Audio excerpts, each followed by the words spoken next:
Hello,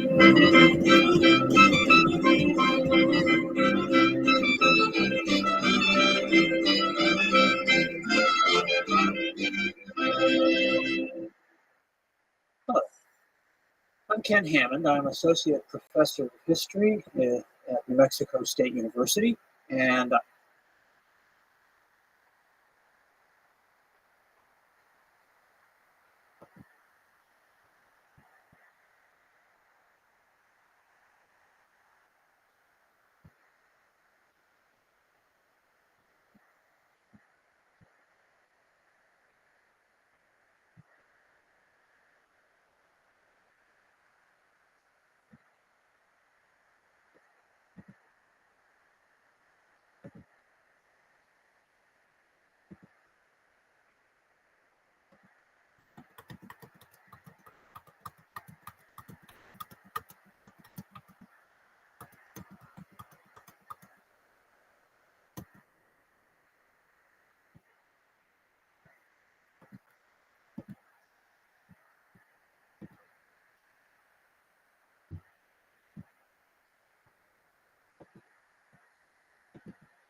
Jim. Rabbi. How you living? How you living? Hey, somebody's in my chat saying morning to you, man. What up? What up? Good morning. Good morning. How are you? Second morning to you. Excellent. Hope he's living like a fifth. Dog, I got the. I know. I got the worst fucking.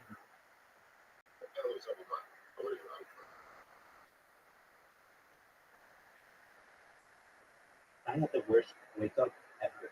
Somebody just comes in here. They think it's funny to just come in and fucking play like loud sounds. I can't find out who the fuck they are. It's very, very smart of them.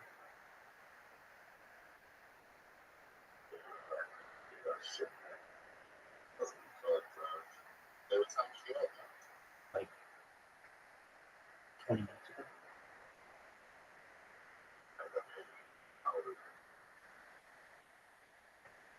You gonna play some games today? Yeah. Right now, I'm really on speed, but finishing still and I down my Halo last night. That's what's up.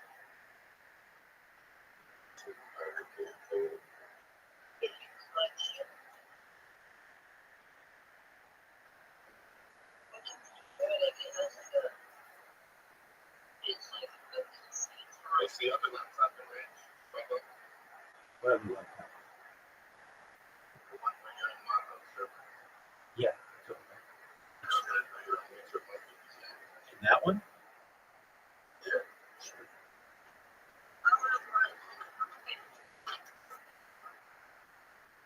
See how beautiful it is? See, you can ask them. There you go. Oh, I won't be able to hear. Oh, we'll be here. James, how are you? Well, we can hear you. Excellent. Just one moment. James. Hey, what's going on, James? What's new? ATH. What are we at right now? How do you like that? Did you retire yet? That's what I like to hear. Excellent. Well, man, that's phenomenal. Go to the gym. Every day's a holiday, every day's a feast. I just had a rude awakening. Some asshole thinks it's funny. Come in here in an anonymous account and play really loud sounds and awake me. So that sucks. But aside from that, can't complain, my friend. It's whatever. I mean, I should expect it. I'm the ultimate spammer, so why not get the ultimate spam? I get it. What's good for the goose is good for the gander.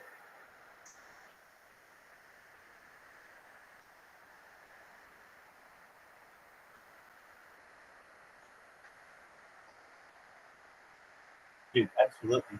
We're going to be able to essentially pay our own way, be able to write our own checks. It'll be very exciting. That's not exciting shit. Excellent. Well, where do you predict it's going to plateau? What'd you say? Okay. So, You just write. All right. Well, that's phenomenal. I hope you're doing well. I hope you have a phenomenal day. Let's see this bitch pump, baby. Harry Potter, Obama, Sonic 10, E to the moon. James, I love you, my friend. You take care. Peace, buddy.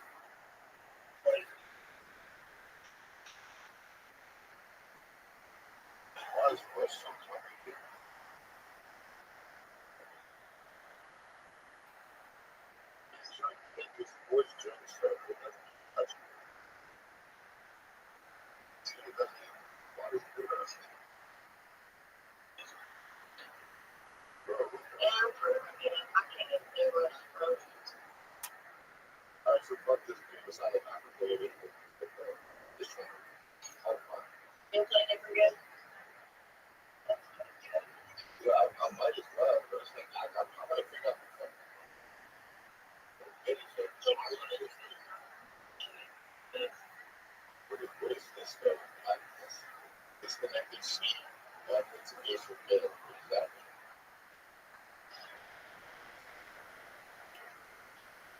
You have to ask somebody who's trying. Who's trying.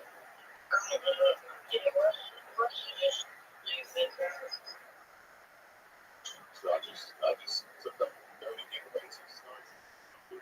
I could just delete this bug out shit again and leave the server. That just made me mad. Because I really wanted to play the game. But that was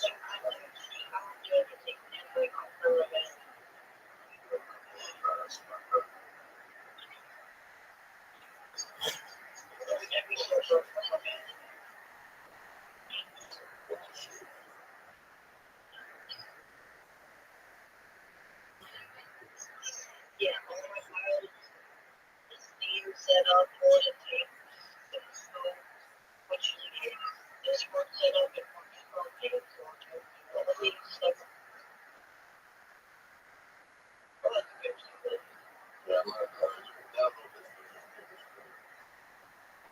You know, that much I really play a lot of shit. I would have smash ready for everything.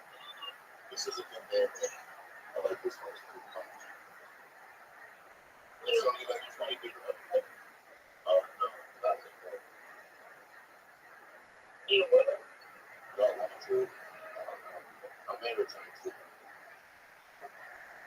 But this is like a battle royale. This is one of my favorite ones right now. This is good. I fuck with PUBG.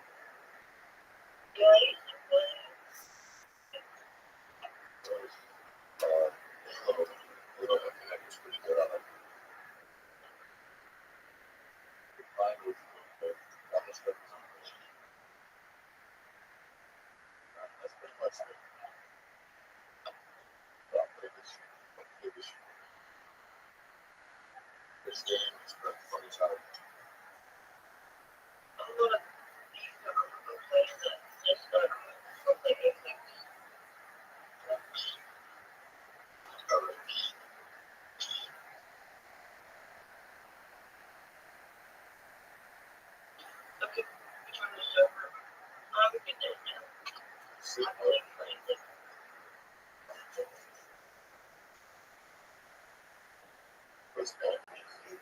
This experience.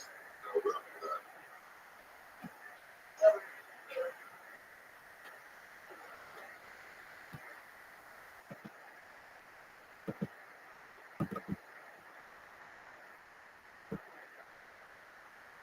Doing the lectures on 5,000 years of Chinese history from Yao to Mao, and we'll try to make some sense of what the title means as we go along. Before we begin to deal with the actual course of Chinese history, I want to take a few moments to suggest some of the general themes that we're going to be engaging with as we go through these lectures.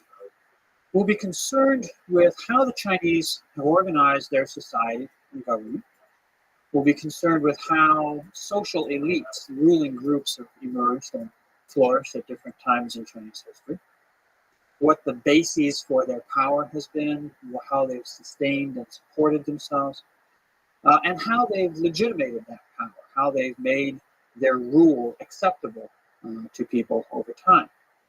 We're going to be talking about how the Chinese have thought about their own society and how they've seen the world around them. We'll consider the relationship between China and the outside world. First of all, the matter of Chinese civilization itself, how it emerges, the relationship between China as a civilization, as a culture, and the people immediately surrounding it, often seen by the Chinese as barbarians. We'll be talking about how China's been involved in larger regional systems and a global economy over time. And in later lectures, we'll look at how influences coming into China from the outside world have affected the development of Chinese history and its interaction, the history of China's interaction with that larger world, particularly the modern Western. We'll explore the connections between economic and social life in the worlds of art, literature, and philosophy. Cultural and political life in China have always been linked in ways that are sometimes very different from how we normally think of things in the West. We don't usually have the situation in the West where we have a poet who's also the president. But in Chinese history, the way Chinese culture has worked traditionally, the poets, the painters, the artists were often also the high political officials at a particular time. So we'll be looking at some of the ways that that has worked out. And then we'll investigate the question of whether developments in China, the development of Chinese history, parallels the history of other parts of the world, or whether it sort of runs along on its own track. We'll see that in some instances there are connections or at least parallels between what develops in China, while in other ways the Chinese experience is unique to itself. Sometimes it seems that China has taken a developmental path quite different from that of the West. But in other ways, I think we can approach the history of China as a set of alternative responses, alternative choices in response to common challenges, common problems that people anywhere in history have faced. Well, in embarking on our exploration of Chinese history, let's begin by establishing just where and what China is and was. China is located in East Asia and is defined by several significant geographic features. To the east of China is the Pacific Ocean. China has a long coast on the Pacific, running from fairly far in the north to the tropics in the south. In the south, beyond the area settled by Chinese people, Southeast Asia, countries like Vietnam, Burma, Thailand. The heartland of China is bounded on the west by mountains, high mountains, the mountains that go up to the Tibetan Plateau, Burma, and also further north by the Gobi Desert, the vast inner expanses of Asia. And then to the north of China are the grasslands of Mongolia, and a little bit sort of northeast, the forests and mountains of what today we call Manchuria. Okay?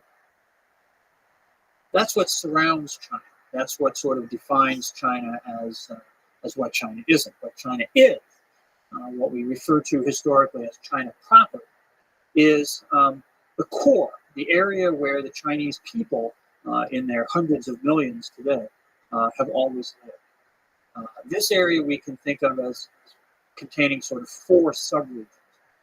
In the north is the North China Plain. And the North China Plain is a fairly vast expanse of flat, level farmland, relatively easy to travel back and forth across it.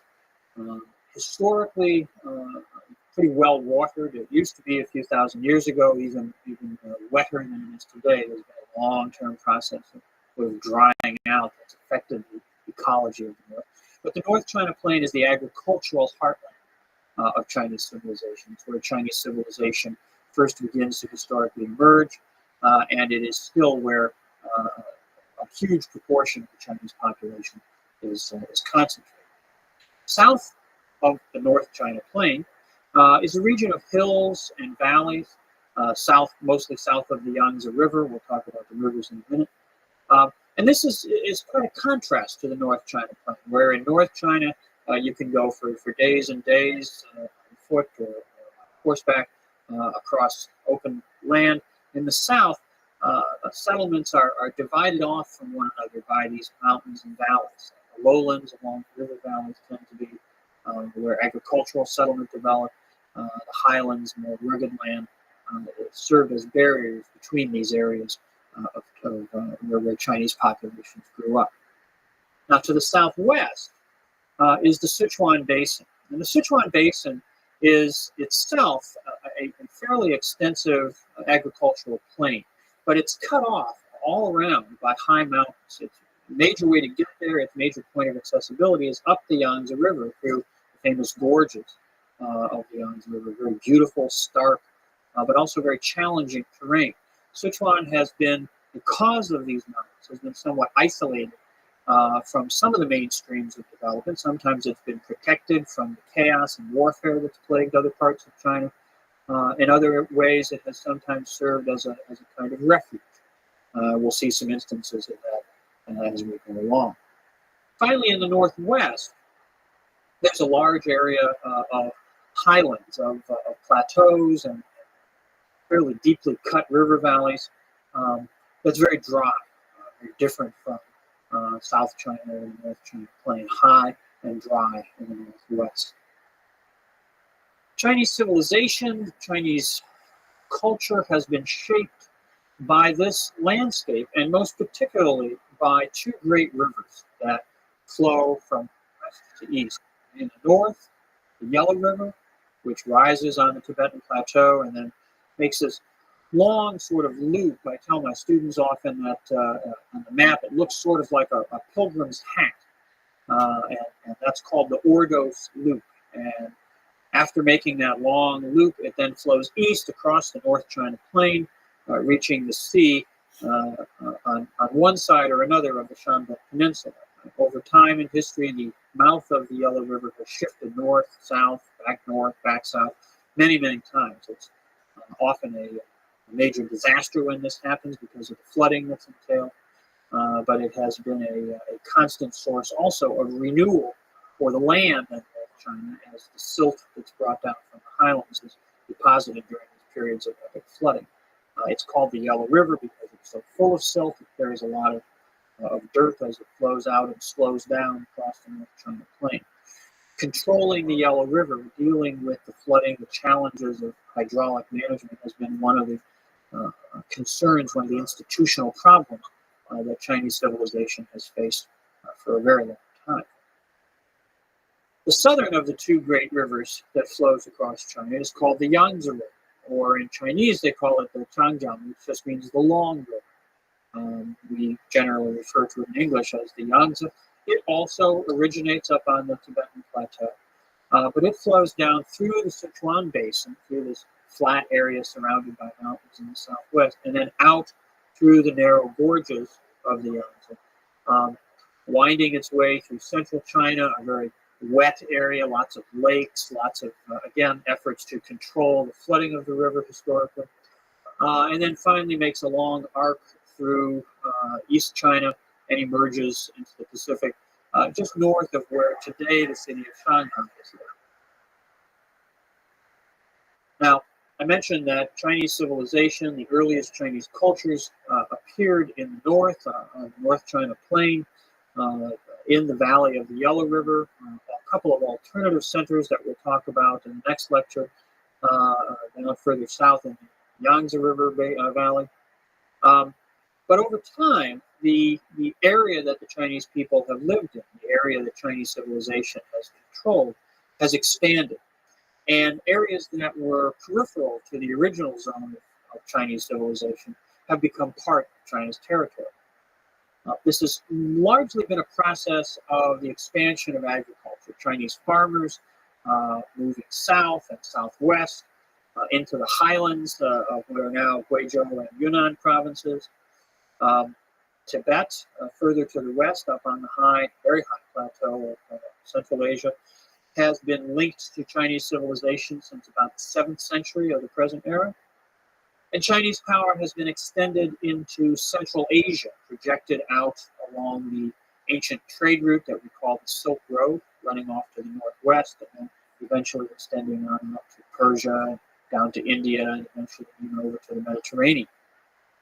The Mongolian steppes, which are very different from the agricultural heartland of China, have been linked to Chinese civilization, partly by the fact that tribes out in the grasslands have raided the Chinese frontier historically, and also because from time to time China, particularly strong dynasties in Chinese history, have been able to project Chinese power out into the grasslands and incorporate Mongolia into Chinese control.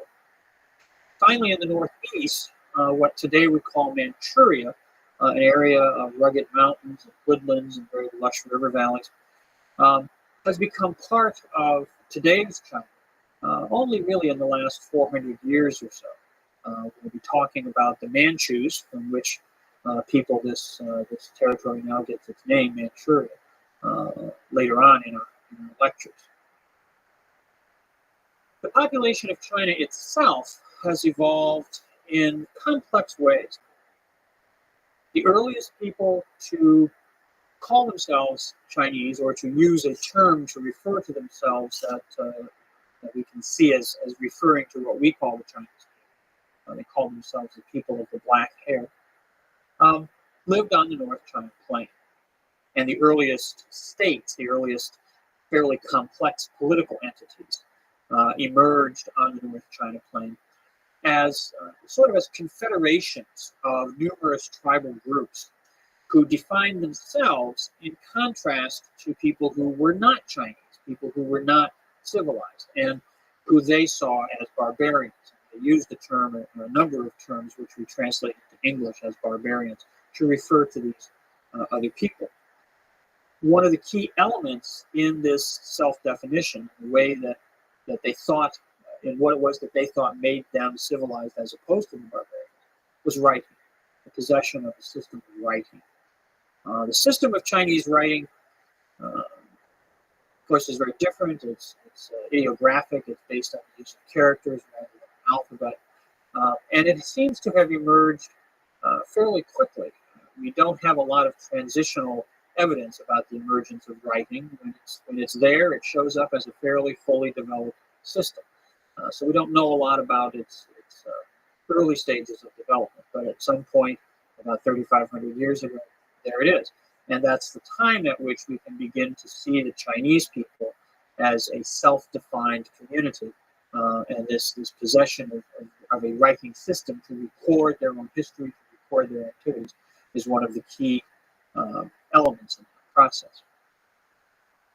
As Chinese civilization was expanding, neighboring peoples, particularly in the south, were either displaced or assimilated. That is to say, Chinese farmers who were moving largely south drove the indigenous populations either out or up, or intermarried with them and brought them into the community of Chinese civilization. When we talk about moving them out or up, some peoples in the south, when Chinese farmers began to come in and take over good land in the valleys, just packed up and left, just moved away. The people who today we call the Vietnamese people are an example of this. They formerly lived on the southeast coast of China, and as Chinese populations migrated south or moved south, these people traveled further down to where they live now in Southeast Asia. The Thai people that live in Thailand and Laos today had lived further inland in southern China. And again, as Chinese settlers filled up the river valleys, the people who today we call the Thai migrated off to the south and the west and settled eventually in their present territories. Other populations moved up out of the river valleys into marginal highland territories. And they have remained in place so that today, all across South China, there are non-Chinese ethnic communities living at higher elevations, living up in what are generally called hill tribe communities. Many of these groups maintain their distinctive identities, they retain their own languages, they retain their own cultural practices, and today they constitute about 5% of the population of China as a whole. The vast majority of the Chinese people, the other 95%, are what we call the Han people. They derive that name from one of the great dynasties that we'll be talking about, the Han Dynasty. But about 54 officially recognized ethnic minorities, cultures which are not Chinese, or not officially designated as Chinese, are scattered across the territory of China today. And most of these are in the south, and most of these are populations that had originally lived down in the agricultural lowlands, but which 2,000, 2,500 years or so ago were displaced to higher elevations. Well, let's return to the story of the emergence of Chinese civilization, its origins. Most of what we know about this process, we know from archaeology. We know from the excavation of the material remains of people who occupied the territory that is today China, that have been dug up largely in the last 100 years. We know, for example, that ancestors, hominid ancestors of humans, lived in various parts of China more than 500,000 years ago. Very famous remains of Peking Man found in caves located southwest of the modern-day capital of China. Were dug up back in the 1920s and 1930s, and these were dated to about 500 to 600,000 years ago. Similar fossils have been found in the far west of China and southwest China, so that it's clear that there were very early ancestors of humans all around East Asia at this time.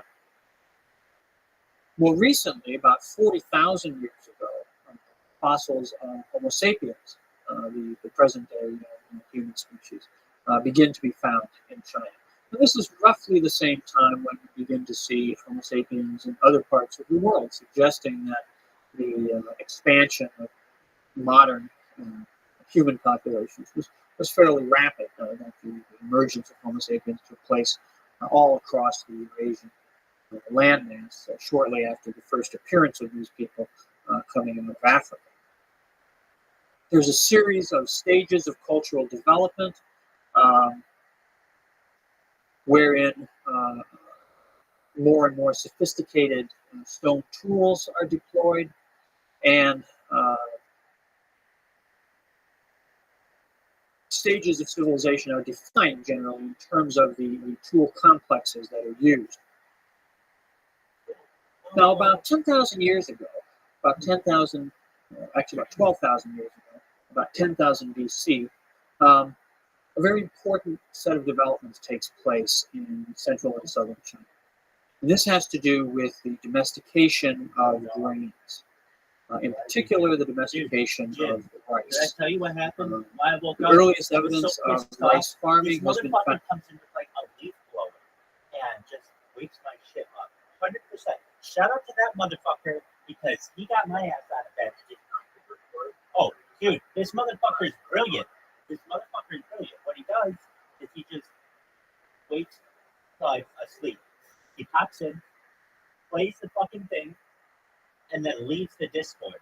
So I don't have proof that he was here, and I have really bad vision, and so I have to get to my glasses and then look at my screen, and I just can't do it in time. So he leaves every time. So there are ways for me to battle this. I can just mute myself when I mute the computer when I'm going to bed, which I might do. The other thing is, I really want to get this fucker. I'm going to just screen record my phone. I'm going to screen record my phone all fucking night, and then when he pops in, I'll know his fucking name, and I'll be able to. I'm going to get him, though. Fuck. He got me good. This motherfucker got me good, son.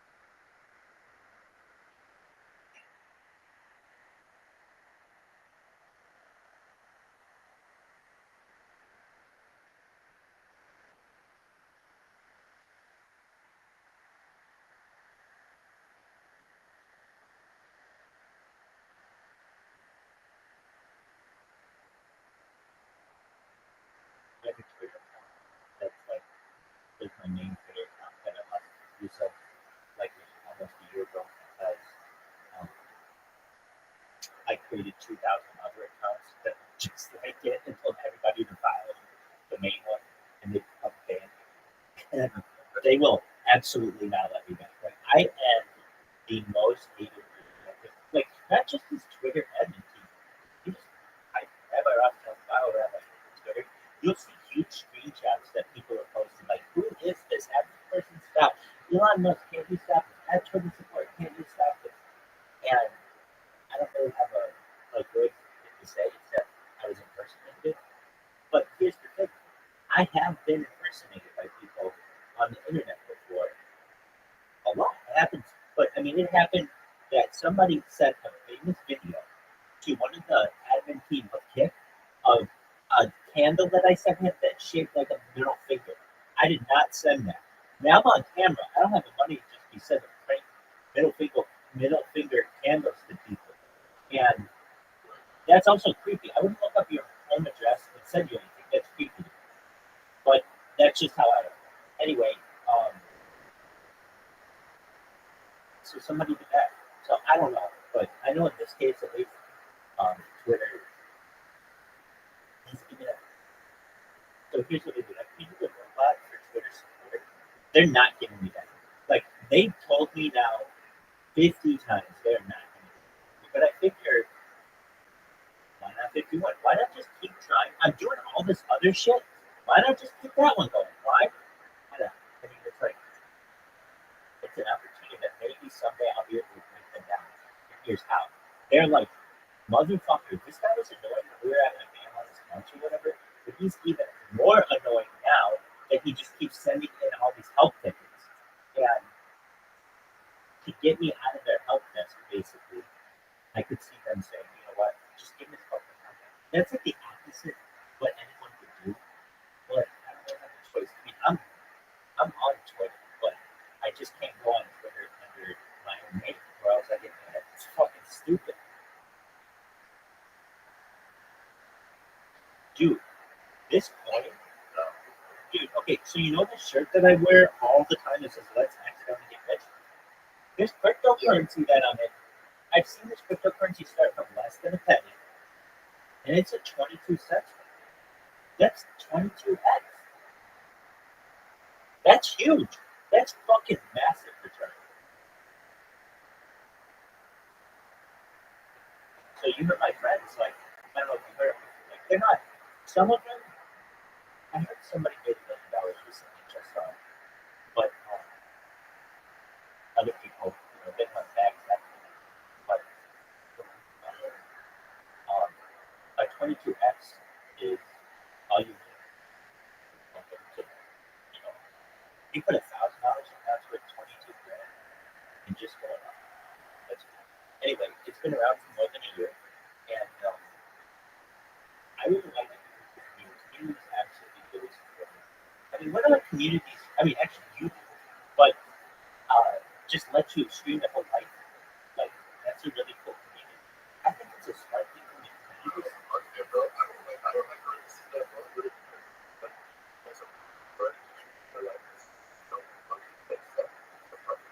Absolutely, I'm not that anybody. I think though, 100%. 100%.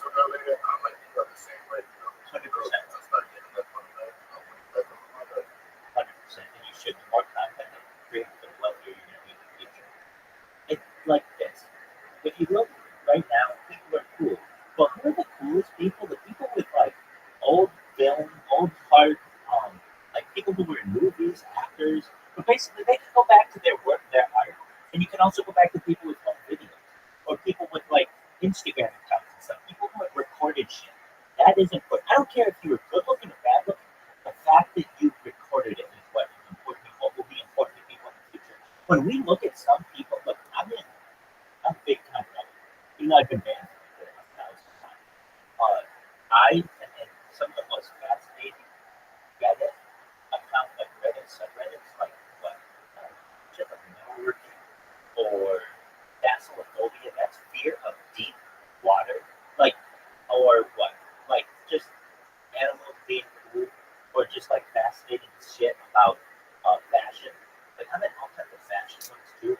Why? Because I want my clothes on everything. When anybody comes in here, they're like, I'm like, hey, what do you like? Do you like sports? I can fucking talk sports with you all day. But if no, I don't want to force the conversation. What do you like? What do you like? Cello? Just talk about that. Now, whatever. Like hamburgers. You know, we can talk hamburgers. You like cooking? You like that's you like hot tubs?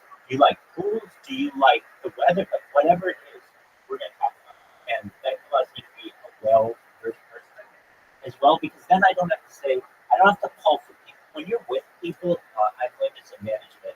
There's something called the token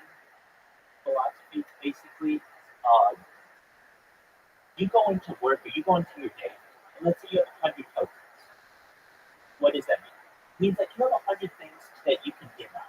So maybe, I don't know, you want to, but like maybe you have a friend who comes to you and you give them, they need your help. So that's a 20 token. You get to go look up an email address for them or send a link to them. Okay, that's 20 tokens. Then what? Then you're going to play a game, but you got to overcome some challenges in the game. And that's 35 tokens. All right? And then what happens? You still become that's 5 tokens. Okay. Then what? You've got 40 tokens left.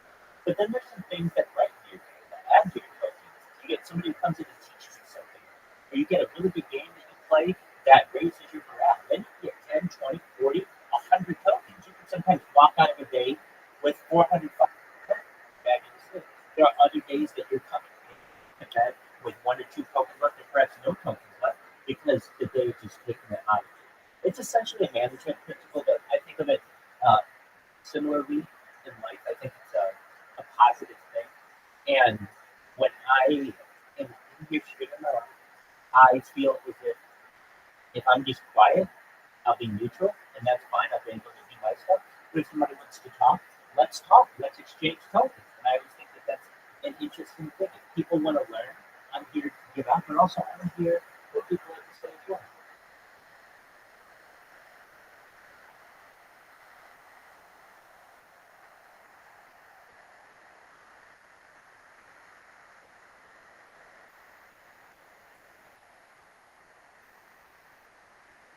So we excavated that there were independent ceramic traditions down there, forms of pottery that differed both in terms of their design and their decoration from any of the other three, the Yangshao, the Longshan. One thing I'll tell you, Jim, is you will always get random things that it's like absolutely like what? We're watching the history of the Chinese people for the last 5,000 years for the third time in a row. But then I'm going to watch Kill Tony in a little bit and fucking laugh our dicks off about people trying to do stand up. And then we're listening to Am Talk Radio. We're talking about factions, all kinds of other whatever. Like, I'd like this to be a place where people feel comfortable talking about whatever they wish. Generally. Back to China. Talking about the emergence of Chinese civilization from prehistory into historic times. The threshold for this takes place with what we sometimes call the Neolithic transition, which is to say a change from patterns of culture, patterns of economic life that were based on hunting and gathering to the emergence of settled agricultural society. In China, this takes place beginning about 12,000 years ago with the domestication of grain, and then with the higher and higher development of village cultures and a series of early civilizations, particularly in North China, the Yangshao and Longshan cultures, and some other centers, the Liangzhu culture in the southeast, and the Sichuan Basin area in the southwest. By about 4,000 years ago, this process of change has brought us to a point where we really move into a different kind of historical time, a time that we can know not only from the archaeological record, although archaeology certainly still remains very important, but where we begin to also have textual traditions, writings about Chinese history by the Chinese people themselves. Critical to this transition, critical to the emergence of a new stage in Chinese history, is the emergence of bronze, the emergence of metallurgical industry, the mining of copper and tin and other metals, and the development of a technology which allows people to refine and smelt and then produce metals like bronze that are very useful, very strong, and give to both the tools, the implements of war, and objects of both beauty and spiritual significance a more enduring quality. The ceramics, the pottery that had preceded this, that had been characteristic of the early cultures, certainly remains in place, but is now supplemented by the emergence of bronze and the adoption of bronze for a variety of purposes. This brings us to the real first historical state in Chinese history, which is called the Xia. That's spelled Xia in the modern Western romanization system, the pinyin system of spelling Chinese words. The Xia. The Xia is referred to as a dynasty by the Chinese. In their traditional historiography, the Xia dynasty is where Chinese history really begins. The Xia itself is actually sort of a transitional period. We don't possess actual written texts from the Xia itself. We do have a lot of texts that talk about the Xia from the next period, but we don't have items that come directly from the Xia itself of a written nature. There is, however, clearly a sharp demarcation that takes place in the archaeological record that indicates the emergence of a very different order of political entity. And this is what we conventionally now refer to as the Xia period. And the Xia period begins roughly 2200 BCE, 2200 years before the current era, a little over 4,000 years ago. The archaeological record of the Xia consists of a number of significant features. Perhaps most imposing, most striking is the emergence of what are called palace forms of architecture. Large structures, large buildings built up on rammed earth platforms. That is to say, rammed earth technology becomes very important, not only in the building of these platforms, but in building walls around settlements. And this is a technology that involves putting up wooden frames, filling them with dirt, and then using flat stones to ram, to pound down the soil to create a very compressed and firm layer. And you put in more dirt on top, ram that down, and you build up layer after layer after layer of this very, very tough, resilient material. So building these rammed earth platforms and then walls made of rammed earth surrounding either particular complexes of buildings or entire settlements, this becomes characteristic of urban places in Chinese history, and its emergence at the beginning of what we call the Xia period marks a real shift in settlements. Most people, ordinary farmers, ordinary peoples, continued to live in the partially excavated structures that had been characteristic of earlier times. The palace architecture that emerges is exactly that, or at least apparently that. Buildings which were used for the ruling elite, buildings that were used for ritual or ceremonial purposes, for sort of public functions, not as the dwellings for the vast majority of people. Nonetheless, the appearance of these buildings suggests that there's a further development in the degree of social hierarchy, the degree of social differentiation.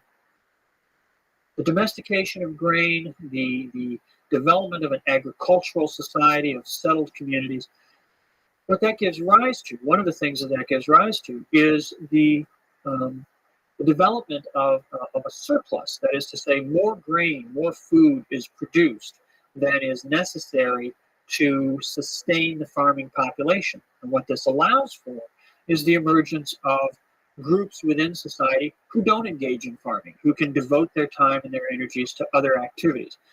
Some of these people become artisans, craftsmen, specialists in different kinds of handicraft production. Others perhaps become warriors, military specialists. Some become political leaders, initially probably ritual or spiritual leaders, but eventually, as time goes by, they become more and more purely state-oriented, more political in their nature.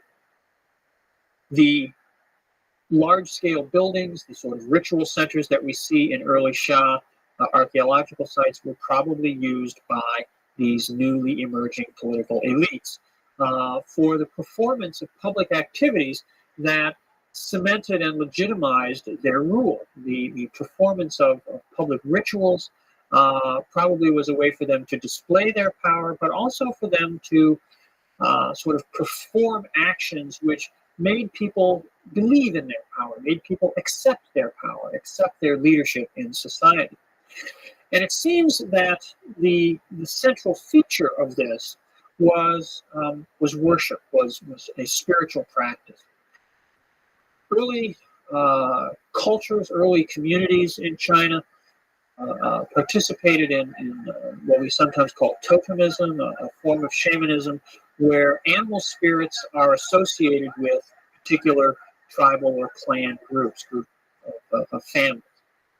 The Xia state, if we can call it that, the Xia dynasty, seems to have been a period where the worship of the totems of one particular family is transformed into a sort of royal ancestral cult. That is to say, the spirits not only of nature, but of the ancestors of the present-day rulers came to be seen as divine powers who could affect life in the present world.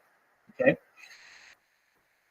The leaders of the Xia appear to have performed public sacrifices in the memory of their ancestors, and perhaps, we don't know this for sure about the Shang, but we'll see how it develops in the next period, the Shang, perhaps engaged in a ritual interaction with the ancestors, in which they asked the ancestors for help or for advice in terms of how to deal with the problems of the day-to-day world.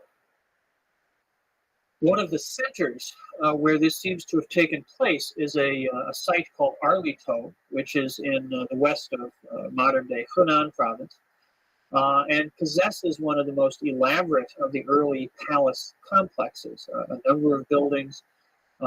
These buildings are built with what we call a post and beam system of construction. That is to say, up on the rammed earth platform, a series of upright posts would be erected, and then beams laid along the top of those posts, and then a roof built up on the surface or on the top of that. This is a very useful form of architecture for North China. It uses a relatively minimal amount of timber. Timber was not in great abundance, and so you couldn't build big elaborate structures out of wood.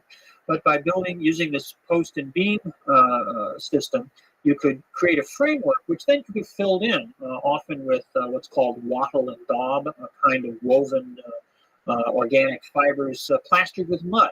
And that allowed the walls to be very light, not to have to carry a lot of weight. All the structural weight was borne by the posts.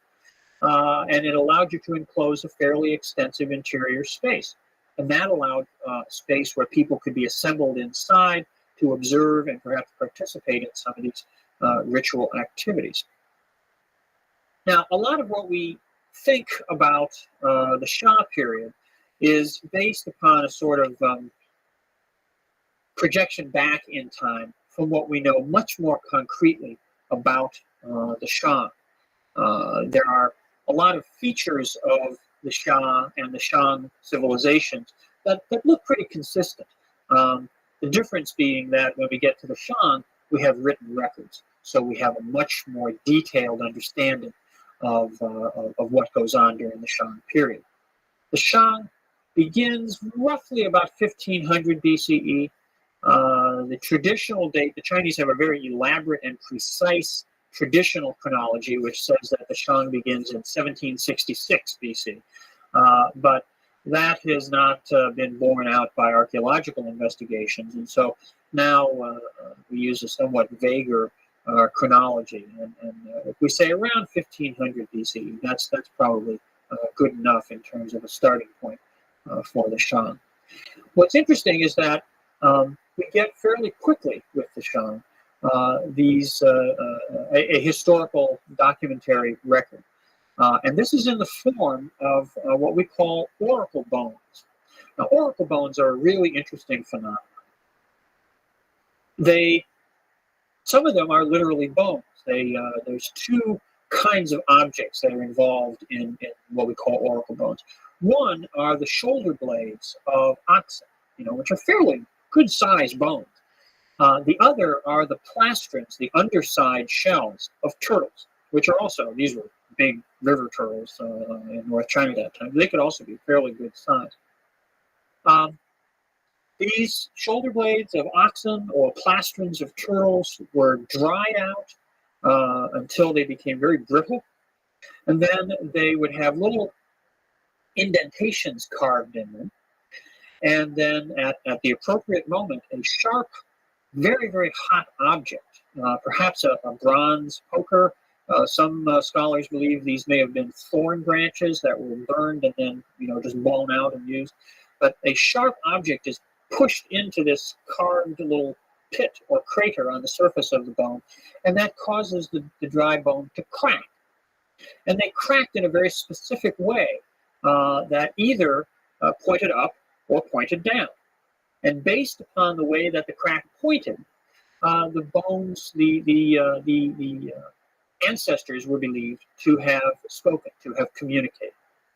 The oracle bones were produced as part of a royal ritual cult of the shaman, in which they asked questions of the ancestors. They would ask questions of very specific ancestors. They would ask King Chung, who had reigned 200 years earlier, about a very specific problem.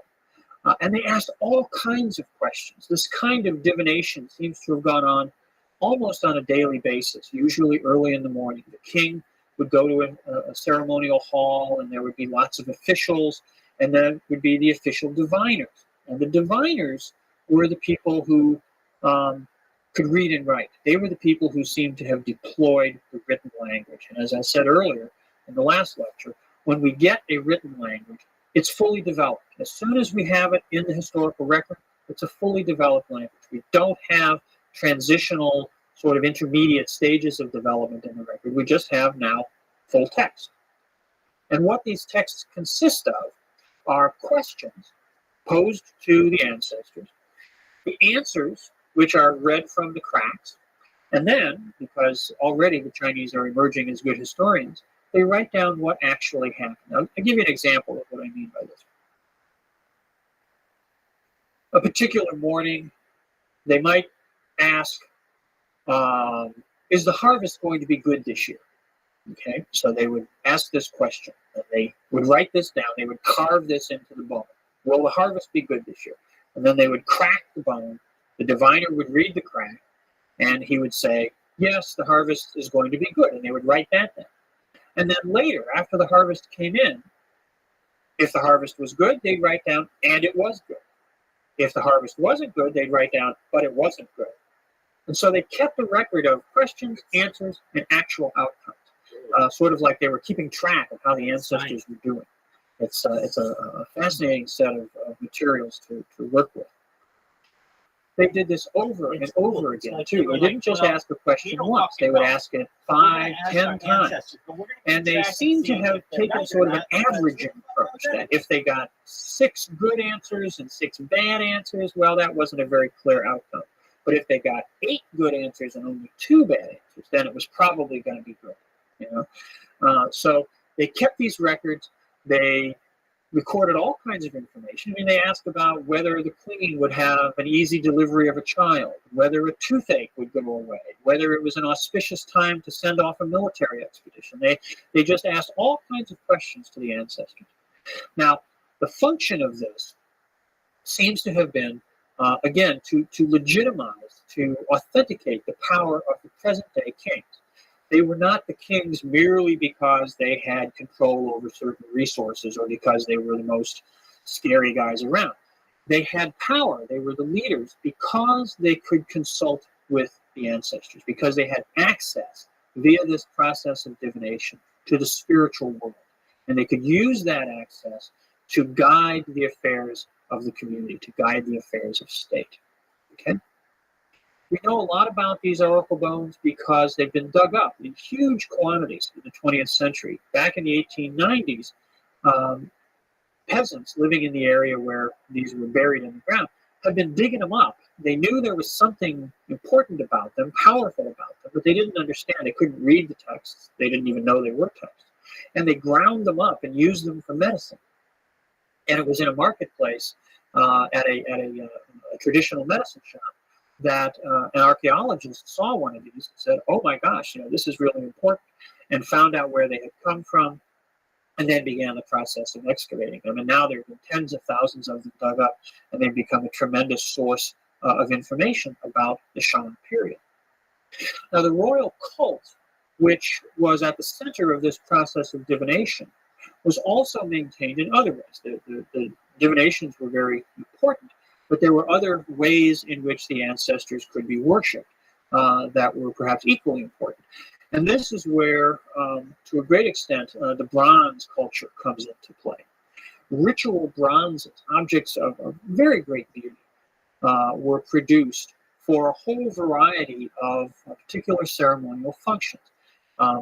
Wine cups that were used to offer libations to the ancestors, which would then be poured out on the ground. Particular kinds of cooking vessels that could be used for cooking grains, other kinds that were used for cooking meat.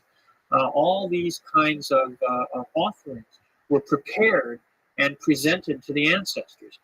Again, these things, all these activities taking place in these large monumental halls. The sacrifices would be made, the offerings presented, and the ancestors would come, the spirits of the ancestors would come, and they would take the essence, if you will, of the offerings. And then the food that was left, the empty, sort of non-spiritual remains of the food that were left, would be consumed in great feasts. This was a way in which the royal family also displayed its wealth and power by hosting these great banquets. Well, the kings, the central players in all this, were the Shang kings. And probably the Shah had operated in the same way, but again, we know very concretely for the Shang, the monarchy was the central institution in this political system. Now, in those days, life expectancy was not very long. Most people, probably even in the wealthier, better off parts of society, most people didn't live much past about 30. As a result of this, it was often the case that the ruling king died before his children were old enough to succeed him, before his son, his eldest son, would be old enough to succeed him. And apparently because of this, the Shang monarchy was not organized on a basis of the kingship passing from father to son. Instead, the kingship passed within a given generation from the older to younger brothers. So in the first generation, or in a given generation, the eldest son would be the king, the eldest brother would be the king. And then if he died, his younger brother, his next younger brother would become king. And when he died, perhaps even his younger brother might become king, sometimes 3 kings in a single generation.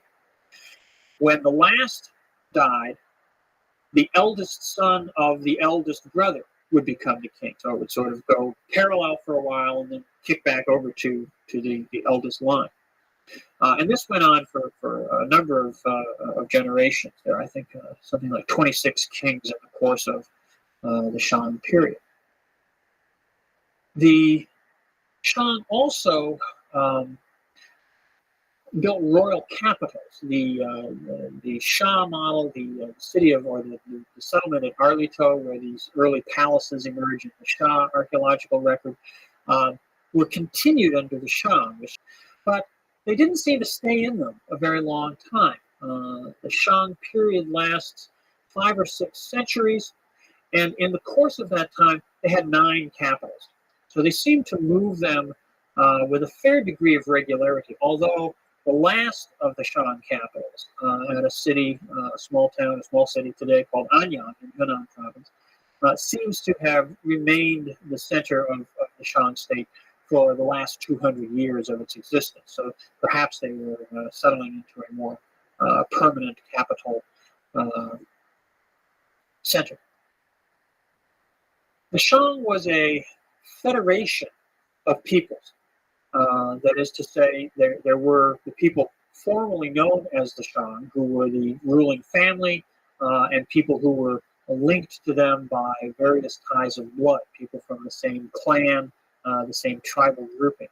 But there were other peoples who were not blood relations of the Shang, not members of the same tribal order as the Shang, who were part of the Shang state, part of the Shang, I suppose we could say, empire. And these people formed a sort of periphery around the central territory of the Shang. What united them, what they had in common, was their participation in the royal cult, their participation in a literate civilization. Reports would be sent in from various parts of the territory that were written down. Communications from the king to his subordinate leaders were written down. So it's a state which now operates on the basis of written communication, not only the oracle bones and maintenance of divination records, but the day-to-day operations of governance were carried out using a writing system. It was a fairly elaborate system. And perhaps the best way to get a sense of the high degree of sophistication of the Shang state is to think about the metallurgical industry. The bronze objects that were used in divination, that were used in the ritual cult, were, as I say, very elaborate, very beautiful objects. They were cast objects, that is to say, molds were made, and then molten bronze was poured in. It's a very sophisticated kind of technology. The whole metallurgical industry involved mining, smelting, refining, blending different metals together to produce the right kind of bronze, the design of the objects, the making of the molds, the pouring of the objects, finishing them. All this was organized by the Shang state. It was officially run. And that involved the organization of large numbers of people. It involved activities at a number of sites. The mines were not in the same place as the centers of Shang civilization. We know from the excavation of the last Shang capital at Anyang that there were huge workshops, forges, places where the metal was cast, all kinds of settlement areas where the craftsmen, the artisans who worked in the different phases of the metallurgical industry were housed. A very elaborate system, clearly organized, and administered very effectively by the royal state. To do that required both managerial skills, but it also required a capacity to feed people, to clothe people, to house people, which meant that all these things had to be paid for. And this is how we know that the Shang had an elaborate taxation system. We know from the divination records and from other inscriptions from the time that so-called tribute payments were made by various subordinate peoples who were part of the Shang polity. And these, in effect, were taxes. These were ways in which the royal center drew from the peripheral settlements the wealth that it needed to sustain its military infrastructure and the metallurgical industry. And of course, the metallurgical industry was critical to its maintenance of its own legitimacy, its own public authority. All right. Now, this system functioned pretty smoothly for a long time. We know, again, from the divination records that the peoples outside of Shang civilization, the so-called barbarians, who lived north, south, east, west, all around the Shang, were a constant concern. The diviners are frequently asking the ancestors for advice. Should we launch an expedition to punish the people in the east? Should we expect that the barbarians from the north will raid at harvest time. All kinds of concerns, all kinds of anxieties are in evidence in the questions that are asked. And we know from the answers and from the outcome statements that there were frequent devastating raids, that non-Chinese peoples intruded into the settled areas, intruded into the agricultural heartland, and carried off not only food and other kinds of supplies, but people as well. Were taken away and enslaved in these non-Chinese areas, or these non-Shang areas. So the maintenance of security was one of the critical functions of the Shang state as well. In that function, they ran into some problems as time went by. And these problems had to do with mobilizing resources and deploying force to secure the state, to secure the territory, but that generated tensions and unrest within the Shang territory itself. What seems to have happened is that subordinate peoples, and there were many of them, became resentful as time went on of the tribute that they paid to the Shang rulers, particularly as security around the perimeter of the Shang territory seemed to be breaking down. If they were going to be paying tribute, if they were going to be offering up wealth to the Shang kings, then they expected to live in secure and stable conditions. But increasingly, as we get down to about the 11th century BC, those conditions were not being maintained. That led to unrest and frustration among the people, among many of the subordinate peoples who constituted the Shang polity. And that unrest eventually led to efforts by some of those people to overthrow the Shang and to establish their own power in succession, just as the Shang had emerged as the successors to the Shang. We'll turn our attention to the overthrow of the Shang and the emergence of the next dynasty, the Zhou dynasty, in the next lecture.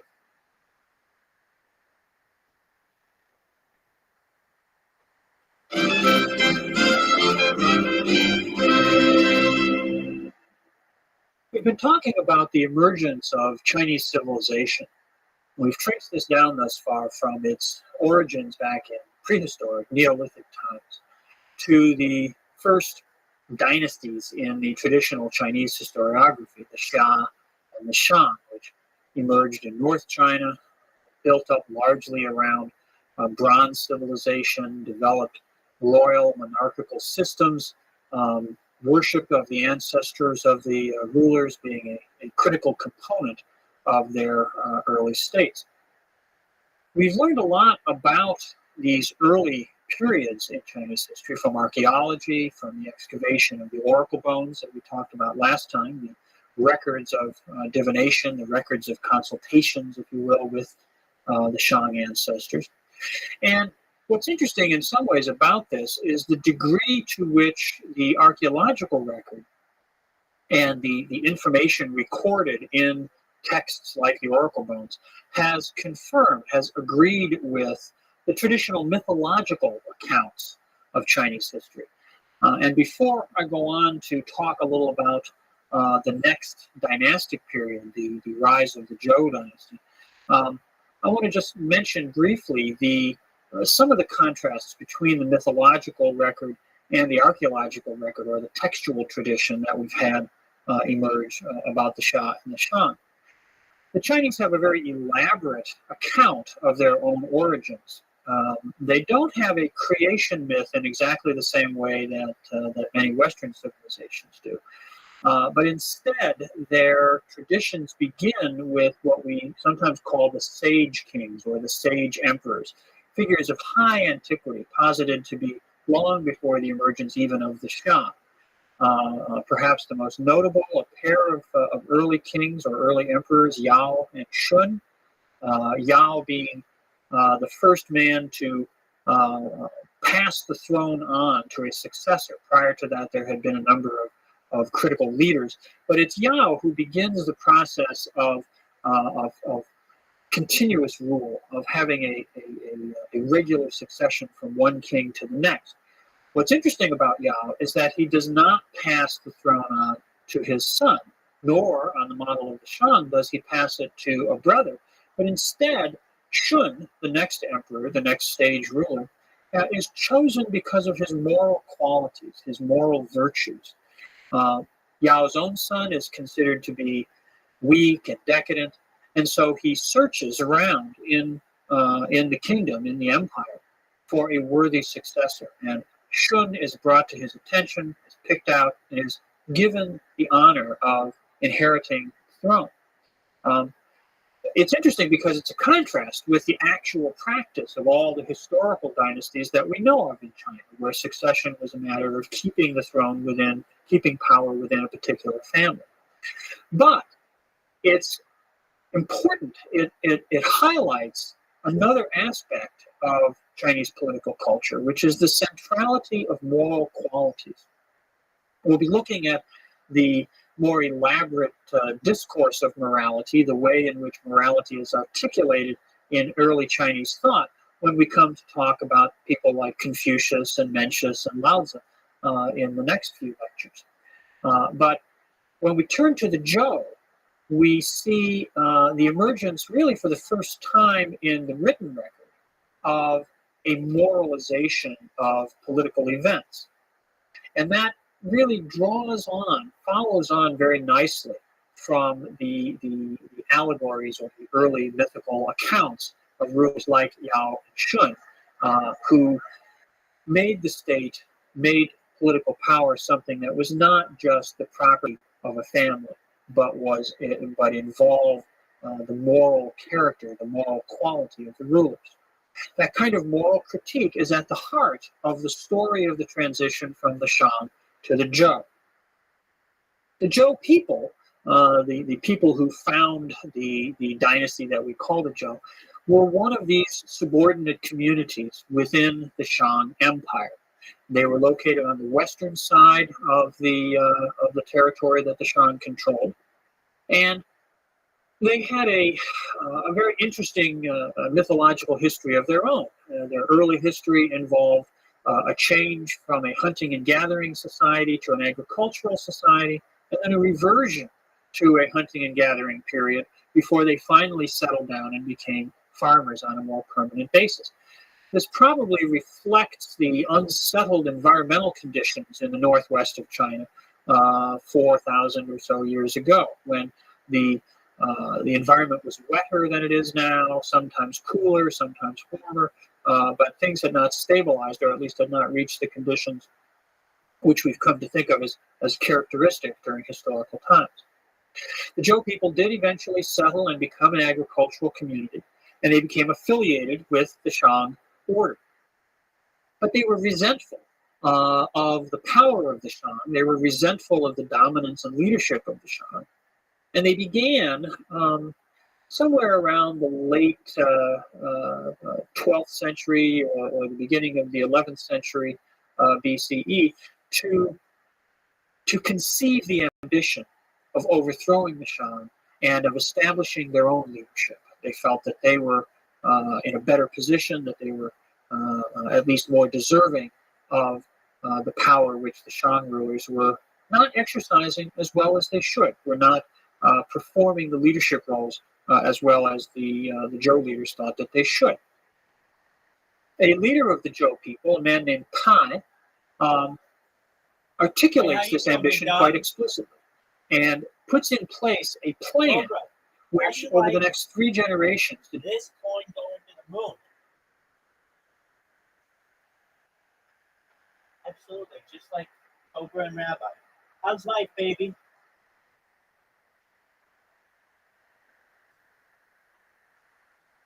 I'm in agreement with you. So, are we hitting $69.42?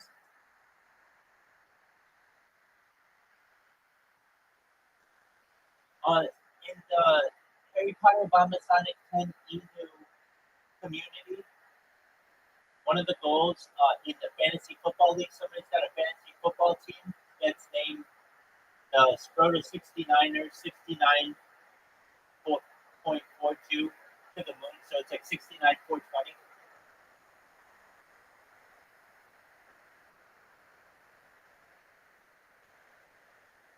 Well, a bunch of people become millionaires in here when Bitcoin hits $1.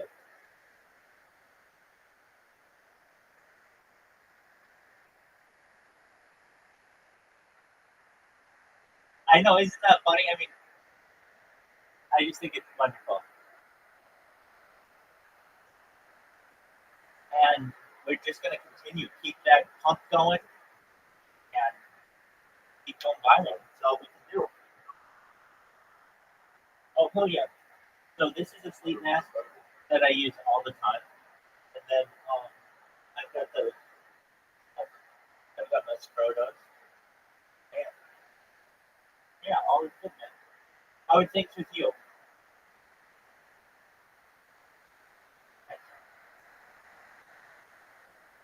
I appreciate it, Cobra. Anytime, man. Excellent. Well, hey, come back whenever you have time, and let's keep this going pumping. Excellent. Take care, Cobra. Peace, baby. Shout out to Cobra, everybody. We got Cobra here, and we got Cobra Commander. Eclipses and things like that, and correlating them with events that are described in the historical record.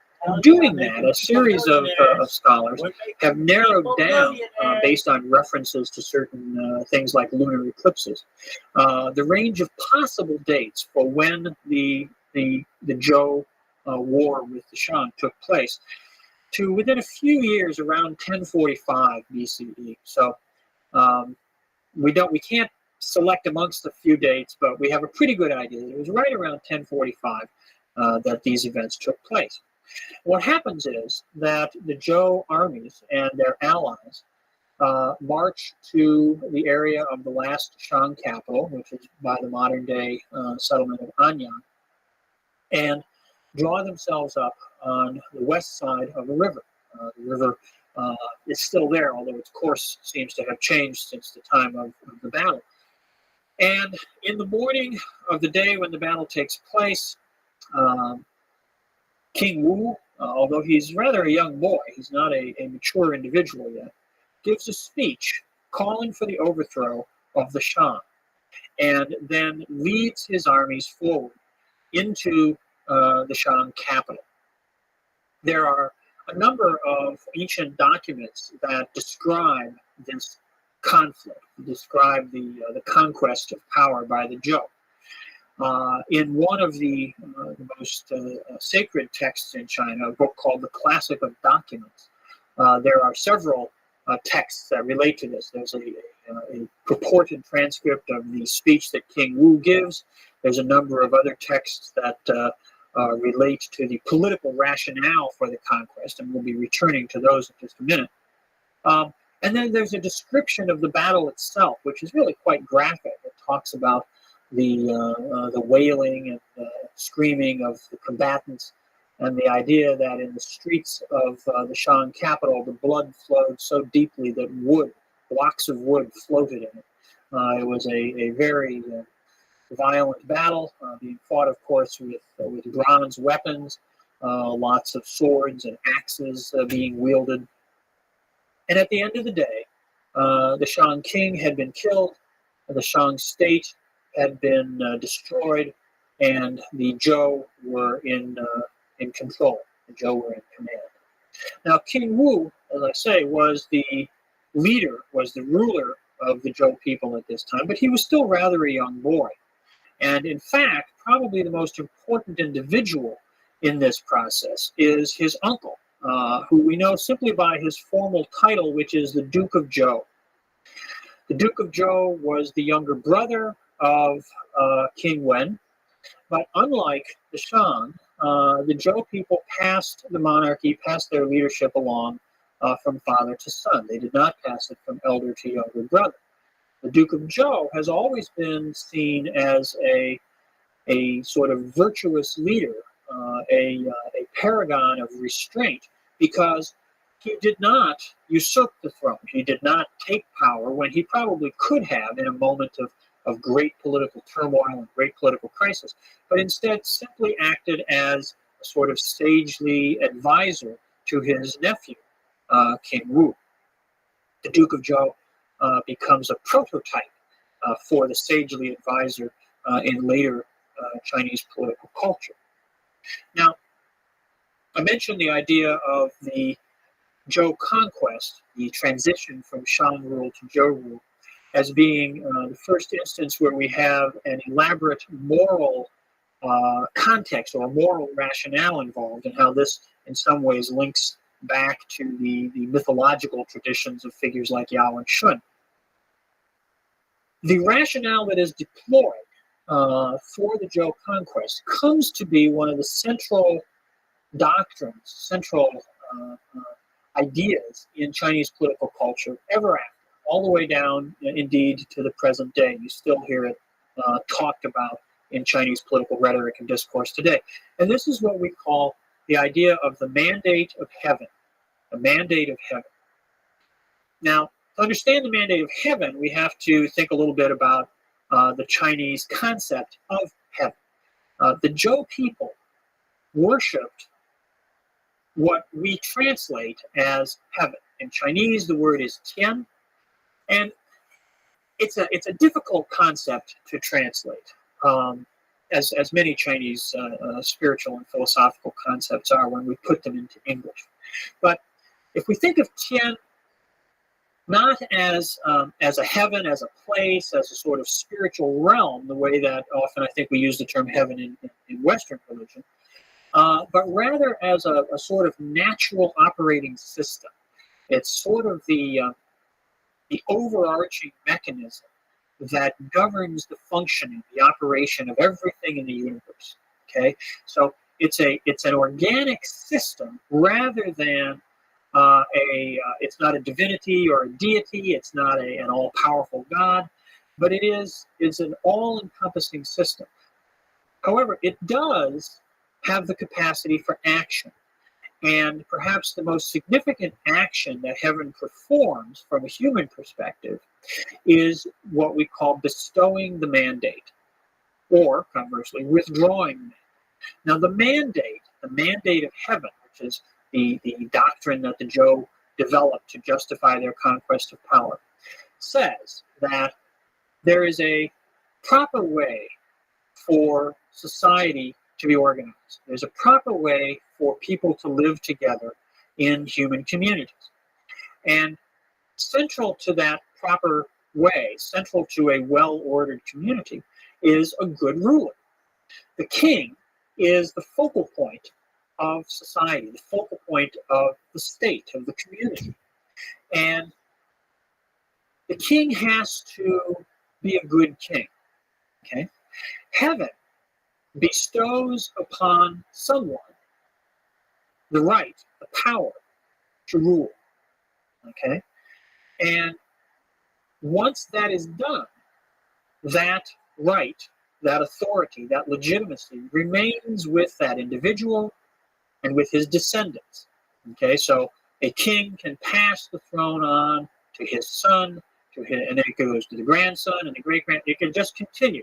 This is how we get the phenomenon of dynasties. A dynasty is a ruling family, a ruling house, which maintains a succession of power from generation to generation.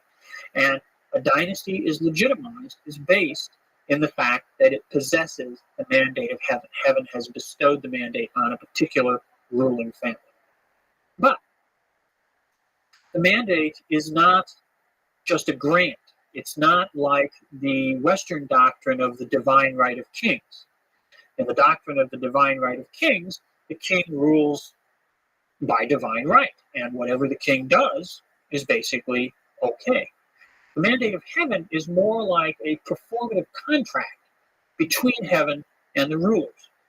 The rulers must be good rulers. The rulers must create and maintain conditions of peace and prosperity for the people, so that the people can pursue their livelihood without fear of external invasion, without fear of domestic unrest, and also without fear of cruelty or exploitation by the rulers.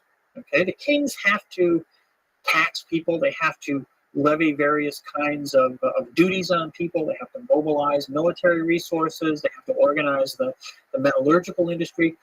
But they have to do all these things in a way which maintains the livelihood of the community. They can't just make people do whatever they say and take everything from them and crush them with exploitation.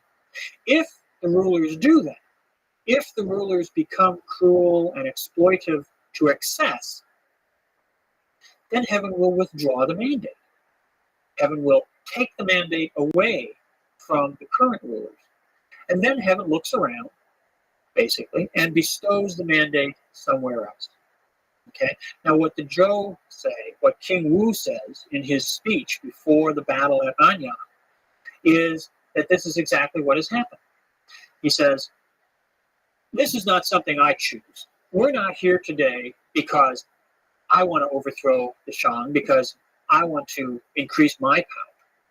We're here today because heaven has withdrawn the mandate from the Shang and bestowed it on us, on the Zhou people.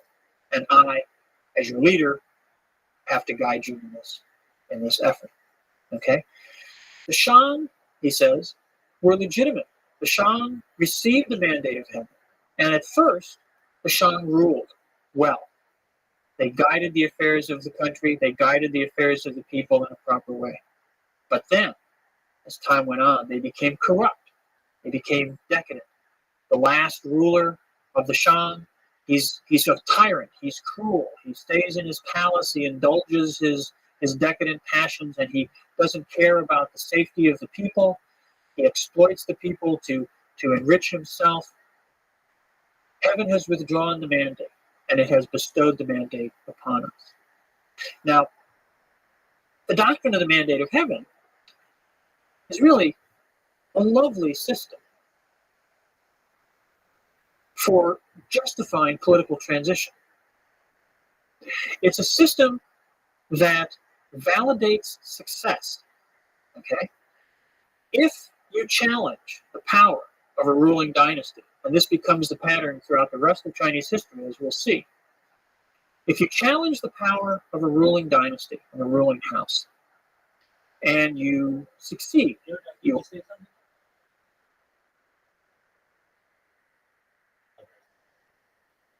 obviously, you have received the mandate of heaven, and they have lost the mandate.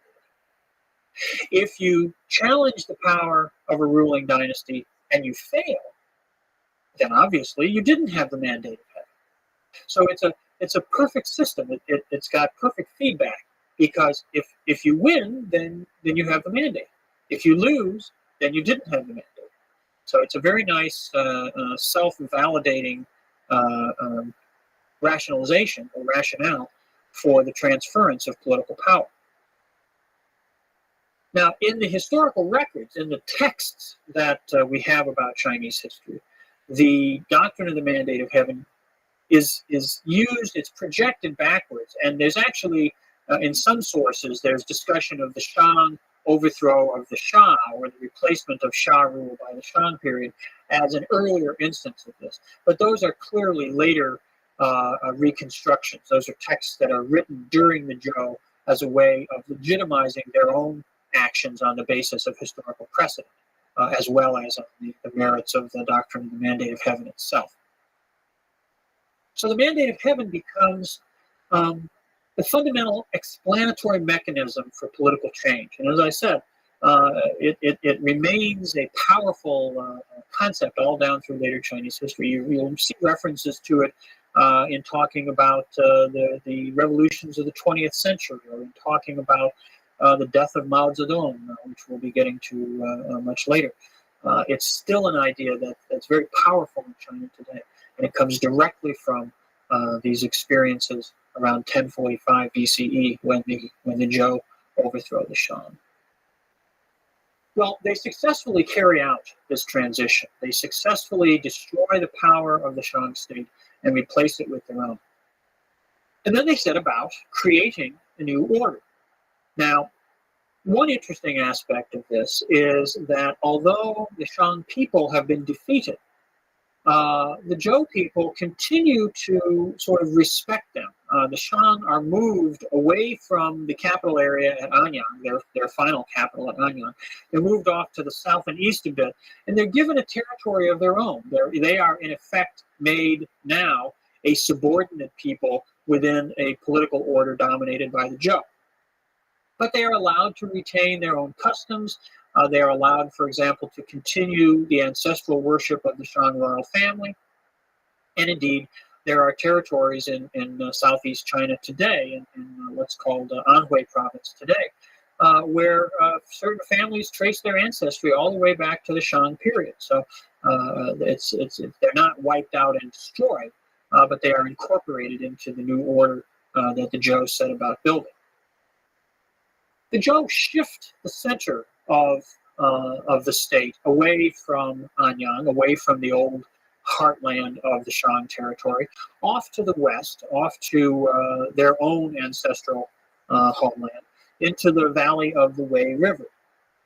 And they build a new capital at a place, they call it Shenyang. It has a number of names in history. Today, it is the city of Xi'an, which is the capital of Shanxi province, and is one of the great historical sites. We'll be talking a lot about this particular location because it serves as a capital for a number of later dynasties. But it is the Zhou who make it the first capital city. And the Zhou establish a pattern for the building of capital cities, which itself becomes the standard for all later dynasties, just as the mandate of heaven becomes the ideological standard for the assumption of power in later dynasties. The design, the physical design of a capital city laid out by the Zhou becomes the standard. And it becomes such because it has cosmological significance. The city is designed to be a physical representation of a well-ordered world. For one thing, it's laid out as a square or rectangular space surrounded by a wall. It's oriented on a north-south axis. It has a compound in the northern part of the city along the central axis, which is the residence of the ruler. And then in the southern part of the city are residential areas for ordinary people, markets, activity centers of daily life. Surrounding the city at the four cardinal directions are ritual complexes, altars, where the emperor comes out from time to time in the course of the calendar year and performs sacrifices or other ceremonies to regulate the agricultural cycle. Okay, so the city, the capital city, becomes a model of order in human society and the connections between a well-ordered human society and the natural world around it. And this concept of rulership, this concept of the emperor as the link between human order and natural order, becomes a much more sort of rationalized and abstracted phenomenon with the Zhou, but it's clearly a continuance, a refinement of the ways in which spiritual power, the ability to communicate with the natural and spiritual world, has been linked to political authority going back through the Shang and the Shah before them. Now, I mentioned in talking about the doctrine of the mandate of heaven that the Zhou people worshipped heaven. And this is a little different from the spirituality of the Shang, who worshipped the royal ancestors. The Zhou people also worshipped their ancestors. And indeed, ancestor worship becomes, perhaps the most characteristic feature of Chinese civilization overall. It spreads from the political elite out into ordinary society. And as time goes by, certainly over the last 3,000 years or so, most Chinese participate in the cult of ancestor worship to one degree or another, usually to quite extensive degrees. The Zhou people also worship their ancestors, and royal ancestor worship is part of their state cult as well. But they worship heaven as a transcendent power, as a system, an all-encompassing system. And this is important because it's part, again, of their political legitimization. They are not merely one family exercising power over all others. They are that. And there's no way to get around that. That's what a dynasty is. But they exercise that power in the name of a larger, more all-encompassing order. And that order is what is, in a sense, characterized by their worship of heaven. Okay, heaven covers everything. One way to translate the term heaven, one very concrete way to translate the term heaven, is the blue vault of the sky. That's one of the meanings that the character has, is to specifically refer to the sky. And the way in which the sky extends over everything is the way in which Zhou rule is to extend over everything. The realm of the state, the territory that the ruler governs, is referred to as all under heaven, qianxia, everything that's under the sky. And so it's that all-encompassing order which the Zhou set out to create. They do this very successfully. The first 2 or 3 centuries of Zhou rule are a period of expansion, a period of population growth, territorial expansion, particularly in the south and the southeast. The Zhou state by, say, the 8th century BCE is perhaps 4 times as large as the territory controlled by the Shang at the time of the conquest. The success of the Zhou in expanding their territory, in increasing their population, leads to new challenges in terms of administration. The Zhou kings cannot govern the entire realm themselves from their capital, and instead they have to create new mechanisms of administration. And they do this by appointing local rulers, local power holders. Those local power holders are initially quite closely bonded to the kings, but as time goes by, those bonds weaken, and local strongmen start to emerge, pursuing their own interests, pursuing their own power, in distinction from that of the Zhou royal court.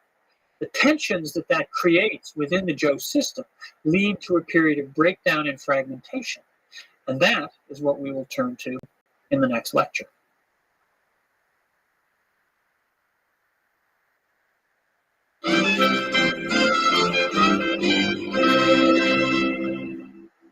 The Zhou dynasty was founded when the Zhou people overthrew the Shang around 1045 BCE. And as we talked about last time, they set about then creating a new order, a new empire. The Zhou dynasty lasts a long time from its founding in the 11th century BCE. It's finally extinguished only around the year 253 BCE. So it has a very long run. It's in simple chronological terms, the longest lasting of the historical Chinese dynasties.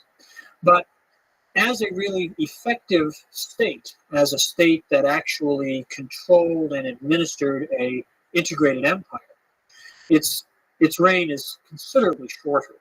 The formal extent of the Zhou dynasty and the actual rule of the Zhou kings are 2 very different things. What I want to talk about in this lecture is the process of breakdown, the process of fragmentation, which really brings to an end the period when the Zhou kings were the real rulers over China, and takes us into a period of chaos and confusion and turmoil, which lasts a long time, but becomes also one of the most fertile and creative periods in China's intellectual and cultural history. We'll be looking at those intellectual and cultural developments more in the next couple of lectures. This time I want to really concentrate on what happens to the Zhou state and how it winds up becoming what we might today call a dysfunctional empire. The Zhou faced the challenge of administering China, of administering the territory they had seized from the Shang, and they performed quite well in the early centuries of their rule. As we talked about a little bit last time, they were able to expand the territory under their control, particularly by expanding to the south and the southeast. They brought Chinese rule or their own rule to the Yangtze River Valley and even beyond that, and to the very rich rice growing areas of the southeast coast. As they did so, they also presided over a period of population growth. In part, of course, that's a result of geographic expansion. More territory, more control brought more and more people into the Zhou Empire.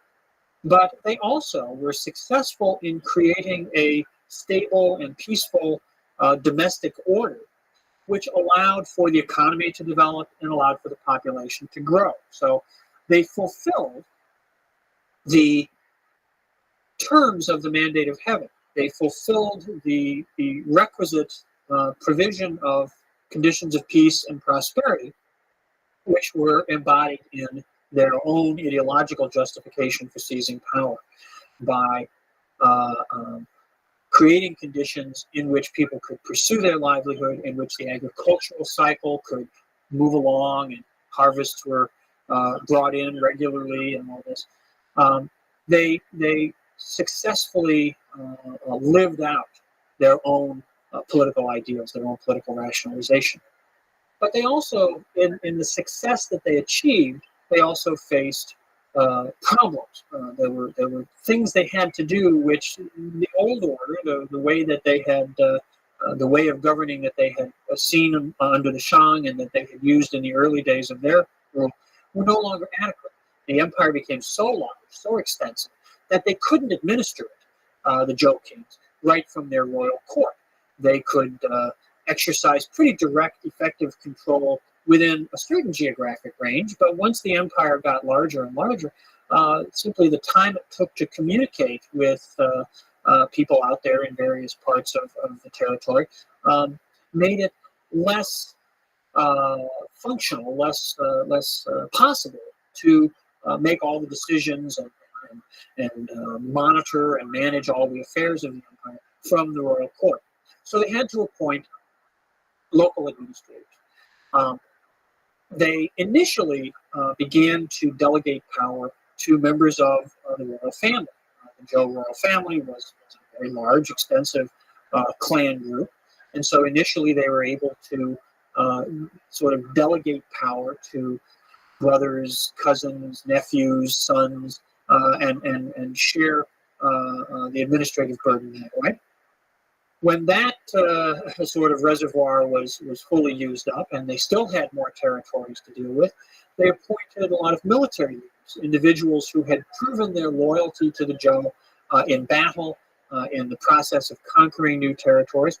Often it became the practice that the military commander of forces who brought new territory into Zhou control would be appointed to be the political supervisor of those territories as well. In the first 3 or 4 reigns of kings, this system worked very well. The personal relationships between the kings and the individuals that they were appointing to administer local territories were quite close. But as time went by, changes took place both at court and out in local circumstances. At court, the monarchy became an established thing. The dynamism, the charismatic leadership of the early Zhou kings gives way to a more routinized political center. The kings who come along after the first century or so of Zhou rule have grown up in conditions of power and prestige. They've grown up in the palace, in the capital. They accept the leading role that they have and that the Zhou have almost without questioning it, and they become perhaps a bit complacent about it. At the same time, out in local society, in local communities around the empire, the power holders there are the descendants now of the individuals who were initially appointed by the early Zhou kings. Often these positions of local leadership became hereditary. And they begin to ask themselves why they're acting as subordinates, why they are forwarding, for example, large amounts of wealth to the royal court. particularly in the south and the southeast. The territories that are now being brought under Zhou rule are very productive, very rich agricultural areas, and yet most of the agricultural surplus that's being generated is being shipped off as tribute payments to the royal court. And local administrators now start to question, now start to say, why, we're doing the work, we're out here on site, in location. Why are we sending all this wealth off to the capital? Why don't we retain more of it here in our local environment? And so they began to, in fact, decrease the amount of tribute that they forwarded to the court. At the same time, they began to also question on the one hand, but on the other hand, actually subvert the order of hierarchy that had been in place up till this time. And what we can see most clearly, or perhaps the way we can see this most clearly, is in the use of terminology, in the way that they referred to themselves. These individuals, these local strongmen, were appointees of the Zhou ruler. And the Zhou ruler at this time, the term for the chief leader in China at this time was the king. In Chinese, the term is Wang. What we see beginning in the 8th century BCE is that certain local administrators, certain individuals exercising power theoretically on behalf of the Zhou king, begin to refer to themselves as Wang, as kings, okay, in their writings, particularly in the documents that they're using in their local context. They may still refer to themselves in appropriate terms when they send reports or messages to the court, but in their own local settings, they start to call themselves kings. Okay. Now, what should have happened in some sort of theoretical model is that the first time somebody did this, the Zhou king should have said, if he heard about it, the Zhou king should have said, you're not allowed to do that. You can't call yourself a king. I'm the king. There's only one king. There can't be two kings, so stop it. And then sent out sufficient force to compel whoever was doing this to stop. But that doesn't happen. It doesn't happen because the Zhou, right at this time, early in the 8th century BCE, suddenly have to face a different kind of problem, a different kind of challenge. And this is the beginning of insecurity, the beginning of unrest on their own western frontier. Actually, in the very territory where the Zhou people themselves had first originated, out in the far west of the Wei River Valley, what's now southwestern Shanxi province. A new people begins to emerge in that area, a new historical identity, a people called the Qin, which in the opinion system is spelled Qin. The Qin people. Now, we'll hear a lot more about the Qin people in about 3 lectures from now, because the Qin will become one of the most powerful people to rise up during a period of great chaos and warfare in China, and we'll follow their story later. But for right now, what's important is that in the early stirrings of the Qin people back in the 8th century BCE, they began to pose a threat to sort of the rear guard of the Zhou people. And in fact, the Qin began to raid into Zhou territory, and around the middle of the 8th century, the Zhou decided that they needed to move their capital. So they abandoned the capital that they had built at the beginning of the dynasty, where the modern city of Xi'an is, and they moved east down the Wei River Valley into the Yellow River Valley, and out onto the very edge of the North China Plain at the site of what is today the city of Luoyang. Now, Luoyang, they also built as a great imperial capital on the model they had developed back at Shenyang of a square city with a north-south axis and all the other attributes of sort of the cosmic diagram that the Chinese capital is meant to embody. And Luoyang becomes a capital city for the Zhou. It's a subordinate capital, a secondary capital in a number of later dynasties. It remains a very, very important political and cultural center in later times. But in the 8th century, Its significance is that it represents a shift in the center of Zhou rule, and it represents a weakening of the Zhou state because they're forced to abandon what had been their capital, what had been their ancestral homeland, and move into a more secure area in the heart of the agricultural core of China. Because of this, because of the attention that they're spending on these, the rise of the Qin people and the move of the capital and trying to stabilize their system at the center, they're unable to attend to some of these developments taking place out in more peripheral areas where local strongmen are arrogating to themselves, are usurping for themselves the terminology of royalty. Now, in some ways, this change in rhetoric, this change in terminology might not seem to be particularly significant, but what's important is that it constitutes a challenge to the authority of the Zhou. It constitutes an erosion, a subversion of the proper order. Okay, and so this begins to call into question the legitimacy of Zhou power itself, the legitimacy of the Zhou kings. Now, for the next few hundred years, China becomes a sort of schizophrenic political culture because throughout the ensuing centuries, the Zhou rulers remain in place. They remain in Luoyang. One king follows another upon the throne. There's a legitimate succession of power and authority. And most local strongmen, most rulers, as they emerge around China, continue to pay some sort of formal lip service to the supreme position of the Zhou kings. But the political reality is that the Zhou do not control territory beyond maybe 30 or 40 miles outside their capital. And all the rest of China begins to break down into small local states ruled by independent kings. Okay?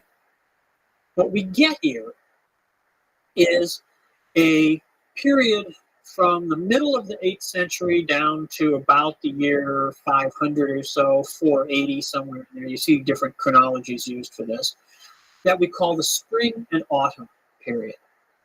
The name comes from a particular text, a book called the Spring and Autumn Annals.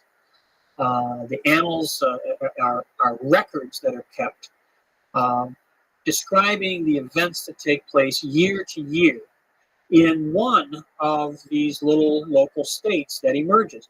The particular one that we're concerned with when we talk about the Spring and Autumn Annals is a state called Lu, the state of Lu. The state of Lu is very important. It's very significant in a number of ways. For one thing, it is ruled, the ruling house in the state of Lu claims that it is descended from the Duke of Zhou. Now, you remember we talked about the Duke of Zhou at the time of the Zhou conquest. He was the younger brother of King Wen, who had planned the overthrow of the Shang, and he was the uncle of the young King Wu, who was actually on the throne at the time, or takes the throne at the time of the Zhou conquest. The Duke of Zhou was the archetype for the sagely advisor, the wise counselor, the individual who exercised restraint and didn't seize power for himself, but instead served the greater interests of his people. Well, the rulers of the state of Lu trace their descent from the Duke of Zhou. So they are, while not the royal line in Luoyang, they are sort of as close to legitimate as any of these minor states can be. The other thing that's important about the state of Lu is that it is the home state of Confucius. Now, we'll be talking about Confucius in the next lecture, and his ideas and his political philosophy and how those develop. One thing that's interesting about the Spring and Autumn Annals is that the Chinese traditionally believed that Confucius himself had edited this book, that he selected the particular entries from the historical records of the state of Lu and compiled them into this book form. The Spring and Autumn Annals is a quirky text. The entries in it are very short. They're often rather ambivalent as to why they're even in there. what they mean, what their significance is. And that is believed, or was believed traditionally by the Chinese, to be an indication of Confucius's thinking. He selected particular events, particular incidents to illustrate his moral philosophy. We'll make more sense of that when we talk about that moral philosophy next time. But the Spring and Autumn Annals is a record, year by year, of how the state of Lu in particular was governed and how it interacted with other states around it. And it's just one of a number of similar texts, others coming from other states, but it's exemplary of this kind of record. And what it describes, and what the other spring and autumn type annals from other states describe, is a process of breakdown, a process of fragmentation, where the unified, integrated order which the Zhou had worked so hard to create at the beginning of their rule simply falls apart. Local rulers call themselves kings, even though officially they should be referred to as dukes. There's a whole hierarchy of nomenclature that is formally used in the official records of the Zhou kings, but which everybody else starts to ignore. And as they assume these titles, they basically set up in their local administrative centers sort of mini royal courts. They begin to perform rituals, certain kinds of rituals, which are really only appropriate for the king. But now that they're calling themselves kings, they feel it's appropriate for them to perform these rituals.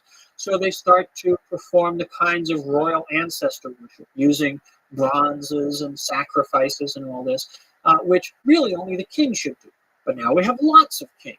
And so we have lots of royal courts and lots of individuals performing these different rituals and adapting them to their own particular needs or sentiments or particular tastes.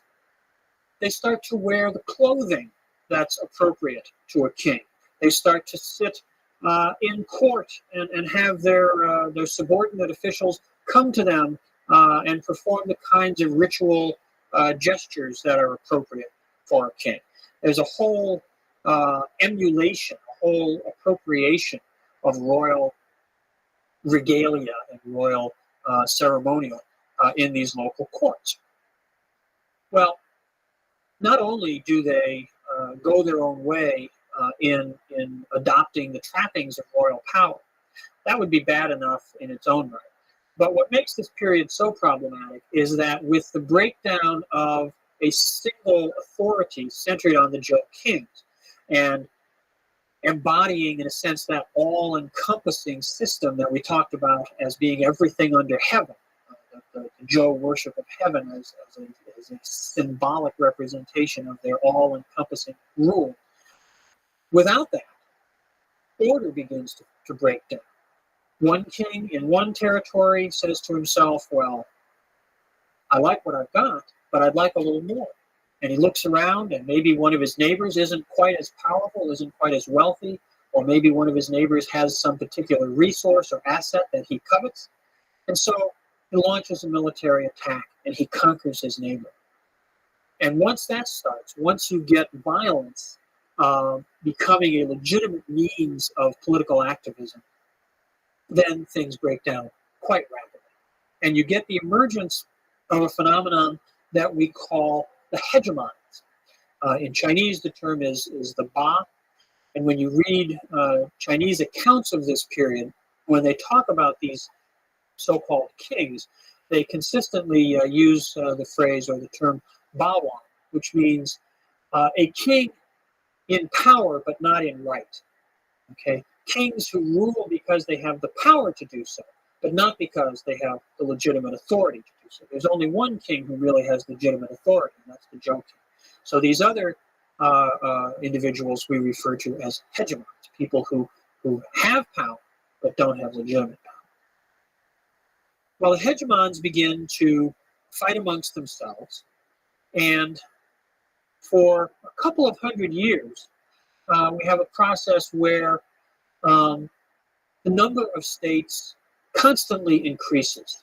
And you go from a state of one, the single Zhou empire, By the time we get down to around the year 500, there are perhaps 250 small states scattered all over the territory of China. Obviously, some of these are quite small. Some of them consist of perhaps only a single fortified town and the agricultural fields necessary to support it. Others are larger and more extensive. But each of them claims the power and legitimacy of being a sovereign government. Again, they may continue to acknowledge on some level the overlordship, the supreme position of the Zhou king, but it's merely a ritual exercise. The Zhou kings exercise no substantive power, no real political authority outside of their royal domains. Now, while all this is going on, while power is fragmenting and kings are popping up all over the place and royal courts are proliferating, there's a very significant development that takes place, I suppose we could say, in the political society. And this is the emergence of an elite strata in society that we call the Shi. The Shi become the class of professional political administrators. Okay? Now, they develop, in a sense, out of what we saw back in the Shang period, the royal diviners. The royal diviners in the Shang period were the people who were literate. They were the ones who knew how to read and write the Chinese language. They were the ones who recorded the questions and the answers and the outcomes of the oracle bones. They were the ones who maintained the records of state administration. When we get to the Zhou, there are at the royal court similar individuals, ritual specialists, people who know the traditions, who can read the texts of the past. But as the number of royal courts proliferates, the number of individuals required to perform these functions, not in one single royal center, but in some 250 different sort of mini courts all over China, grows accordingly.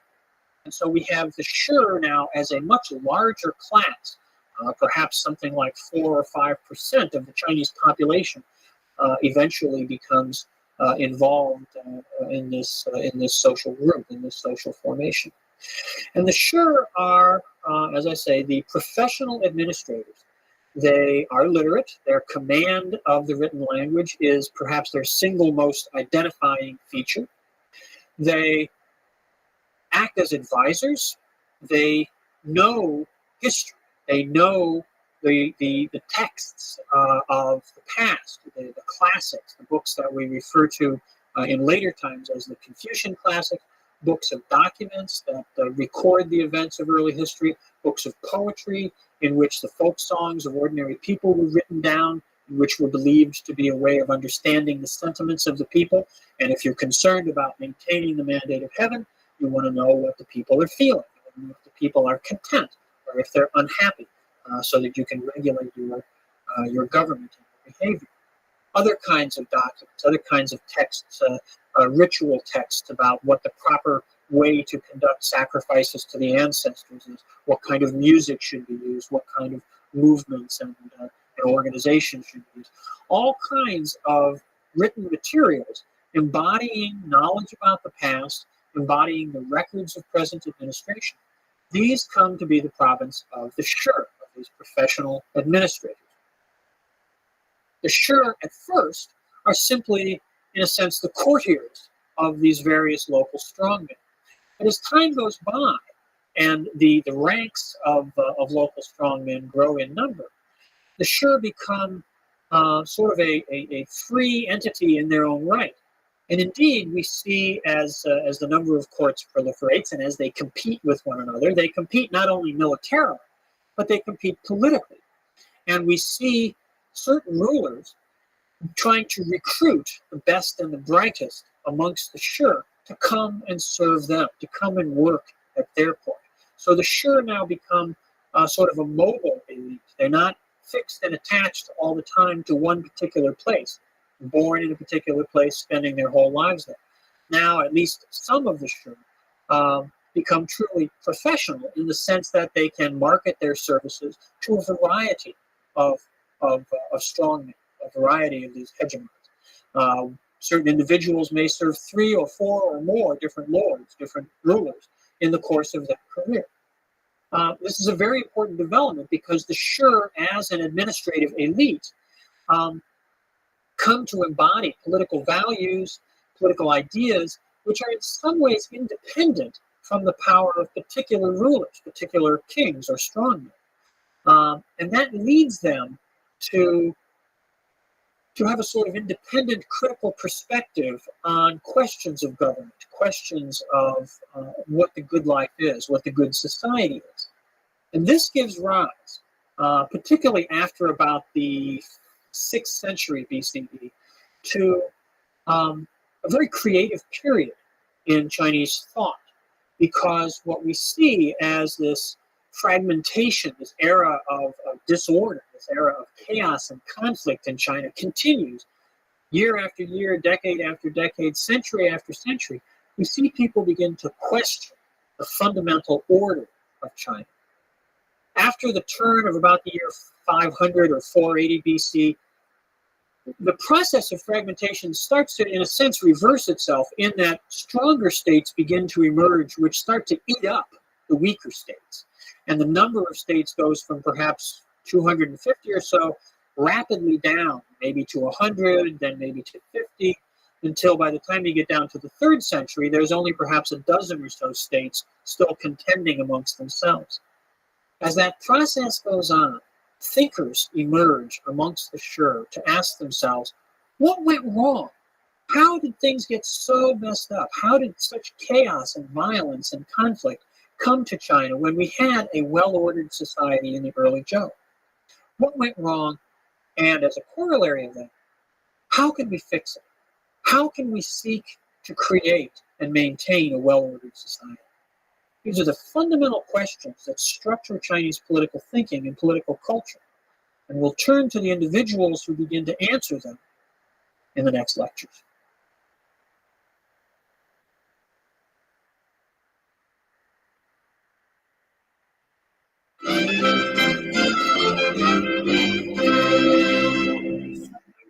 The Warring States period in Chinese history comes so happy. I just after found a fucking logger bot that tells me everything that I need to know when this fucker who comes in to wake me up every single day comes in. It'll tell me how long he's here, at what time he comes in, and I'll be able to ban his ass. That's wonderful.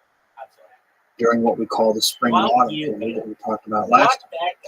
And then around the year 500 BC or look, 480 in that you can't vicinity. hustle a hustler and game respect game. I understand. I'm doing this to everybody on every platform, so I get it. But I'm happy. States declines again, so that we go from a peak of maybe around 250 down to smaller and smaller numbers, 150. By the time we get down to the 3rd century BC, there's perhaps only a dozen fairly large states still fighting it out amongst themselves. We'll see the culmination of that process in the next lecture. But today, I want to take a little time to talk about the philosophical response, the questions that people asked, the way that people tried to make sense of the chaos that was taking place around them in China during this period. We talked before about the rise of the Shi, the class of professional political administrators who emerged during the spring and autumn period as the number of local courts, local royal establishments grew, and people were needed to carry on the administrative activities of government. The literate class, the group of individuals who read the records, wrote the records, used the historical precedents, the knowledge of the past to advise their rulers on government policies. These individuals reflected on the problems that were confronting China, confronting the many states now that constituted China. And they asked questions about why things had gotten to be as difficult as they were. What had gone wrong with the order that had existed? The early Zhou dynasty had been a period of great success, great expansion and growth. Why had that gone wrong? Why had that broken down? And as a corollary of that, what could be done to put the world back into order? What could be done to fix things? there were many, many responses that different individuals came up with. And we'll talk about some of those today and some of those in the next lecture. But I want to concentrate first on perhaps the most influential figure in Chinese intellectual or philosophical history, and that is Confucius. There are two important schools that remain linked to one another throughout Chinese history from this period on: Confucianism and Taoism. They emerge about the same time. They in some ways represent a polarity of thought about government and good society and a properly ordered world. Confucianism is the one that I'm going to start with, not because it's more important or because it's right and Taoism is wrong or anything like that. It's simply because you have to start with one of them, and I'm going to start with Confucianism. We don't know a lot about the historical individuals who started these schools of thought. Confucius lived between about 550 BC and 480 BC. Exact dates are hard to determine. There aren't really contemporary records of him, but we do have information about him written down by his students and their students in later generations. We know, for example, that he spent a fair amount of time traveling around in eastern China, essentially offering his services to the rulers of different states. As we mentioned in a previous lecture, Confucius was from the state of Lu in what is today Shandong province. It was a very successful state, one of the more prosperous states. It was a state that was ruled by a family which traced its descent back to the Duke of Zhou, so a very prestigious ruling house in the state of Lu. And that was where Confucius grew up. That's where he learned his craft, if you will, of politics. He was, of course, a member of this Shi elite, this professional administrative class.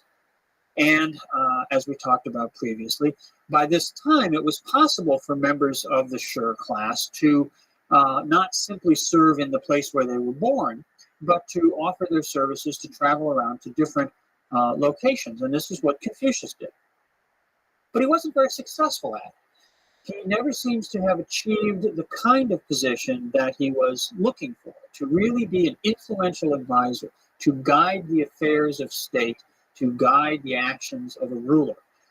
He had a number of relatively minor positions, and eventually he gave up this effort to try to achieve political success through serving in administration. He went back to his home state of Lu, and he settled into a longer career as a teacher. And it's from his role as a teacher that we really know about his ideas, because his students and later individuals that they passed their knowledge on to wrote down many of the things that he said, many of the talks that he gave. And that's the information that we have about Confucius. Confucius's teachings, the core of his ideas, are about human relationships. When he looked at the world around him, when he looked at the problems facing China, and he asked these questions about what went wrong, why are things so messed up, what can we do to put things back in proper order? His response was to say, people need to understand the relationships between human beings in society. If we want a well-ordered society, we want a society in which people can live together peacefully and in prosperity, then we need to recognize that society is a network of human relationships. He saw the family as sort of a microcosm of this. The relationships within the family served for Confucius to represent the kinds of relationships that were desirable in society as a whole. They were relationships that involved, on the one hand, obligations, duties, responsibilities, and on the other hand, bonds of affection and compassion and caring.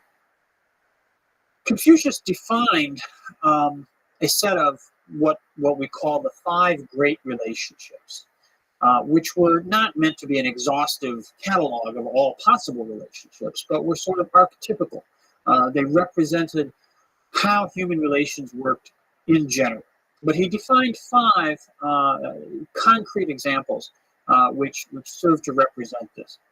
And these are the relationship between the ruler and the subject, the relationship between father and son, the relationship between husband and wife, elder brother and younger brother, and the relationship between friend and friend. Now, 3 of these are family relationships: father and son, husband and wife, elder and younger brother. And this reflects the centrality of the family in Confucian thought. It's not just a coincidence that he chose these 3 as part of the overall font. All of these relationships have certain characteristics. They're all what we might call hierarchical. That is to say, in each pair, one side plays a leading role and the other side plays a following role. One side is dominant, one side is subordinate. The ruler is dominant over the subject. The father has a leading role in guiding the development and training of his son, who's in a subordinate learning role. The husband and wife, the elder and younger brother, even in the relationship between friend and friend.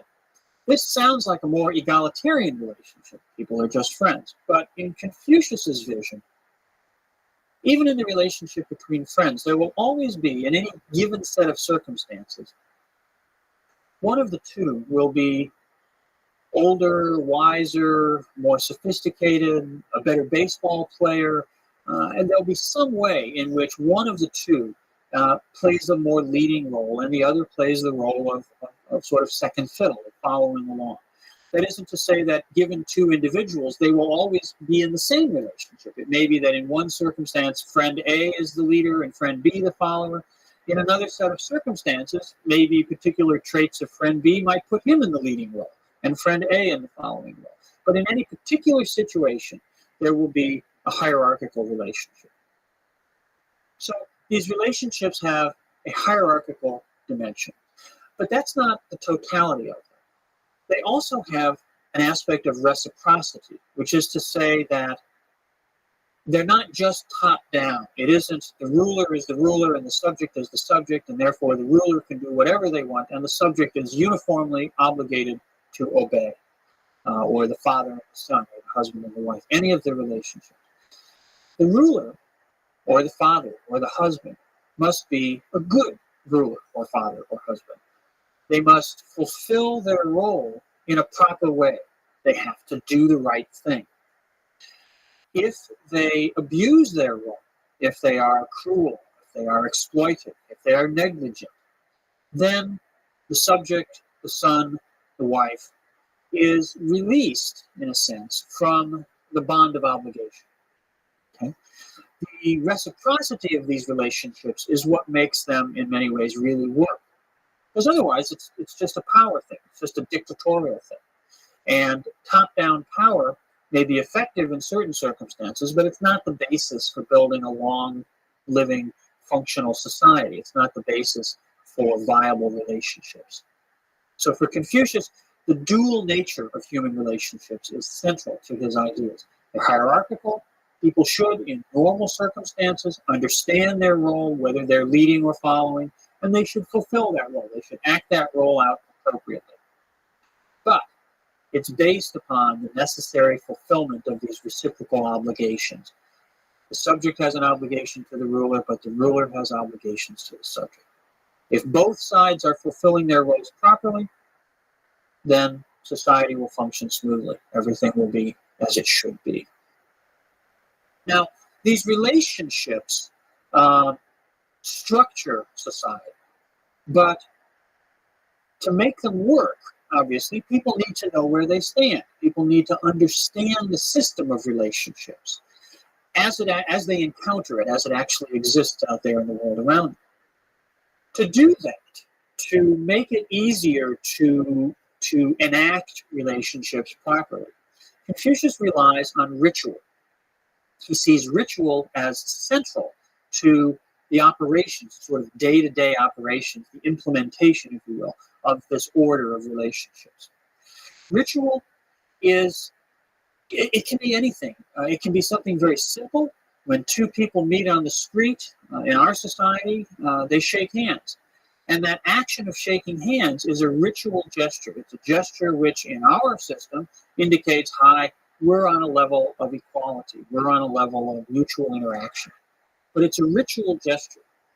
Or a ritual can be something very elaborate, college graduation or presidential inauguration, something like that, which involves large numbers of people performing certain actions in certain ways, music, colorful uniforms or costumes or something like that. Ritual can be very elaborate, can be very simple. It can be anywhere in between. But ritual serves to facilitate the enactment of the relationships that Confucius suggests are central to a well-functioning society. Now, in looking back at history and looking at the condition of China during the Warring States period, what Confucius says is, this is the key. This is where things went wrong. Things went wrong in China when people violated the proper ritual order.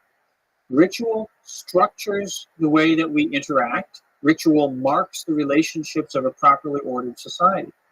So he looks back and he says, as we talked about before, back there in the 8th century BCE, when people started taking for themselves the title of king, when people started performing at their local courts the rituals of royalty, when people started wearing the garments of the Zhou king, they violated the proper ritual.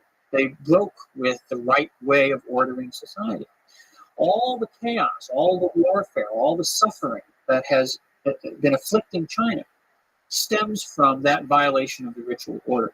And so for Confucius, the initial action, the basic program, what Confucius advocates as how to fix things, he talks about returning to the rites, returning to the ritual order of the early Zhou. Not necessarily in terms of going back and figuring out exactly what coat of robes they wore in the year 1000 BC or something like that, but returning to the properly ordered ritual system, which was characteristic of the early Zhou, rather than the chaotic order or lack of order, chaotic disorder of the Warring States period. He also advocates something called the rectification of names. At one point, Confucius is asked, what would you do if you were given power? He had, of course, gone around looking to be an advisor to a ruler. One of his students says, what would you do if you were given power? And he says, well, the first thing I would do would be to rectify names, to make the names fit reality.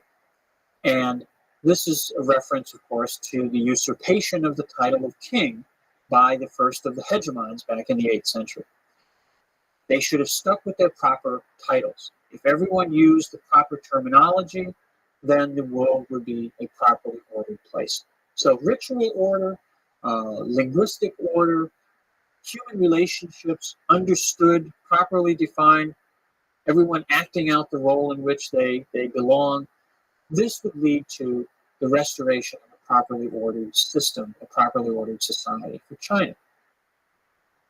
A critical individual in this process is what Confucius calls the gentleman. In Chinese, it's the junzi. The gentleman is the individual who acts sort of as a model. He models the correct behavior. He models the proper ritual order in himself. He engages in learning. He learns about the past. Obviously, he's an educated gentleman, a member of this sure elite. And he seeks to approach what we call the proper way. There's a very important term here, the Tao. The Tao means the way. The word literally means a path, a walkway. But it means the way of proper order, the way that we should live in the world about us. By promoting and seeking to manifest a proper order, by seeking to embody the way, if you will, the gentleman provides an ideal role model that everyone else can then learn from and emulate. Well, Confucius died around 480 BC. About 150 years later, a man named Mencius came along who picked up on many of the teachings of Confucius and further developed his ideas. He elaborated more fully the doctrine of the great relationships, and he specifically turned his attention to the relationship between ruler and subject and developed these concepts in a way that emphasized the performative obligations of rulership. He talked about the necessity of the ruler to do the right thing, and that when the ruler violated this, the people had a right to overthrow him, to change the government that they had. And of course, in some ways, this is a Confucian expression of the old doctrine of the mandate of heaven. Mencius talks about it in terms of the human relationship between ruler and subject, but it is deeply embedded in the conceptual order of the mandate of heaven. If the ruler abuses his relationship, his role, he's going to lose the mandate. And we can tell he loses the mandate, the people have the right to overthrow him. Well, Confucianism, as you can tell from the way I've just described it, has a fairly positive vision of the world and how to deal with it. Confucianism tells us that there is a proper order for society, that we can know what that proper order is, and that it is the obligation of the individual, particularly the gentleman, to seek to restore that order, to seek to create, to foster that order. Taoism is rather in contrast with this. Taoism takes a position or a set of positions that form sort of the opposite end of a polarity with Confucianism, where Confucianism is very proactive, Taoism is very skeptical. Taoism, if you can say this, Taoism advocates inaction. Okay? Now, Taoism emerges from the thought of an individual that's called Lao Tzu. Lao Tzu, the term just means old master. We know even less about the life of Lao Tzu than we know about the life of Confucius. Indeed, it's not 100% sure that there ever was a historical individual who was Lao Tzu. We have a text which is called Lao Tzu, which is purportedly written by this individual. He supposedly lived about the same time as Confucius. He was reportedly from one of the other minor states. There are legends that at one point Confucius and Lao Tzu actually met, had a debate in which Lao Tzu made Confucius look like something of a chump. These stories obviously were mostly told by the Taoists. The text that we have by Lao Tzu, and then just as Mencius developed the ideas of Confucius at a later time, Lao Tzu has a later follower, a man called Zhuangzi. His writings as well develop a perspective on society, on government, on morality, which is radically at odds with that of Confucianism. In that it is based upon a skepticism about knowledge, a skepticism about epistemology, our ability to know things. For Confucius, yes, we know things. We know a proper order. We know how to go about achieving it. We should do that. For the Taoist, all knowledge is arbitrary and partial. When we think about knowledge, when we talk about knowledge, what we're really talking about is language, is our ability to communicate. How do we know things? We know things by talking about them, by giving them names. We've seen that for Confucius, giving things names was very important. The rectification of names was, for Confucius, the place where he would start in putting the world back to order. But for the Taoists, names are just made up. Names are just arbitrary. How do we know that an orange is an orange? It's just a word. It's just something that we make up to describe something in reality. But to mistake the language for the reality is a problem. We can never know things in their entirety. We can never know everything about any particular subject or situation. So our knowledge, the basis for our actions, is always partial. It's always limited. There's always a lot of stuff that we can't take into account because we simply can't know it all. The capacity of the mind to comprehend things is finite, is limited. So our knowledge is always partial. When we act on the basis of partial knowledge, there are going to be consequences which we can't anticipate. And of course, in Western thought, we have this common sort of common sense idea about the law of unintended consequences. When you do things, there's always consequences that weren't what you meant. Well, this is in some ways, a very Taoist idea, that when we act, we don't know what the result of our actions are going to be. And indeed, often, in trying to make things better, we simply wind up confusing things or making things worse. Zhuangzi, the follower of Lao Tzu, who develops these concepts down around the 3rd century BCE, spends a lot of time. Zhuangzi likes to tell fables. He likes to tell stories. And he spends a lot of time playing with the idea of knowledge. He writes about a great bird that soars so high in the sky that when it looks down on the ground, it just sees sort of patterns of color. It doesn't see individual trees or rocks or animals or anything like that. And by contrast, a little sparrow that hops around on the ground and never gets up very high above the tops of the trees and sees everything up close, sees all the little grains and the stalks of wheat, and sees all the little ants and bugs around on the ground. Who's right? Well, neither one is right and neither one is wrong. It's simply a matter of your perspective, of where you're looking from. Zhuangzi also has the very famous story of a dream. He dreams that he's a butterfly. But then maybe he's a butterfly dreaming that he's Zhuangzi. And when he wakes up, he's not sure whether he's the Zhuangzi who was dreaming of a butterfly or whether he's now the Zhuangzi that's the butterfly's dream. So he's this questioning of knowledge, this questioning of our ability to know things. This is fundamental to the Taoist position. This has further implications for politics, for government. I don't want to suggest that Taoists aren't concerned with the problems facing China, because they are. In fact, Lao Tzu, in the one of the final chapters of the book that has his name, lays out a vision of a well-ordered society, which in some ways resonates quite nicely with that of Confucianism, but in other ways is very different. Lao Tzu writes that the ideal society, the ideal life in some ways, is one in which you live in a village. It's a small village.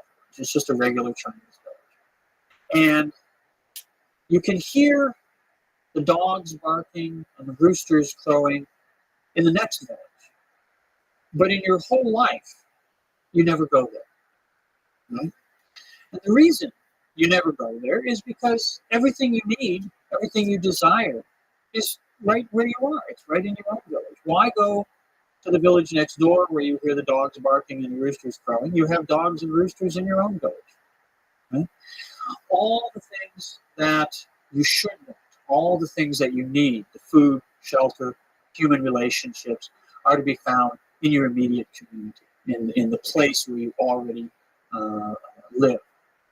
To want to go to the next village is just like wanting to conquer the world. It doesn't lead you anywhere. All it does is take you out of the proper order, the proper environment where you really belong. So Taoism presents a view of things which undermines, which negates the positivism of Confucianism. One of the critical terms or concepts in Taoism in Chinese is Wu Wei. And Wu Wei is really hard to translate. Again, it's one of these situations where taking terms out of Chinese and plugging them into English is a little problematic. What it basically means is don't do it. It means it's generally translated as inaction.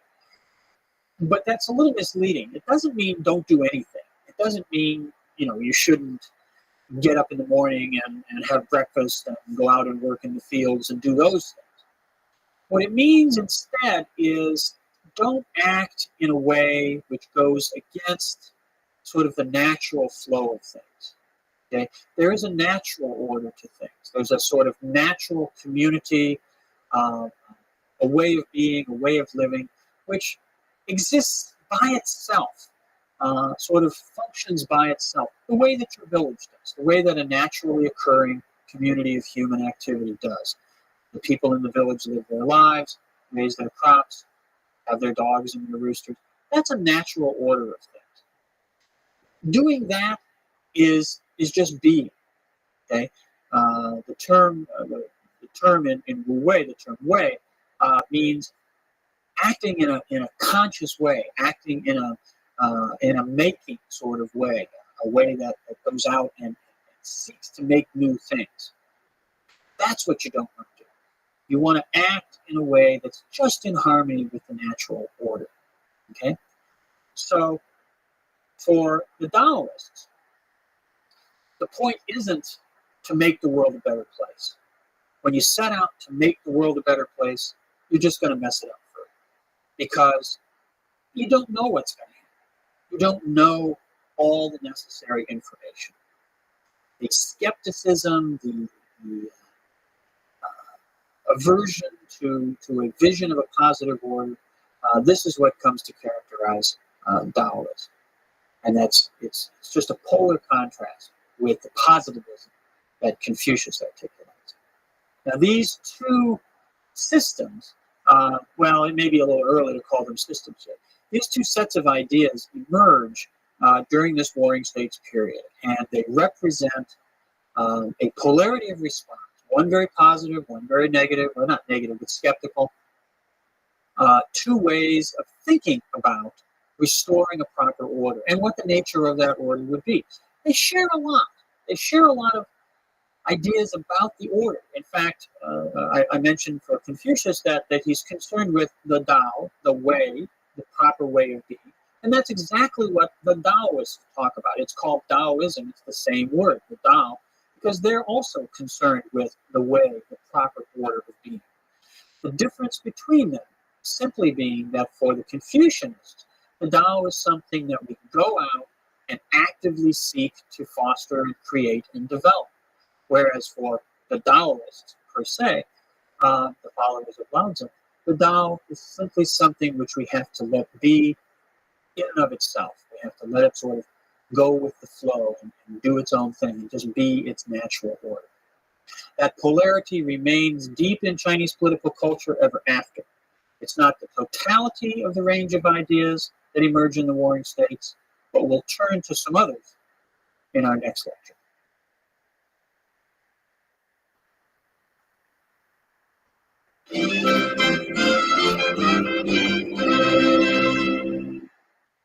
We've been talking about a period in Chinese history of great intellectual ferment. This era is sometimes referred to as the 100 Schools. It takes place during the Warring States period, which is the second half of the long age of fragmentation, the breakdown of the order of the Zhou dynasty. The first half, the spring and autumn period, an era where the number of states grows and proliferates.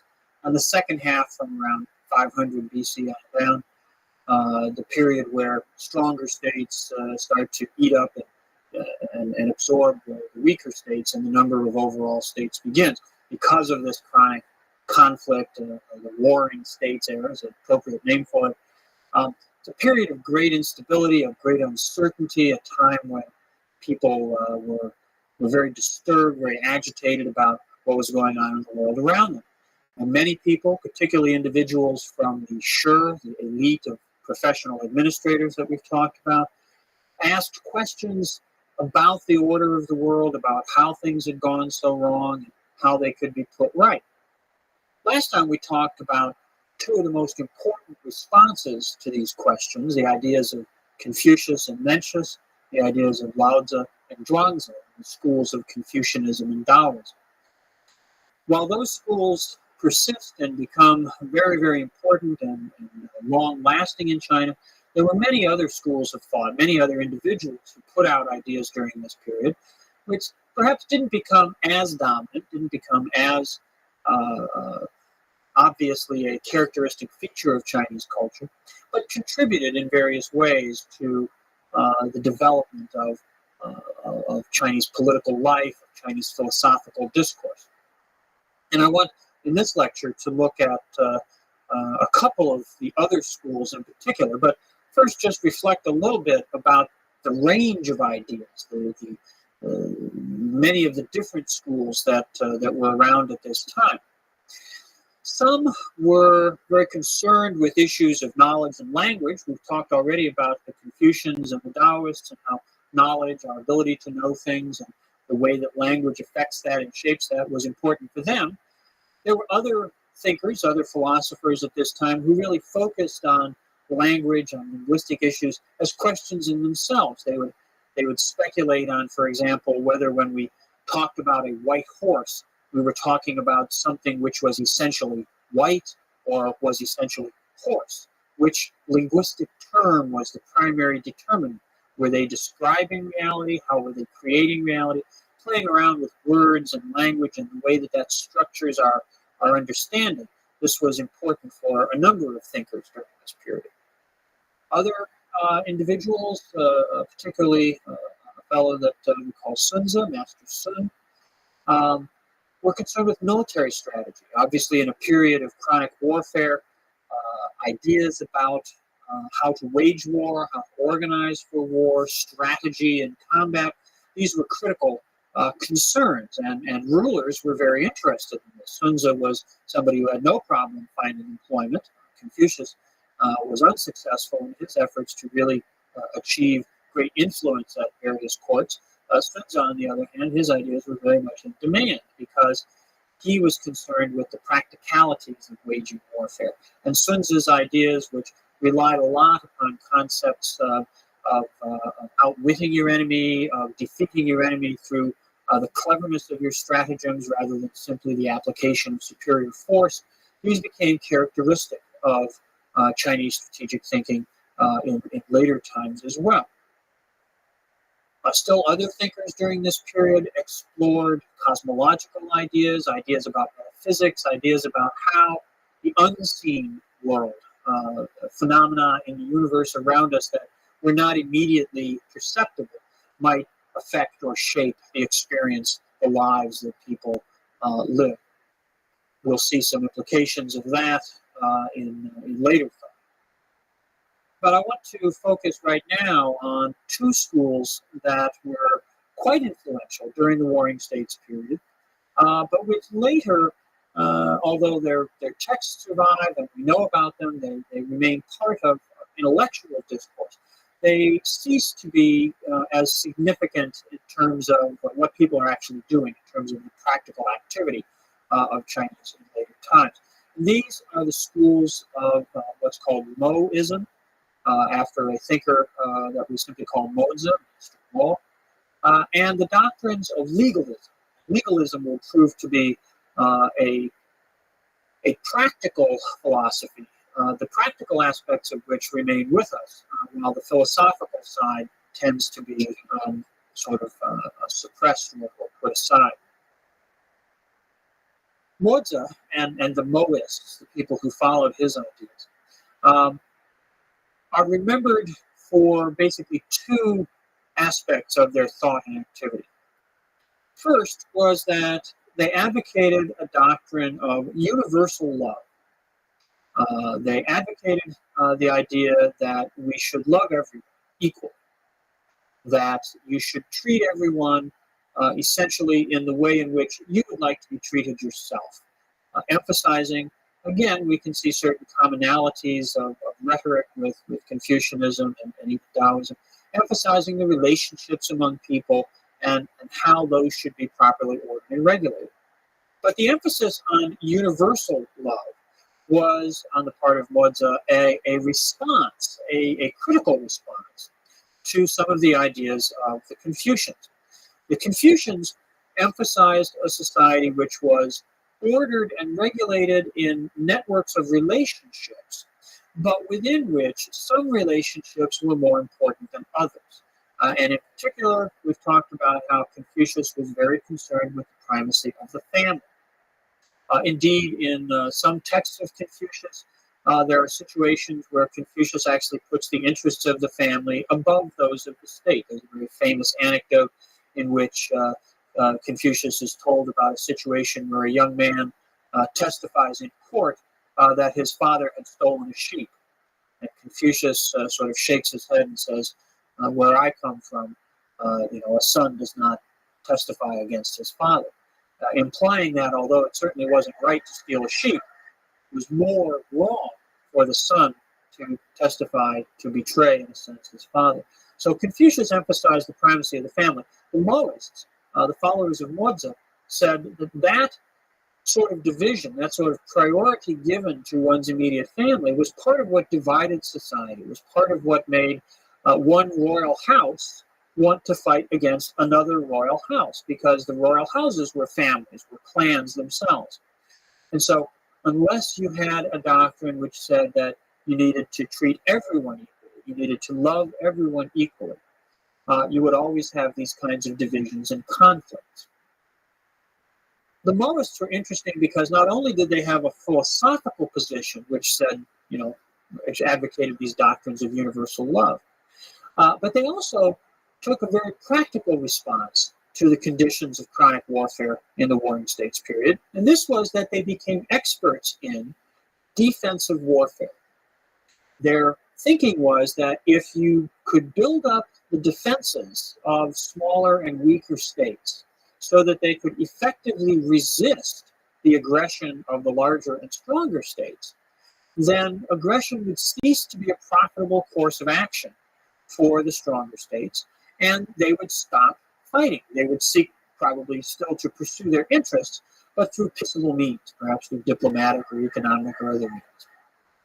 So the Mohists trained themselves in the techniques of defensive warfare and then basically went around and offered their services as consultants or advisors to states which were at risk.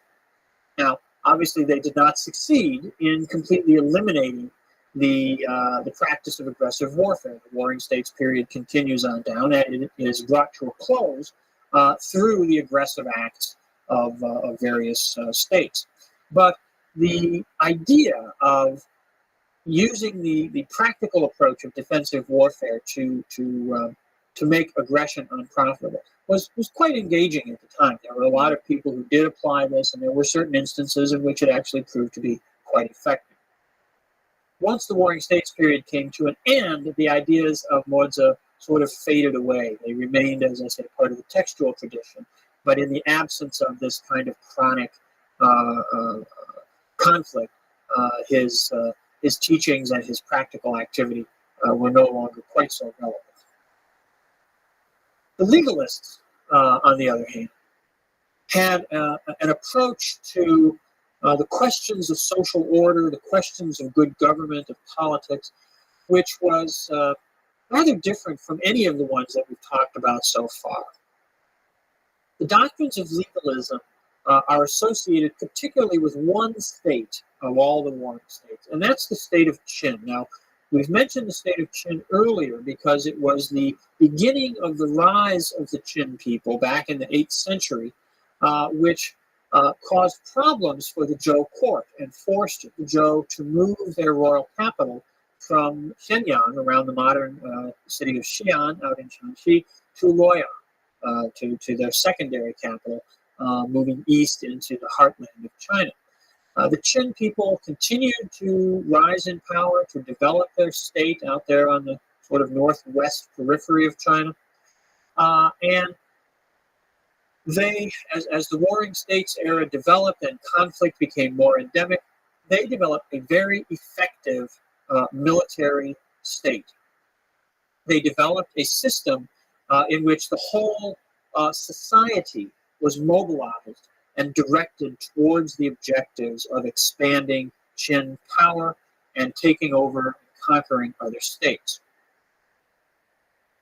These ideas, the system, the method that the Qin used began to be formulated, articulated in a more self-conscious way back during the 4th century by an individual called Shan Yang, who was the chief minister of the state of Qin at that time. And the key to legalism, the key to the practice of legalism, and later to its theoretical elaboration, is very simple. And it's the idea of rewards and punishments. Rewards and punishments.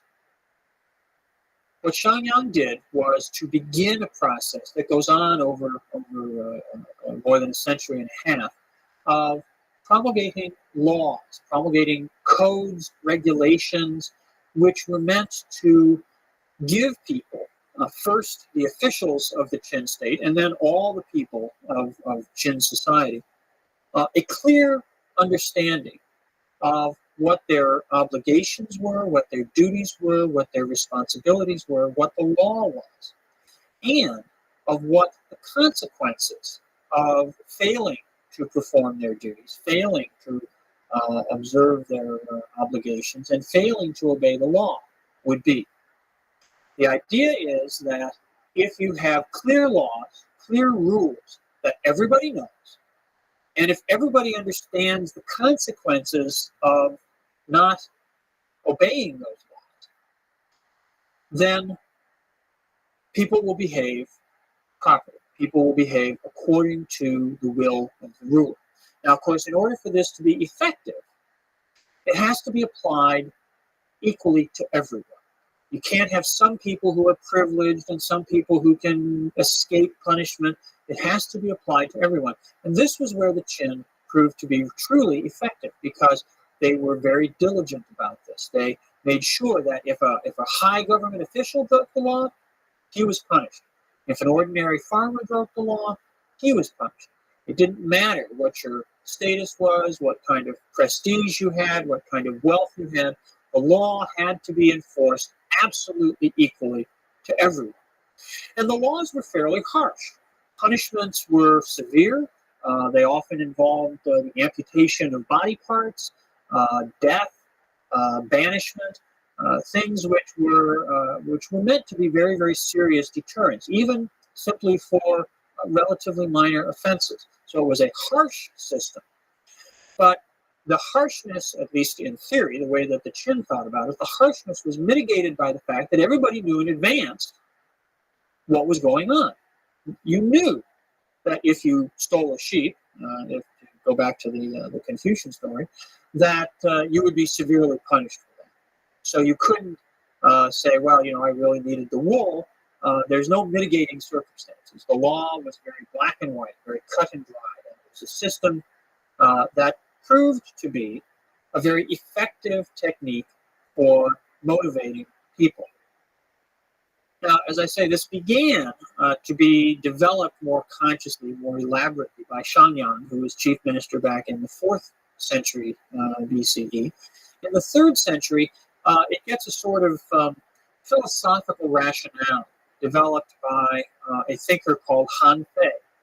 Now, Han Fei was a member of this sort of professional elite. He had worked in a number of states before coming to Qin. He's recruited by the leaders of Qin because of his ideas, and he then lives out his life, the rest of his life, as a servant of the Qin kings. And Han Fei gives a philosophical gloss, if you will, to the doctrines of legalism. Han Fei develops a theory of human nature, which says that basically people are selfish and greedy. That left to themselves, they will pursue their own self-interest. They will always seek to maximize their own personal gain and to minimize their personal pain, their personal discomfort. And so if you use that natural feeling of a desire for good things and an aversion to bad things, then you can motivate people. You can get people to do basically what you want them to do. This is a very modern-sounding concept in some ways.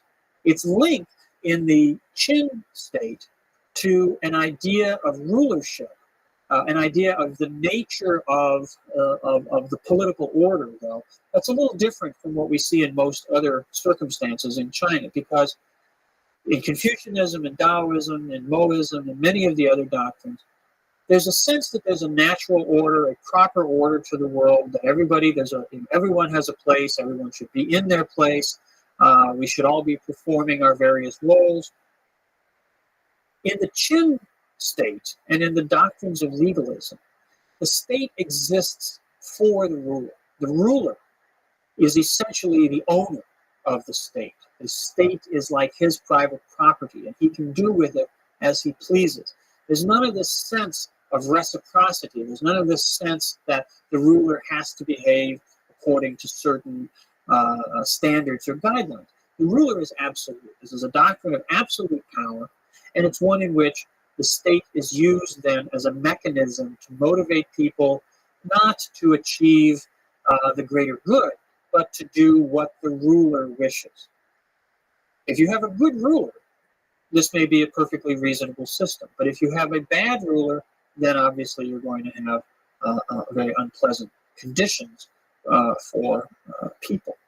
Now, so long as the Warring States period persisted, so long as Qin was one of a number of states fighting amongst themselves, contending for power, the doctrines of legalism served it very, very well.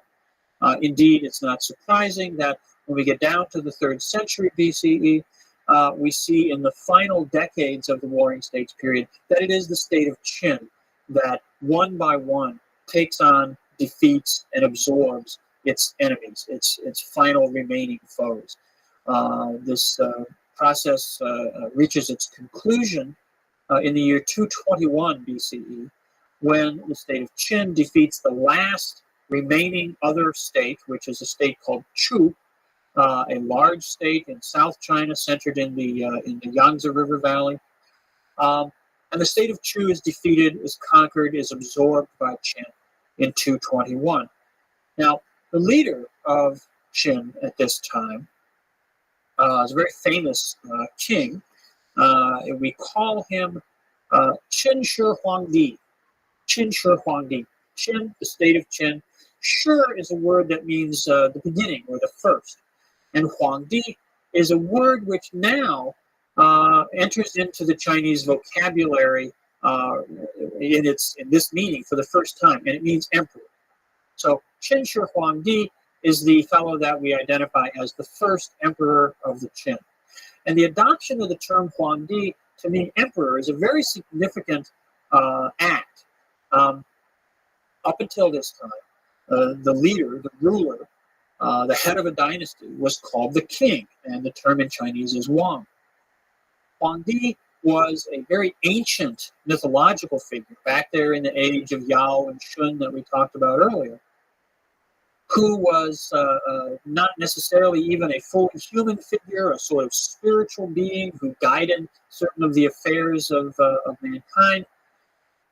For the king of Qin to, in 221, now adopt the title of Huangdi was a claim to a kind of rulership that had not been seen in China previously.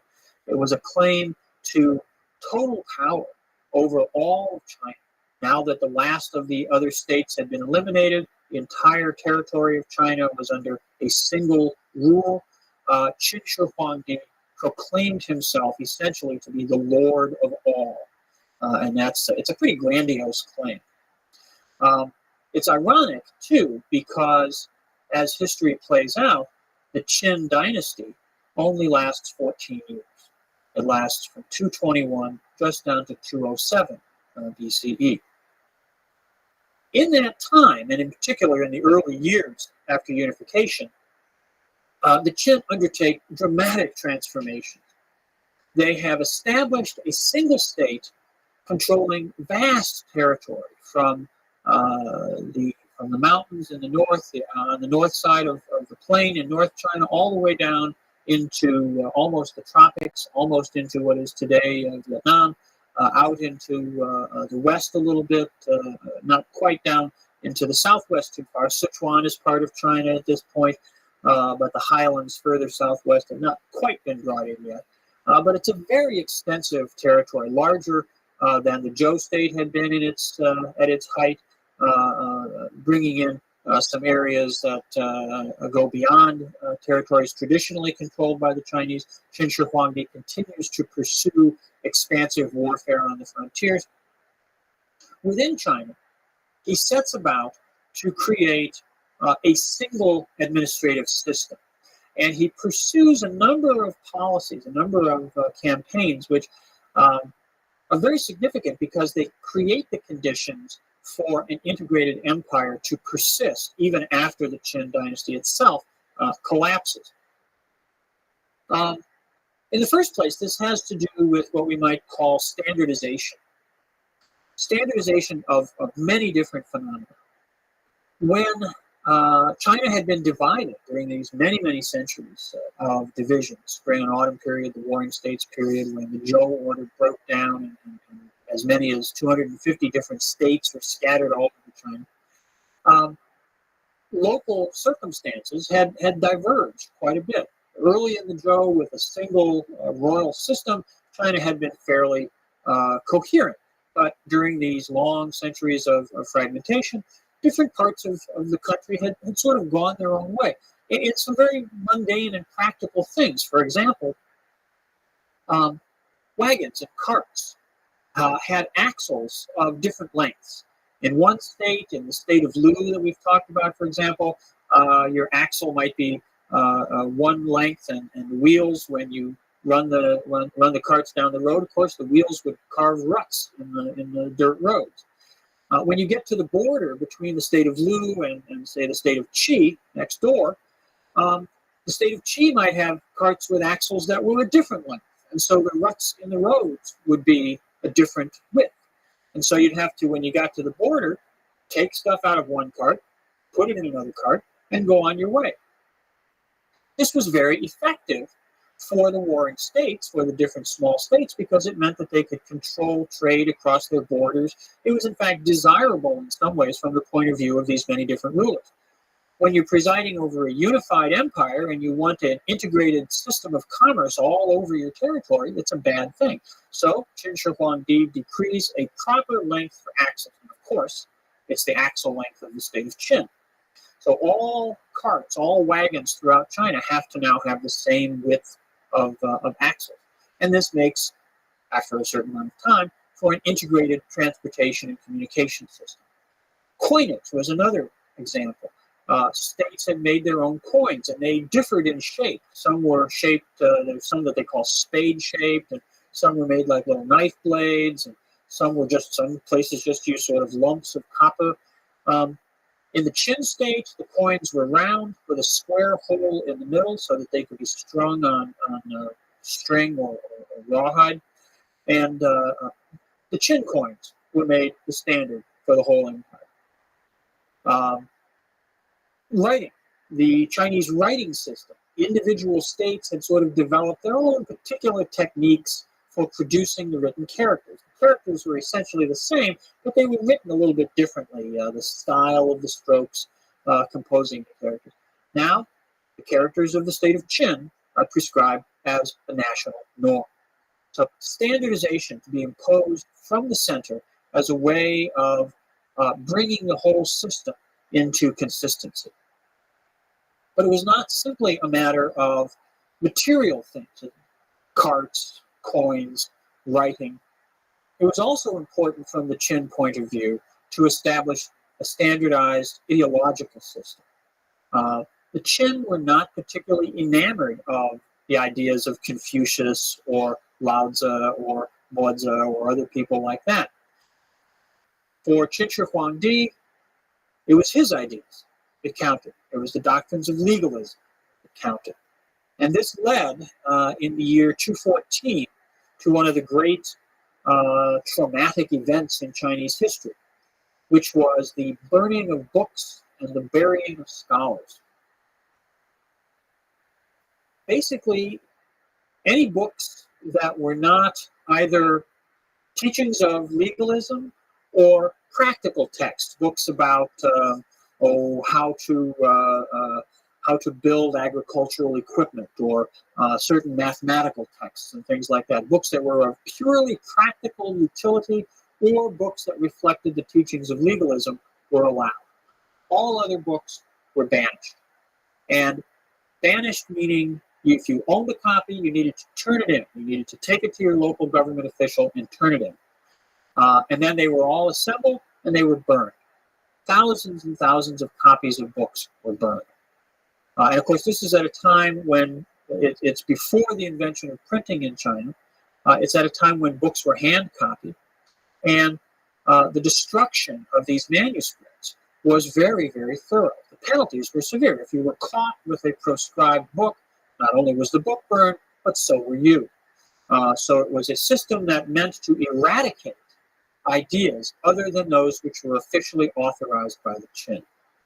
Now, given that it was a time before printing, books, written texts, were only part of the way in which knowledge was transmitted. Perhaps even more significant was the oral teaching, the verbal teaching by scholars of their students. And so, to ensure that these doctrines were eradicated, Qin Shi Huangdi ordered that the scholars, the teachers, who knew these texts by heart, be rounded up, and they were buried alive. So, a very, very severe effort to eliminate non-orthodox ideas and teachings from the state, okay, from society. And it was very effective. We have very few texts which date from before the fall of the Qin dynasty. Most of the books that are older than this, which we have today, are versions that were written down after the fall of the Qin. There's a very, very active period once the Qin collapses and a new dynasty replaces it. There's a very, very intense period of trying to recover these texts. And of course, sometimes that results in alternate versions. One guy remembers it one way, another guy remembers it a different way. So there's alternate versions of texts sometimes emerge. This trauma was so severe that it led to a renewal. Ironically, I don't think this was what the Qin had in mind, but it led to a renewal of thinking about the problems of society and government in the next century, which we'll be talking about a bit later. Well, the Qin state, very powerful, very ruthless, very effective. The Qin system of legalism was a perfect mechanism for gaining.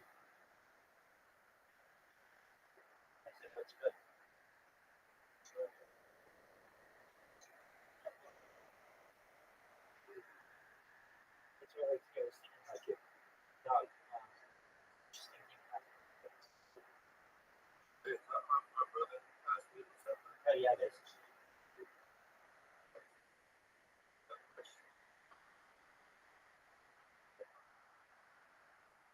Doug, Jin is going to be a Chinese history expert by the time I'm done with it.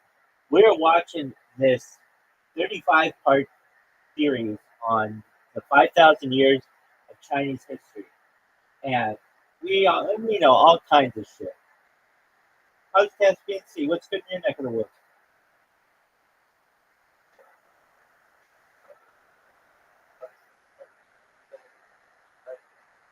Doug, we're learning about Taoism right now, different from Confucianism, and we're learning about Feng Shui.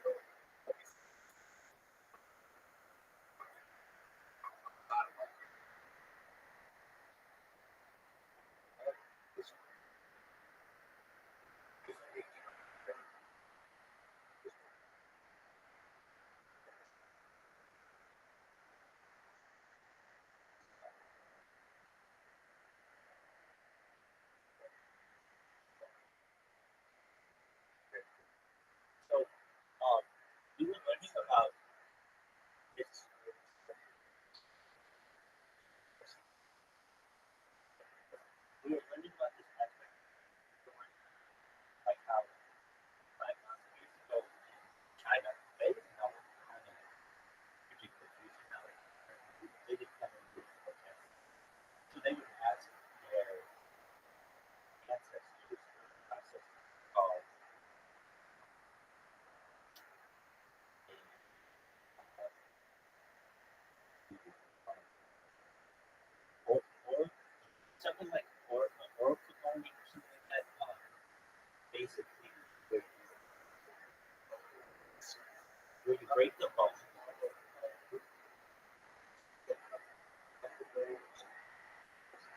whatever way the phone is, it's supposed to essentially guide the future or tell you the future. And which is like fascinating. But here's the thing. This is the cool part. I thought. Well, actually, Jim is the one part. Okay, so they would look at the way that a bone broke, and then they'd be like, okay, the bone broke such way. That means we have to do AB. And they're like, okay. But they would keep track of how often the ancestors were right and wrong. So they know that it was like, well, even though we are going to do what they say, we recognize these motherfuckers aren't always right either. And for some reason, we don't understand why. Eventually, they would find out that they're still human. Yeah, I mean, they would talk like, if it was like a 4-5 decision, they might keep going. But if it was like 8-2, it was pretty clear what they were going to do. But even the fact that they were like keeping track was very interesting. That's not even that. Okay, so I awoke this morning. Oh man, this pisses me off so much. It's always been an issue, and it's this. When somebody comes in here and does something bad, I don't know. Okay, really, I'm not always so quick to be able to get it. And a lot of times, if I'm asleep and I have my glasses off, I'm legally I have very bad cataracts. That's why the lighting is so dark, because my cataracts are really bad, and it's even hard for me to understand. So when I do have to very quickly get out of bed, put on my glasses, and see who it was the man, that person's long gone. And what will they have done? Played a lawnmower, played a leaf blower, played like really loud, just said word a whole bunch of leaf. I didn't have a way to track that. And so finally I got this logger. You can probably see it's in a moderator chat because you everything that everybody knows, basically. Like how long they're posted, what they posted. And I don't really give a shit about that. All I want is like I supposed to come in where like it's the police. Literally, there's one guy. Shout out to this guy because he's gotten 2 days in a row where I've been in deep sleep where I've been in deep motherfuckers come in and wake me 2 days in a row. I'm gonna let him do it for 3 days. I'm gonna let him do it this next time. Why? Because that's the last time this motherfucker's gonna do it. And I'll be happy for the way to be able to do it. And that's the only way I can do it. It's not like unless somebody else caught him, but I think I know what it is. But yeah, I worked all fucking day to get a good logger like that and troubleshoot every fucking thing. And I think that's a good one. If you see it, it tells you how long something's been here, and they join how long it's been. And also, so I know I talk about these thoughts all the time, but they're really important to me. Obviously, they're the bread and butter of shit. And I've been running into the issue, which I think is a huge issue, is that basically, I don't know, and Tess can see you understand. It's like you'll get it, but there are little things that go wrong, and you have to find where they would go wrong in troubleshooting. Like extend the time, or make it click in a different spot, or make it see a different image, or whatever. And I'm at the point with these things where you're getting to the point where they're running really smoothly. It takes me like a month to really fine tune it. I mean, they're like, they've changed the whole hit user interface. That I had bots that were working really, really well, but then when they changed the interface, it fucked me. But these bots are much better. They're much more efficient. What I didn't realize previously is I was having these bots search the whole page for like an image instead of saying, "Hey, look in this small little image," and it does it much faster that way if you just tell it a limited area. So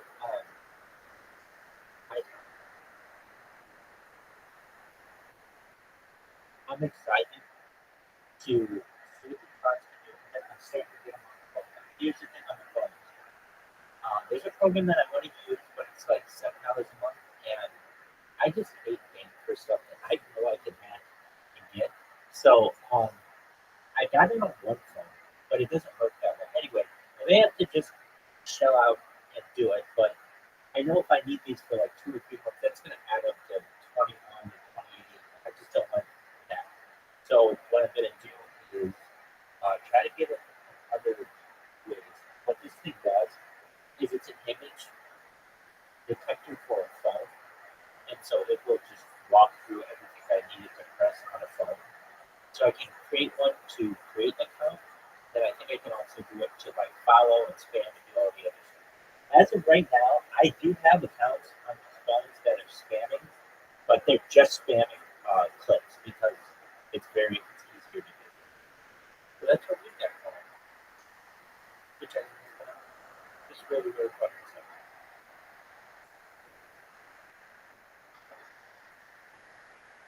All right, back to China. For another with the new dynasty. So that by 589, all of China. What is your question?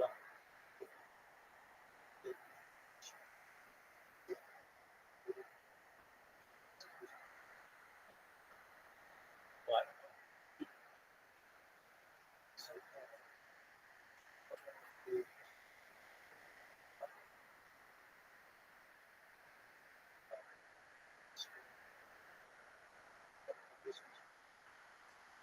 Yeah, what's that?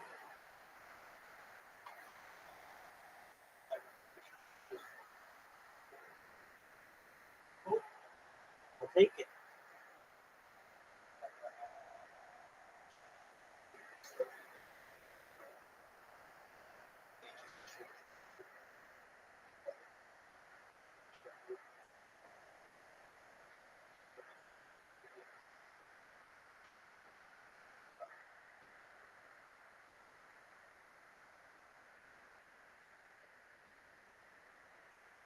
Excellent.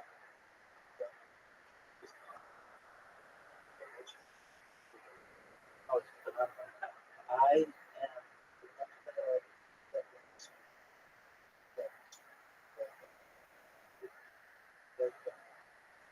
a flashlight.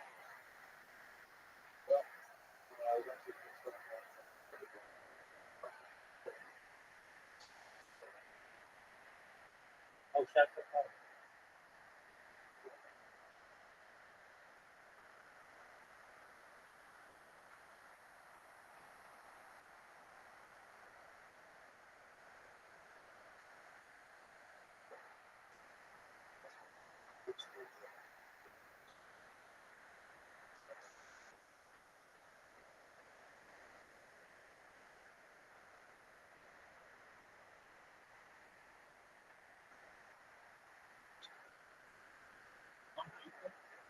I appreciate it.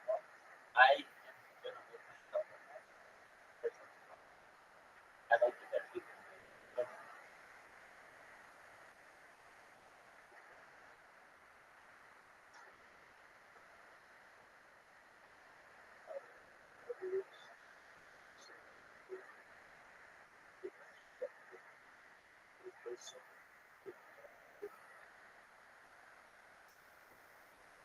Right.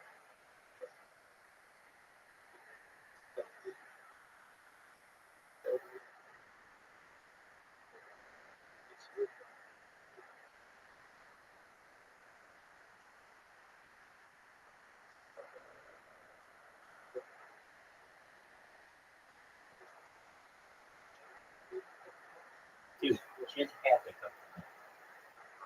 Actually, I enjoyed this. Actually, Rabbi, one of the shot that I came across is I was wondering what was.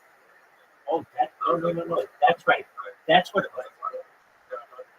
This was sitting in the chat, and I clicked on his profile, and then I see he had like multiple bios on my basically all his platforms. And he had a server. I was like, Jitto is smart. I was just kind of curious. Yeah, dude. Where we are now. Exactly. That's 100% right. That's exactly how Yes. I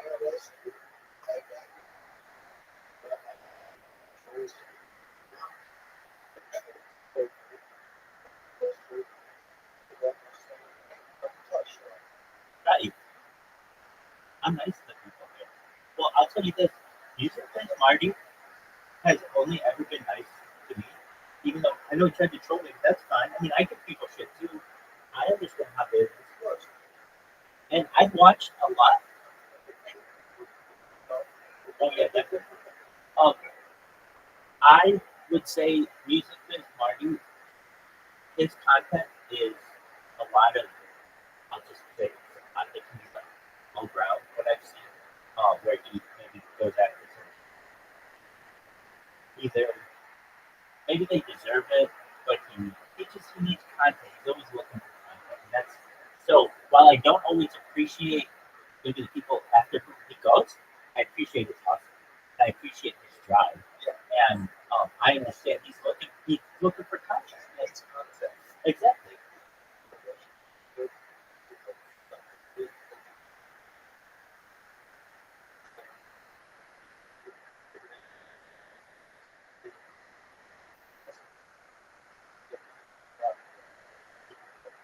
Well, I would say to him though, whatever he's doing is working. At least it works because like there's such a much amount of people I've ever had in my channel, and it was just a huge amount of uh, really excitement that he brought. And I met a lot of really great people there, and not including past students, because students he's certain things in the largest edition. Now, can I name those people right now off the top of my head? I don't remember all their names and stuff, but I can tell you this: we like I texted with those people. Um, we would play all kinds of trivia, we would play all kinds of games together, and they were really smart and they were really fun.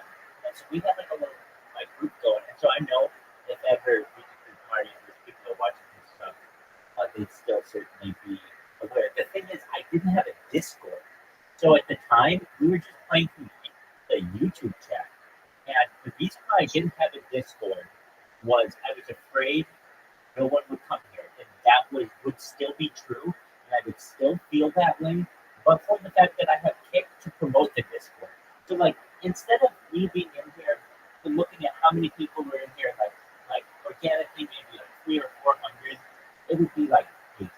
It'd be like nine. Like I would be begging people doing my Discord, like going to individuals, like that they would just get so annoyed with me. Instead, I spam the shit out of kick, and people come in here. That's true. Oh no, I wish.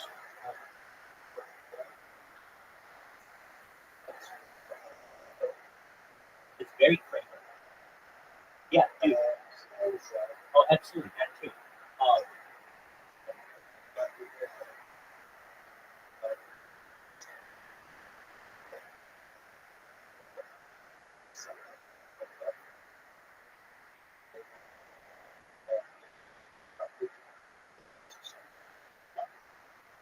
yeah, exactly.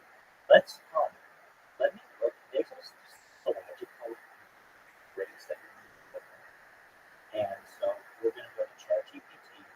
There's a certain point in human's brain. I imagine like a triangle, and if you are trying to get into someone's brain, it's like going up the hill of the triangle. But then you reach the apex where you make an impression on them that sticks, and then after that it's downhill. Then you're like someone in their life. Then you're like a known figure. Then you're like an actor or a singer like or a friend of theirs. But basically before then there's this anonymous point. And so I need to find out what is that point called. Okay, so here we go. What is the psychological term for describing the point at which a person recognizes another person and does not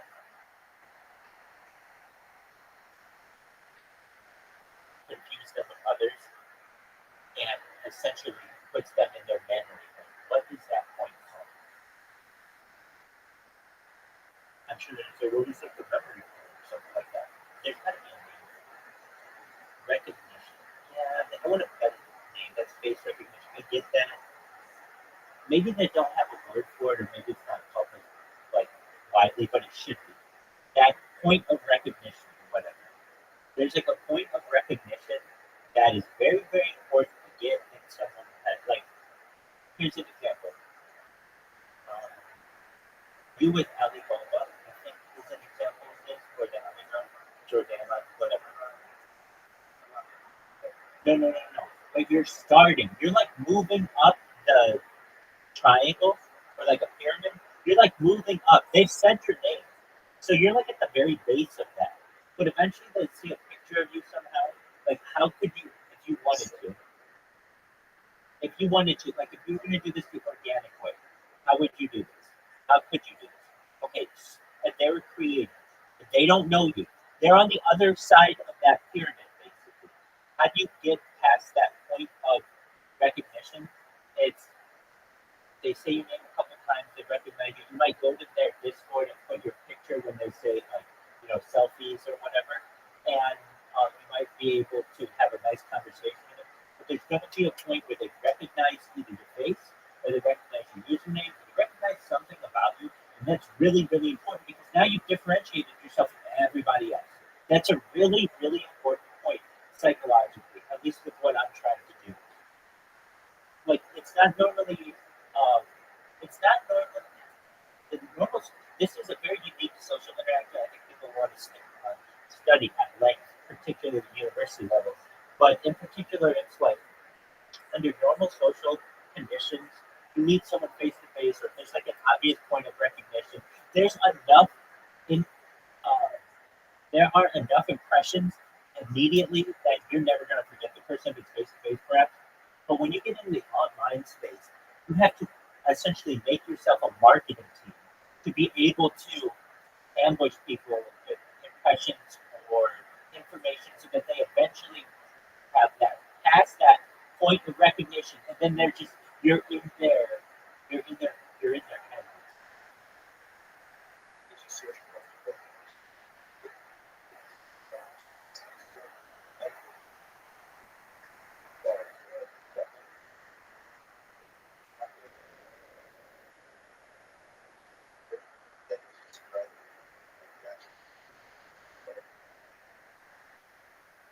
Exactly. That's what I was thinking too. Perhaps this is being a phrase that's used in academia that we just aren't privy to at the current moment. But it is. It's a point of recognition. We get over that hump, and then they start to think about you when they're in the elevator and they're washing their hands. Like, why? Because you're just one of the fucking things in their mind, and it's really fucking hard to get to that point. But once you do, like you're in mine. I was thinking about you earlier today. You said you were thinking about me. Like we're past that fucking point, like pretty easy. Now, exactly the people in music business. The people in music biz Marty, they don't know who I am, so they're just like working at the very bottom of that pyramid, working their way up, and maybe they'll do what Jim did in Boosie's and hop on it.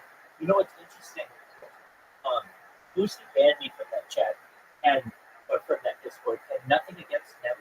I think he just perhaps didn't necessarily want to, and I just think they're best. I know it.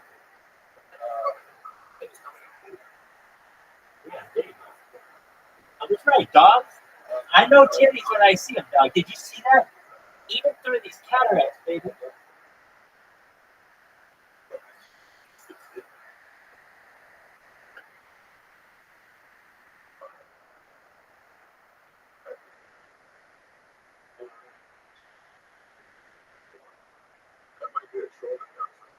Yeah. No, I'm watching, Gigi. This is tight. That's why. That's why I got this fucking logger, so that I can find out who these people are.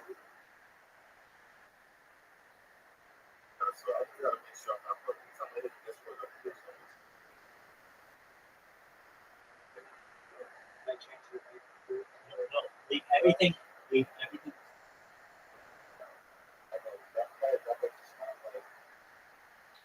No, it's not that. It's not that. I give nicknames all the time. No. I give nicknames all the time. But that's a relationship that I have with the person, perhaps. When someone comes in and they say, I want to be known as this, and you change that just because you think that you're funny, that demeans I know because I've had this personally done to me when I go into people's discords and they change my name. The one that sticks out in my hand, in my head, is official. I think it's called an official Mirage Juice Synth. And it's like, dude, I didn't do anything wrong. What is the official Mirage Juice Synth? It's the Mirage chat that's the name of the Discord. So it's official Mirage Juice Synth is what they're saying. I've never said anything wrong to anyone here, and I just don't think that it's nice, frankly. Now, I can understand if you want to change someone's name because, like, what would be offensive or confusing. I mean, that's when you get into the impersonation and all kinds of other shit. And as I said, I've been impersonated. I was impersonated with the guy's name is Santa Maria. He's the head admin at Kick. He's like the top dog at Kick from a server standpoint. And somebody sent him a candle of my middle finger, or someone's middle finger. I don't know who did that. I didn't do that. So in that case, I have to kind of clear my name. And generally, like, I don't like impersonation of me, but and again, impersonation is the highest form of flattery. So I lean into it. I embrace it. So long as people don't come in here and stuff, I don't really care what you're doing. Now this guy GG, I didn't see. I just saw the avatar was groups. Is that correct? Yep. So I don't even think they were necessarily. They could have been. They could have been perhaps trolling. But couldn't they have also, I'm just asking, couldn't they have also just come in here and just joined and left real quick, and just because their thing is boobs, we think, oh, they're showing boobs, but not really, they just joined and left and joined and left. I do that all the time with people. We'll keep an eye on it. At least be funny.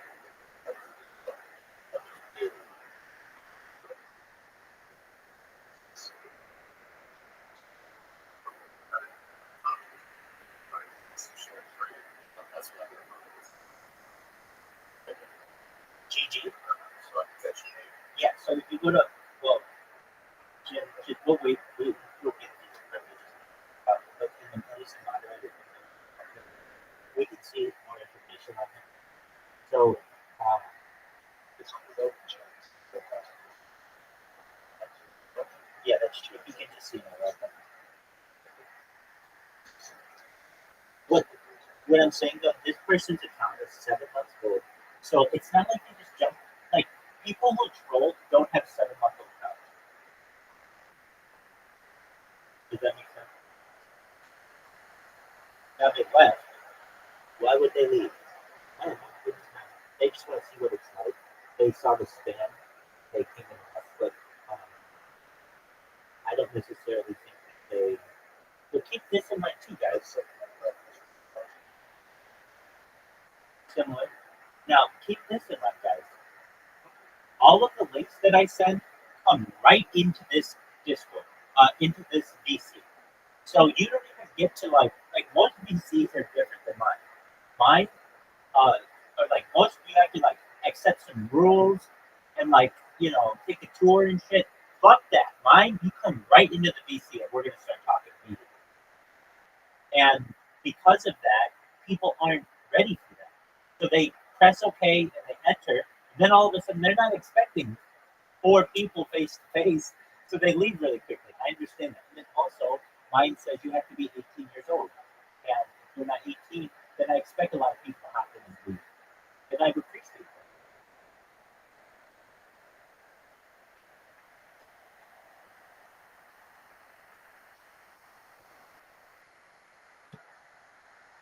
Well, I'm absolutely thrilled that we have this fucking logger bot that I can fucking find out who the fuck is Kyle. Because this guy got me up out of the wrong side of bed, and it wasn't just. It's not just that. It's not just that. He got me.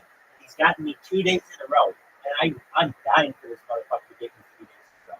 Why? Because once I ban his ass, My head hits the pillow again, I know it's smooth sailing.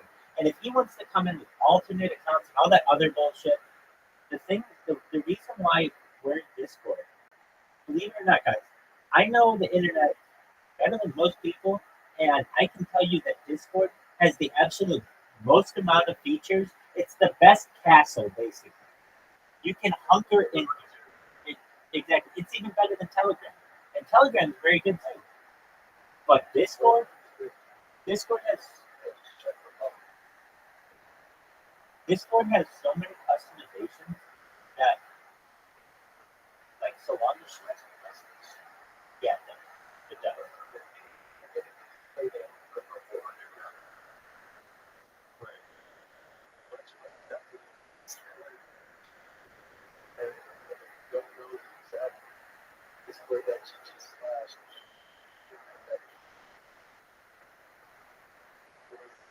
Right. I can't stand that. I hate that. I absolutely hate that. I want to open it up.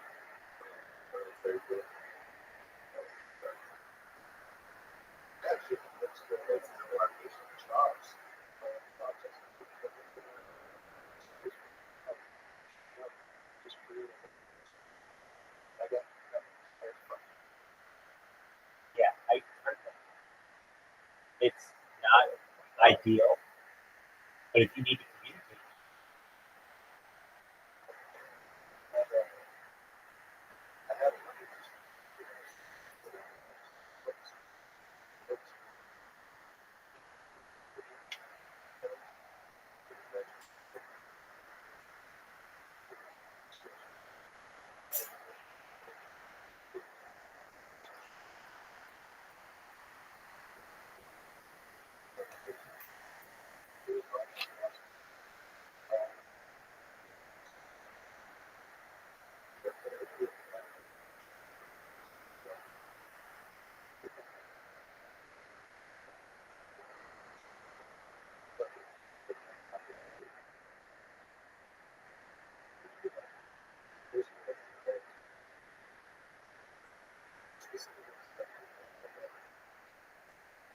yeah.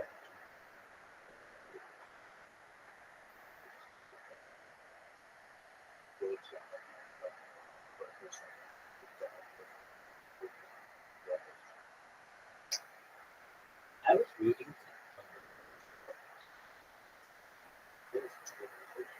I agree. I agree.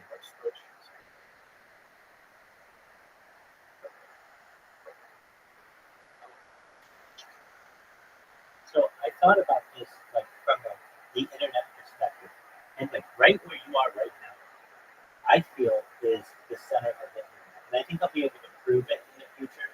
Basically, per capita, per person, there's no one who's transmitting more data than I am. Like no one. I mean, even the Neuralink guy isn't fucking live streaming his life. They're working like office hours, basically. Now I understand they can study that guy's data a lot better than mine currently, but in the future you never know. Okay. Uh, with that said,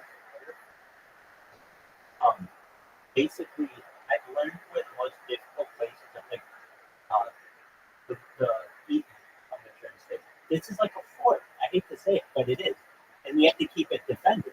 But basically, so long as this gets defended, we'll be able to bring in people and kick out people who we don't want, obviously. But I don't kick out that many people. Additionally, a it's like the mothership. It's like people fly. That's what it is. It's a fucking mothership. It's like Joe Rogan's fucking mothership. It's like a mothership in the Navy. It's like a mothership for aliens, where you go out and you go live your life, but then you come back to the mothership and tell us about your day or whatever. It's it's like a central hub, and it's the best, easiest one to defend from external threats, and that's why I've chosen Discord as opposed to Telegram.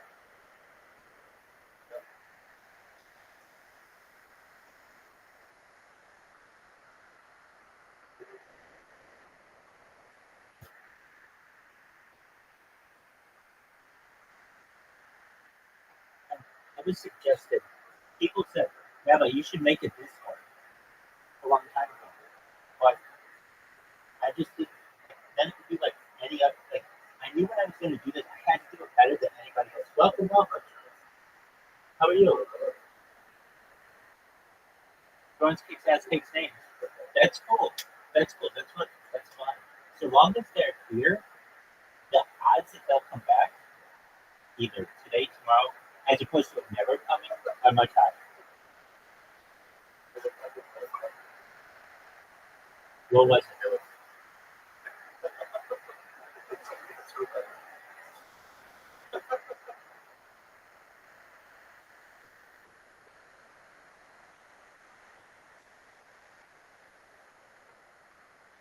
Damn.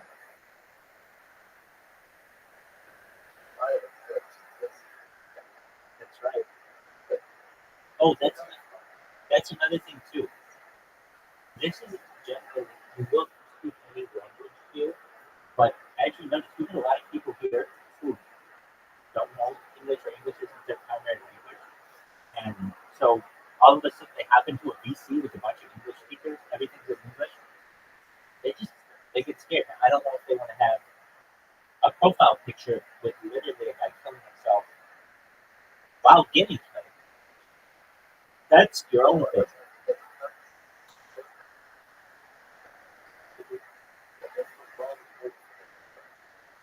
Oh yeah,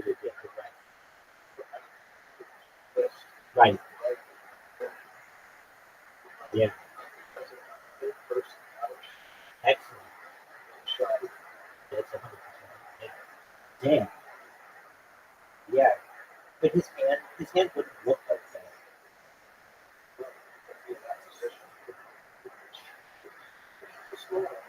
What if he did it like?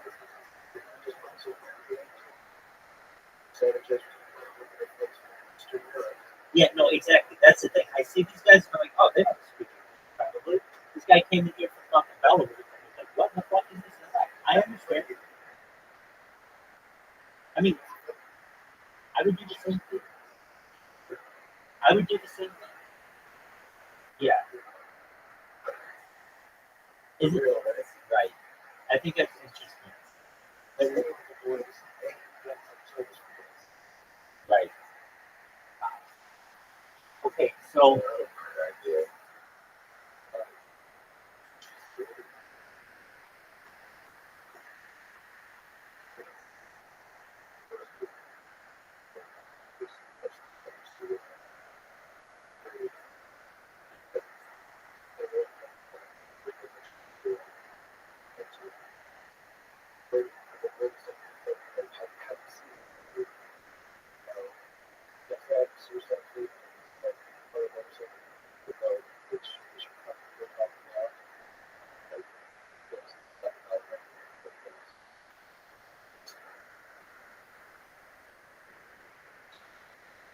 Testing, did you see what happened at Jack?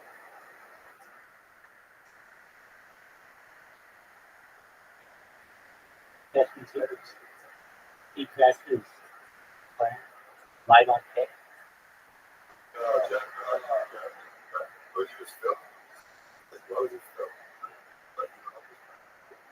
Very bad.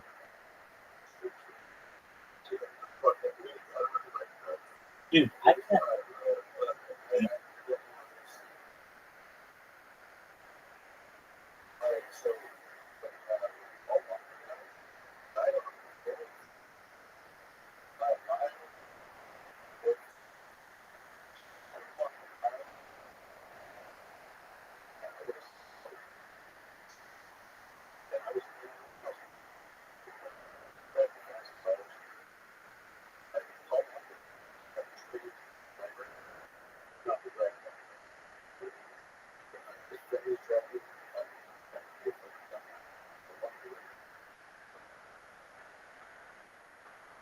Well, Jack Doherty was texting his weakness fucking chat and holding his hand while it's raining hard.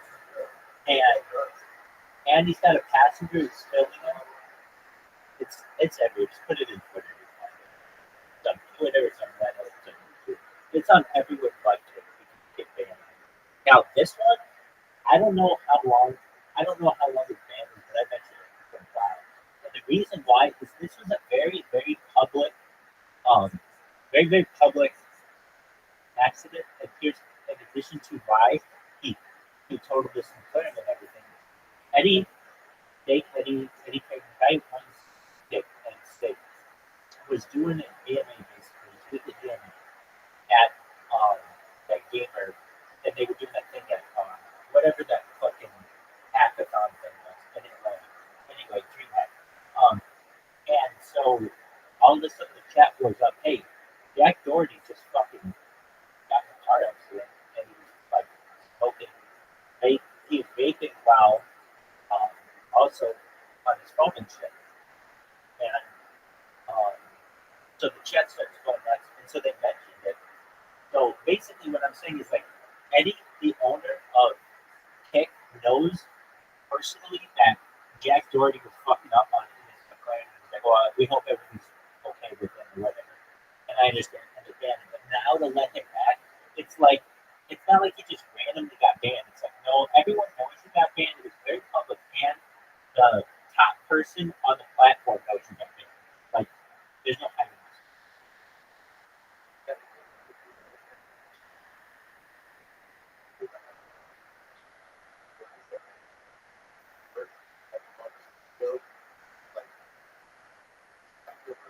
Just go to Twitter, dog. People have cut up all over Twitter. It's 30 seconds. Okay. Well, you got it. Yeah, exactly. It's very dangerous.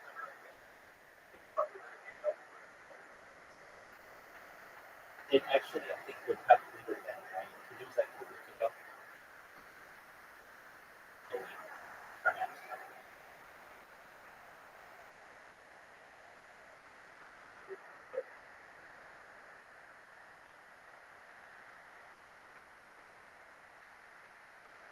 Thing is, he tried to get insurance to pay for it, which was like he was saying like it's like obvious, dude. Your car hydroplaned, and he's like, I don't know if somebody hit me. Like, dog, no one. You have more video evidence of this accident, like anyone ever. You fucked up. I was streaming it out and watching shit.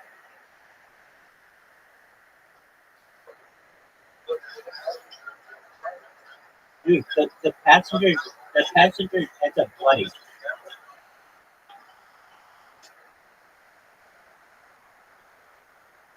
The passenger ends up really bloody.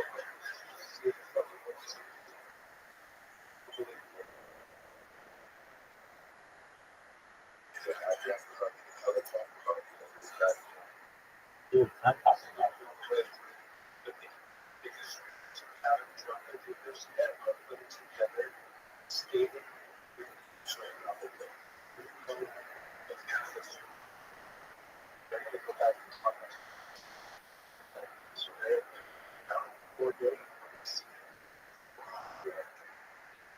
Dog, it already happened. This was like 10 days old.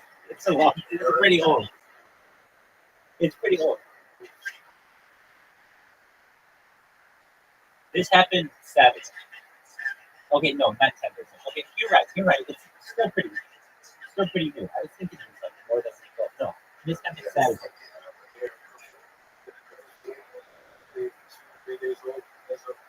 You're right. Well, I just remember when he was doing this thing. It was Friday or something. It might have been Friday, but yeah. You're right. It's probably okay. Anyway, the only thing that could have made it better. I thought he was in. Hold on, no, he's in Florida, which is also dangerous.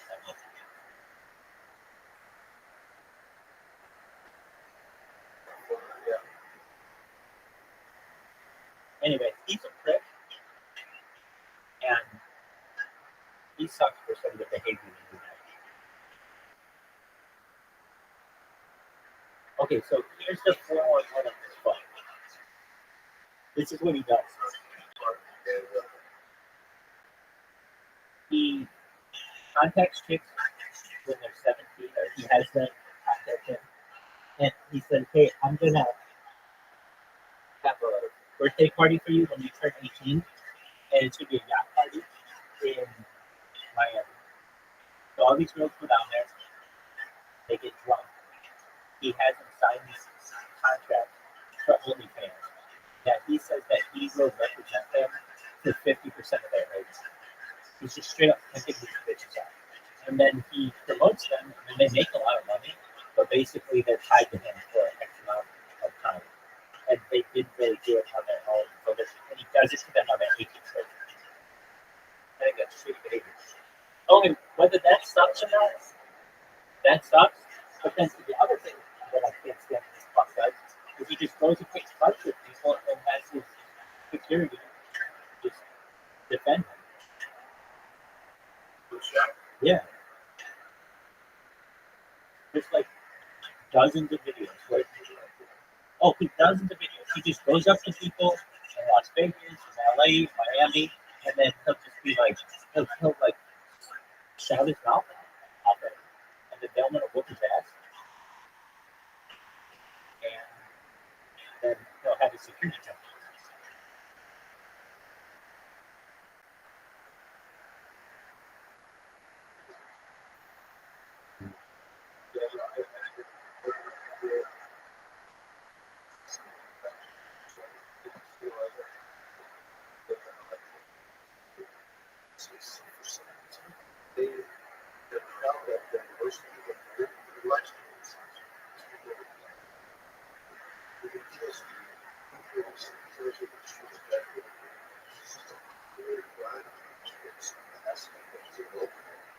Definitely.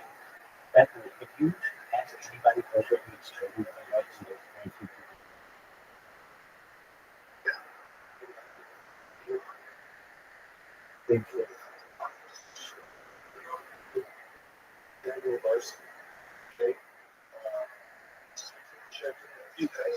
I honestly think it has to do as well. They look very young. There's something about the ability to look young. Like Leon looks like he could be 12. Jack Doherty has a baby face. So all these people they attract young people.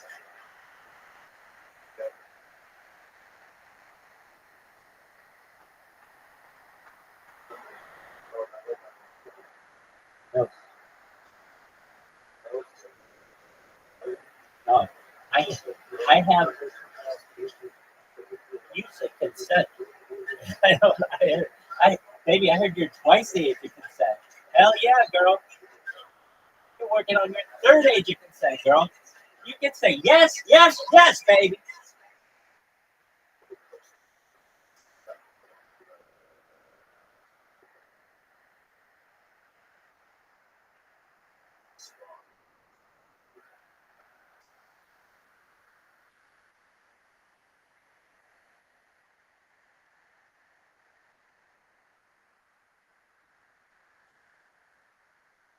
This is a continuation of the Han Dynasty.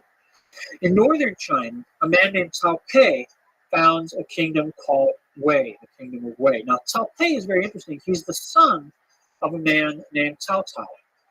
And Cao Cao, who was himself the adopted son of a eunuch. So we have a military strongman who's the adopted son of a eunuch, sort of bringing together some of these conflicting interest groups. He's a very fascinating historical figure. Cao Cao was one of the people who had been jostling for power, contending for power under in the final decades of his life, and carves out a large territory in North China under his control. He also dies in 220, just coincidentally with the end of the Han Dynasty. And it is his son, Cao Pi, who then sets up the kingdom of Wei. In southeastern China, a third state is formed. This is ruled by a man called Sun Wu. And the state itself is also called Wu. That's a traditional, an ancient historical name for that part of China. So the kingdom of Wei in the north, Shuhan in the southwest, and Wu in the southeast. Now, what makes the Three Kingdoms period so fascinating, so interesting, is that it becomes an age of great heroism and romance. It is looked back upon by later Chinese as a sort of golden age, not a golden age of good government or flourishing poetry and art the way that the Han or later the Tang Dynasty are thought of, but an age of great adventure, an age unlike most periods in Chinese history. And the reason for this, in part, is that the heroes of this period are not the kinds of scholars, the kinds of political officials, the kinds of emperors that we normally see portrayed as the great culture heroes in later times, but are military men. Military men noted not for their strength, not for their ability to just crush their opponents, but for their cleverness, for their wit. This is an age, the age of the Three Kingdoms, where deceiving your enemy, outwitting your enemy, winning a fight by not fighting are considered to be the great talents, the great successes, the great accomplishments of the heroes of the age. In addition to the individuals I've already mentioned, I want to mention one more fellow, a guy named Zhuge Liang. Zhuge Liang was a general. He never becomes a ruler. He never seems to have had the ambition of seizing power for himself. But he comes to be known as one of the greatest strategists, along with Cao Cao, whose exploits all take place before the actual fall of the Han. But Cao Cao and Zhuge Liang during this whole period of the 2nd century are often held up as the great exemplars of clever strategies. The division of the empire into these 3 states, of course, sets up conditions for continuing warfare. It's not the kind of fragmentation and breakdown that we saw back when the Zhou polity begins to go awry. You don't get a continuing fragmentation. You don't get dozens and dozens or even hundreds of states. You just have these 3. Once they are established, they contend with one another, but they don't break down beyond this. The 3 families, the 3 groups that control these 3 kingdoms are fairly stable among themselves. They also have, of course, the experience of administration and government of the Han Dynasty to fall back on. And they all present themselves as good Confucian regimes. They all employ a Confucian bureaucracy in their administrations. They all are concerned to maintain the kinds of proper order within their own territories that are characteristic or have come to be thought of as characteristic of good government. So it is a period of fragmentation, and yet there's a lot of cultural continuity, or continuity at least in the political culture, from the Han into the Three Kingdoms period, with the distinction that it is these military heroes who are seen as the great figures of the day. Now, as I said, what makes these guys great, what is looked back on, what becomes characteristic of them, is their cleverness, is their wit. And I want to just give a couple of examples of what I'm talking about here. In one instance, a general has brought his army to the south, and they've camped on the bank of a great river. Their army is on the northern bank of the river. On the southern bank of the river are the enemy's forces. Now, the army on the northern bank of the river has come a long way. They're far from home. Their supply lines are extended. They're in a tough spot. But if they can hold out, if they can inflict a decisive defeat on their enemy at this point, they may gain everything. So it's a critical moment. But they're in a tough spot because in the fighting that has gone on up to this point, they have used up almost all their arrows.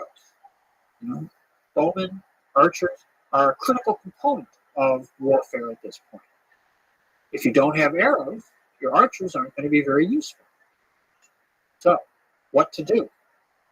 Well, they decide to take advantage of a particular circumstance in their location, which is that this river that flows between the two armies in the evenings tends to become covered with fog. It's a time of year when at night the air cools down, the air rising from the river condenses, and you get a thick layer of fog over the river. So they go upstream and they commandeer boats as they go along. They take all these boats, and then in the boats they build dummies. They make little mannequins out of straw, and they put uniforms on these mannequins. And then they tie the boats together, they push them out into the stream, and they float downstream in the evening, just as the fog is descending on the river. Well, on the southern bank, the sentries are very alert. They're watching out, and they know that particularly under the cover of fog is a dangerous time because the enemy on the north bank may try to slip across the river and attack. So they're very much on the alert. And they see coming down the river through the fog these boats. And in the boats, they can't see very clearly because of the fog, but they see all the soldiers lined up waiting to attack. And so they think, aha, we've figured out their clever stratagem. They're trying to sneak up on us under the fog. And so they unleash a hail of arrows on these boats.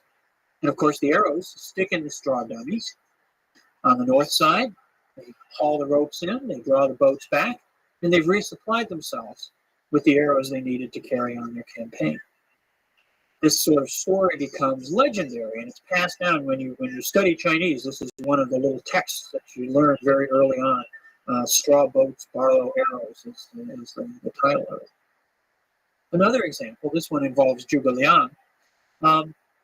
He's sent out to control a certain territory, and he has a large army, and then he has a little advance party. And he's led the advance party to occupy a particular town.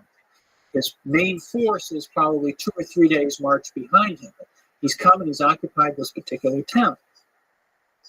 And at this point, the enemy army is approaching. And the enemy army is only about a day's march away. And they've sent their scouts out ahead, and they're sort of checking out the situation. And they come up onto the ridge outside this walled town, and they spy down, and they see that here's Zhuge Liang's forces, but it's just his little bodyguard. And they're delighted, so they ride back and they tell the commander, we've found Zhuge Liang, he's in this town, and if we attack right away, we can defeat him. Well, Zhuge Liang is no fool, and of course he's had his own spies out, and they've detected the approach of the, and his advisors come and they say, we got to get out of here. You know, the enemy's just over the hill. They're going to be here in a matter of hours, and we just have our little small detachment. We must get out of here. And Zhuge Liang says, oh, I really feel like playing some chess. And he calls to his second in command, and he says, let's go play some chess. And they go up on the city wall. Right over the main gate, there's a little sort of terrace there, and they set up a table, and they sit down in a couple of chairs, and they start to play a game of chess.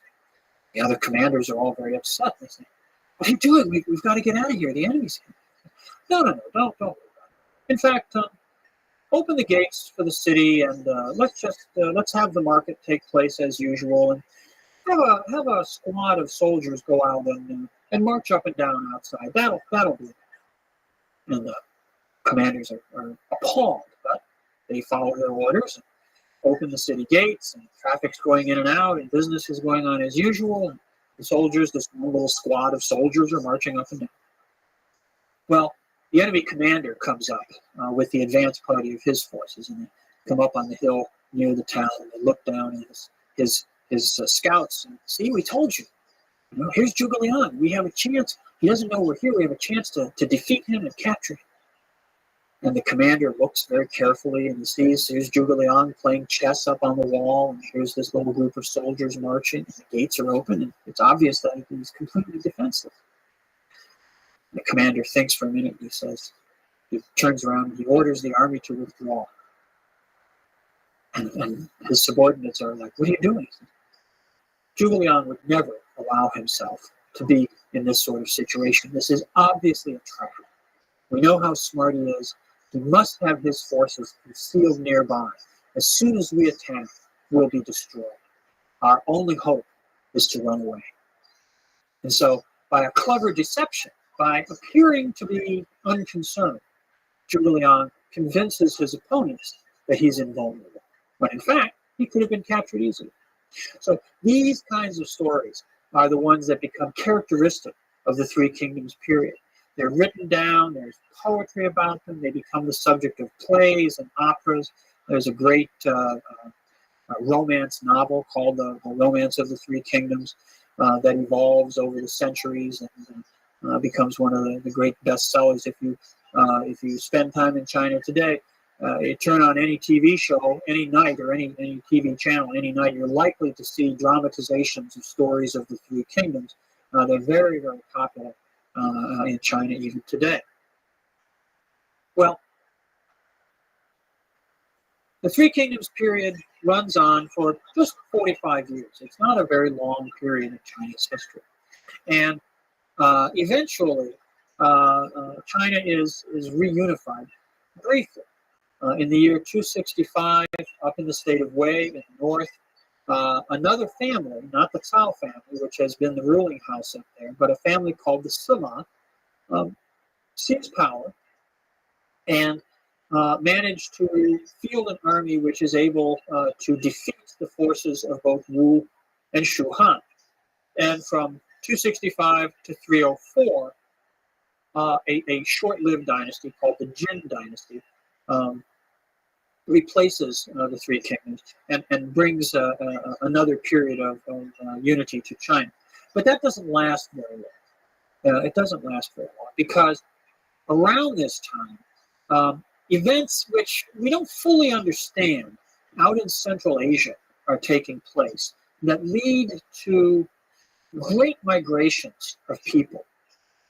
Around this time, a little bit earlier than this time, there's a great movement of people from Central Asia down into northern India, people called the Kushan, who become a great civilization in what's now northwestern India. At the beginning of the 4th century, large groups of people, Turkic-speaking people who will later evolve into the communities that today we call the Turks, the Turkish people, start to move into northwestern China. This leads to all kinds of changes, all sorts of transformations in Chinese history, which we'll be taking up in a later lecture.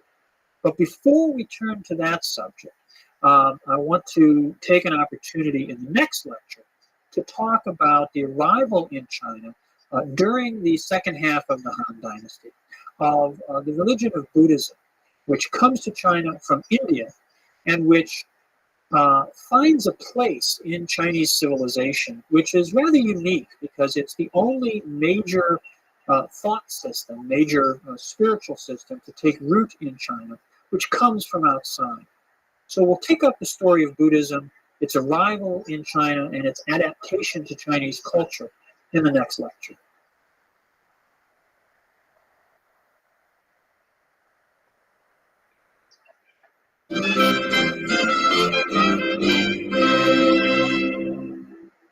The Qin dynasty collapses in 207 BCE. The first emperor, Qin Shi Huangdi, who had presided over the unification of China, the conclusion of the Warring States period, the defeat of the state of Chu, the last of its rivals, in 221, had lived until 210. After his death, his son took over as the second emperor, but proved unable to hold together the empire that his father had assembled. The harshness of Qin rule, the legalist doctrines of rewards and punishments, the view of the state as essentially the private property of the emperor, proved to be a system that, while it was effective in gaining power, wasn't a good way to hold on to power, wasn't a good way to rule the empire. And so rebellions began to break out. People rose up against the harshness, the cruelty of the extractions of the Qin. And the second emperor was killed, the dynasty was overthrown. And then a period of about 5 years of conflict followed, where different contenders emerged, trying to create a new order, trying to establish a new dynasty. To maintain the large imperial state which the Qin had established, but to found one now with a more viable, long-lasting basis. Fairly quickly, two principal contenders emerged in the struggle to succeed the Qin. The first of these was a man called Xiang Yu. Now, Xiang Yu was a general. He had been a commander of the armies of the state of Chu prior to the unification in 221 BCE. He was a very competent individual. If Las Vegas bookmakers had been around to bet on the outcome of a struggle to succeed the Qin, Xiang Yu probably would have been the favorite. His principal opponent was a man named Liu Bang, and very few people would have put their money on Liu Bang at the beginning of this process. Liu Bang was a relatively minor figure. He was not even a member of the official elite. He was not a shur. He was a jailer. His job under the Qin, he had a minor position in a local administration. His job was to escort groups of prisoners from the local jail to sort of the next highest level, the county jail. When things began to fall apart, just around the time that the Qin was collapsing, Liu Bang was embarked on one of his missions, and it involved an overnight journey. And in the night, while he was camped with some of his prisoners, when he got up in the morning, several of them had escaped. Well, he knew that this meant that he had failed to fulfill his duties to perform his task, and that under the Qin system, he would be severely punished. So he took what at the point seemed to be a viable alternative route. He assembled his remaining prisoners, told them he would set them free if they would follow him, and this became the core of his army. He then became a rebel, became a fighter against the Qin, and after the collapse of the dynasty, he continued to mobilize forces, to raise followers, and eventually was able to rise up and become a serious military challenger for power. But he was a very unlikely contender to begin with. Xiang Yu and Liu Bang eventually came into direct conflict with one another. In the year 204 BCE, there was a great battle in which Xiang Yu defeated Liu Bang's forces, inflicted a very strong defeat, and pretty much everyone thought that Liu Bang was all washed up. But that proved not to be the case. He carried out a very clever strategic withdrawal, moved away from the sort of center of the arena of battle, off to a small river port on the upper Yellow River, where there was a granary, a place called Ao. And he seized this granary, this storehouse, was able to feed his troops, was able to recruit new followers, to pay wages in grain to people who would come and fight in his army, and was able very quickly to rebuild his forces and resume the battle, resume the conflict with Xiang Yu. 2 years later, it was Liu Bang who finally emerged as the victor, defeating Xiang Yu in a very dramatic siege, where at the very end, Xiang Yu, realizing that his situation was hopeless, Liu Bang had surrounded Xiang Yu's encampment with soldiers from the former Chu army who sang the folk songs of their native places. And when Xiang Yu heard the songs of his homeland being sung by the troops surrounding his own camp, he knew that his cause was lost. He had a final evening with his favorite concubine. They drank wine together. Then he killed her, leaped on his horse, and rode headlong into the enemy lines, where he was cut down. So it's a very dramatic, romantic ending to this conflict. And it leaves Liu Bang in control of the field of battle and in control of the empire. Liu Bang then proclaims a new dynasty. He calls this the Han dynasty. Han was the name of the district that Liu Bang came from. And the Han dynasty becomes one of the great ages in Chinese history. It lasts for over 400 years. It's contemporary with the Roman Empire in the West. And it is about as extensive. It's a large and expansive territorial empire in size and population and wealth certainly was a match for, if not indeed somewhat greater than the Roman Empire. Liuban establishes his capital at Chang'an, which is the same place that the Zhou had their first capital, where the Qin had their capital. Liuban calls it Chang'an, which means eternal tranquility or eternal peace. It is today the city of Xi'an for present-day references. And from there, he establishes a system of imperial governance, which is in some ways a continuation of the administrative organization of the Qin, but which evolves over the first century of Han rule into a very different and much more stable and viable order. Now, the system that Liuban sets about establishing initially has a great internal dichotomy, a great internal division. In the western half of the territories of the Han, there's a system of administration which is run directly from the imperial capital. The emperor appoints officials, they go out, they serve in local government, they serve at the pleasure of the emperor, and they serve for relatively short fixed terms of office, and then they're rotated around to different places. And this allows the imperial court to maintain direct control, direct intervention in the operations of government throughout this part of the empire. But in the eastern half of the empire, power is given to military leaders in Liuban's army who had secured these territories, secured these areas, and who have pledged their loyalty to the new dynasty. Now, there's a certain element of familiarity about this because in some ways it's similar to the situation that evolves in the Zhou dynasty, where you have a royal court farther away in the more marginal areas of the state. You have rule being exercised by local strongmen who have connections to the king, but those weaken over time. And there's the potential for that here in the early Han. Liuban and his successors control the western half of the empire directly, but the eastern half has been granted out as a sort of fief to these military leaders. And that does indeed become a problem. Nonetheless, Liuban has a successful foundation to his empire. He lives down into the 190s. He passes the throne on to his son.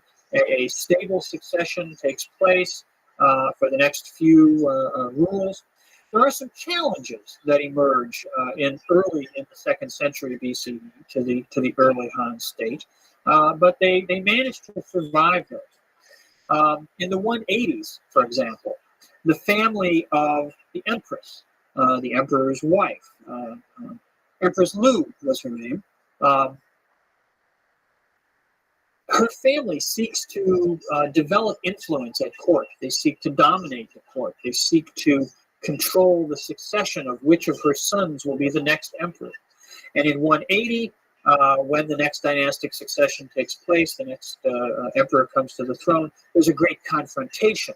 And the Liu family managed to prevent the Wu family from exercising too much power. They're pushed off, returned to a more subordinate position. So the Liu family survives that challenge, that effort to be manipulated by imperial in-laws. By this time, the descendants of the original military leaders who had been given land to control out in the eastern part of the empire are starting to become a little restless. And there are a number of efforts by the emperors to maintain and extend their control over the east, which are resisted by the local strongmen out there. This comes to a head in 154 BCE when a rebellion takes place. Several of the military rulers in the eastern part of the empire rise up and challenge the power of the Liu family. But not all of them do. And the Liu family proves to be very adept at manipulating the strongmen in the east against one another, so that some of the states are weakened, some of the local rulers are weakened and defeated, and then those territories are absorbed into the direct imperial administration and used as a base for further operations against the remaining strongmen in the east. Within a few years, all of East China is removed from the control of these military leaders, of these sort of autonomous fiefs, and integrated into the imperial administration. And this is a really critical development because it indicates that, for one thing, that the Chinese have learned a lesson from the history of the Zhou, recognized the threat that independent power, or at least semi-independent power in eastern China represented, and were able to effectively counteract that when it began to become a serious problem. So by mid-century, by around 150 BCE, the Han Empire is a single administrative entity, no longer with this division between East and West.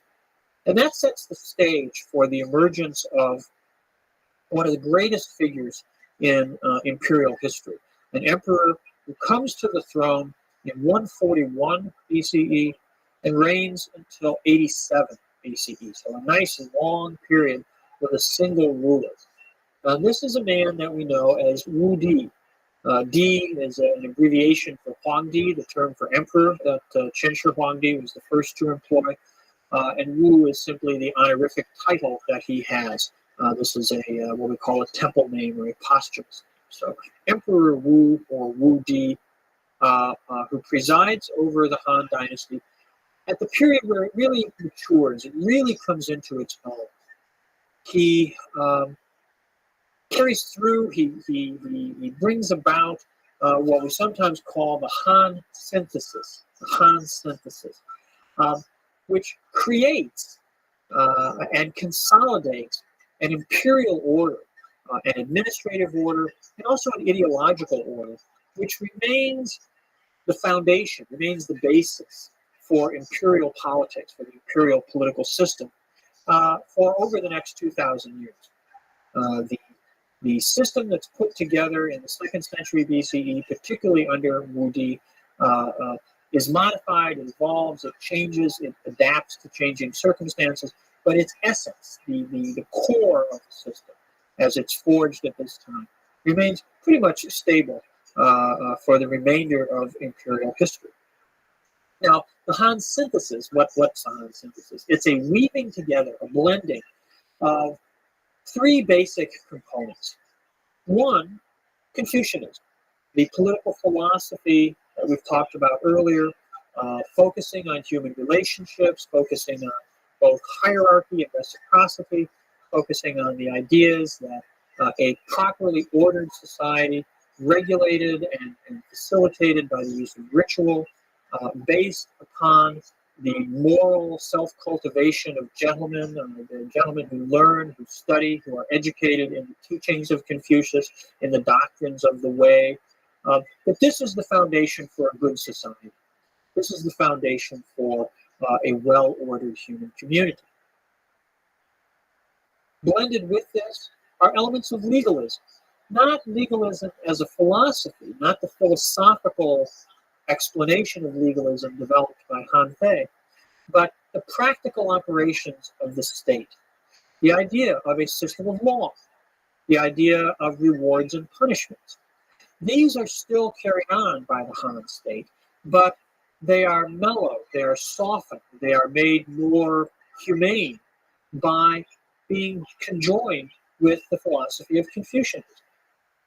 Law, regulations, rewards, punishments, meted out, dealt out in a system which recognizes the centrality of human relationships. In a sense, it's the idea from Western discourse of justice tempered with mercy, of a system of law and order which also recognizes the humanity of all the people who are involved in it. And finally, a third element, along with Confucianism and legalism, is what we might think of as a more Taoist element, or perhaps a cosmological element, which is to say that Confucianism and legalism, Confucianism and practical administration, are very concerned with the day-to-day operations of the world, very concerned with the mundane social life that people live in human communities. But there are larger systems. There's a larger world. There's a whole universe out there, a natural world, a world of unseen phenomena, spiritual dimensions to human life. And these need to be dealt with as well. And the cosmological aspects of the Han synthesis seek to situate human society within this larger cosmic order. One particular manifestation of that is in the teachings, the ideas of a man called Dong Zhongshu. And Dong Zhongshu teaches, he brings together a number of ideas that have been around in China for a long time already at this point, but he brings them together and sort of systematizes them and creates what's sometimes called a system of correlative cosmology, which is to say it's a system that seeks to explain correlations, connections between phenomena that can be observed in the natural world and actions taking place in human society. Basically, this is a doctrine of the interpretation of omens, you might say, the interpretation of signs. If there's an earthquake, if there's an eclipse or a meteor shower, if there's a flood or a drought or something, any sort of natural phenomenon, may be interpreted as a sign that the natural order of things is disturbed in some way. Okay? And so it may be important, an omen of a coming event, or it may be an indication that something's wrong, that something isn't right in the world, in human society. Human misbehavior, and most importantly, this relates to the behavior of the ruler, of the emperor. If the emperor is doing something wrong, not necessarily intentionally, not necessarily the emperor is corrupt or the emperor is a bad guy, but maybe he's doing something which he's not even aware isn't right. He needs to become aware of that. And the interpretation of these omens is one way in which the imperial advisors can alert the emperor to some of the problems that may be out in society. So this situates human social activity within a larger natural and cosmic order. So these are the three dimensions of the Han synthesis. Confucianism as a political philosophy, legalist administrative practice, and the cosmological embeddedness of human society. Wu-Di also, in addition to this sort of political cultural synthesis, presided over a number of administrative initiatives. He was a very proactive emperor. He had a vision of the state as an instrument for doing good, and a vision of the state which was consistent with his understanding of Confucianism as a mechanism for pursuing the good in society and in life. On the one hand, this may have been just a convenient rationale for his desire to expand his power. The period of Wu-Di's reign is a period of great military expansion. Chinese forces push into the northern part of Korea. They push in the south down into what's now Vietnam. They project Chinese power far out into Central Asia. Chinese force, Chinese political control is extended over territories far beyond what had been encompassed in previous states, even in the Qin when it was in its expansive phase. So Wu-Di creates the largest empire for the Chinese up until this time. Within the empire itself, he also has a very new kind of governing style in that he wants the government, he wants the state to solve problems for people, to get out there and to be directly engaged in social and particularly economic life. And one way in which this is manifest is in the creation of government monopolies. Certain critical commodities, things that everybody needed, salt, iron for tools, alcohol, things that were produced not necessarily everywhere, not like grain, which could be grown just about everywhere, but commodities which were produced in certain places and then distributed through a marketing system. What Wu Di was against was the manipulation of the market by private interests to enrich themselves. In other words, he was against mercantile profiteering. And so he set up government monopolies where salt, iron, alcohol, a few other critical commodities were regulated by the state, where their production was controlled by the state, their distribution was controlled by the state, so that prices could be kept low enough that these things which were needed by everybody could be afforded by everybody. And in this way, a stable order, some of the conditions of peace and prosperity, which were desirable under Confucian ideas, could be maintained with the active participation of the state. So the state becomes an agency for fostering and creating the good life. He also began some practices that evolved quite extensively in later times, but have their origins under Wu Di, of recruiting, developing new mechanisms for recruiting educated gentlemen into government service. In particular, he began the practice of holding examinations, having tests at court, whereby individuals could come in and be given certain questions and write out their answers and demonstrate their scholarship, demonstrate their learning, their wisdom, their erudition. And if they were sufficiently qualified, if their answers, if their writing was considered to be sufficiently worthy, then they would be appointed to positions in government. Now, this initially is a pretty small-scale undertaking. It's not a major mechanism for recruiting people into government service. People came into the service of the government during this period largely on the basis of what we might call recommendation or reputation. If they were known to be competent individuals, or if someone who was already a part of the government said, I know someone who would be a really good candidate for this task, then they would be brought in. It was still a relatively small circle of acquaintance at the top, at least, and people were recruited largely on the basis of pre-existing relationships. But the search for more objective, more neutral means of recruitment, of testing the talent and merit of individuals, begins under Wu Di. And it's part of his sense of a government which is morally of a high moral quality, morally pure, morally engaged by seeking out the best and the brightest to serve the interests of the community. Well, Wu Di dies in 87 BCE, having presided over a long era of peace and expansion and prosperity, having crafted his government and established this posture of active.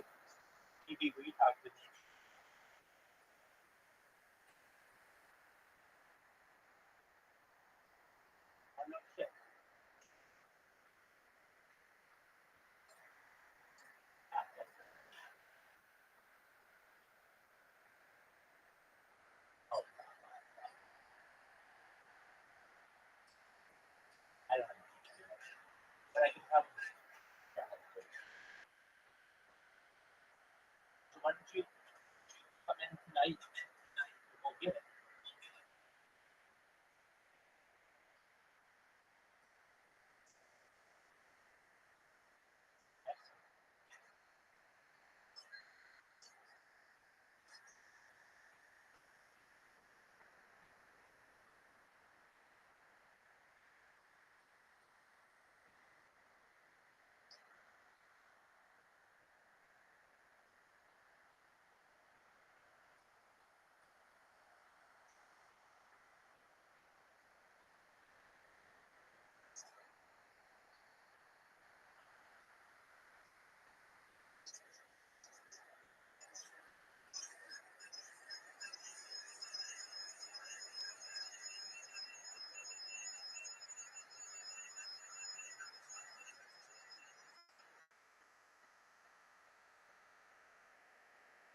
Yo, dog.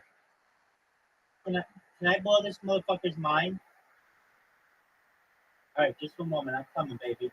I'm gonna blow your fucking mind, dog. All right. Elijah G's nuts. I'm Rabbi Rothschild. Do you know who I am? Absolutely. Streaming like 24/7, 365 for world peace. We're taking Harry Potter, Obama Sonic 10 Emu to the moon on this fact. Here we go.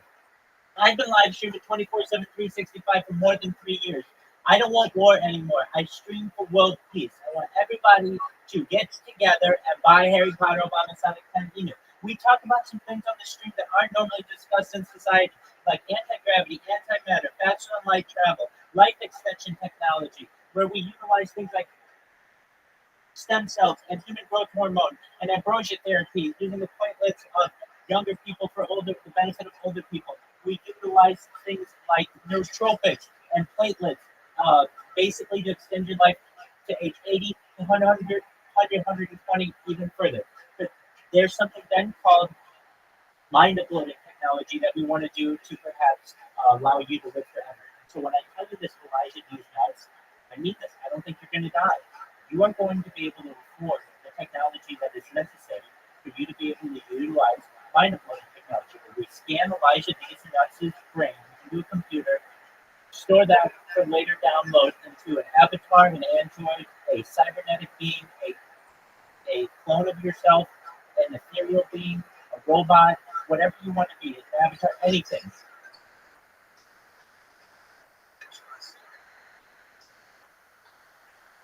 Yeah, probably beyond Amazon Web Services.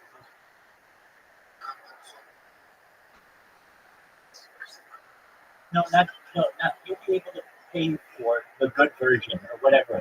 The people who rule the world, you'll be one of them, and you'll be able, 100%, and you'll be able to live your life essentially using a digital immortality. And if no one's ever told you that, you're going to be able to do it, and the way that you're going to pay for it is through Harry Potter alongside to keep your Bitcoin, baby. There you go. Thank you for allowing me to interrupt. Oh, some other things that we talked about in this stream that I normally discuss. Do you know what de-extinction is? Where we are taking extinct animals and bringing them to new life, essentially through hybridization. If you don't know, de-extinction already successfully took place in 2003 with the Pyrenees ibex. The Pyrenees ibex.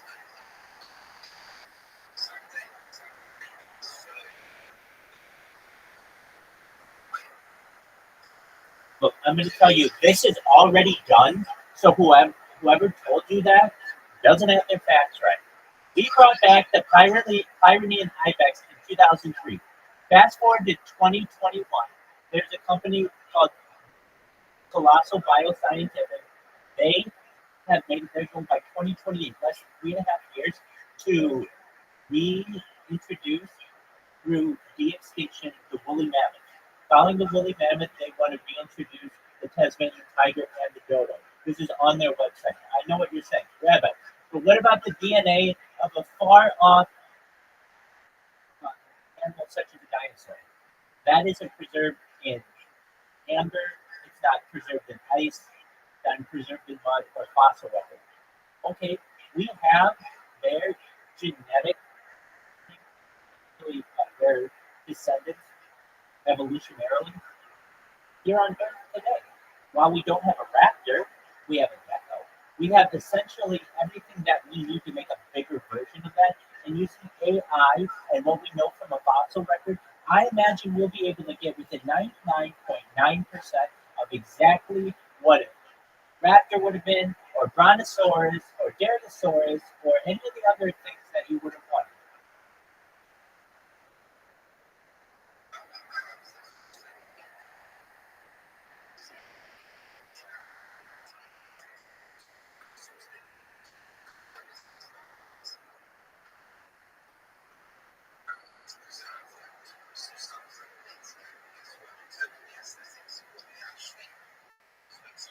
Yeah, so you're only looking at it from a human perspective.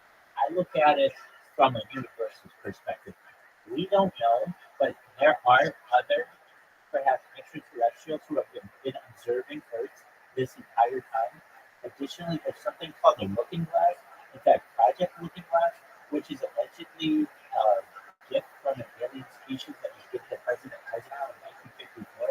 that allows you to look in the past or in the future. So there are ways to perhaps observe this. Additionally, if you really want to be able to observe what Earth looked like millions of years ago, all you need to do is develop technology for faster than light travel and essentially faster than light observation. And you can watch the light hit from millions of years ago. You can actually know exactly what the makeup was physically of all of these animals, including dinosaurs. So while yeah, we're limited in some ways, don't let that stop you when you start to think that we may not be the only species in the universe, that there may be other species that have a record of this.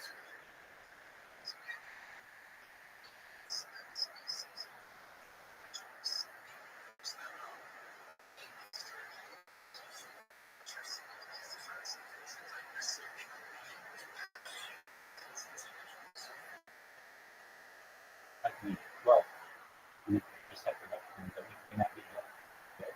It does. Okay, so a feather is off on a dinosaur. Who cares? It's a dinosaur. We're going to be able to have a 10-foot dinosaur? That's going to be amazing. Yeah, they make movies about a lot of shit, dog. They don't actually have that. They made movies about everything under the sun. Really, yeah, didn't they make a movie about it? Yeah, yeah, they made a movie about it.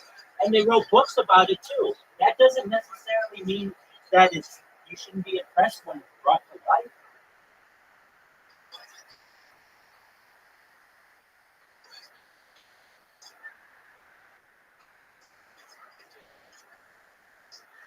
A lot of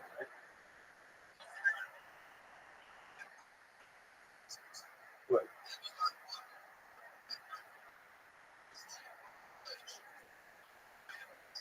Okay, exactly.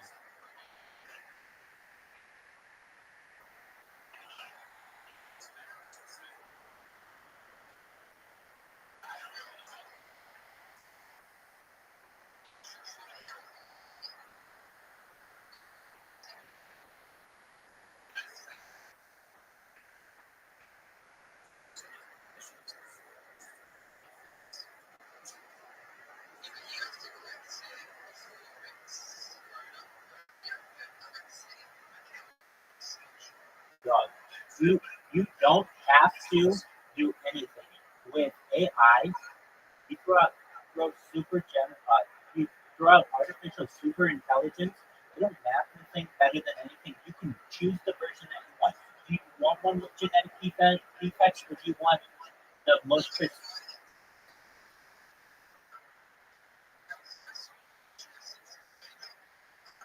yeah, dog? Where the fuck have you been? It's called the CRISPR system. CRSPR. Look it up, man. People are genetically people are, I haven't heard of it. I'm telling you, there are people who I know who utilize it. You're able to today genetically alter your child's genes.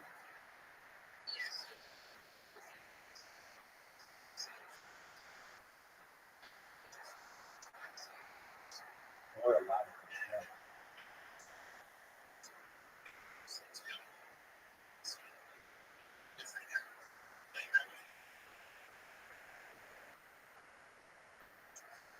Yeah, exactly. And you will have two different kinds of people. You will have genetically altered people, and then everyone else, and then eventually they'll make it illegal to not be genetically altered.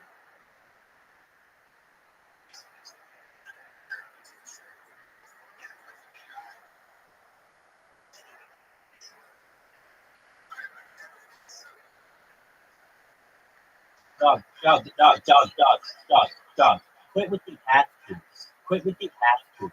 Quit with the have to. You may if you want, but you don't have to do shit in this world, especially when you have influence. You don't have to sell your soul. But perhaps, if you want, be able to live your life without type of limitation, given the rights. I didn't say that was. I didn't say there was. Again, what did I say? You're going to be able to afford this because of Harry Potter Bomb selling 10 years. It's going to take you in the top 1% of 1% of people.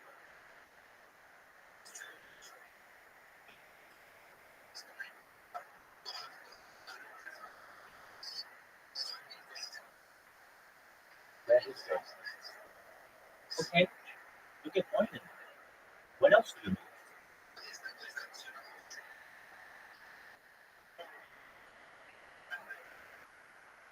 Yeah, that's easy, dog.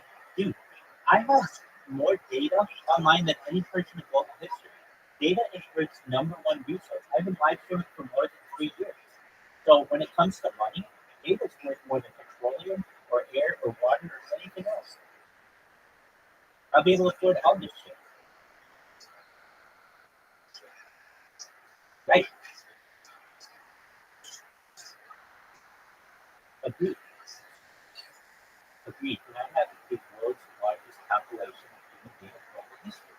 And not only is it on one platform, it's on 33 different platforms. I'm live everywhere right now, including Twitter, Twitch, I'm live on Discord, I'm live in Telegram, I'm live on YouTube, I'm live on Rumble. They would not give me an OnlyFans account. They rejected me twice. They don't like my social media.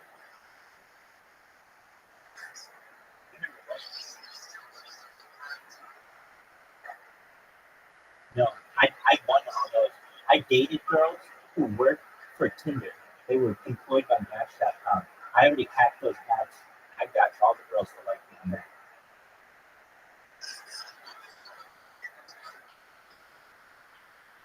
Oh, that's different. That's different. All they have to do is essentially pay attention to the world, and when I go viral, I'm taking Harry Potter Obama sound GB, this HBO document is on Harry Potter Obama Sonic Canyon.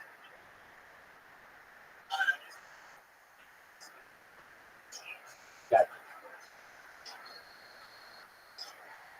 I got you.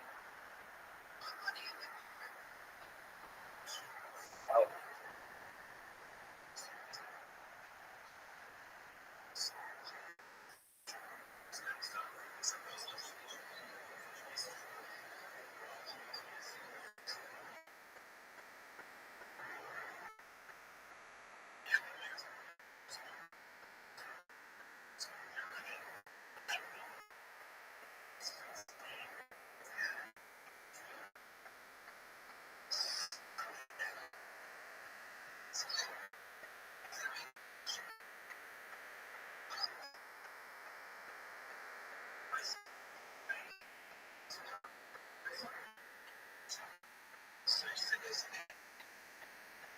I overheard GB saying that it's like a CIA crime.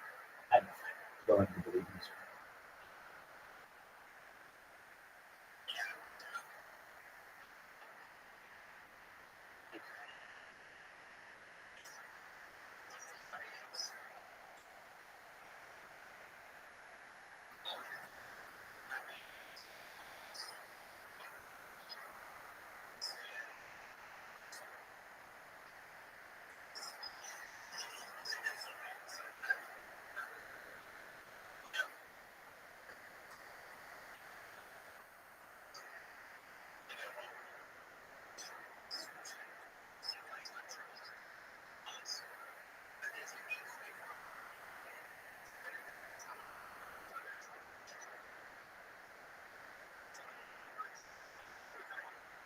Absolutely. Yeah, let's name the other one.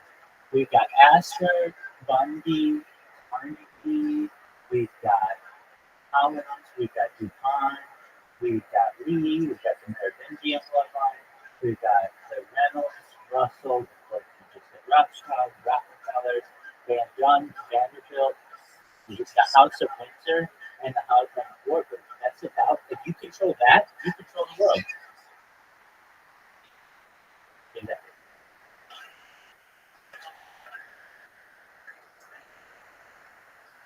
They're really German. Their last name isn't Windsor, it's Saxe Goldberg Gotha. It's Saxe Goldberg Gotha. They changed it during World War One, so it didn't sound so German. Well, they're dead, but yeah, I know.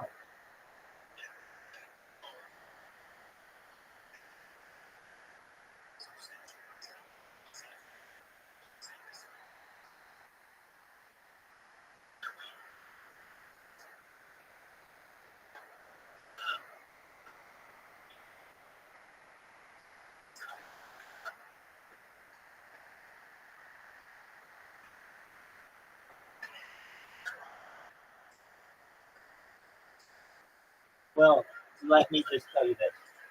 We're all related, and I can tell you, you can follow my bloodline to the Bible. I don't know about theirs.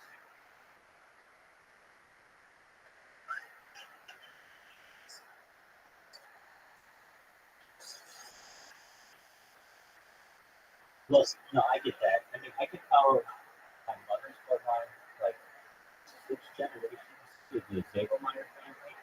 Zagelmeyer is the pet, Zagel is the Yiddish pet name of Betzazel, who is the chief architect of the Mishkan, the traveling tabernacle, and then Meyer is enlightened, is Yiddish for enlightened. So Zagelmeyer is like an enlightened version of this bloodline from the Bible, which is quite interesting. Good. So,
The Sui had succeeded in reintegrating China, reestablishing a unified dynasty after 3 centuries of division, and had come up with a number of institutional innovations that were quite useful in stabilizing and developing the economy, establishing military control, and creating a more effective and efficient government. Li Shimin continues these practices.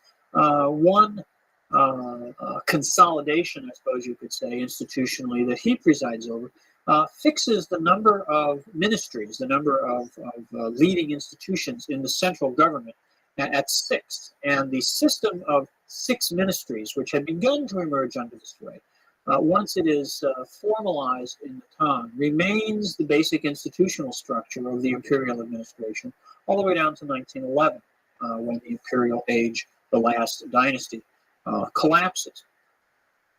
Li Shimin also begins the practice of having a separate bureaucratic institution to manage the affairs of the imperial household, sort of creating a division between the personal finances, the personal activities of the emperor and the imperial family, and the affairs of the government. And it's an important development because it makes governmental finance and the operations of the state more manageable, more discreet, not as intermingled with the particular activities of the ruler. So there's not as much opportunity for simple indulgence and abuse. It creates a more bureaucratic structure to manage both public affairs and the private affairs of the emperor, which are not really all that private, but are separate from the activities of government. Li Shimin also continued the military campaigns which had been begun under the Sui, the efforts to extend Chinese power into Korea, into Southeast Asia, bringing Vietnam back into direct Chinese control, and most significantly, out in the far west. Indeed, under Li Shimin and his next couple of successors, Tang armies project Chinese power much further west than had ever been the case before. They established direct Chinese control, the operation of the imperial administrative system out into what is now Xinjiang province in far western China, to cities like Hami, and even beyond that, far beyond, out into what is now parts of Kazakhstan, Uzbekistan, and even Afghanistan. Local rulers accepted the overlordship of the Chinese emperor, and a series of protectorates were established where Chinese travelers and merchants could go freely and in safety and security. And this helped to contribute to the great economic expansion of the Tang Dynasty. The capital of the Tang was the city of Chang'an, a city that we're familiar with by now as having been a political center under the Han, under the Qin, even under the Zhou. It was the capital, was the site of successive dynastic capitals, and once again, the Tang established their principal capital there. They also continued to use the city of Luoyang, further east, as a secondary capital, and at certain times the emperor is in residence there. But Chang'an is the main center. It is in some ways the terminus or the starting point of the Great Silk Road, the long overland trade route that connects China with India, Persia, the Eastern Mediterranean. And both through overland trade coming from Inner Asia into China, and from maritime trade coming around through Southeast Asia, from the Indian Ocean, from the South China Sea, and in from Korea and Japan. Trade routes from all over East Asia, South Asia, Southeast Asia, and Western Asia converge at Chang'an, and it becomes probably the greatest city in the world up to that time. A population of 2 million people. It was vastly larger than its nearest rivals, which would have been Baghdad and Cairo at this time. And it was a city in the streets of which you could encounter people from civilizations all across Eurasia. It became a cosmopolitan center that was unrivaled and probably unprecedented at that time. Economic growth, fueled in part by this vast international trading system, but also simply by the peace and prosperity that that a stable dynasty brought to China, to a unified and integrated China. Economic growth was quite rapid in the first century of the Tang, and demographic growth as well. The population expanded considerably during this time. The population growth was in part a result of territorial acquisitions, the expansion of the realm, the growth of the territory directly controlled by the Chinese, but largely a result of domestic natural increase. The lack of internal warfare meant that people had a greater probability of surviving, and the prosperity, the growth in agriculture, the growth in the circulation of commodities, raised the standard of living for people, and that too contributed to both longer life expectancy and to a greater willingness to bring children into the world, and a greater probability that those children would survive. So a number of factors come together to yield a significant expansion in population during this time. In the course of the Tang Dynasty, the population of China goes from perhaps 120 million people up to perhaps 250, or some estimates even go as high as 200 million people at its peak. By far the largest empire, the largest country in the world. The social order in the Tang Dynasty is a continuation of the aristocratic system which had emerged back during the Han. The basis of wealth and status being the ownership of large estates, great families which had now, many of them, been in place, been in possession of these estates for hundreds of years. The Tang sets about formalizing and regularizing this to an extent even greater than what we've seen previously. Indeed, the Tang establish at the capital a registry, a sort of genealogical registry that maintains a list of the great families and maintains genealogical records showing who's a member of the great families. And it is from these great families that officials in the imperial government tend to be recruited. If your family was recognized as one of the clans recorded in the registry, then you were considered sort of automatically eligible, if you were otherwise qualified, for recruitment into government administration. If you were not from this elite strata, it would have been very, very difficult for an individual to enter into public service, public life, to be employed in the imperial administration. And there are some very practical reasons why this should have been the case. It's, on the one hand, it's a matter of aristocratic privilege, but there are also some practical elements that make this somewhat reasonable, most notably being that in order to attain the kind of education, the mastery of the textual tradition, the writings of Confucius, the histories of China, the body of precedent and historical knowledge that was necessary to function as a member of the literate elite culture, you needed a certain amount of economic resources. An ordinary peasant family, a family that had to deploy all the available labor resources at its command simply in the production of food, wouldn't be able to spare a young man for the many years of study that would be necessary to achieve the kind of learning that was requisite for employment by the state. So the elite families, by virtue of their control of agricultural wealth, also have the resources to support the educational undertaking of preparing young men to serve in the government. Li Shimin's reign lasts down to 649. He passes the throne on to his son, and a series of descendants follow him on the throne. But in 690, a very interesting development takes place, a completely unprecedented event in Chinese history. And this is the assumption of imperial power by a woman. Never before in Chinese history has there been a woman emperor. But in 690, a woman named Wu Zetian assumes the throne. And she is a unique figure.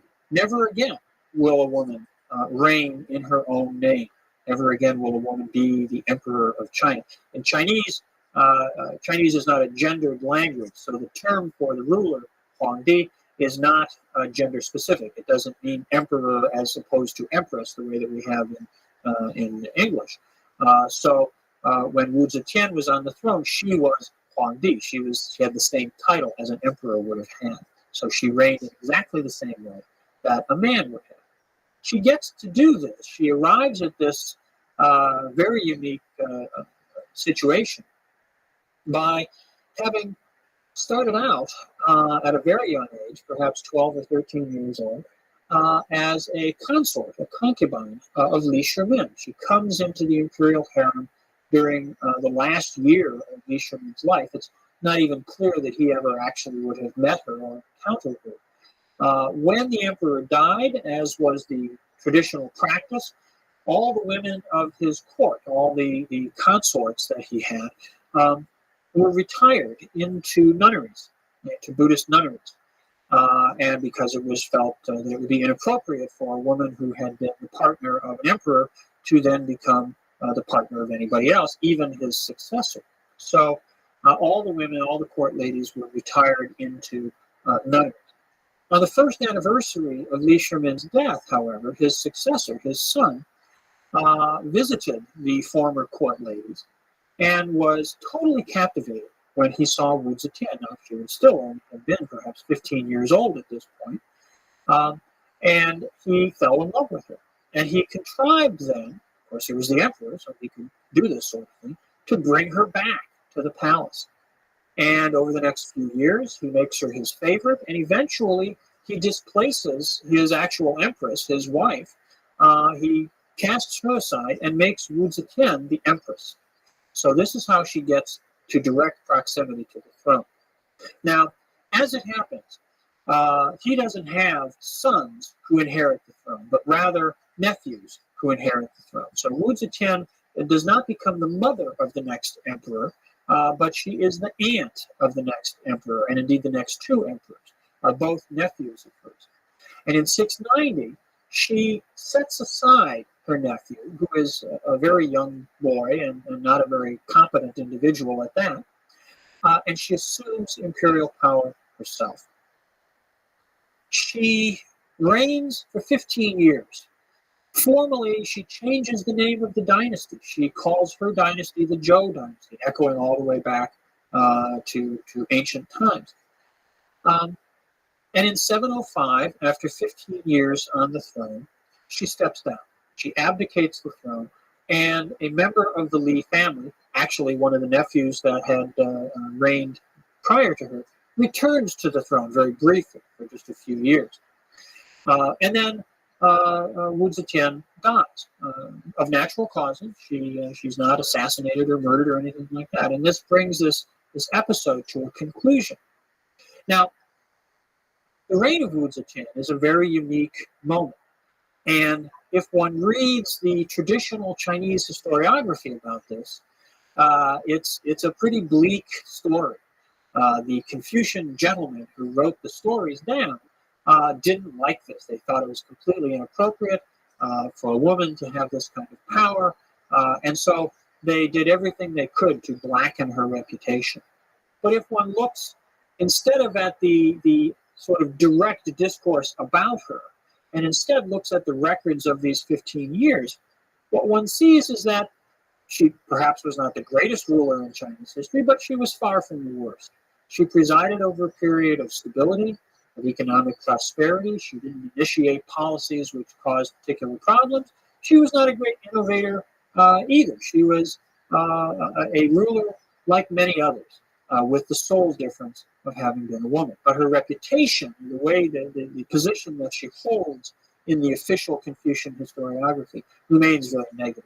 And this is largely, I think, an artifact of who gets to tell the story rather than an accurate reflection of the kind of rule that she carried out. She was noted for a couple of things, and she's been noted, her reign has been noted historically for a couple of phenomena. One was her patronage of Buddhism. This is not unique. The Li family itself had been great patrons of Buddhism, but Wu Zetian seems to have been very strongly influenced by her spiritual advisors. And of course, there are all sorts of scurrilous stories about her relationships with the monks who were her advisors, and they were supposedly inappropriate in various ways. We don't know to what extent that may be true, or to what extent that too is an artifact of Confucian historiography. More significantly, perhaps, it's clear that in attempting to consolidate her own position, to strengthen her position vis-a-vis the Confucian bureaucracy, who she knew distrusted her, that she consciously undertook to recruit individuals into government service who came from less significant families. She didn't go out and recruit farmers out of the fields, but she turned to parts of the aristocracy which had not been the traditional center, the traditional core area for recruitment into government. She went to minor families, to families from more remote parts of China, and brought in individuals who were certainly well-educated, competent individuals, but who were not beholden to the established interests at the capital.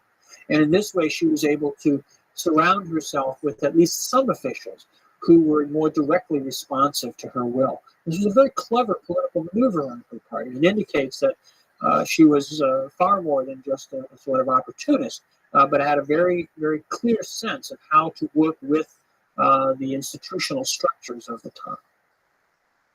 Well, after her abdication, there's a few years of brief reign until the year 713, when another emperor comes to the throne, an emperor that we know as Xuanzong.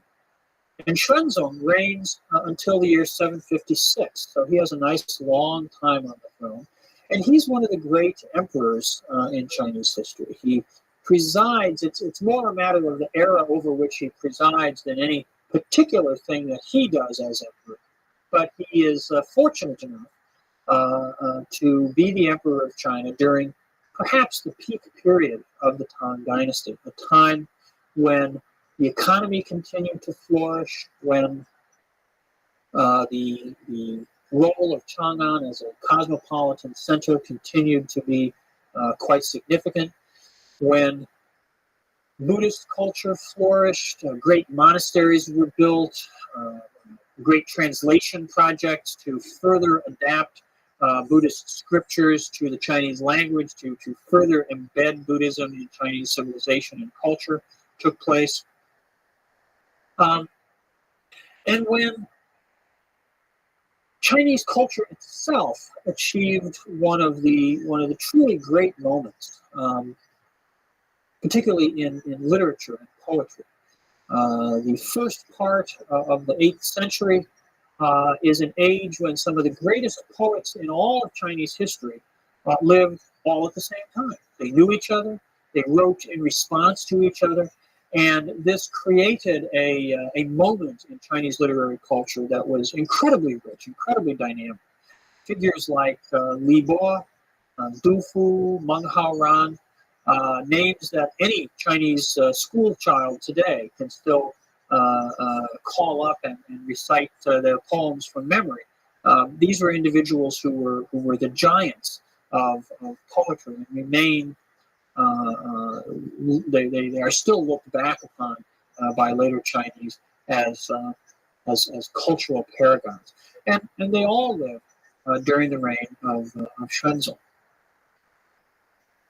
Now, Xuanzong, for most of his reign, was a pretty active emperor. He was pretty much a hands-on kind of emperor. He was engaged. He was involved in the day-to-day activities at court. He managed the affairs of state. He managed the empire in some pretty good, pretty competent ways. But as time went by, as he got to be older, he became more concerned with perhaps the inner life of the palace in two ways. One was that he became concerned with the quest for immortality. In China, during this time, particularly during the northern and southern dynasties, but carrying on down into later times, a spiritual practice that we call religious Taoism, to distinguish it from the philosophical Taoism we talked about earlier, developed. That was very concerned with seeking out immortality, seeking to be in communication with a spiritual realm which was populated with immortal beings. And part of the way that this was done was through taking various chemical substances into one's body, producing heightened states of spiritual sensitivity, if you will. Or maybe it was simply a matter of taking hallucinogens. But however you may interpret it, it worked for the people involved. And they believed that they were having encounters with these immortals, with these spiritual beings. And the spiritual beings would communicate to them various techniques, various recipes, if you will, for better and better concoctions, which would help you to pursue your spiritual quest. Well, Xuanzong becomes interested in immortality as he gets older, a not surprising development, and he gets somewhat involved in these kinds of activities. More significantly, at least as things play out historically, he becomes very enamored of one of his consorts. And this is a gal known as Yang Guifei. She's from the Yang family. Guifei is not a personal name, it's a title. It means precious concubine or precious consort. So, Yang Guifei is chosen, is selected out by Xuanzong from the ranks of the court women, and she becomes his favorite. She becomes his fairly constant companion. And indeed, she comes to play a role in his life beyond that of simply a palace lady. She becomes a partner. She becomes an advisor in some ways to him. She shares in discussions with him about the affairs of state and about his other concerns. And this makes her a very powerful individual. Indeed, it makes her such a powerful individual, or at least such a potentially powerful individual, that it excites the jealousy of Confucian officials, of the regular officials at the court. And this, as we will see in a few moments, can become a very problematic thing. In the Tang Dynasty, one important political concern is frontier security.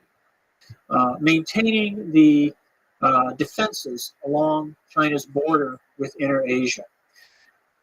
The Tang Dynasty comes up with some very interesting strategies to deal with this problem. They continue the policies inherited from the Sui of establishing agricultural colonies, military colonies out along the frontier, but they also come up with some new policies, some new techniques, and one of these is to employ military forces from one part of the frontier of another part of the frontier. And a very concrete example of this is the use of Uyghurs, of Turkic peoples from Central Asia on the defense of the northeastern frontier of China, where the people against whom they were defending were not Turks, but were other non-Chinese ethnicities. One individual, a Uyghur Turk, who was so employed by the Tang, was a man called An Lushan. An Lushan is his name in the Chinese records. His Turkic name seems to have been something like Rakshan, but that becomes An Lushan in Chinese. And he was in charge of a Chinese garrison near where the modern-day city of Beijing is located. Well, he was a very successful military leader. He was a very competent general. He defended his part of the frontier quite effectively. And he became something of a popular figure at Xuanzong's court. And indeed, he was a favorite of the emperor himself. Every so often, these commanders would come to the capital and make a report to the emperor. And when those occasions took place, when An Lushan was involved, he was received quite warmly. He was entertained personally by the emperor and got to know him. They got to be very good associates. I don't know if anybody ever really establishes a close friendship with the emperor like that, but they came to have a relationship of trust. Well, An Lushan also came to be good friends with Yang Guifei. This was entirely appropriate in context, and indeed in their correspondence, which is preserved in the historical records, he refers to her as, he uses the term mother when he writes to her and addresses her, which would be appropriate since she was the consort of the emperor, whom he would have addressed as if he were his father. So the relationship as it's recorded in their correspondence appears to have been perfectly ordinary. But jealous officials at the court chose to slander both Yang Guifei and An Lushan by claiming that they were having an illicit sexual relationship.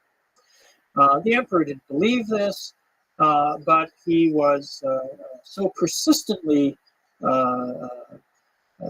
fed these rumors that eventually he began to perhaps have his doubts. And it may be that his state of mind was somewhat affected by the chemicals that he'd been taking in his pursuit of Taoist immortality.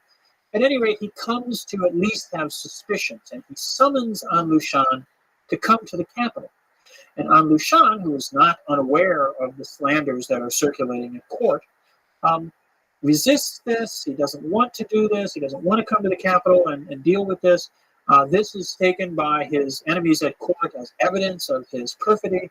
And the emperor asks him again to come, and An Lushan finally decides that he has to do this. And he leaves to go to court, but he takes his army with him. And this triggers in the year 755 what we call the An Lushan Rebellion. And the An Lushan Rebellion becomes the great dividing line in the history of the Tang Dynasty. From its founding around 617 up until 755, the Tang has been a great success story. But with the outbreak of the An Lushan Rebellion, the dynasty is shaken to its very foundations.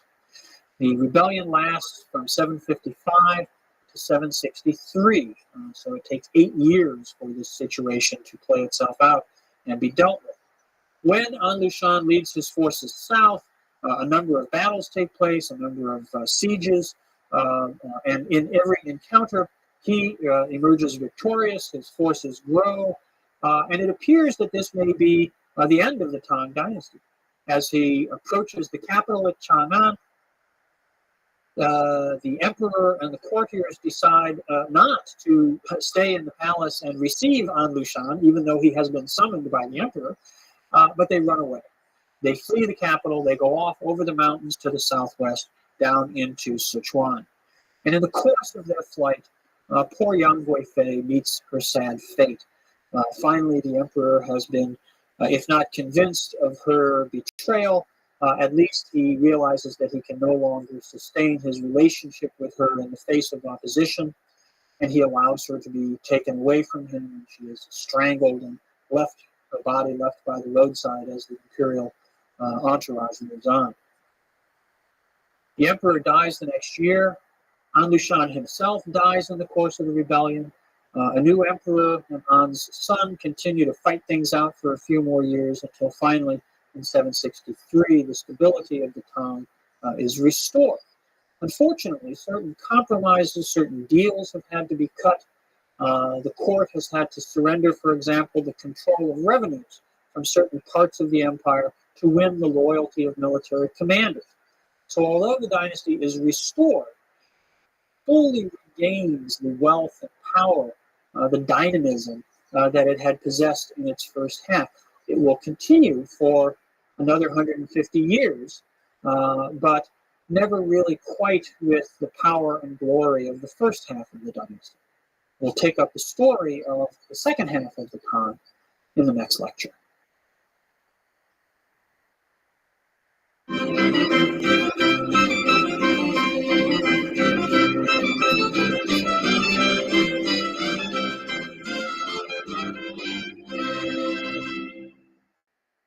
An Lushan rebellion was the greatest challenge faced by the Tang dynasty since its founding early in the 7th century. When the rebellion breaks out in 755, the court is thrown into quite a bit of panic as An Lushan leads his armies towards the capital, bringing them down from his garrison on the northern frontier. He defeats various imperial forces that are sent out to try to stop him. And this leads, as we talked about last time, to the flight of the emperor from the capital, to the capture of Chang'an by the rebel forces. But eventually, after 8 years, the rebellion is suppressed and the Tang dynasty is restored. In order to accomplish this, the court was forced to seek new resources, to find new strengths. The existing resources, the existing imperial army had proved inadequate to stop An Lushan, his march from the north. And so now, from his remote location where they had fled to the province of Sichuan, the emperor needed to put together a new sort of support system, to find new ways in which he could rally military forces to support the dynasty and to resist the rebels. When Xuanzong died in 756 and was succeeded by his son, when An Lushan died and his forces were taken over and led by his son, the rebellion, the civil war continued. And the dynasty had to continue to seek these new forms of support, new sources of support. The main method that they used to draw in and secure the resources that they needed to defend the dynasty was to make deals, to make compromises with powerful military officials who were largely found in the south and the southeast of the empire. These areas had not been directly affected by the rebellion. The military forces in those areas were pretty much intact. And so the emperor called upon these generals to bring their armies to his defense. But the generals saw this as an opportunity to negotiate with the emperor, and so they obtained concessions. The court was forced to, for example, relinquish certain payments of taxes to allow the taxes that were collected in various parts of the empire to be retained in those areas, to be utilized for ostensibly for local administration, but often for the enrichment of the generals, the military strongmen who were in place there. These kinds of deals were successful in that they brought military support to the dynasty, and they allowed the Li family to preserve its rule. They allowed the Tang dynasty to defeat the An Lushan rebellion and to survive as the reigning house in China. But in granting these concessions, in making these compromises, the dynasty weakened itself. It weakened itself in ways that had long-term consequences that were perhaps unavoidable, because otherwise the dynasty would probably have fallen, but which nonetheless meant that after 763, after the end of the An Lushan rebellion, although the Tang survives for another century and a half, it never is able to regain the dynamism. It never has quite the power and the glory and the grandeur that it had possessed in the first half of the Tang period. Instead, the court directly controlled the area in and around the capital cities of Chang'an and Luoyang, and certain areas, particularly in northwest China, that were more traditionally under the sway of the imperial center. But large portions of the empire, although they continued to recognize the power of the Tang emperors and continued to submit certain amounts of revenue, certain amounts of tribute payments to Chang'an, kept greater and greater proportions for themselves and became increasingly autonomous in reality. Now, while this was going on, and indeed even before this, in the century and a half prior to the An Lushan rebellion, another phenomenon had been developing, which also had some fairly critical implications for the stability and viability of the Tang dynasty. And this had to do with the situation of what we might call institutional Buddhism. Buddhism as a spiritual doctrine, as a religion, had, of course, grown and developed in China for centuries by this time. And central to Buddhism as a social religion was the practice of monasticism, the withdrawal of some people from society to become monks or nuns, to live in communities that were separated from society, that had great ritual centers, large building compounds. To support Buddhist monasteries, for the Buddhist monasteries to support themselves, they needed income. They needed money. They had to have food. They had to have clothing. They had to pay for the buildings that they constructed. And one mechanism that emerged in China fairly early to allow these religious institutions to survive was that land, which was owned by the Buddhist monasteries, was exempt from taxation. This is, of course, parallel to the experience of churches in Western history. Church land traditionally was exempt from taxation in European history as well. And this was the case with Buddhist monastic land holdings in China. Now, the Tang dynasty, as we've talked about from its inception, was a period of fairly extensive patronage and support for Buddhism, in part growing out of the strong official patronage of Buddhism from the northern dynasties, the use of Buddhism as one of the cultural mechanisms for reintegrating the empire during the Sui unification, and then through the Tang period, the further encouragement of great translation projects and ongoing construction of Buddhist monastic centers. This was a very important component of Tang political culture. And there's another dimension to this as well, which was that many of the great aristocratic families, whose basis for their wealth and power and prestige was largely their own ownership of land, their own control of agricultural resources, many of these families began to figure out that there were certain ways, certain legal mechanisms that could be used to essentially commend some or all, not usually all, but part of their land to monastic institutions. By making arrangements with a particular monastery, you might grant them a certain amount of land, which then would become, as monastic land, tax exempt. But you might, in that agreement, make an arrangement whereby, although the land belonged to the monastery, and you would pay a proportion of the harvest from that land to the monastery, you would also retain rights to some of the use of the land, some of the harvest from the land, for yourself. So this was a way in which many wealthy families protected their own economic interests by formally granting land to Buddhist monasteries so that it disappeared from the tax registers, but retaining the right to some of the revenue, some of the harvest from that land.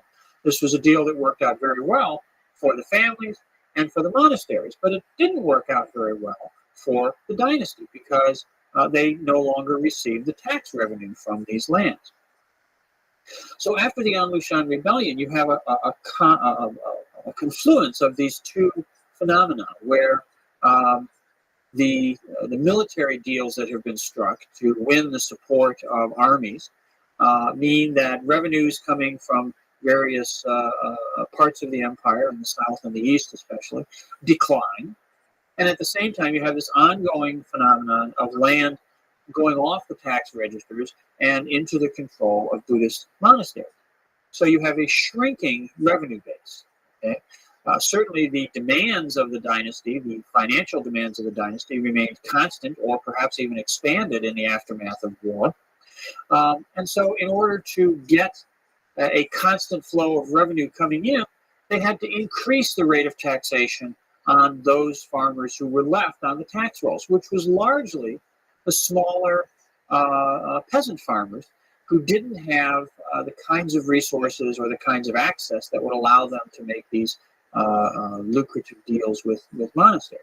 So you had a situation where the dynasty was facing fiscal constraints. They increased taxation on the peasantry, which caused unrest and dissatisfaction amongst the farmers.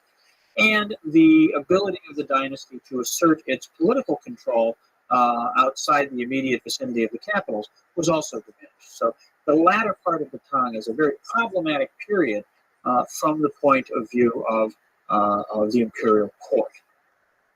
Now, late in the 8th century and at the beginning of the 9th century, there's a brief sort of revival in the at least in the spirit of the dynasty. It doesn't really go that far in terms of the material conditions of the dynasty, but there's a kind of spiritual uplifting that takes place. And this is in the form of what's sometimes called the Confucian revival, a movement which was concerned to restore the centrality and the dynamism of Confucianism in Chinese political culture, in the operations, the functions of the Chinese state. And this comes to be centered largely in a movement called the Guwen movement. It's a literary movement led by, well, one of the chief figures in which was a gentleman named Han Yu. There were certainly a number of other individuals who participated in this movement, who shared some of the ideas that Han Yu set forth. But Han Yu is a good representative figure, and we'll focus on him in thinking about the Guwen movement. He was born in 768, died in 824, and like several of the Guwen advocates, he was something of a new kind of figure in the Tang imperial government. He was from the aristocratic strata of society, but from a minor family, a family not one of the great families from the mainstream core of aristocratic political service, but from a minor sort of marginal family. He entered into government service by taking one of the occasional imperial examinations. And this is important because it meant that right from the very beginning, his qualifications were based not just on aristocratic status or privilege, but on demonstrated literary accomplishment. His capacity as a writer, his abilities as a thinker were clearly part of his qualifications, right from when he first enters into government service. Now, Han Yu and some of these others developed this theory, this movement that we call the Guwen movement. Guwen means old style prose. Gu is old or ancient, and Wen is a word that has many very expansive meanings, but in this instance we can just take as referring to good writing, to literary culture. So ancient style prose, old style prose, something like this is how we can translate the term Guwen. And Hanyu, in his advocacy of Guwen, what he's talking about is a critique of the problems that are plaguing China at this time. And he links these together by talking about writing, by talking about literary culture. And of course, as a member of the educated political class, the educated political elite, he recognizes the centrality of literary culture to the functioning of the Confucian political class, the gentleman, the sure that we've talked about in earlier times. What Hanyu says is that writing, prose writing in particular, should be as clear and straightforward, as simple as possible. It should be expository prose which communicates the ideas that the author has in as straightforward a way as you can. What he's criticizing is the kind of flowery writing, the kind of very elaborate style that we saw develop in the southern dynasties during these centuries of division between North and South, between the 4th and the 6th centuries. That, he says, that's a kind of writing in which people are more concerned with how they're saying something than with what they're saying. And for Hanyu, this is part of the problem that has weakened China, that has undermined Chinese civilization. Now, he blames this largely on two malevolent influences, which are principally that of Buddhism, but also that of what we might call religious Taoism, a response from within Chinese culture to the arrival of Buddhism. Buddhism with its concerns with a more transcendent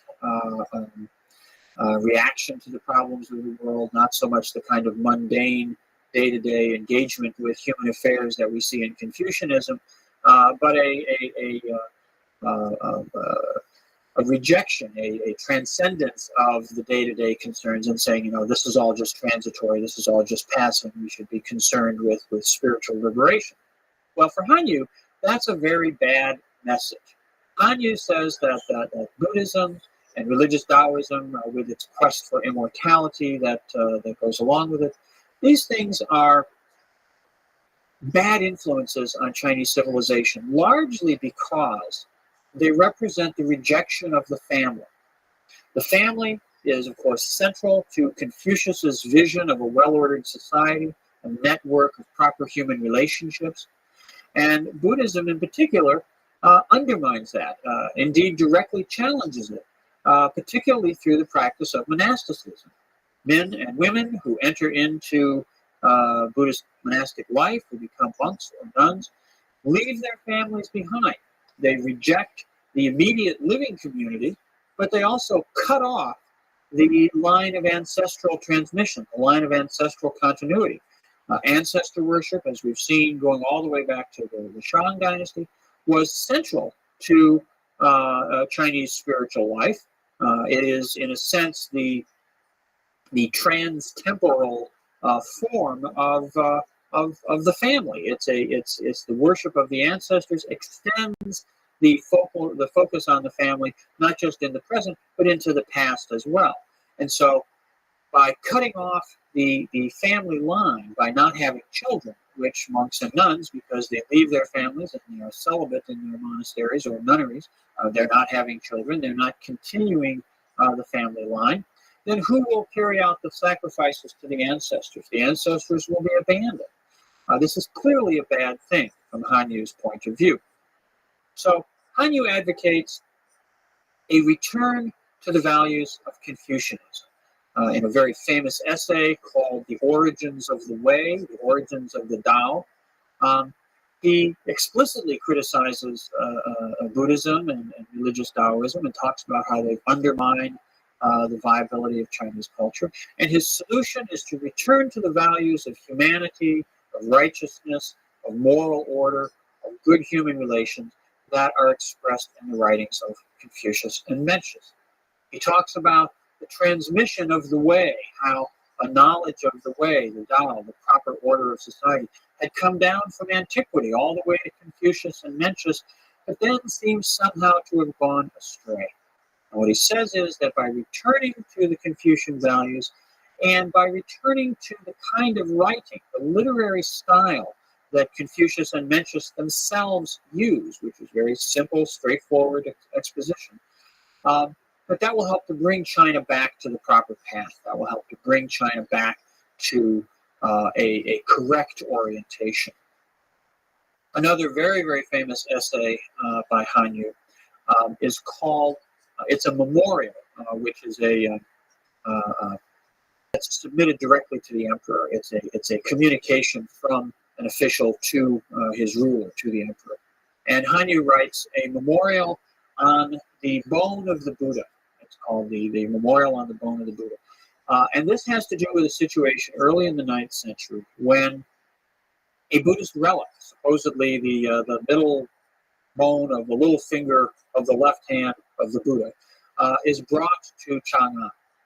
And this is a great occasion in the community of Buddhism because this is a real relic of the Buddha himself. And of course, if we think about the role of relics in medieval Christianity in European history, great pilgrimages were organized around these, and the presence of relics can be the subject of warfare to bring relics back from the Middle East in the time of the Crusades was a great undertaking.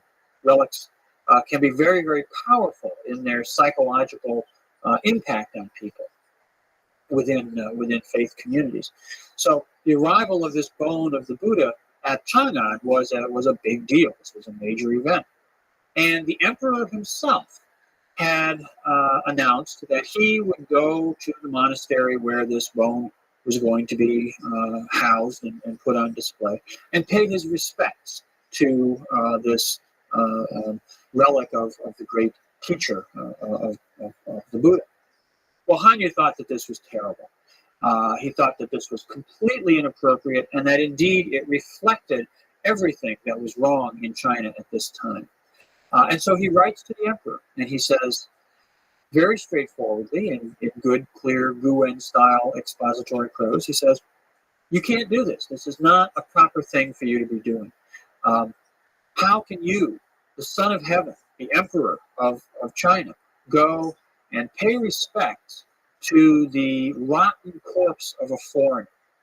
This is the kind of terminology that he uses to refer to this relic of the Buddha, the rotten corpse of a foreigner. And this emphasizes, of course, the rotten corpse emphasizes that this is just a physical object. It's just a part of a dead body. And there's a certain aversion to this in Chinese culture. People who handle dead bodies, people who are undertakers, morticians, I suppose you'd say, were considered to be in a profane category. They were a polluted category in society. So for the emperor to go and basically worship part of a dead body, this was polluting for him. But even more so, even more problematic, was the fact that the Buddha was a foreigner. He wasn't even Chinese, right? And so to bring this bone to China from India, and then for the emperor of China to go and worship it, well, this was just scandalous to Han Yu. He thought that this was a public demonstration by the emperor of how corrupt, how decadent China had become. And so he strongly urges the emperor not to do this, to instead return to a correct path, return to the way of honoring the family, of honoring things Chinese, and to restore China to its proper order. Well, the emperor was none too pleased with Han Yu's memorial, and Han Yu, in a couple of instances in the course of his career, when he writes very outspoken things like this, gets in a lot of trouble. He does not suffer the ultimate consequences. He doesn't get executed. He gets sent off as an exile, as an internal exile. He's demoted and sent to the far south, down to basically around where the border between China and Vietnam is now. Tropical locations like this were often sort of a death sentence because people from North China who went down there frequently came down with malaria or other diseases and all that. Hanyu does not. He survives his internal exiles and eventually returns to life in the capital, to life in the mainstream of Chinese administration. But his words and the writings of others like him become part of a moral critique, part of a call for a moral revival, a Confucian moral revival, which takes root, which begins to grow within Chinese political culture. It does not achieve dominance. It doesn't. It's not that these guys sweep the stage and they become the new in group and they set the agenda. They're not powerful enough to do that. There aren't enough of them to do that. But they create an intellectual position which becomes part of the ongoing discourse of Chinese culture, of Chinese political civilization. And as we'll see down the road a little bit, the ideas, the values that Hanyu is pushing at the beginning of the 9th century will be picked up and further developed, particularly in the 11th century, by some later thinkers and writers. Now, Hanyu dies in 824. About 20 years later, in 845, there's a great purge of Buddhism. This is, in many ways, a response to the criticisms that Hanyu has raised. But it is also a response to the fiscal problems facing the dynasty. Now, it's interesting that in his discussions of the problems confronting China, when Hanyu challenges Buddhism and attacks Buddhism directly, he doesn't talk about financial questions. He doesn't say Buddhist monasteries are bad because they're tax exempt. What he says is, they're bad because they're foreigners, it's an alien ideology, it's anti-family, it undermines Confucian values, it undermines Chinese. These are moral arguments, and this is entirely appropriate to the kind of moral discourse that constitutes Confucian political culture. But there's an underlying reality, which are these fiscal issues that are plaguing the dynasty, which I think must have been in Hanyu's consciousness, must have been part of his thinking, but he chooses not to articulate his argument in that way. Nonetheless, in 845, when a new emperor comes to the throne, he issues edicts which proscribe Buddhism, which proscribe, in particular, the established Buddhist monasteries. And this results in a great rupture, a great closing down of monasteries. All across China, Buddhist monasteries are simply closed. The monks and the nuns are ordered to return to lay life, to go back home, to return to their farms or their villages, their crafts, whatever tasks, whatever work they had been involved in before they became monks or nuns. And many monasteries are physically destroyed, physically disassembled. The buildings are torn down, the building materials are put to other uses, and perhaps most importantly, the land holdings of Buddhist monasteries are confiscated and redistributed. Now, we can recall that fairly early on when we talked about the beginning of the Tang, and even with the Sui unification, there's been an ongoing concern with these dynasties for keeping keeping the farming population adequately supplied with land. So the confiscation of monastic lands allows for a new stage of redistribution of land, and in some ways helps to defuse what may have been emerging tensions with the small farming strata. We talked about the intensification of taxation as a result of the Anlushan rebellion. Now there's more land to be handed out. By handing it out to small farmers, of course, it goes right back onto the tax rolls. So the farmers are happy because they get more land. The government is happy because it's now got a revived source of revenue. And this helps to solve some of the fiscal problems of the dynasty for a while. Not permanently, it doesn't save the dynasty in the end, but it's a fix that is helpful for a while. Now, this ban on Buddhism does not last a real long time. It lasts about 5 or 6 or 7 years. By early in the 850s, the ban is lifted, and it becomes possible for Buddhist monasteries to be reestablished. And indeed, very, very quickly, many of them reappear. However, although they are allowed to revive themselves as institutions, they don't have their lands restored to them. And without the extensive land holdings, without that resource base, they are unable to reacquire the very large populations of monks and nuns which they had had prior to 845. So Buddhism after 850 returns and continues to play a very important role in Chinese life, but it doesn't have the political clout, it doesn't have the economic resources, it doesn't have the population presence that it did prior to the purge of 845. Well, the latter part of the 9th century becomes a period of increasing problems.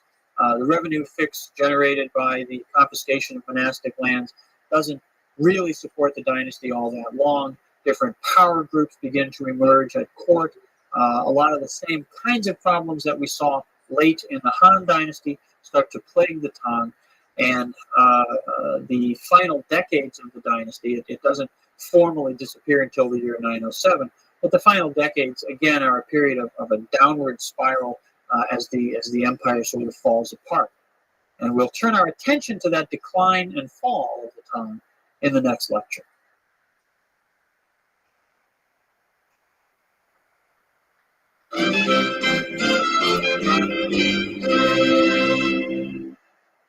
As the 9th century came to a close and the 10th century began, the Tang Dynasty fell apart and disappeared. The kinds of stresses which we saw in the fall of the Han Dynasty seemed to reassert themselves. Very similar kinds of patterns emerged late in the Tang. Different groups of military strongmen who had risen in power, of course, after the defeat of the Anlushan Rebellion, who had controlled as semi-autonomous fiefs various parts of the empire, grow more and more assertive as the imperial center weakens and declines. At the center, at the court, powerful eunuchs emerge, particularly in the course of the 9th century, dominating weak emperors, controlling access to the inner palace and manipulating the political affairs of the court. The great aristocratic families, of course, which were in many ways the foundation of the imperial order at this time, themselves struggle to enrich themselves, to enhance their power, or simply to retain their control over resources, which are increasingly threatened by the instability of the empire. By the 880s, China is once again convulsed in great civil wars. Generals seeking to seize control of greater territories or seeking to manipulate and influence affairs at court, fight amongst themselves. There's rebellions that begin to break out. The weakness of the dynasty and the strength of local military and aristocratic power holders have allowed the exploitation of the peasantry once again to become more and more intensive. And this triggers rebellions, uprisings against both government officials and the estates of the wealthy. And finally, in the last years of the 9th century, military forces enter into the imperial capital. There's a great massacre of the eunuchs at court, and the emperors, the final emperors, become mere puppets of military warlords. At the beginning of the 10th century, this sad process comes to its final conclusion. In the year 907, the last rather pathetic claimant to the Tang throne is deposed and murdered, and the dynasty disappears. It collapses. And the following 53 years become a period of division, fragmentation once again, as we've seen in previous times in Chinese history when central power has torn itself apart. This time, the period of fragmentation is very brief. It's not long lasting. It's only 53 years, and when it comes to an end, it really is the last period where China breaks down into a multiplicity of small states. When order is restored in the 960s, it begins then a final sequence of great dynasties, whose history, of course, we'll be tracing along.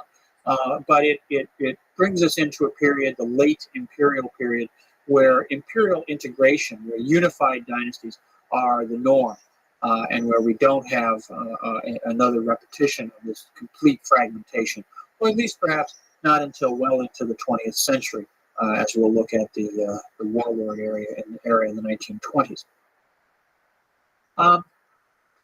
The period, this 53-year period in the 10th century, when China was broken up into small states, is referred to in Chinese historiography as the Five Dynasties period, which in some ways is an understatement, because there are many more than 5 states during this period. Indeed, there's 20-some actual regimes that rise and fall in one part or another of what had been the Tang territory. The 5 dynasties that we talk about sort of officially are the dynasties which were considered by later historians to have passed along the legitimate imperial succession. There's a basic idea in Chinese political culture, which is called the Zhengtong, which means the legitimate transmission of authority. And so by tracing that from the Tang through these 5 minor states between 907 and 960, the Chinese maintain a legitimate line of succession. The other small states which rose and fell during this period are considered to have simply been sort of epiphenomena. They're not legitimate possessors of real imperial power, even though they may have been relatively strong and dynamic entities at the time. They were just transient, and so they are relegated to a very secondary status.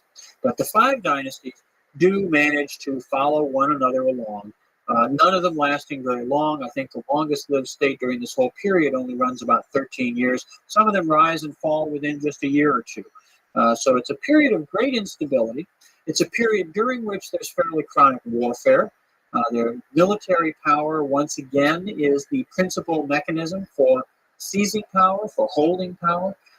Whoever basically can mobilize the military resources to conquer some place, to seize control of a political or economic center, can establish some sort of regime, establish some sort of government.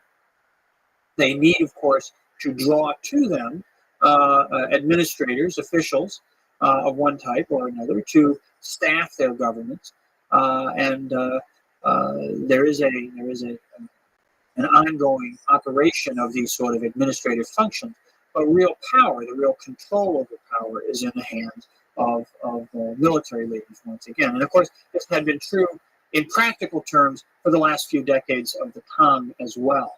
Although there had continued to be emperors officially on the throne, real power had been exercised by military strongmen from at least the middle of the 9th century. The warfare, the constant fighting going on during the 5 dynasties period was, of course, very disruptive, very destructive, and we'll see some of the implications of that, some of the ways in which that has very profound effects upon the shaping of later history in just a few minutes. In 960, the 5 dynasties period officially comes to an end. It is in the year 960 that a pair of brothers, the Zhao brothers, Zhao Kuang-yin and Zhao Kuang-yi, seize power in one of the 5 dynasty states, the last of the 5 dynasty states. And they overthrow a young boy who's on the imperial throne and seize power for themselves and proclaim yet another dynastic state, another entity in this vast, confusing field of political conflict that's been plaguing China. Their state, which they call the Song, again, it's a geographic name. It has to do with their place of origin. Their state proves to be the one which reunifies China yet again, brings back to China a single integrated imperial administration.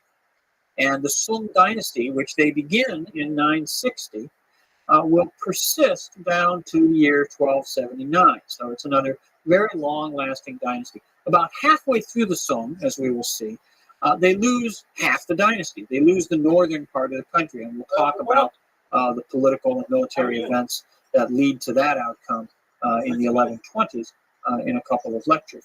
But nonetheless, there is a continuous rule by the Zhao family from 960 down to 1279. So it's one of the more long-lasting and successful dynasties. And as we'll see, the Sung dynasty is a period of tremendous change and transformation on a whole range of levels, in a wide range of areas within Chinese history.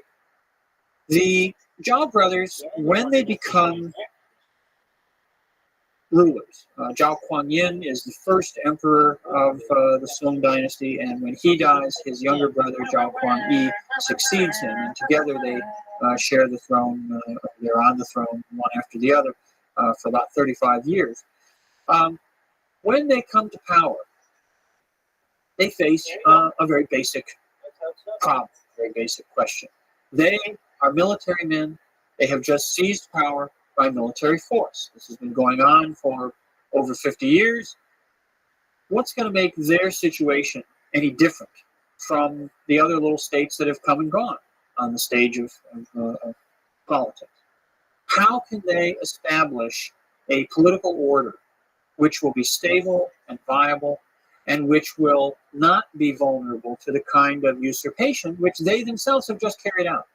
How, in other words, can they gain control over the threat of military power? And how can they create a viable political organization which is not grounded on military power? Well, first, they have to set about the task of reunifying the empire. And they carry this out in a series of military campaigns through the 960s. By the end of the 960s, beginning of the 970s, they have either defeated in battle or won over by compromise and intimidation all the other states that are scattered around the territory of China. And they have reestablished an empire. Now, the Sung state, even at its greatest extent, is smaller than the Tang dynasty had been. The Tang dynasty had been a very expansive geographic entity. It had pushed into the north, into the south, and far out into Central Asia.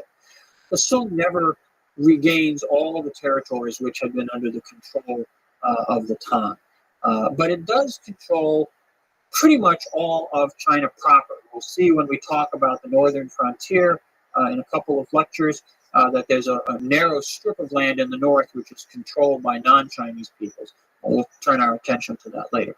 Basically, the Sung control China proper, the heartland, the core, the agricultural settled economic zone of China itself. Very extensive territory, a population of perhaps around 100 million people, a certainly very significant accomplishment. How are they going to control it? How are they going to manage it? How are they going to retain power and keep from simply being overthrown by some new ambitious military figures like themselves? Well, their basic answer to this problem is to establish a civilian bureaucratic government. Civilian government has been the norm, the ideal, since the establishment of the Han Dynasty. The Han synthesis, the ideological fusion of Confucianism, legalist administration, and cosmological thought created a stable bureaucratic system based upon civilian political authority, which lasted for the Han Dynasty some 400 years, and even during periods like the Northern and Southern dynasties when there were multiple regimes, they all possess these same basic characteristics of bureaucratic civilian administration. So the Zhao brothers want to reestablish a civil bureaucracy to administer the empire.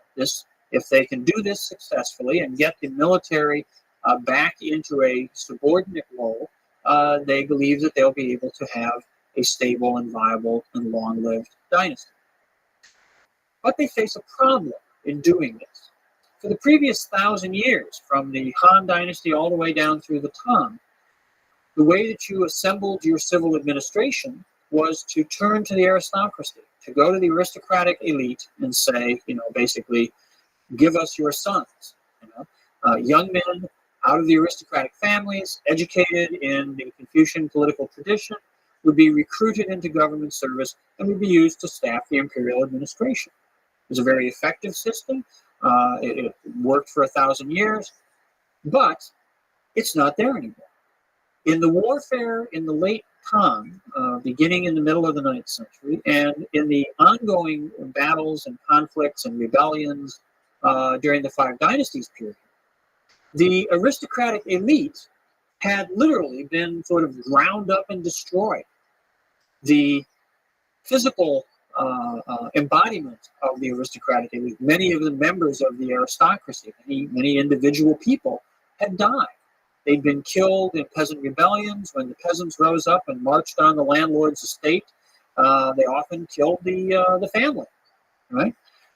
In warfare, who was it that was being, what centers were being fought for? Who was being ground up? Who was being killed? Well, certainly lots of ordinary soldiers, but members of the elite as well. When the estates were burned, land titles, charters, grants of land, aristocratic pedigrees, the genealogical documents the families held, these were destroyed, these were burned. When the great political conflicts at the end of the Tang and during the Five Dynasties took place, and administrative centers were fought over and captured and then taken by someone else, they often were burned, destroyed, documents, other kinds of information went up in smoke. So both the physical members of the aristocracy and the institutional documentary infrastructure of the aristocratic order, the registries of the great clans, for example, that the Tang had developed and maintained very carefully, they're gone. So the Zhao brothers don't have a stable, functional aristocratic order that they can simply turn to recruit individuals into government service. So what are they going to do? They're confronted with this problem. What they do is to look at the past, look at the imperial system as it has functioned in the past, and they see a particular mechanism which has been in place for 1,000 years, but which was never all that significant. It was used as a sort of secondary, at best, means of bringing people into government service. And these are the examinations. We talked about how way back in the Han Dynasty under Wu Di, examinations were begun to seek out individuals of exceptional talent and learning and bring them into government administration. In the Tang Dynasty, exams had been used from time to time on an occasional basis, but they had been very important. Sometimes Han Yu, that we talked about, for example, came into government service via the examinations. So exams had been there as a minor component of recruitment into government service. What the Zhao brothers do is they take the examination system, the idea of an examination system, and they move it to center stage. And they say, this is how we're going to find men of talent. This is how we're going to recruit the individuals that we need to run our administration. So they make the examinations the mainstream of recruitment. Now, the exams don't replace other ways of getting people into government. They don't become the sole means, the sole mechanism for recruitment. And indeed, lots of people continue to come into government service principally by two other means. One is the system of recommendation. This is how most people came into government under the aristocratic order. If you're in the administration already, or if you're in a very prominent family, you may recommend to the court someone. It could be your son, your nephew, someone that you know, and say, I think this individual would be a good candidate for office. And after various vetting procedures, they might be recruited into government service. So recommendation continues to be important, continues to produce a fair number of people coming into service under the Song. The other way that people were brought into service is through what's called the yin privilege. The term yin, one of its meanings is a shadow. So this is often rendered in English as the shadow privilege. If you are an official, you can extend the shadow privilege to your son, or if you're high enough in the pecking order, even to your grandsons. And this means that they don't have to go through any other qualifying procedures. They don't have, for example, to take the examination. They can be brought into government service, brought into the stream, as they call it, of government service through the shadow privilege. Okay, so recruitment and yin privilege or shadow privilege remain significant modes of recruitment for government service. But the examinations become the central feature of government recruitment. And if you look at an analysis of the people who move to the highest ranks in the Song administration, people who become chief ministers, people who become heads of the six boards of government, the six ministries in the central administration, leading officials in provincial administration, you find that the great majority of them are people who came in via the examinations. So if you want to move into positions of really making policy and not simply being a sort of basic level administrator, if you want to really have political input and influence, the examination system is the way to get into government. And that remains the case down through the rest of imperial history. Well, the examination system becomes not merely the most important way to get people into government, but it generates a whole cultural apparatus around itself. It becomes, in a sense, the focal institution of Chinese elite culture. Preparing for the exams, taking the exams, being part of the examination system is what identifies, it's what gives a sense of self and of community to the elite. The aristocratic elite had its sense of identity simply from being great families. If you were listed in the registry of great families, you were part of the aristocracy, and it was hereditary. There was no question as to who were the leading people and who were not. From the Song dynasty on, the system changes, and we now have a situation in which people attain prestige, attain elite status by participating in the examination system. To be an educated gentleman is what marks you as a member of the Shi. This term, again, that we've seen going all the way back to the time of Confucius and before, the professional administrative elite. It's had different embodiments over time, and now it takes on its sort of final stage, which is we now begin to translate the term Shi as the literati. Okay, the literati, the educated gentleman. Well, the educated gentlemen know themselves and know each other. They recognize themselves, they recognize each other through their participation in a shared literate culture. And this extends to people who never pass the exams. Passing the exams is a very tough thing. Initially, when the Song organized the exams, there's two levels. There's a sort of local level and then a level based at the national, the imperial government stage. Eventually, a middle level, a provincial level evolves, and for most of the late imperial era, most of the last 1,000 years, the examination system is a three-stage system running on a 3-year cycle. The first year, there are exams at the local level. The second year, they'll be at the provincial level. And the third year, they're held at the national or imperial level. At each level, the pass rate is only about 10%. And in each level, you have perhaps, at the entry level, there may be, maybe 300,000 individuals in locations all across the empire sitting for the exams. When you go up to the provincial level, once that system is fully developed, maybe in all the different provincial settings, there might be 30,000 people And when you get to the imperial level at the capital, maybe 3,000 men sit for the exams. And of those 3,000, 300 will pass. The figures vary. Sometimes only maybe 250 or so will pass. Sometimes I think the larger numbers are up to maybe a little over 400.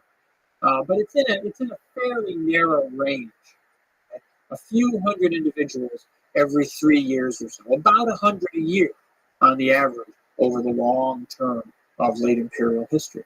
So it's not a huge number of people, and yet hundreds of thousands of people are sitting for the early exams, and there are hundreds of thousands more who never even make it into the first exams, but who have studied, who have educated themselves, who have been trained by teachers to prepare for the exams. To get into the first level, you have to pass a sort of preliminary qualifying exam. Some people never even pass that. And yet, by virtue of the studying, by virtue of the learning that they have acquired, they are recognized in their communities as educated gentlemen.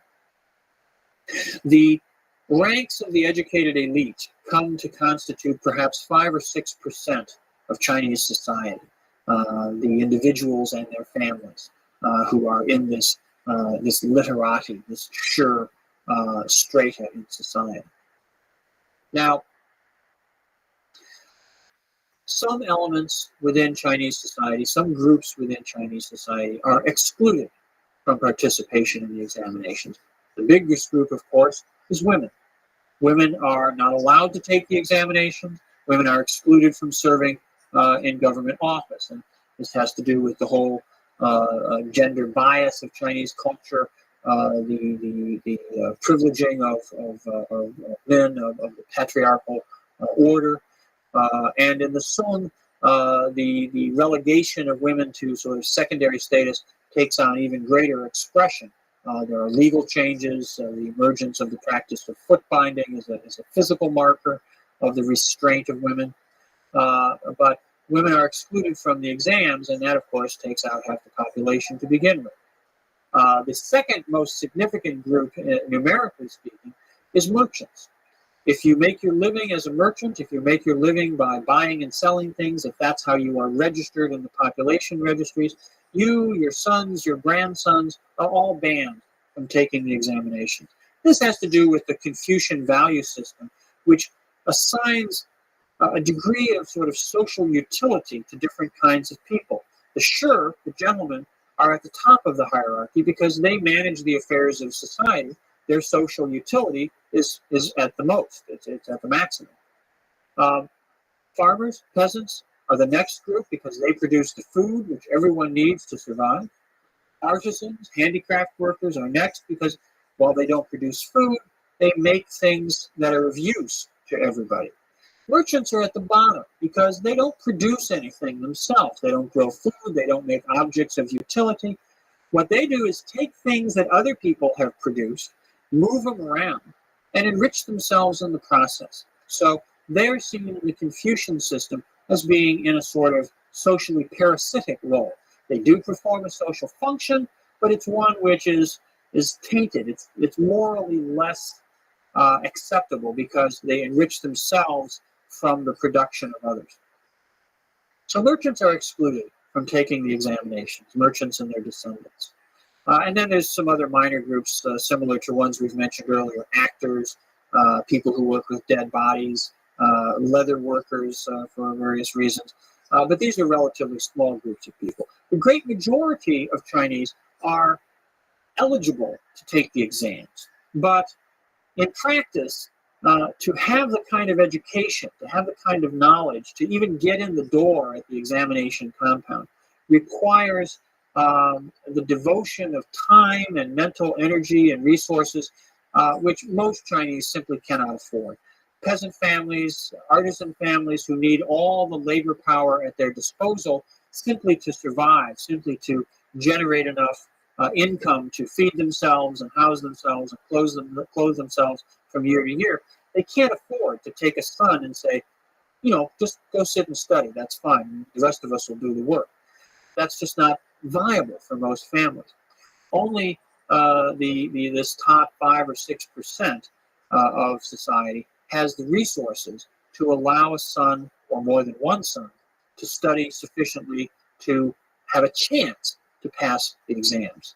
Okay, so legally, it's a very open system. The vast majority, probably 85-90% of the Chinese people the male Chinese population could take part in the exams, but in practice, the practical bar to getting into the examination system is very, very high, and only a very small proportion of the population can really take part in this.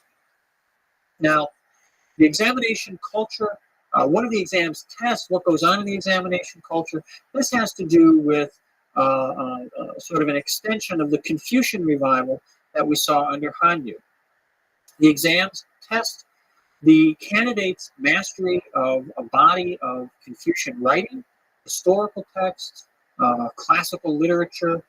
You need to be able to cite texts from memory. You need to be able to apply those texts to questions of government or administration. You also need to be able to compose poetry. You need to be able to write in an elegant literary style. All these things come into play. They're all part of the qualifications that the examination system is designed to test. Now, the centrality of this, what John Chafee has called the examination culture, the centrality of this to Chinese civilization in the Song and from the Song on for the next 1,000 years, it's hard to overstate it. This becomes the most critical cultural enterprise that educated Chinese participate in. Because it's so central, because it's so important, it engenders a kind of identity crisis, and it leads Chinese intellectuals, particularly in the course of the 11th century, to question their place in society, their role in the world, what they should do with the power which the examination system has brought to them. And we'll look at some of the answers that they come up with, some of the ways in which they respond to those questions in the next lecture.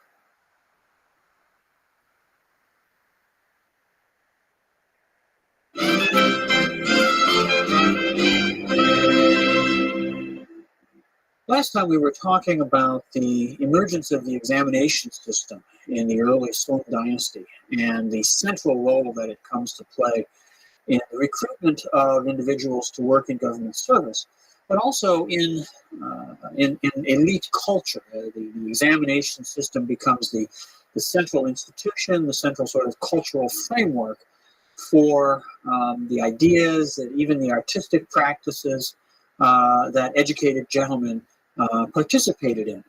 This begins in the Song, particularly in the 11th century, and remains the case. This remains sort of the cultural universe for educated people in China, right on down to the beginning of the 20th century. The 11th century, the first century of this period where the examinations are so important, becomes a great age of intellectual ferment. In some ways, it's almost the richest period in Chinese intellectual history and developments in Chinese thought since the Warring States period, since the age of Confucius and Lao Tzu and Mencius and Zhuangzi and Mozi and all the various individuals we talked about at that time. The 11th century is when the Shi, the educated gentleman, the literati, as we now translate the term Shi, went through a process of self-realization, self-development, self-awareness, where they asked themselves and each other about what their role in the world, in government and society and culture, what that role was, what they should do with the power which they found themselves possessing. As the examination system became such an important feature of recruitment into government service, these guys basically came to the realization or came to the recognition that by participating in educated life, by being educated themselves, by being learned individuals, that they had access to, they were part of, they participated in a system of governance and a social leadership. And so they took this very seriously. They accepted this as a heavy responsibility. And they they tried to think as best they could about the world around them and their role within it. They were, particularly at the top of the system, individuals who passed at the top level of the examinations came to possess what was called the jinsher, which literally means the presented gentleman or the presented scholar. It was the highest degree, the highest level of achievement. These individuals were the very cream of the crop, but even people who had lower level degrees, or even if they had never passed a degree but had sat for the examinations or trained and prepared for the examinations, they were part of this larger cultural system. And there were some very concrete benefits that came from participation in this. They were exempt, for example, from labor duties. Ordinary Chinese, in addition to whatever tax payments they might make, taxes were usually paid at this time in grain or in cloth. They were also subject to corvée labor, the kind of labor conscription that we see elsewhere in European history as well. If you passed the exams, if you qualified to sit for the exams, you were exempt, at least for a certain period of time, from participation in that system. You were also exempt from corporal punishment. You couldn't be physically punished for breaking the law. If you dropped out of having examination status, you might be subject to that once again. But while you possessed certain examination qualifications, you would be exempted from physical punishment. People who passed the exams obviously were on the track towards official employment, towards participation in the public administration of the empire. Even individuals who didn't pass the basic level exam could find a role in public life, sometimes as teachers. Many private academies flourished during this period.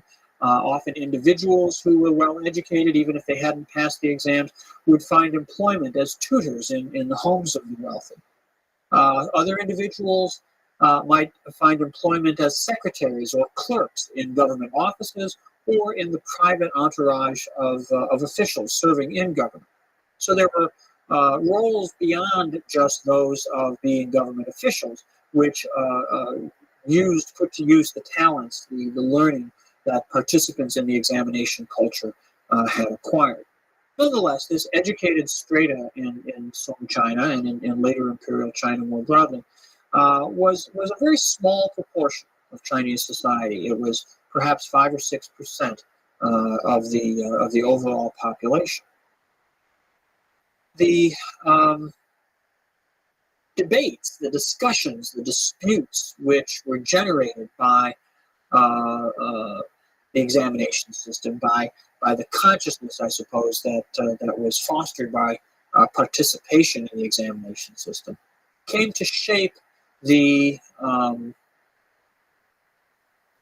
public discourse of the 11th century and of later imperial China in general. But a lot of the issues that get sorted out in the 11th century, the positions that are taken, these are defining acts. Later individuals who may argue certain positions or follow certain theoretical ideas out, basically are working from the foundations that are laid in the 11th century. This is why we see this such a critical period. We can define within the broad range of writings and other kinds of evidence that have come down to us from this period, 3 basic positions. 3, I don't want to call them schools of thought because they're not organized, they're not formal, and I'm not even sure that the individuals who were part of them at the time would have wanted to think of them that way. But sort of looking back on them and using the historian's privilege of categorization, we can define, we can discern 3 distinct kinds of positions. And 2 of these are fairly closely linked together. And I'll talk about them first, and then we'll look at the third one in just a little bit. I'll have to use here some Chinese terminology to group these things and to explain some of the concepts, or to give names to some of the concepts that are involved. So bear with me on that, and I think we'll do all right with this. One critical term, and we've encountered it before, is the concept of wen. Wen is a word which means, it's a very expansive term, as many Chinese words are, but its core meaning for us will be literary culture. It has to do with things that are written, or perhaps things that are produced using writing implements, so it can extend to include calligraphy, perhaps even painting, but certainly it includes things that are written down, language, poetry, prose writing, the classics, historical writings. All this kind of material falls under the general rubric of wen. And two of the major intellectual positions that I want to talk about in this lecture can be seen as falling under a general category of wen. One of these we might designate as literary gentlemen, what we would call in Chinese wenren, wen being literary culture, ren being the term for a person. So a wenren, or the group of wenren, the literary gentlemen. The second group is also very concerned with literary culture, with the written record of human experience. But they approach it in a somewhat different way, and we'll talk about this in more detail.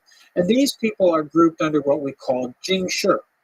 Jingshi means ordering the world, and it is more commonly translated as statecraft. Statecraft, the ways of thinking about governance, about political affairs, with a little more specific focus. Okay, has a little more specific focus. The third group that we'll talk about in a little bit has a very different set of orientations, and we might categorize them as being concerned with cosmological thought. All right. As I say, we'll pick that up in just a little bit. But first, I want to deal with the wenren and the Jingshi thinkers. Okay, because they share a faith in the literary textual tradition, the written record of human experience, as a kind of repository of knowledge, but also of values. And values are very, very important here. Being Confucian scholars, Confucian gentlemen, participants in Confucian political culture, what they are concerned with, drawing on the original ideas of Confucius, is seeking a properly ordered world. And that's a matter of moral values, of seeking the good, okay? Seeking to follow the Tao, follow the way, the path of good being, the right way to be in the world. Now, the wenren, the literary gentleman, we can pick out a couple of representative figures to illustrate their views or their ideas. And there are certainly many, many people that we could talk about, but just for convenience sake, I want to focus on two individuals. One is named Ouyang Shou, and the other is Su Shi. Su Shi is also sometimes known as Su Dongpo, but we'll stick with Su Shi for simplicity's sake here. Ouyang Shou was born in the year 1007 and died in 1072. Su Shi is a generation later, born in 1037. He dies in 1101. But these gentlemen knew each other. They were good acquaintances, close acquaintances. And in fact, Ouyang Shou, in his official career, presided over, he was the chief official for the imperial examinations in the year in which Su Shi passed those exams and achieved the highest degree, the Jingshi degree, in 1059. So this was a very important relationship, the relationship between an examiner and the individuals who passed in the examination over which he presided. This could be a very important bond, a very important connection.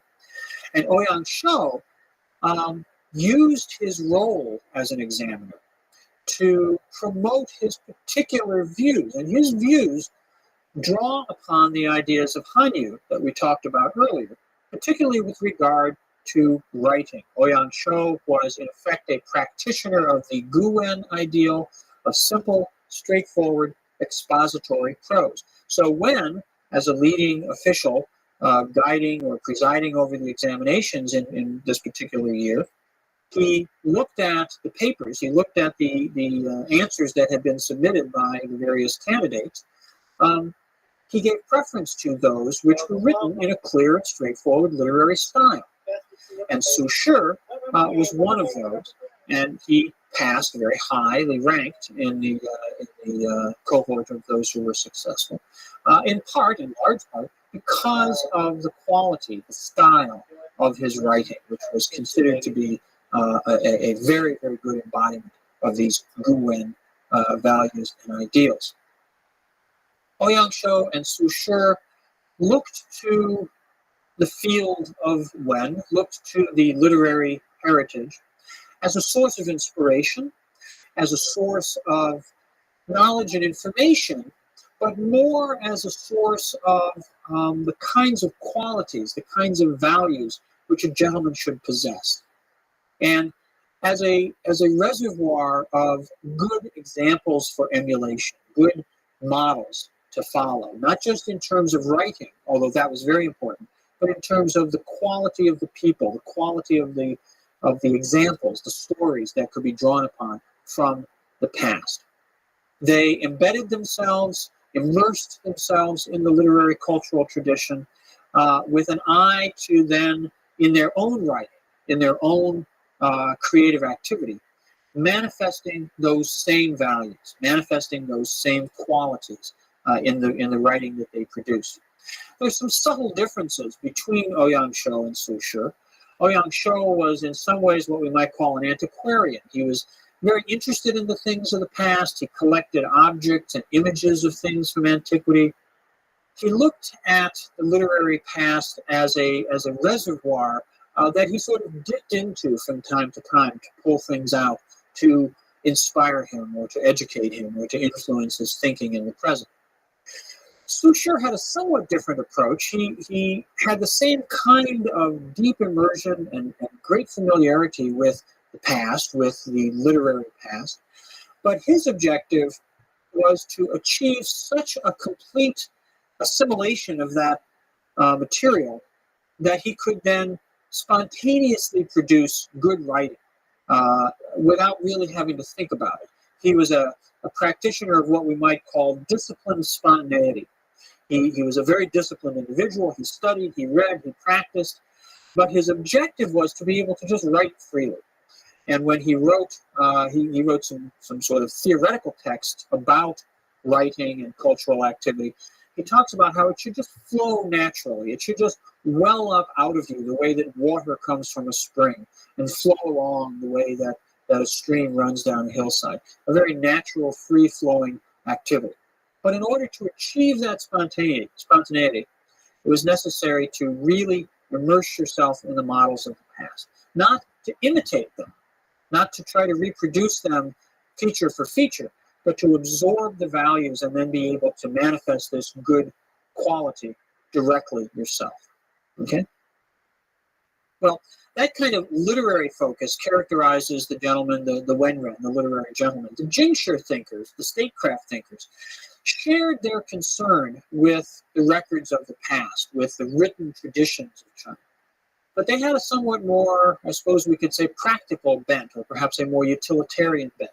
They were concerned with how we could draw upon knowledge from the past, the experience of the past, the values of the past, to solve the problems of society today.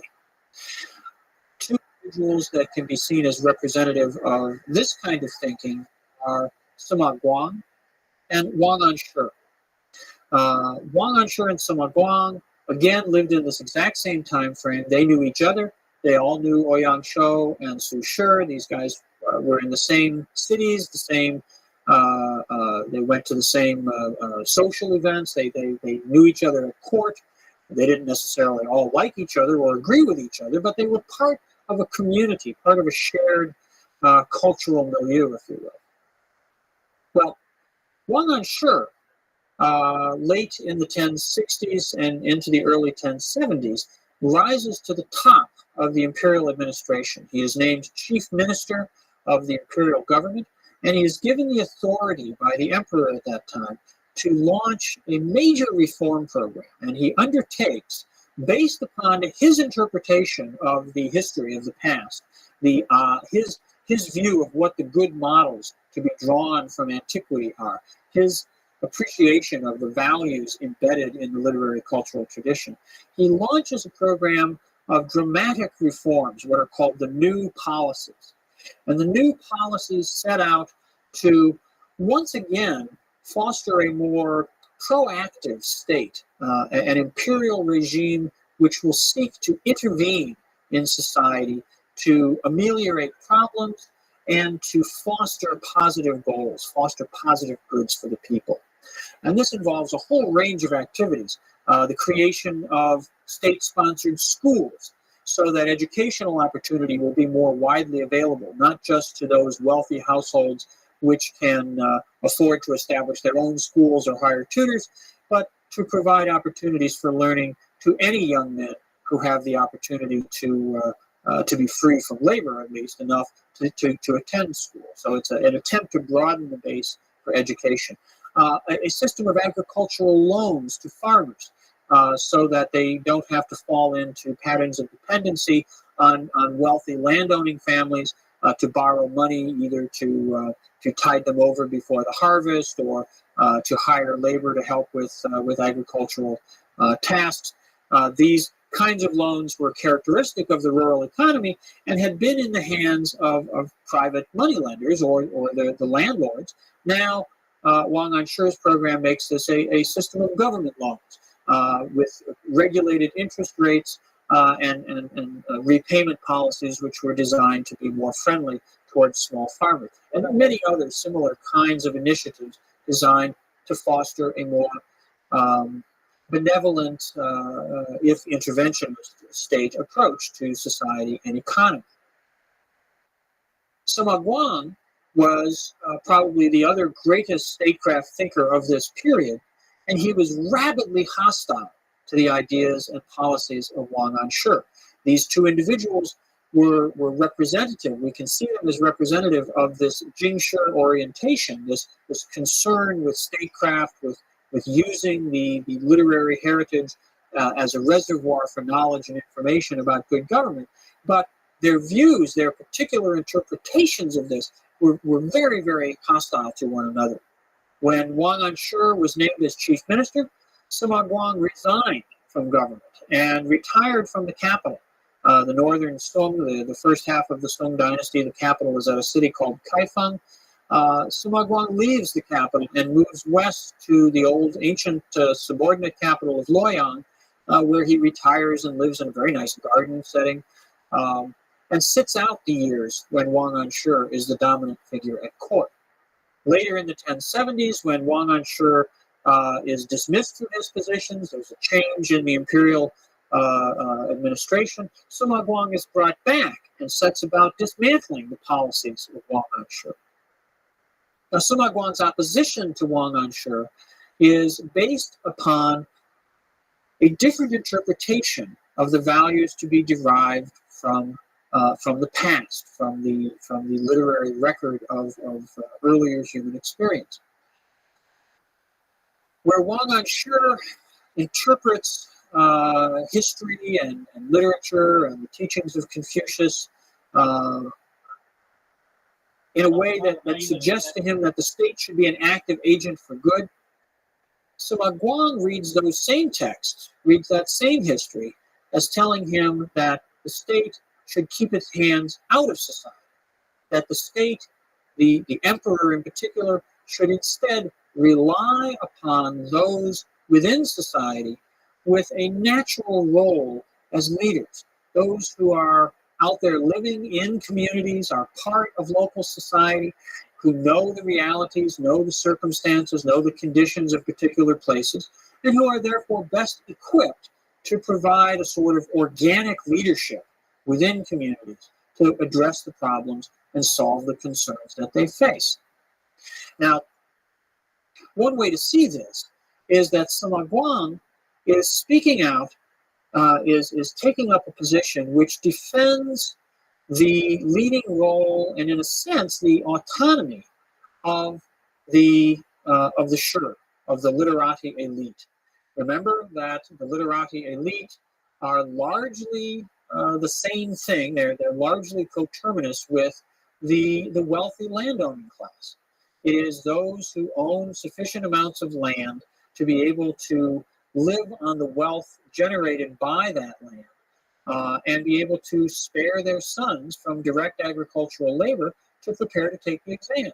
A certain level of wealth is a prerequisite for participation in the examination system. So when Sima Guang talks about leaving the affairs of society in the hands of those who are, meant to preside over it, he really means the shur. He means himself and other people like himself, not a separate interventionist state apparatus. Now, this is not as stark a contrast in some ways as I'm making it sound, because, of course, it's the shur, it's the literati who are the administrators of the state. But there is a sort of schizophrenic quality to the elite in the late imperial period, where they are at one and the same time representatives of imperial power, representatives of the imperial state, the agents of that state, and the possessors of material interests of their own as landowners, as leading members of local communities, of local societies. And these interests often are kept separate, or often are not in conflict with one another. But when we see this clash between Wang Anshi and Sima Guang, we can see ways in which they can come to be directly contradictory. So, literary gentlemen, statecraft thinkers, Su Shi, Ouyang Shou, Sima Guang, Wang Anshi, these guys are all drawing upon this shared cultural reservoir, cultural toolkit, if you will, of Wen, of the literary cultural tradition. But there is at the same time, and indeed these guys' ideas will become more powerful and more influential as time goes by, there's an alternative set of ideas beginning to emerge, which we can put under a sort of categorical heading of cosmological thought. Now, we've touched on cosmological thought earlier, all the way back with the Han synthesis, and in some ways looking back at the divination carried out by the Shang rulers and all this. The desire to link human affairs to larger cosmic orders, to larger natural systems.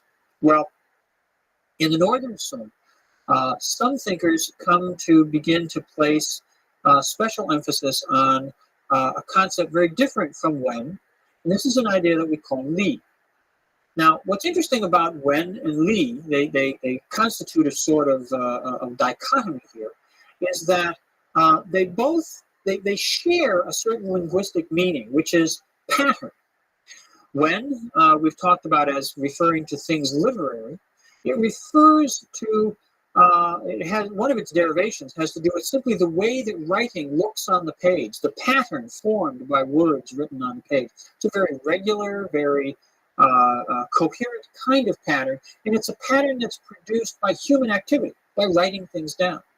So one of the core meanings, one of the base meanings for the word Wen is humanly produced pattern. Li, on the other hand, refers to patterns that occur in nature. Its original meaning has to do with the patterns, the striped patterns that you see in certain kinds of rocks. So we have a distinction between human order and natural order. And this is fundamental to what goes on with the cosmological thinkers.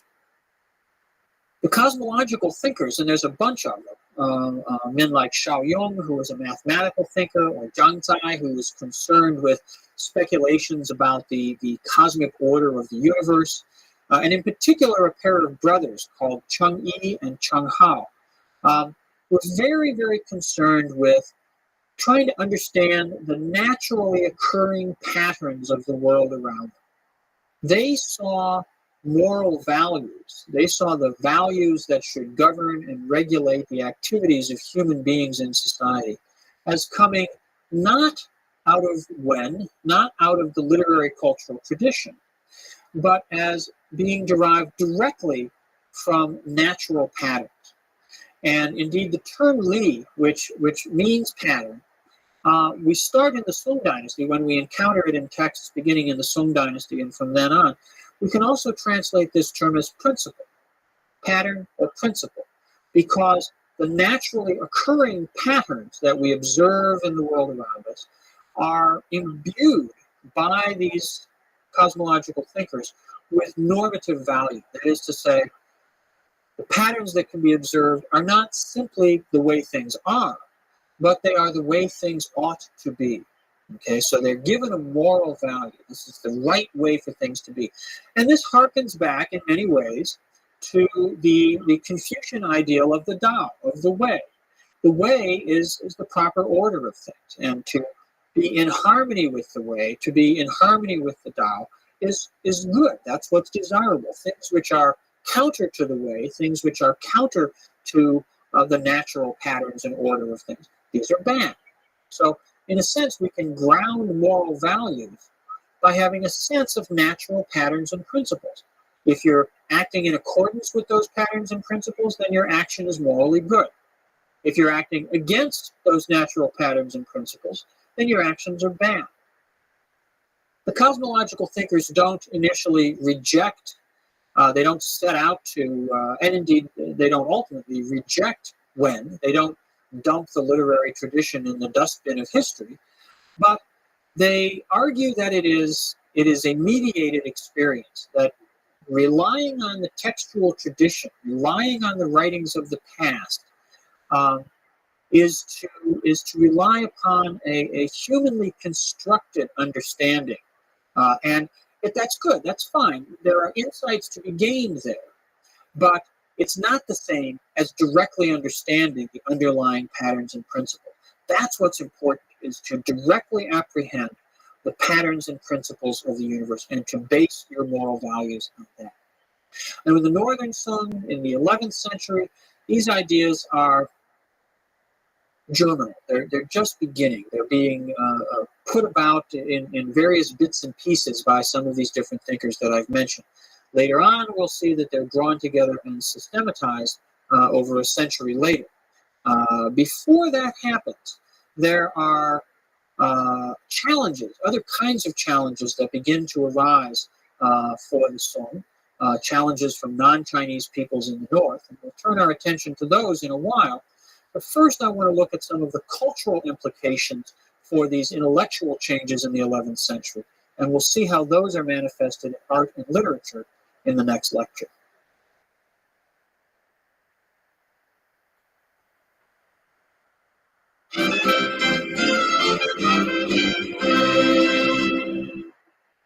We were talking last time about the great age of intellectual ferment in China in the 11th century, the first part of the Song Dynasty, and the ways in which individual thinkers.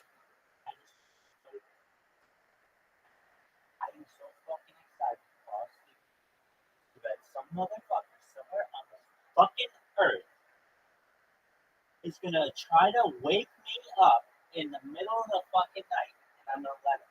So let this motherfucker do what they want. The second that they do, wherever their fucking name, and I'm banning their asses. While other thinkers began to be more concerned with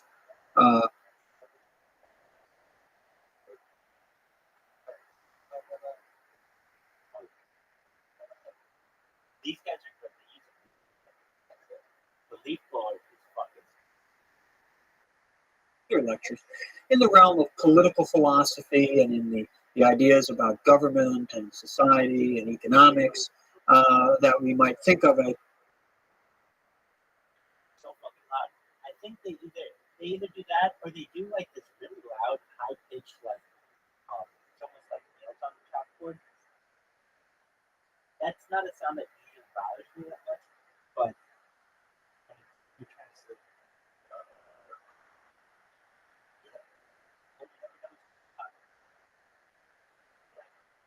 Hi, welcome. What's going on, chat?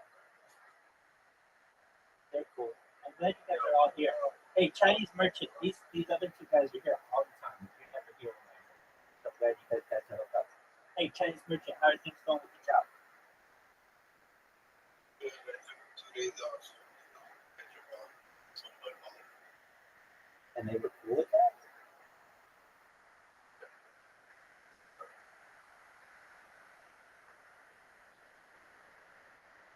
All right, that's cool. But yeah, it's kind of doing that, bro, kind of fast. Like, I don't know how long until I can get motivated. Dude, you want to lose weight without having a plan? Get them. I know. You're right, like, you're the best person. Are you sure? Yeah. I could lose like 20 pounds in a week. And you're like, that's not good in the hospital. I'm like, oh, hell yeah, it is. What you do is you just have to get your fat frozen. And so this is the same type of technology known in cryolysis, essentially the freezing of fat against the skin. So how would you do it? You go get like a 2 liter or like a water bottle, fill it up with water and freeze it, and then you watch wherever you want to lose fat, like you want to lose fat on your face, like skinnier, like really quickly. Just take that bottle and put it up against your face. I recommend having a few bottles if you can, and then just rotating them. And then the next day, that part of your face will have less fat.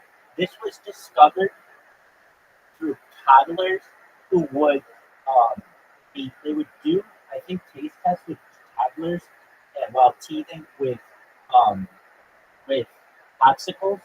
And if you've ever seen a toddler, sometimes they'll eat a popsicle and they'll like the actual popsicle would go up against their skin, and they were noticing that when this would occur, it would their faces would be deformed just slightly because a little bit of their fat would go away. Well, fast forward this technology, it's known as cool sculpting today. So you can go to your plastic surgeon, my plastic surgeon's home, do cool sculpting, and essentially you can use that kind of technology to lose weight. Now, if you don't have the money for that, just do it the old-fashioned way. Just really hold up against your skin. You have to get it. I mean, I can tell you all the science behind it, but you can actually get it. I have had one recorded. I have frozen my fat underneath my skin, and you can squeeze it out. And I have it on video as well, losing 20 pounds in a week. The way that you do it, freezing the fat. Right. That's how you do it. Yeah. So the way you like, that's impossible. I thought it was too. I couldn't believe it. I went from about 218 pounds to 198 pounds within 7 days. Now I also bought these machines from AliExpress that allowed me to do it as well, but they burn out on you and they use a lot of power. And when I do it, I sometimes figure the fucking fuse. So I started a technique where just take a water bottle and put it like if you want to lose fat underneath your chin, just take a water bottle and hold it like this for 30 minutes, and you'll feel your fat underneath your skin frozen. And you squeeze that, and then within a few minutes to an hour, you will have to pee. And when you pee, it's all your fat cells being uh, excreted from the body. I know this sounds fucking now like anything that I tell you, I got the cure cancer, I got all kinds of other shit. But this is not cure cancer, vitamin B17, also known as laetrile, also known as amygdalin. This is what's located in seeds of fruits. It's in apricot kernels, it's in peach pits, it's in apple seeds, it's in cherry pits. It's why animals always eat the pits and the seeds of first. It essentially combats cancer. What vitamin C was to scurvy, vitamin B17 was to cancer. Okay, so with that being said, that's cancer now. It's like, Rabbi, why don't you utilize these fucking things? I can. I have. It's just, I don't know. I haven't gotten a lot of motivation to do it just because I'm focused on my fucking robots and stuff. But that doesn't mean you can't be doing it at the same time. All right, so I will again. So what do? I just take 2 liter bottles. I'll take a 2 liter bottle and put it underneath my arm here.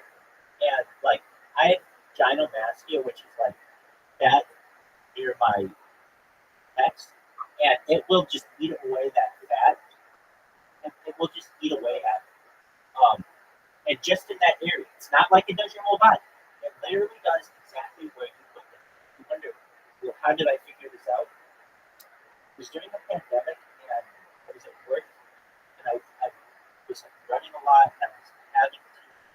can read way faster. And you get kind of. So, and yeah, like when I started to kind of become neutral, I mean, I just put on weight.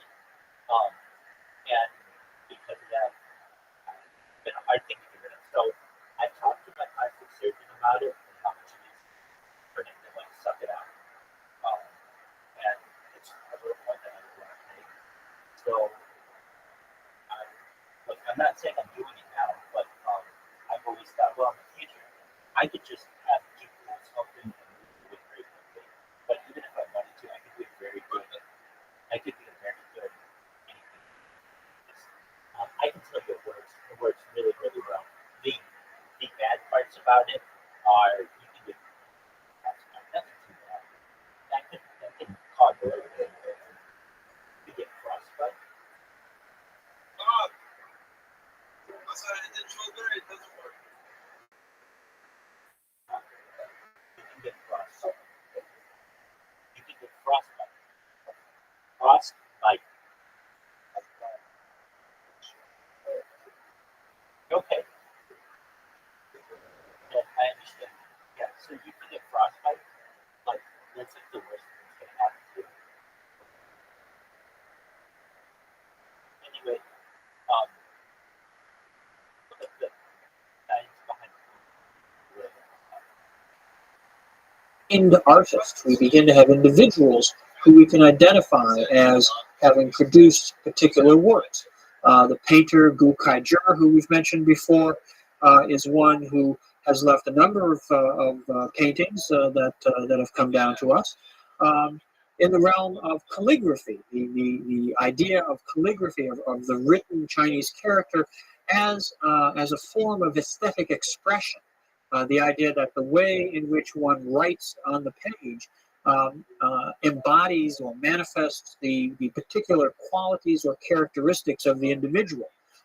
This arises during the Southern dynasties and is associated particularly with the individual Wang Shizhi that we mentioned in an earlier lecture as well.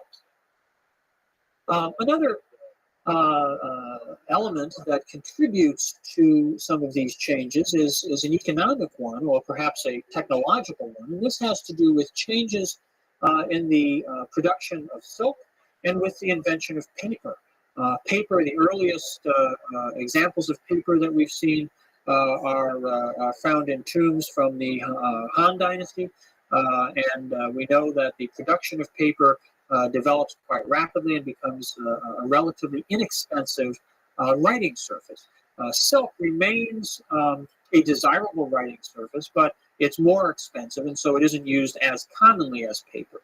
But the changes in the cost of production of these surfaces for writing results in both written texts and graphic art becoming easier to produce because it's cheaper to produce, and easier to own because it's cheaper to buy.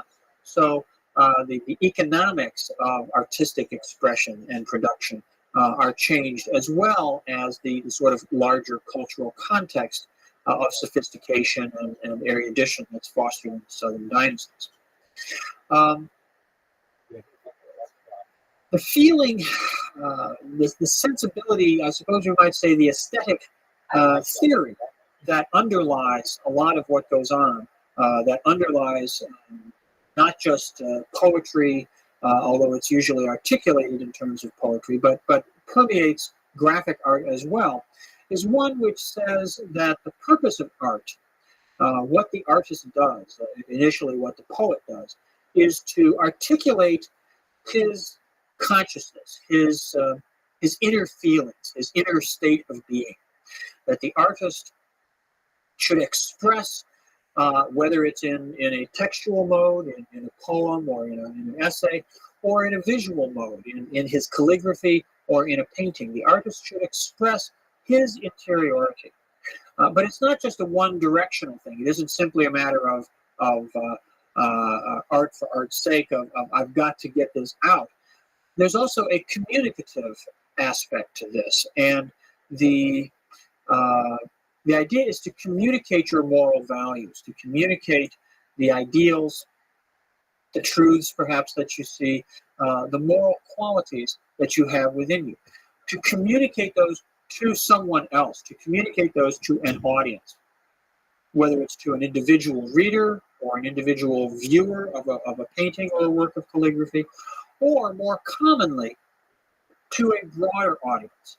If we think about Wang Shijie and his role as the sort of father of calligraphy, remember we talked earlier about the Orchid Pavilion gathering and the way in which these gentlemen came together, wrote poems, collected the poems, and then Wang Shijie wrote this preface, situating this as a particular event, talking about the circumstances, praising the poets, praising the social quality of the gathering, and setting up a sort of ideal model of the activities of literary gentlemen.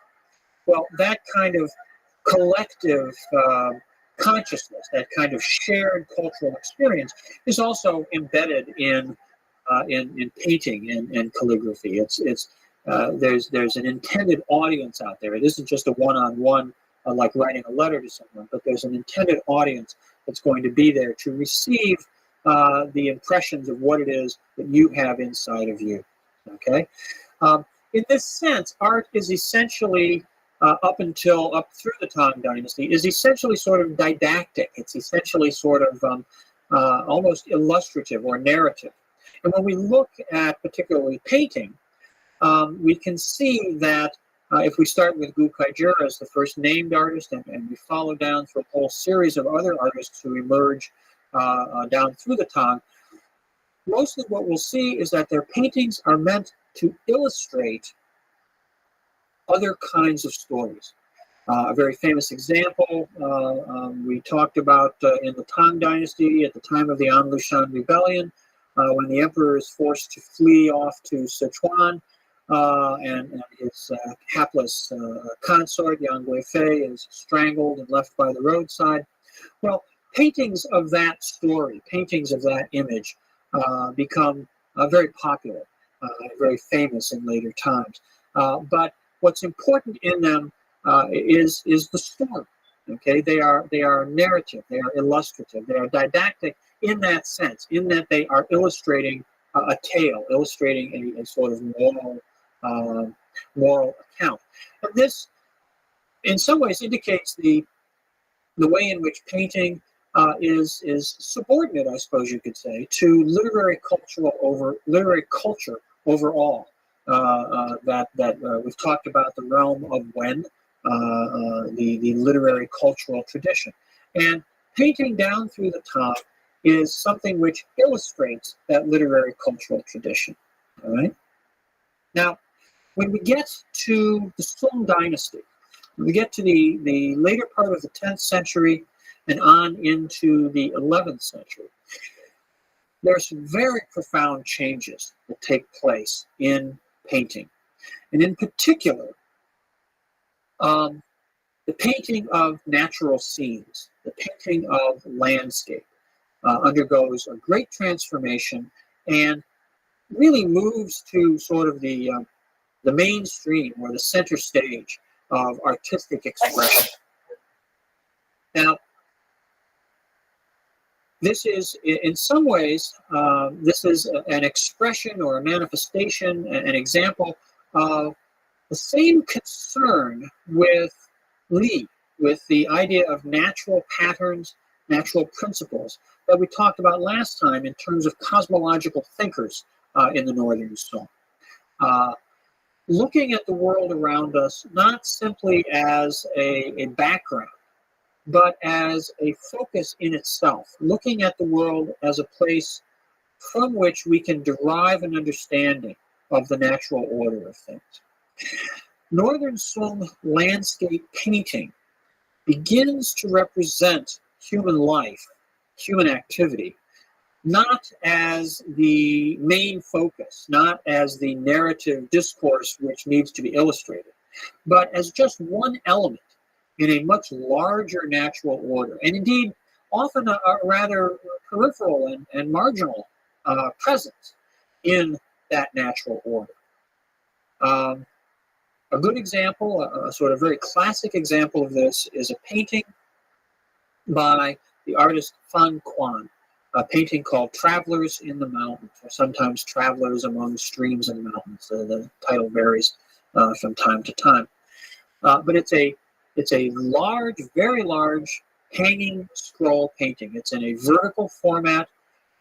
It's larger, certainly larger than I am, and hanging on a wall. It conveys a tremendous sense of monumentality, and indeed, the characteristic paintings, landscape paintings of the Northern Sun are referred to as monumental landscape paintings. What Fan Quan's painting shows is a massive rock face, a massive cliff face. It's painted in such a way, the texture of the painting is such that the rock almost seems to bulge out of the surface of the painting. You just have this incredible sense of the power, the energy that's embodied in this mountainside that you're gazing at. The mountain forms, the vast majority of the painted surface is taken up with this mountain. On one side, there's a waterfall, a stream running down the face of the mountain, and that sort of draws us visually down into a middle ground. And in this middle ground, there's a sort of vague, empty space, a kind of sense of a misty zone that separates this massive rock outcropping in the back from a scene in the foreground. The scene in the foreground just occupies a narrow band along the bottom of the painted surface. The quality of representation in that narrow band is very different from what we see when we look at this mountain in the background.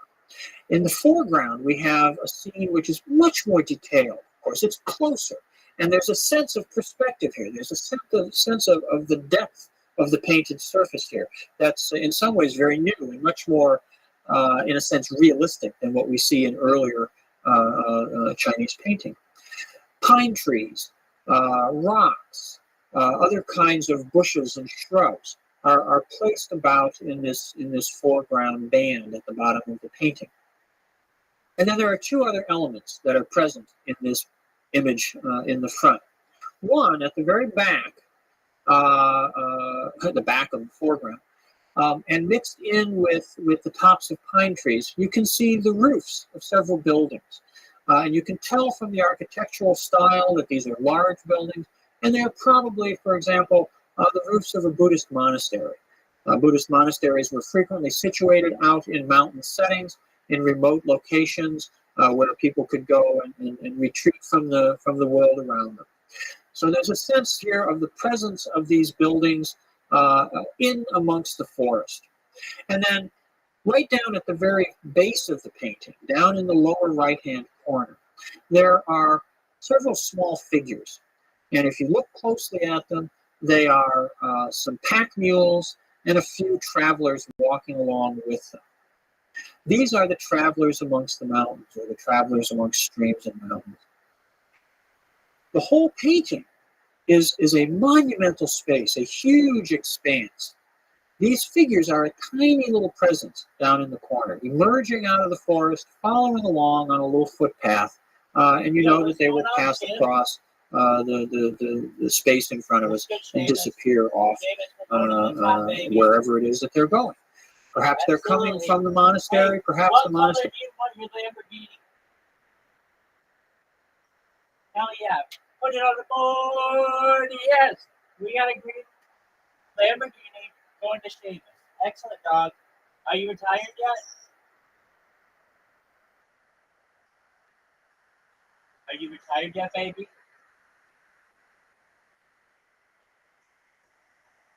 Excellent. Well, I hope you're doing well. Beautiful. That's good. No, this coin is going to the top. It is at an all-time high. This doesn't get any better than that. It's got a 22x while I've been on board. Did he? Dude, that's Why? Because I'm like all up in his shit.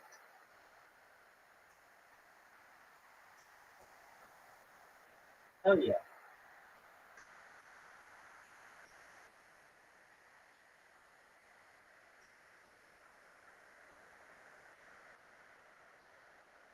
Excellent. Well, when he buys, it's like the world's gonna come full circle.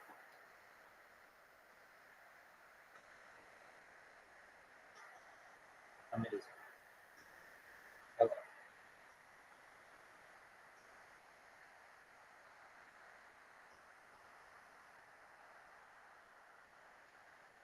Excellent. Well, good seeing you, Doc. Check it out whenever you have time. Very small and very subordinated to the larger scene, the larger image. And it is that larger image that is critical. Now, often the human figures will be situated on what is clearly a roadway or a pathway. And this should remind us that the word in Chinese for a walk path, a path that you travel on, is a dao. And the term Tao for a path is the term Tao for the way, for the Confucian ideal of the well-ordered society. So in a sense, we have here a little representation of people on the path, on the way. This is the Tao of human existence, these little travelers in the mountains. But that Tao is only part of this much larger scene. It's part of a much larger pattern, if you will, so that we can see the natural pattern of the mountains, the trees, the waterfalls, the rising mist, the depth of the scene. All this is part of a natural order of things. If you will, it is an embodiment, a manifestation, a graphic representation of Li, of the natural pattern that we can observe in the world around us. And what it tells us is something about the place of human activity in that natural pattern. We can see human activity as present, as having a place. This is not a naturalism which excludes humanity, which says, that humans are somehow separate from the natural order. People are part of the natural order. And by understanding that natural order and the proper role of people within it, we can approach an understanding of a well-ordered society, a well-ordered world around us. Okay? Now, in the Northern Sung, this kind of monumental landscape painting becomes very, very widespread, very, very important. It's commissioned by all kinds of people, all kinds of emperors and officials and others buy these paintings, commission these paintings, view these paintings. They become very much a part of the visual environment of the people like Ouyang Shou and Su Shi and the Chung brothers that we talked about in the last lecture. They're part of the cultural discourse that is emerging and shaping Chinese life in the course of the 11th century. They're not the only kinds of paintings that are around. It isn't that everybody drops everything else and just paints nothing but landscapes. You can sometimes get that impression in certain collections, but it's clearly not the case. Indeed, many kinds of painting that continue concerns that we've seen in earlier times can be found in the Song. Paintings of daily life at court, paintings of the court women, ironing silk is a very famous painting of that. Paintings of palace scenes. Another a sort of manifestation of the concern with nature, the concern with the observation, the careful observation of natural patterns can be seen in what's called bird and flower painting, which, not surprisingly, are little depictions of birds and flowers. Those kinds of very carefully delineated, precise observations also seem to be a manifestation of this concern with Li that we find to be growing more and more important in the Northern Song. The Southern Song dynasty sees the continuation of a concern with landscape. There are some very interesting changes that take place in Southern Song painting. We get a little ahead of ourselves in terms of our political narrative here because one of the most significant things that we see in Southern Song painting is a change in the way that that landscape is represented. You still have the same visual elements of mountains in the background, a misty middle ground, and a more detailed foreground. But the mountains in the background during the Southern Song are reduced in their representation. They're presented in a very, very minimalist way, sometimes just a tiny little part of a mountain sort of peering out amongst the clouds. And it is believed by some scholars that this is a reflection of a sense of loss felt by artists and others in the Southern Song period. The Southern Song is the second half of the Song dynasty, and it is after North China is lost to non-Chinese invaders. We'll be taking up the story of those invasions in the next lecture. But there's a sense in these Southern Song paintings that there's a psychological trauma is expressed, that the loss of the North is manifested in these minimalist representations of the mountains. The mountains come to be symbolic of the lost lands of the North. This is not uniformly agreed upon, but it seems to me to be in some ways a reasonable interpretation of what goes on with landscape painting in the Southern Song. Nonetheless, these images continue to situate human activity within this larger natural order, larger natural pattern. And I think that that's the basic message, if you will, that gets communicated in Song landscape painting in general. These are, as I say, expressions of the increasing importance of the concept of Li, the importance of the concept of pattern that we've seen in intellectual discourse in the Northern Song. And Li becomes one of the critical concepts in the emergence of what we call the learning of the way, or Dao Xue. Literally it means that Dao is the way, Xue is learning. So the learning of the way, which becomes a very, very important, indeed a dominant school of thought by the end of the Song. We'll examine the emergence of Dao Xue, the learning of the way, in the 12th century and the 13th century, particularly through the activities of a gentleman called Zhu Xi in a later lecture. But before we do that, before we turn to Zhu Xi and the emergence of Dao Xue, we'll need to take some time and consider the invasions of North China, the existence on the northern frontier of regimes of non-Chinese people, first the Khitan and then the Jurchen, and the ways in which that shapes the experience of Song life, and particularly after the Jurchen invasion, the loss of North China creates a separate alien realm that persists for over a century. We'll take up that story in the next lecture.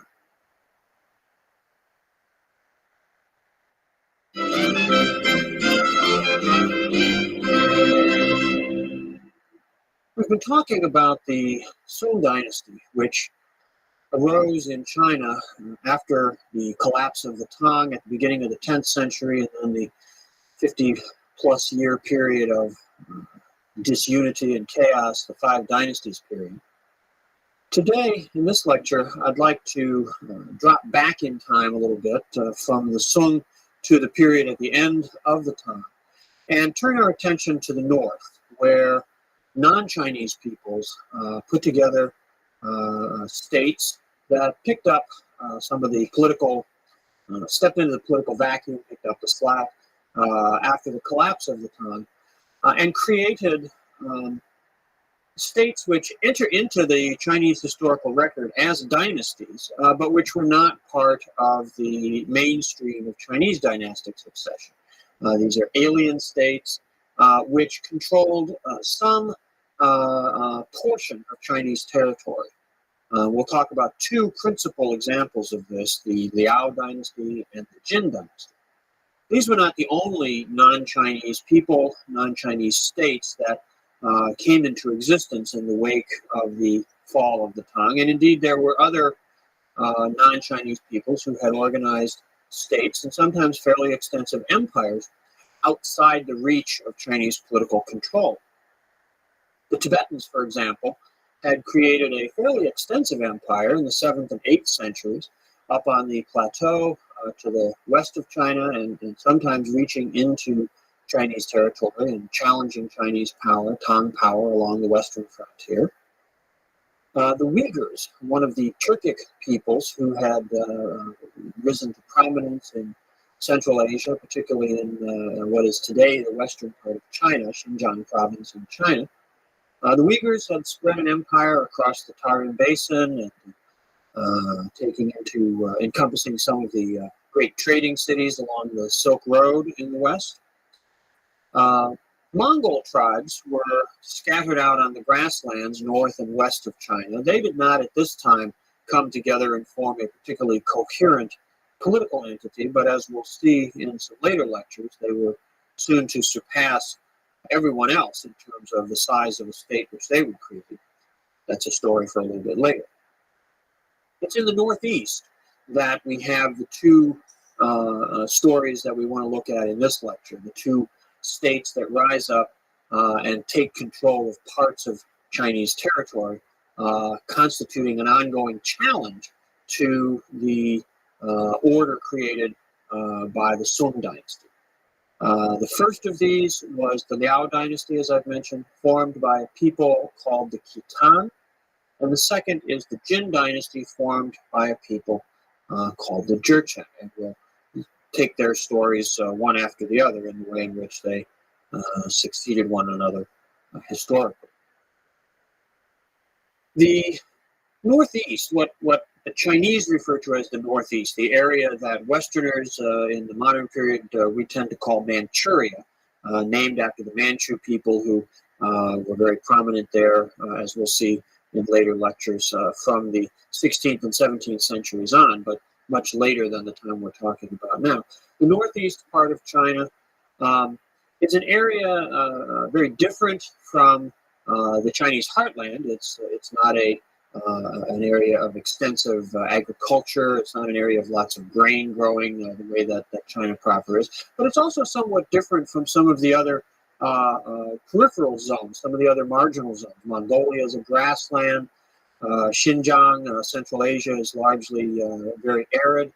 The Tibetan Plateau is very, very high, very, very dry and mountainous. The Northeast, by contrast, is actually a fairly lush area, very well watered.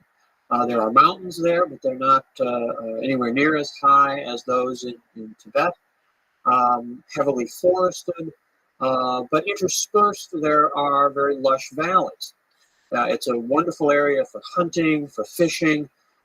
There were natural products, natural food products that could be gathered and harvested as well. So it was an area that was fairly easy to live in for semi-nomadic populations. And this is what the Khitan and the Jurchen people were. Hunters, gatherers, semi-nomadic peoples who had persisted on the northern edge of Chinese civilization for a very, very long time.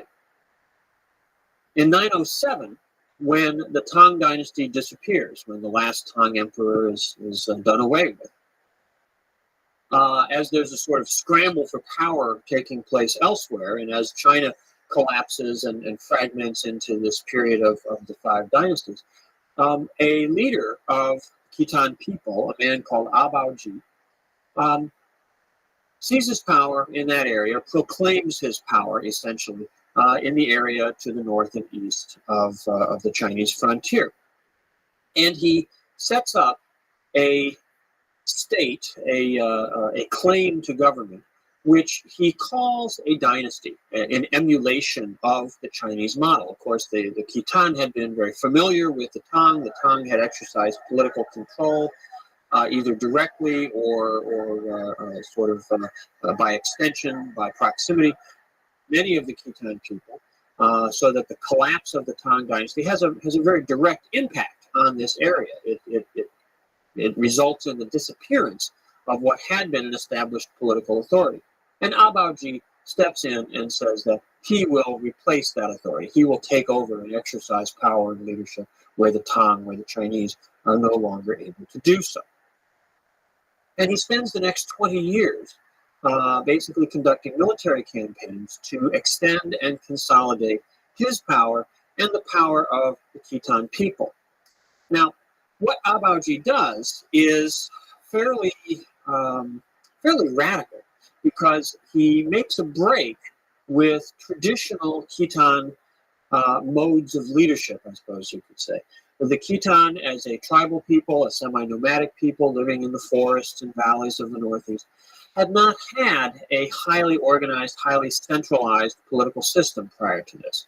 Indeed, leadership amongst the Khitan people had largely been an aspect of tribal groups. The elders, the more prominent warriors within particular family groups, clan groups, the best hunters, would emerge as leaders. And from time to time, if there was a need to organize, say, a military campaign or a great ceremonial activity or a great hunt, individuals would be selected as leaders for the particular tasks at hand.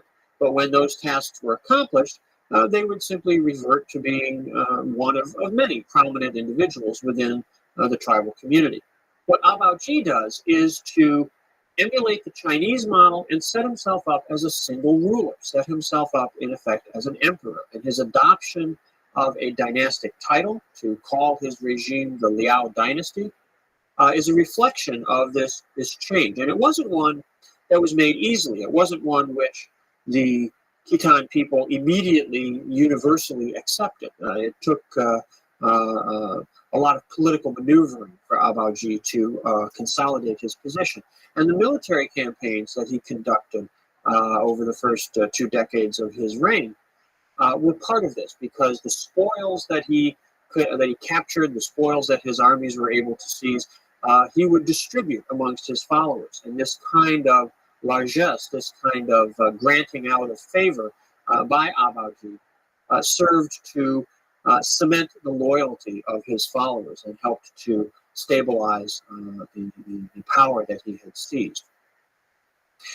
Critical in this process was the ability of the Khitan to come into the very northern edge of China, an area of agricultural land just south of the ring of mountains that runs along the northern frontier of the North China Plain, and to seize a strip of land there, a strip of Chinese farmland that comes to be called the 16 prefectures. It encompassed 16 little administrative districts that had been part of the Tang.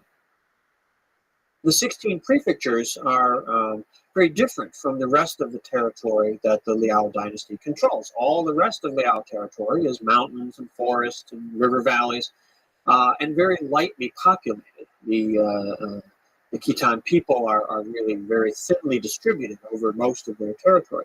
The Chinese farming population of the 16 prefectures is very densely settled. This is the northern fringe of the North China Plain, and the North China Plain in general is a very, very densely settled area. So that by controlling this thin strip of territory, even though it's not a big chunk of China, they brought a considerable amount of wealth under the control of the Liao state.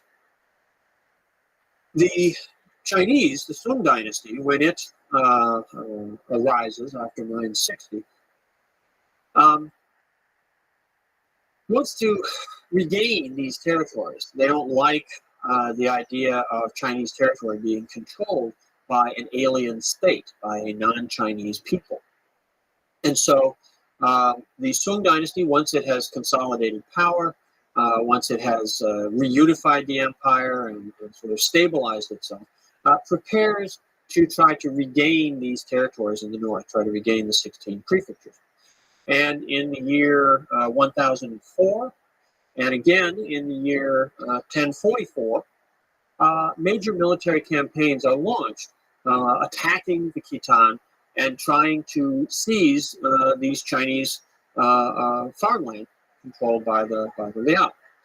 But both of these campaigns are unsuccessful. The Chinese are not able to dislodge the Khitan from the 16 prefectures.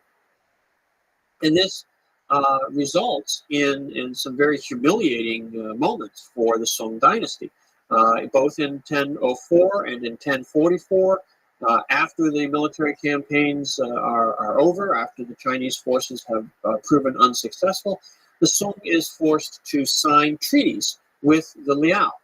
And these treaties, first of all, it's quite a departure for the Chinese state to have to sign an agreement with another power in the first place. China has traditionally thought of itself and been perceived in the area as the great power, and other states tended to position themselves in sort of subordinate roles. Now the Khitan have defeated the Chinese militarily once and then again. So it's unusual for the Song to be in a position where they have to enter into these kinds of negotiations.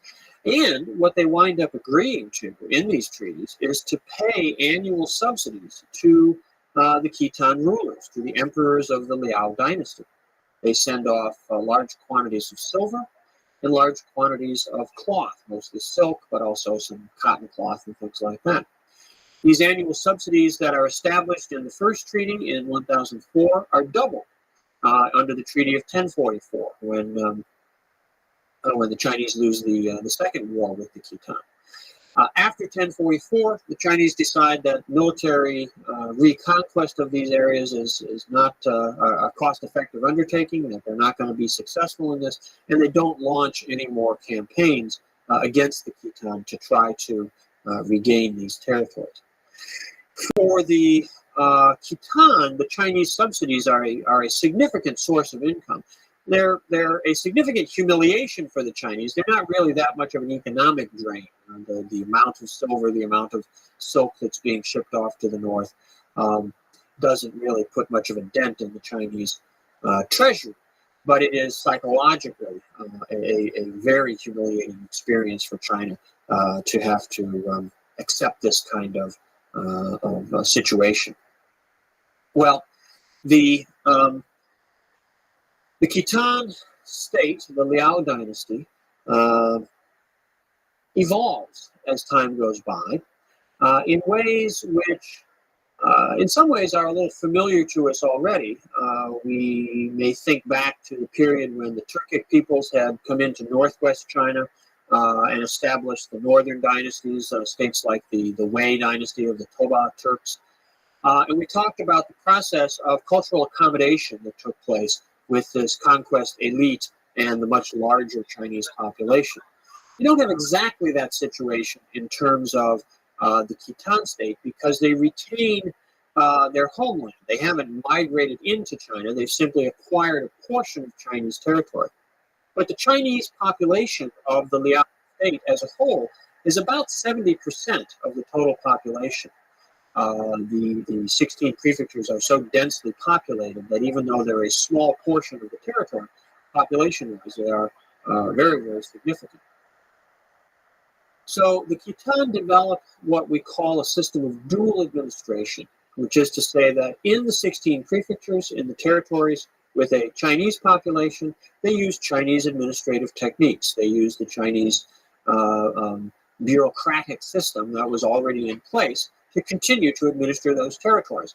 It's very effective for the purposes that they desire, which is to extract wealth, to extract taxation from these lands. It keeps the population under control in a way that they're comfortable with, that they're familiar with. So they perpetuate the use of Chinese administration there. In the rest of their territory, they retain traditional Khitan ways, at least most of the time. As time goes by, there is a process by which the Liao court, the Liao emperors, the officials who staff the imperial court, are drawn more and more sort of into the Chinese orbit. They become themselves more bureaucratized. They become they get used to living a Chinese lifestyle, a lifestyle of imperial luxury. And so as time goes by, there's a sort of alienation that sets in between the Khitan emperors and the traditional tribal customs and ways. And that results in tensions and frustrations within the Khitan people.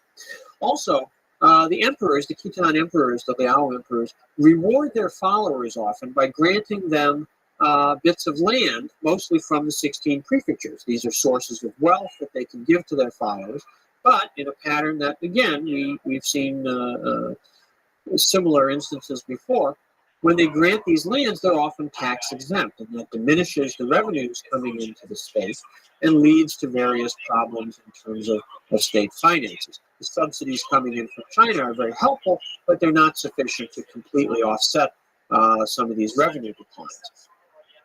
The biggest problem is that eventually the Khitan begin to have problems paying their military forces, paying their armies. And unfortunately for them, this comes about right at the time when unrest is beginning to spread amongst the Chinese population, and rebellions, insurrections begin to take place against Khitan rule. It's also at this time, which is late in the 11th century and around the beginning of the 12th century, that the Chinese come up with an alternative strategy to try to solve their Khitan problem. And that will, it sort of begins to dovetail with the internal problems that the Khitan are developing at this same time. Now, what the Chinese come up with is the idea that they should find another non-Chinese people who could challenge the Khitan and could, in a sense, open up a rear front, open up a rear front, that's not a good phrase, open up a second front of confrontation with the Chinese, with the Khitan, that would divert them, that would weaken them in their control of their territory and of the 16 prefectures. And the people that they turn to in this instance are the Jurchen. The Jurchen are another semi-nomadic hunting and gathering people living further north than the Khitan, but in the same general region, the same mountains and valleys of what's now northeastern China. And some of the Jurchen had been incorporated within the Liao state. Some of the Jurchen remained outside the control of the Liao state. Those Jurchen who were controlled by the Liao are called cooked Jurchen because they've been sort of cooked and civilized. The ones outside the control of the Liao state are called the raw Jurchen because they've remained sort of raw and independent. And the Chinese turn mostly to the raw Jurchen and try to incite them to be problematic, to cause difficulties for the Khitan. And they're successful at this strategy. They send up gifts, they send up weapons, they send up advisors to help the Jurchen to organize themselves and to challenge Khitan power.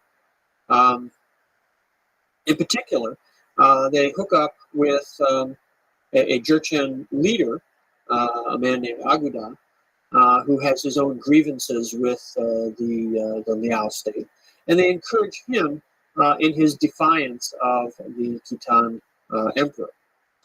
In the 1120s, the Jurchen launch military campaigns against the Khitan, and the Khitan by this time have their internal problems have developed to the point where their armies are disaffected. They haven't been paid as regularly as they should. They've been weakened by dealing with these peasant insurrections in the 16 prefectures. And the Chinese at this time cut off their payments of subsidies to further weaken the Liao state.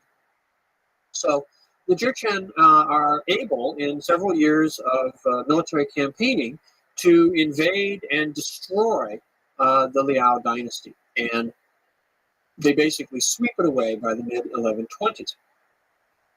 But at this point, as sometimes happens in history, the Chinese have a rather rude awakening. Because what happens is that the Jurchen, having gotten their military machine organized and running and having successfully destroyed the Liao state, don't simply then stop at the Chinese frontier and say, thank you very much, we'll stay right here, but instead sweep down into North China.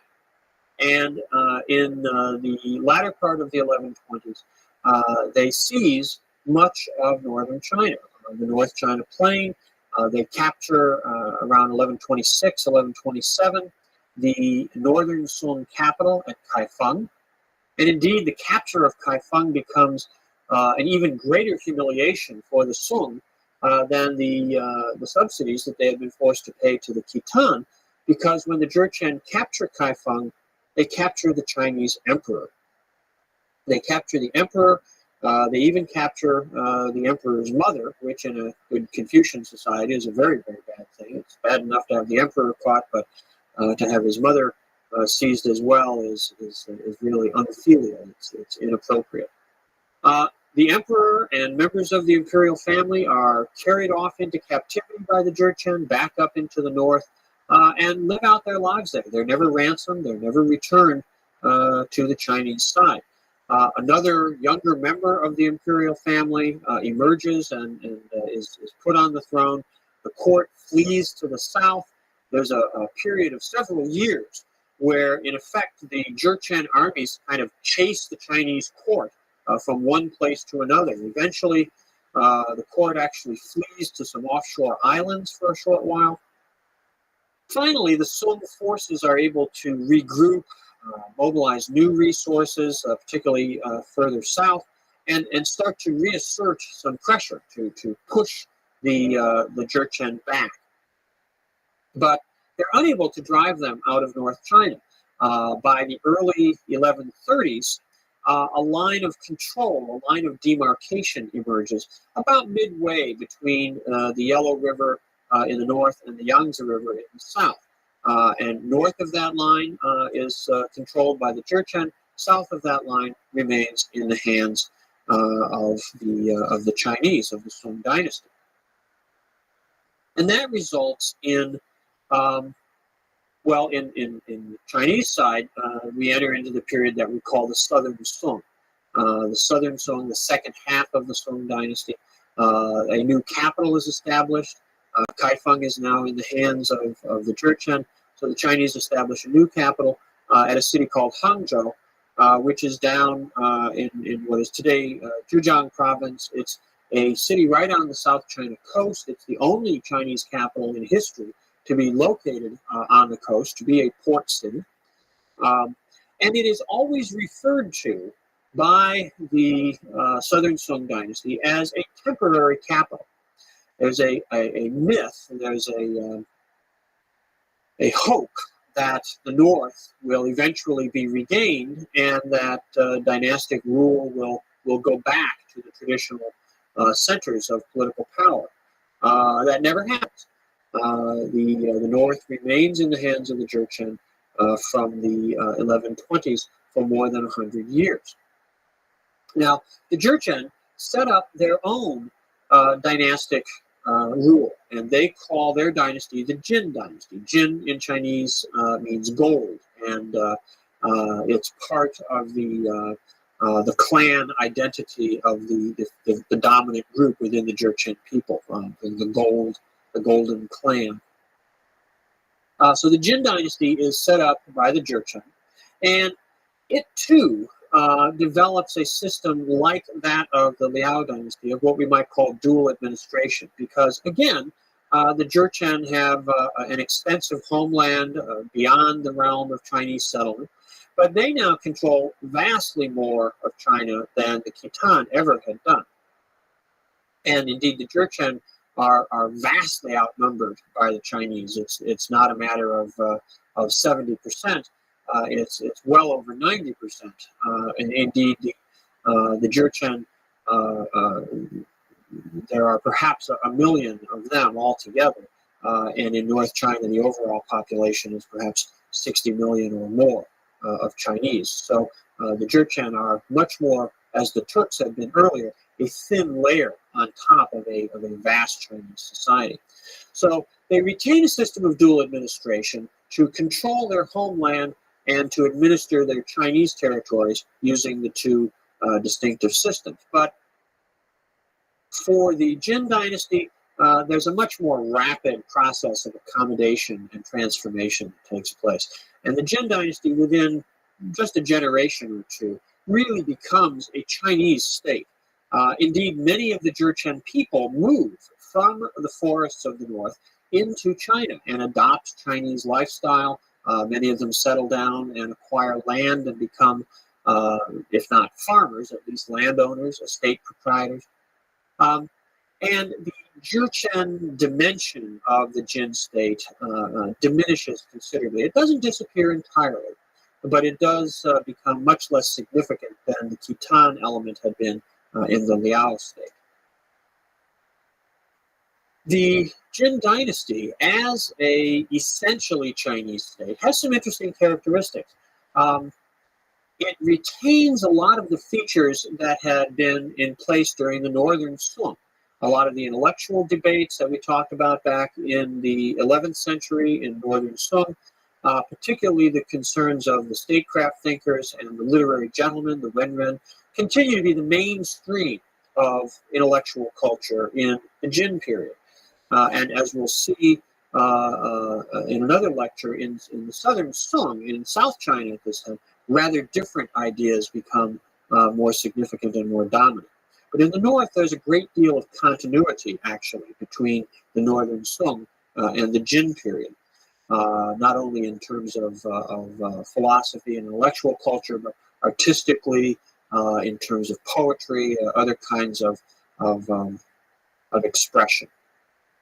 Also, the North, since the core of the Jin state is its control of the North China Plain, this vast agricultural resource, the economic system of the North remains very traditional, remains very much the basic farming society that it had always been. The arrival, the presence of the Jurchen people doesn't have much impact on that. The Chinese certainly don't adopt the nomadic ways of the Jurchen, and indeed, as I've noted, many Jurchen migrate into China and adopt the agricultural lifestyle of the Chinese people. And this is in very great contrast to what's going on in the Southern Song, to what's happening down south, where there are very significant economic changes taking place, which have an impact on society and culture in other ways as well. Throughout the Southern Song, the ideal of the recovery of the North remains important. There is one significant effort very early during the period where the Jurchen armies are still sort of chasing the Song court around, where a general tries to go north and tries to challenge the Jurchen closer to their heartland. But he's betrayed by political factionalism at the court. And winds up being executed as a result of these factional conflicts. And after that, there's never really a serious effort made to recover the North. So there's a persistent sort of cognitive dissonance, a disconnect between the rhetoric, which is, we must regain the North, and the reality of Southern Song political practice, which is to really make no serious efforts to do so. The control of the North by the Jin dynasty lasts over a century. The Jin establish a very stable state. Their control of the North China agriculture. It's good.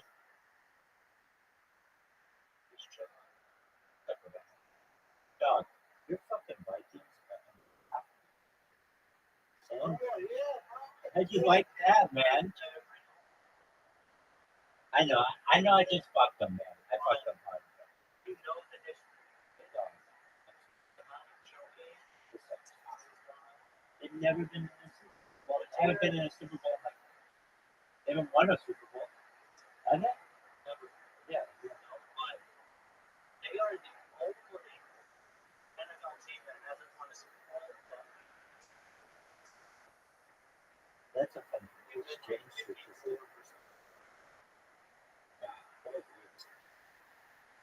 That's amazing. And they even have a better winning record today.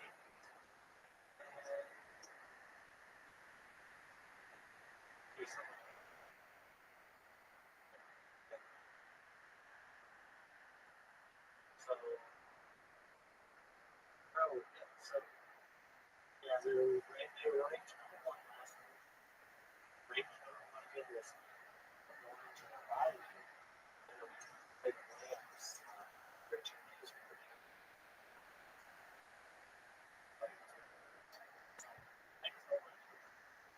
Oh, they're fine.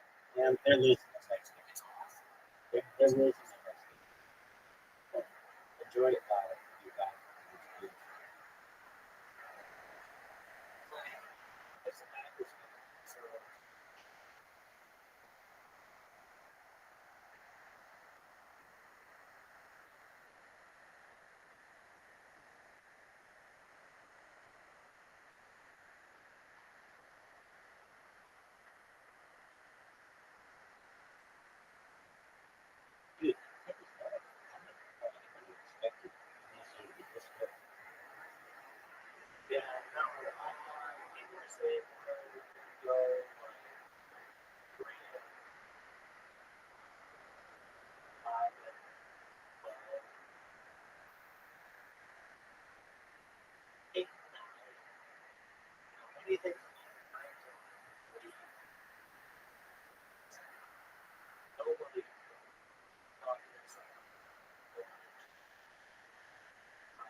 Oh, dude, yeah, when we talked about this before, it was like,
perhaps once every 2 or 3 days.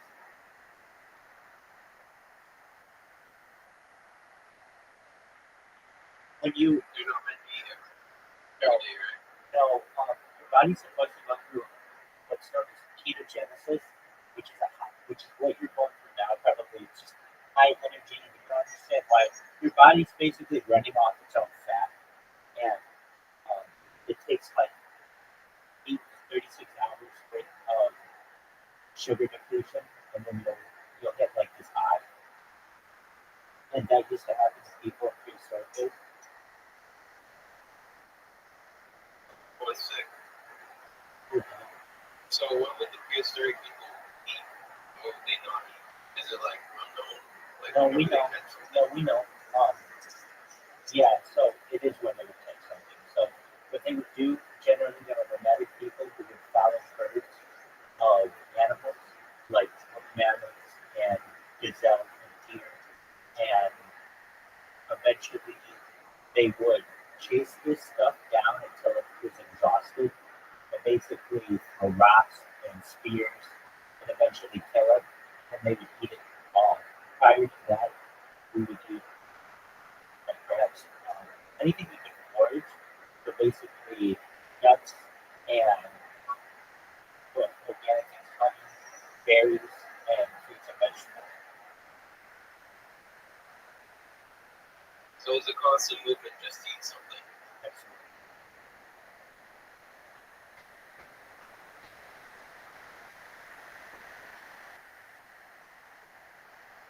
Humans are not. That's right. You can go. There's a thing to remember. It's you can go approximately something like this: 1 minute without breathing. No, 2 minutes without breathing. 2 days without water. 2 months without food. So you can go a long time without food. And you can even go longer than that. I know a case of a guy who was like 300 and some odd pounds. Or no, he lost 300 pounds. A guy who didn't eat, I think it's the Guinness World Record, didn't eat for like 400 straight days. He did take in vitamins.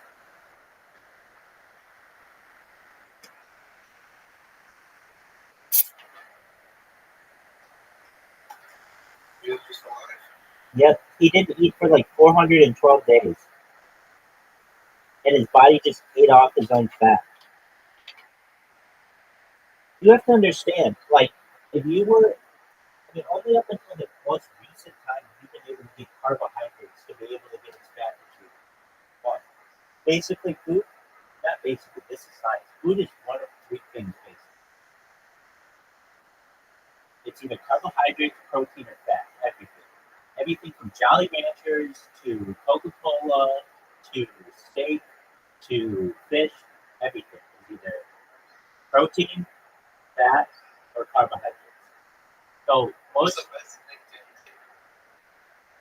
pure protein.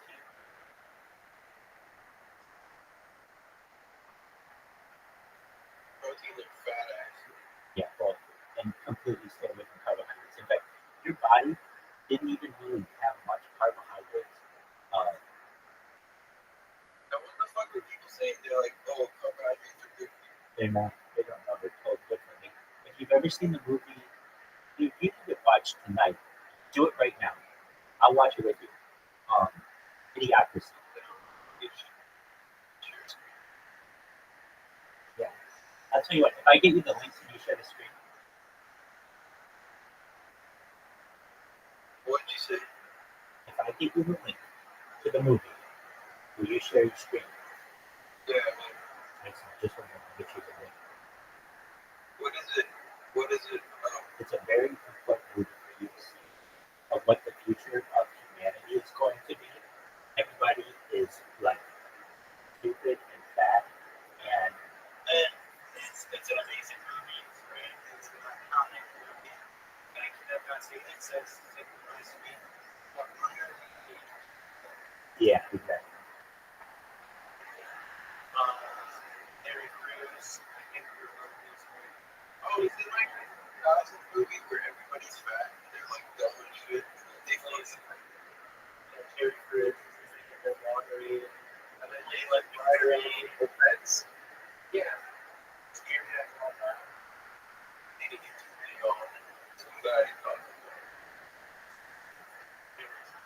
Thank you for coming. And yeah, exactly. So I can't believe I just said this because it's not something that I would do. Oh no, we have to watch it right now. Oh, type. I think it's on type. Here we are.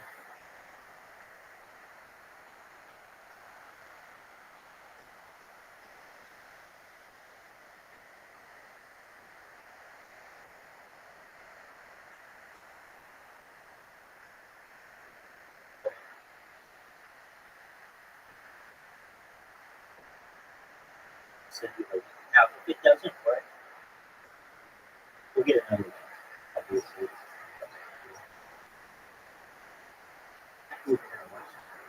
It's been a long time since I've seen it, but the reason why it triggered in my head is because you were like, people say that carbohydrates are good, and you're going to see in this movie, they say it's got electrolytes, it's what plants crave, and it's just like they just make up something. Yeah, like my fucking health teacher, like, don't think carbohydrates are bad for you. It's all in different things. Grains, carbohydrates, this, that. If you do exercise and maintain a good body weight while eating carbohydrates, nothing will happen. The food table was promoted by the particularly the cereal companies and bread companies. That's why you see everything different than everything. However, all of that is bullshit. All you need is protein and a little bit of fat. Like that's what you need. You have to think of what we were going through as evolutionary beings. And what would we eat? We would eat meat from animals and the fat from the animals. So like if the three of us killed a woolly mammoth on the plains, we would eat the meat and then the mammoth parts of that woolly mammoth would spoil and the milk would turn into cheese. We would eat the cheese. Right?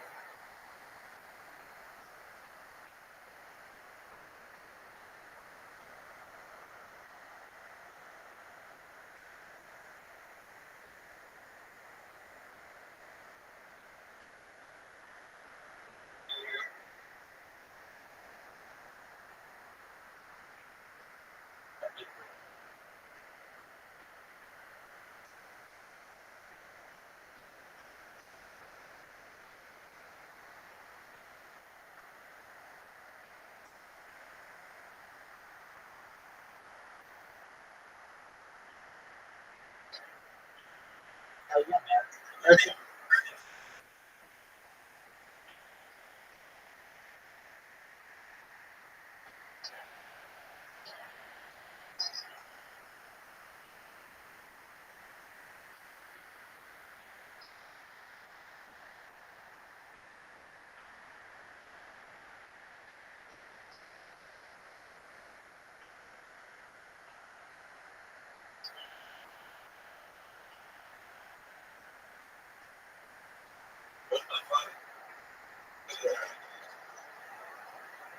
Yes, yes. This movie was made 20 years ago.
movie, dude. Unbelievable.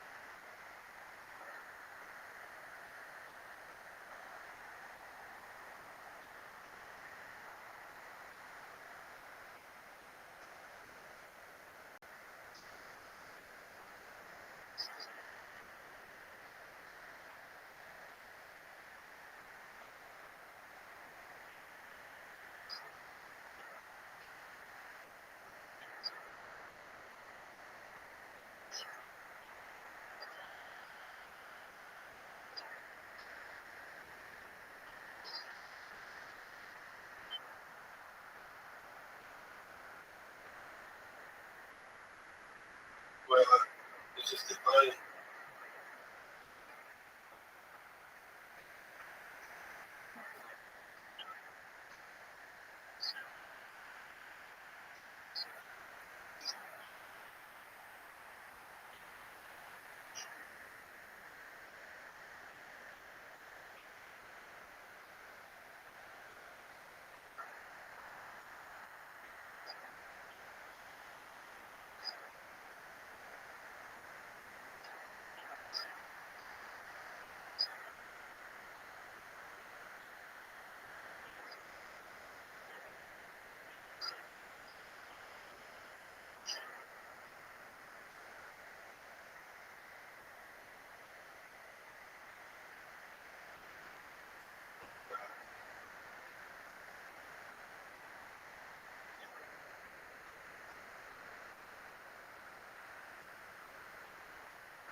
Okay.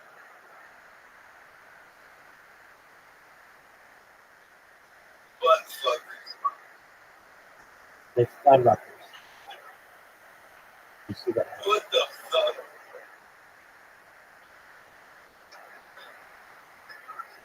So big, bro. It's bad.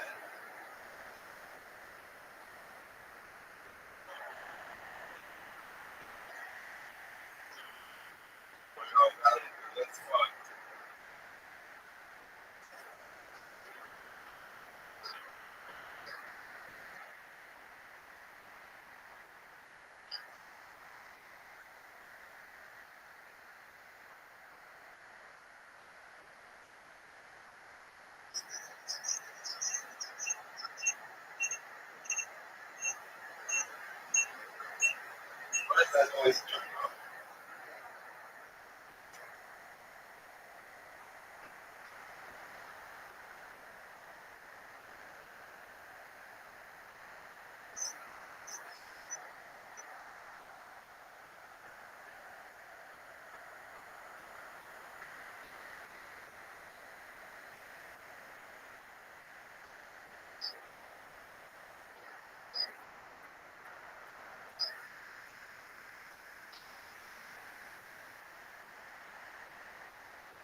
watch them.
that much.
That's a famous line.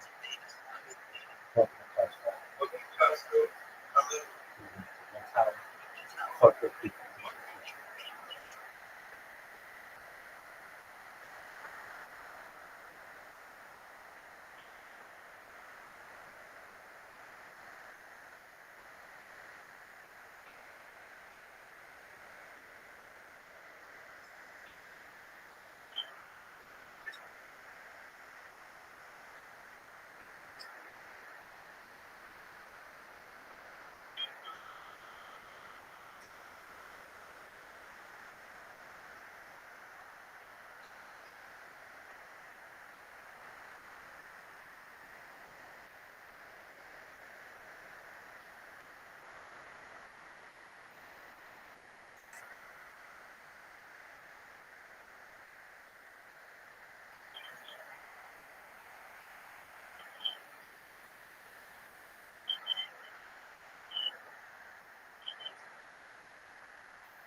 see whatever it is.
Here's your food pyramid.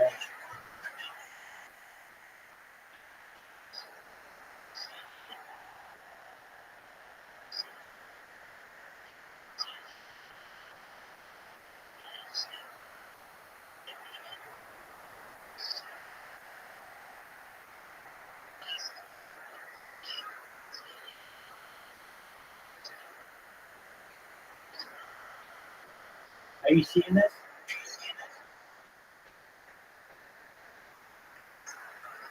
You have to go back there. You stick with me. Did you see it? Yeah. What did I say?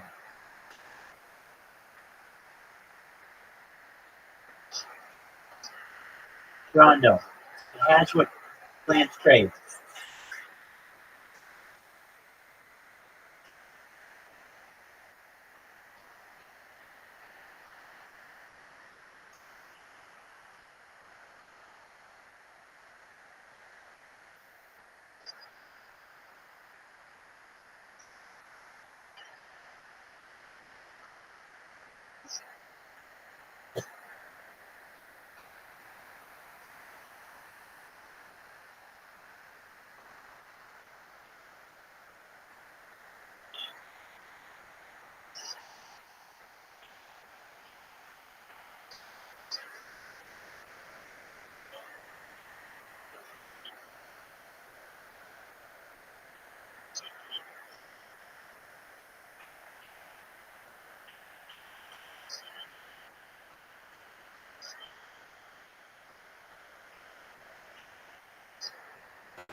You didn't see the earlier, or maybe they had the food pyramid, and they just showed one company bought it.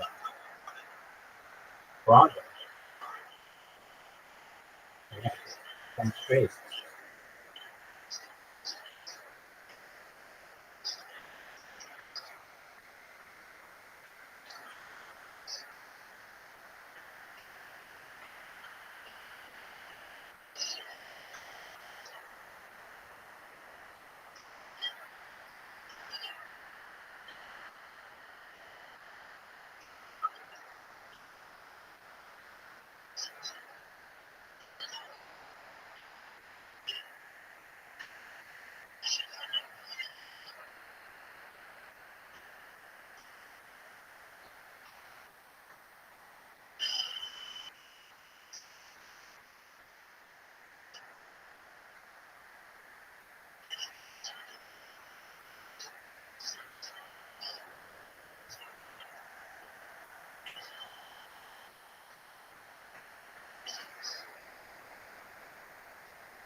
cancer, but that's the future.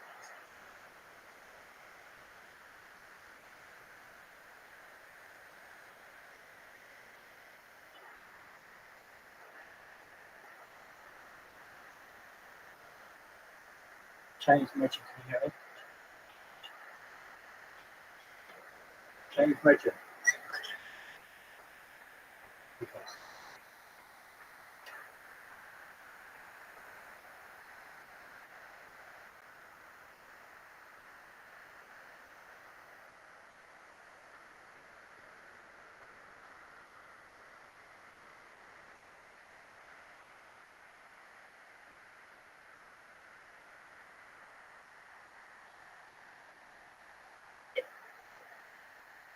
Well, that's really rough.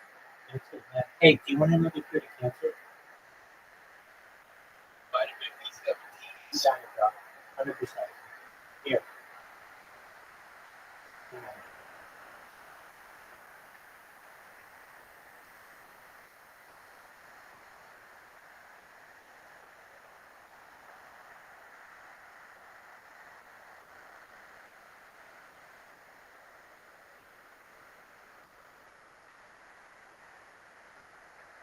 This is great.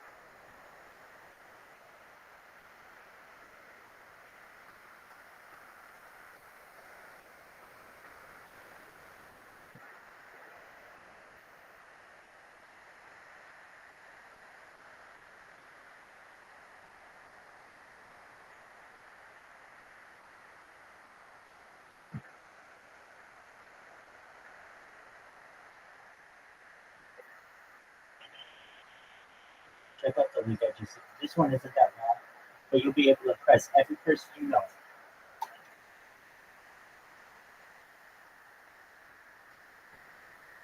What'd you say? Check your inbox. This isn't that long, and you'll be able to impress every person you know. You'll be able to save people's lives. And you'll know the science behind it. You'll be able to explain it as long as I do. Where you're like, there's a reason why you don't fight cancer in wild. There's a reason why when we go hunting, if somebody goes hunting, if you kill an animal, no cancer is found. Only when they're given human food. There's a reason why Eskimos and some native cultures don't develop any cancer at all. Why is that? You'll know all the answers. Yeah. I'm gonna go. You do you. We can watch that another time. Yeah, let's go watch that. Go. Do what you need to do. You don't have to fight.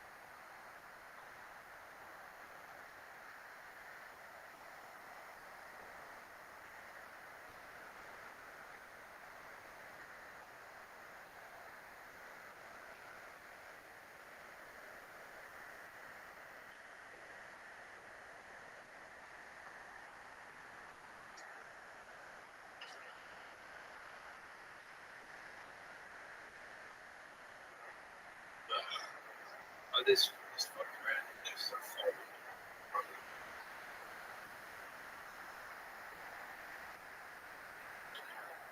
Alright. I'm gonna go. You do you. Take Yeah, it, Fredo. thanks. Absolutely.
Welcome, welcome.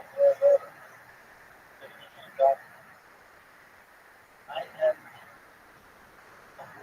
coming up with skis. Coming up with skis.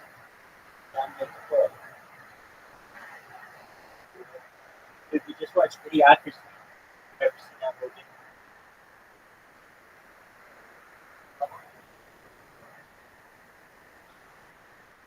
No, we're still watching that shit. Its downfall. We're still On watching. the one hand, It's 35 hours. Or no, more than that. It's 35 parts. Like an hour and a half. 50 hours. Dude, it's fucking fascinating. after Yo, shout out to you. The man, the myth, the legend. Shout out to you. Happy birthday, big dog. How are you?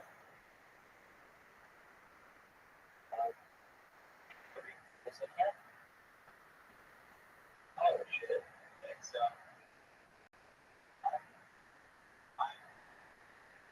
Happy birthday!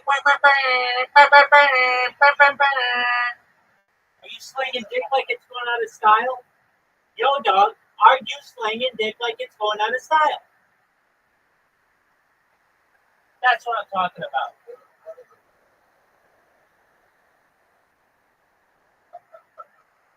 You guys, what are the rewards? There he is. Chinese merchant. How you living, man? All right. So, Keaton, what do you know about me?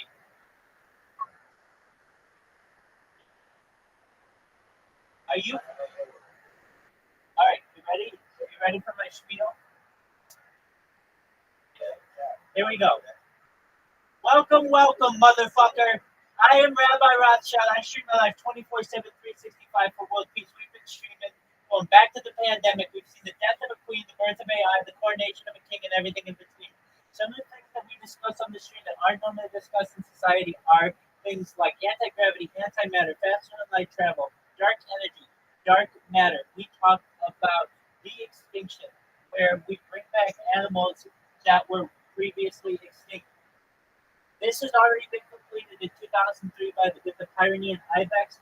Fast forward to 2021, a company called Colossal Bioscientific started. They have on their plans for 2028 to bring back the woolly mammoth that's on their website. Additionally, calling the woolly mammoth and reintroducing it using an African female hybrid elephant. They want to reintroduce it calves into the Arctic Circle by 2020. Following that project, they want to then take on the Tasmanian tiger. Following that, they want to take on the dodo bird. This is a company that perhaps may be the company to be Jurassic Park. That's very exciting. That's just the extension. We talk about life extension technology, things like the utilization of ambrosia therapy using the blood of young people for other people. All right.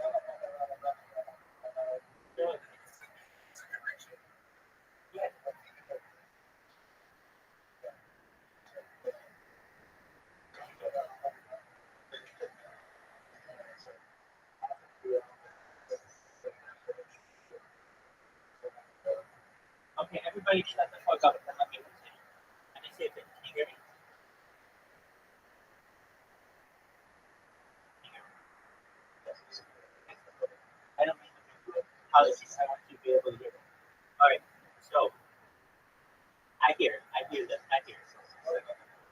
Yeah. Okay, I'm listening to myself, so I understand that was having a very small issue. If anything, I can research the computer. That's about it. I can hear me. So if it breaks up a little bit, you got to roll with the punches. I'm live on 28 different devices, and if one of them gets a little bit delayed, you hear this one. Okay. So we talk about things like ambrosia therapy, where we utilize the blood of young people for older people. We talk about stem cells. We talk about human growth hormone. We talk about things like platelets. We talk about cold shock therapy. We talk about nootropics. We talk about things like life extension technology into mind blowing technology, where we scan your brain into a computer for later download as an avatar, an android, a cybernetic being, a clone of yourself, a robot, whatever you want to be. Essentially, what I'm talking about is a digital immortality. Ian, has anybody told you that they don't think that you're going to die? Apologies. Has anyone ever told you that they don't think you are going to die? Yes. Who told you? Russians. What did the Russians say?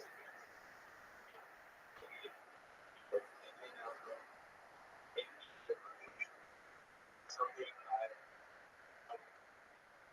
told me about anyway.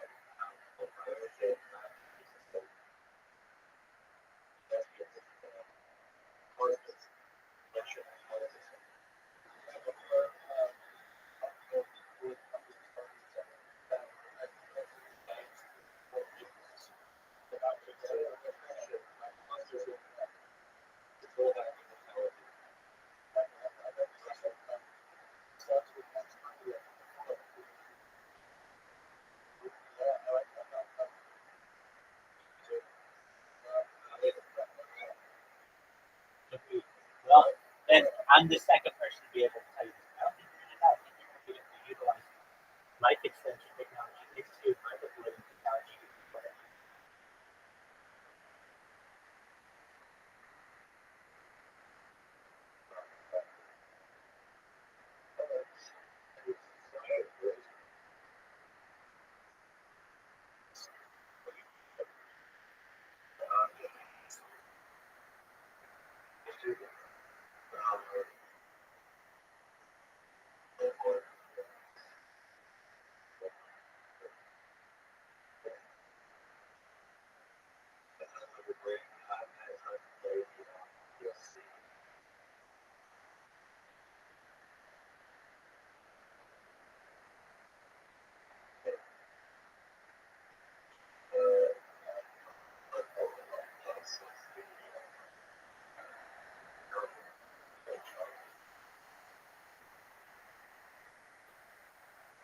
It's your birthday. Happy birthday, man. Yeah, no. They say it's your birthday. Well, happy birthday, good luck.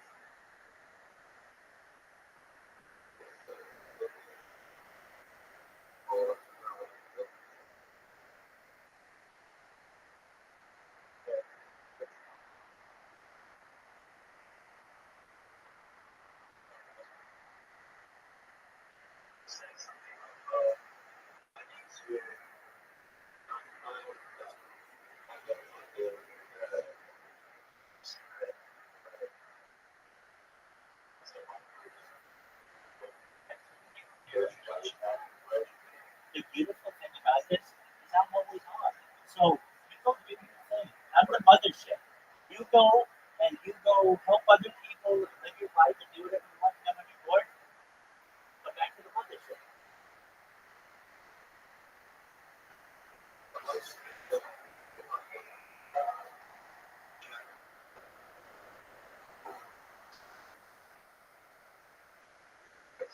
Oh, thank you. I appreciate it. If you look in the chat, it has like a little blurb on Chat GPT on just about every channel. So you can go in there and find out like more about like what ChatGPT thinks are the 100 best rappers of all time, the 100 best rock and roll people, the 100 best movies, the 100 best comedy, all that shit. So feel free to take a look around and take suggestions. I really appreciate your high praise.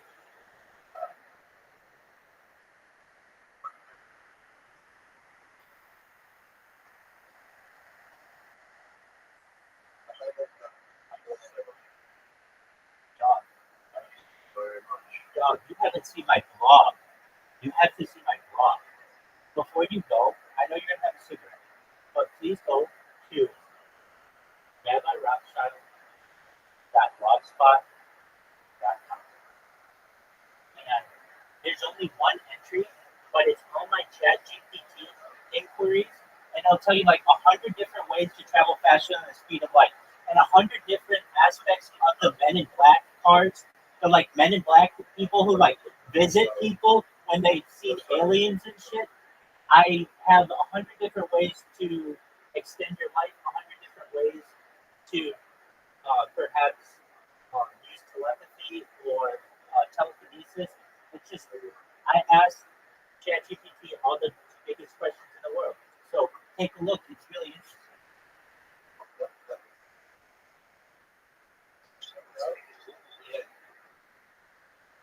Jen hasn't seen it.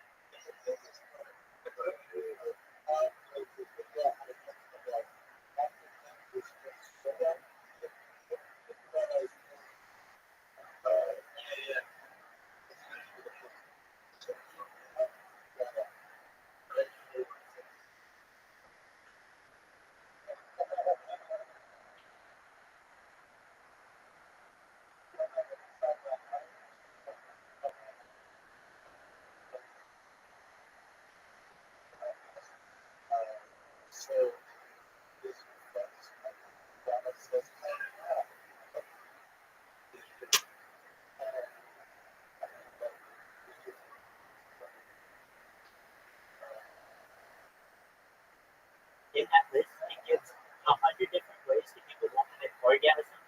100. It gives a woman.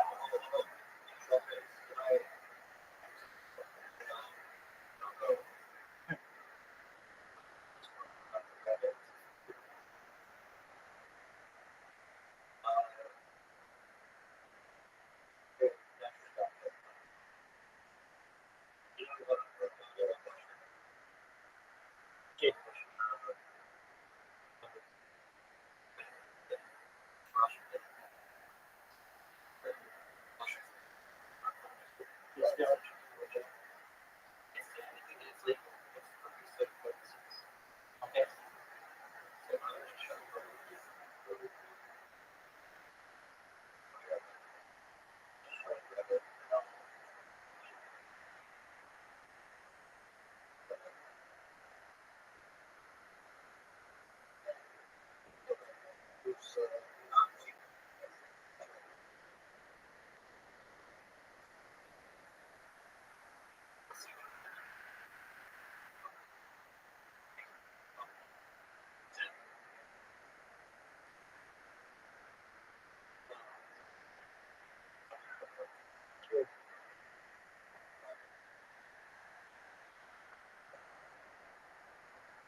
Like me, have issues. As you said, my practice disorder. I thought it out. I said, I need to wake up, and this is absolutely 100%.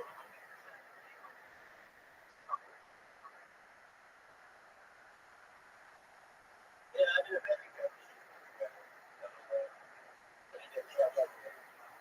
no, I know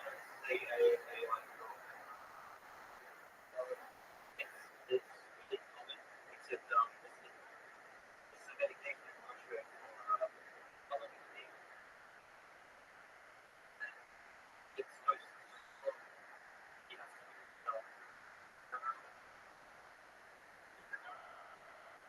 it's it's a nootropic. I mean, hold on a second. Hold on. One thing at a time. N-phenyl what? Just repeat it. Repeat it. Repeat it. Just repeat it. N-phenyl what?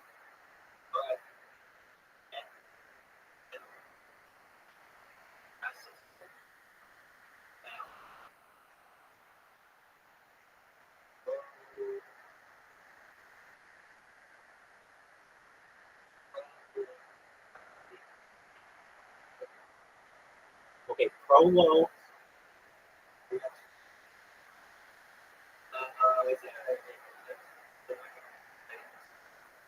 No, you're good. You're good. Okay. No, it's not. It's not.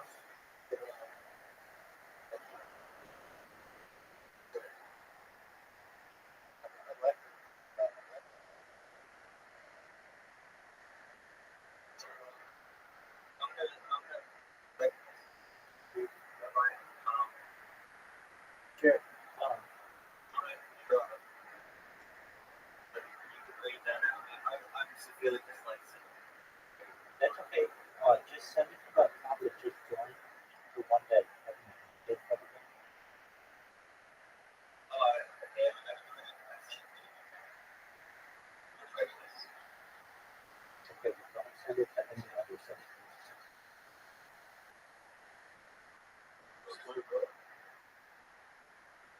Never put a gas mask in electricity. Or is that electricity? It's waving in front of you.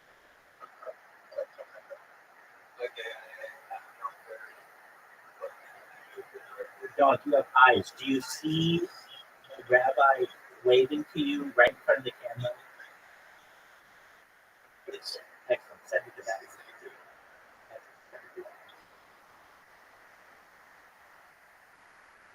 Let me know.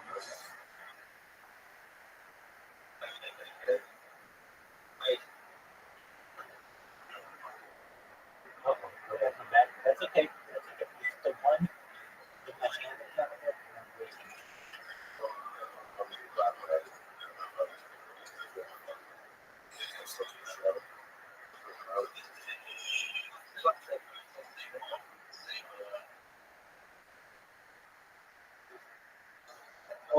Hold it down. Oh, I don't think you know how to do it. Go to, do you see my face where I'm waiting? Hold down and press send message. Hold down on square, and then a little thin profile comes up.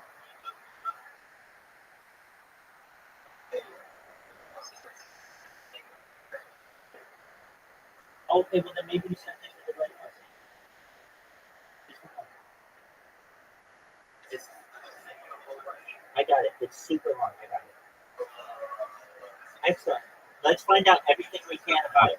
Right now, we're gonna become fucking experts in this, and then when we know everything about it, we're gonna name it after you. It's gonna be called whatever. The key.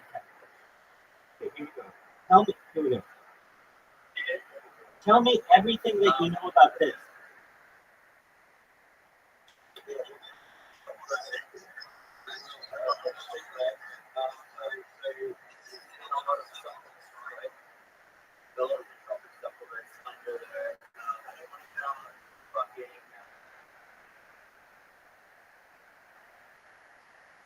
It's fine. Whatever. Keynes chemical is a chemical compound that belongs to a class of peptides. It is a derivative of proline and glycine and bentoyl group attached. Here are some key points about its structure. The compound consists of proline and glycine. Potential uses. It may have applications in pharmaceuticals, particularly in neuropharmacology, due to the potential effects of proline derivatives on neuropeptide signaling. Okay, so let's find out. What are 100 facts about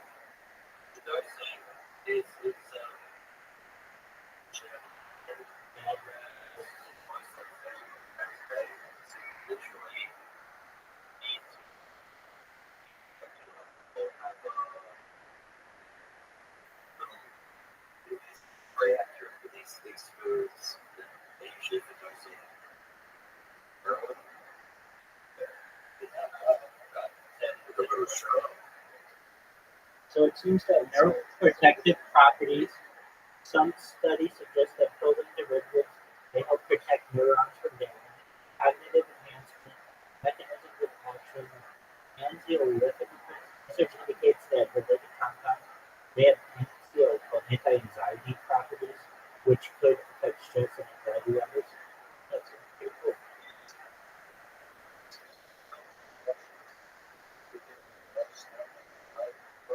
Pretty busy.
Yes,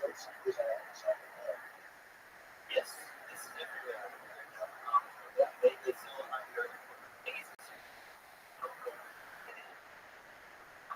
okay, so the main trade that everybody it's supplements. What do you call it? They call it Guinness. However, you're gonna get the other fucking now they do and they don't ask for help with what I think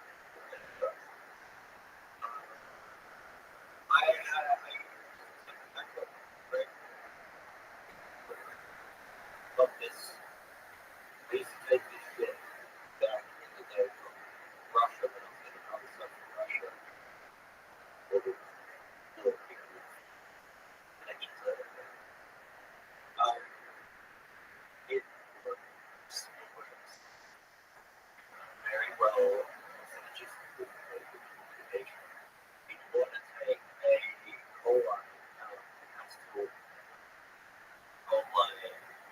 slash a cola because where it's you know like yeah like when you take out the yeah it's got much just it's transported far enough and now if you go back what you do well you're fucking something these new transmitters you know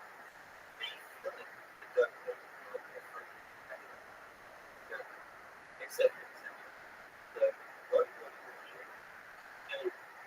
say that's why they're very useful.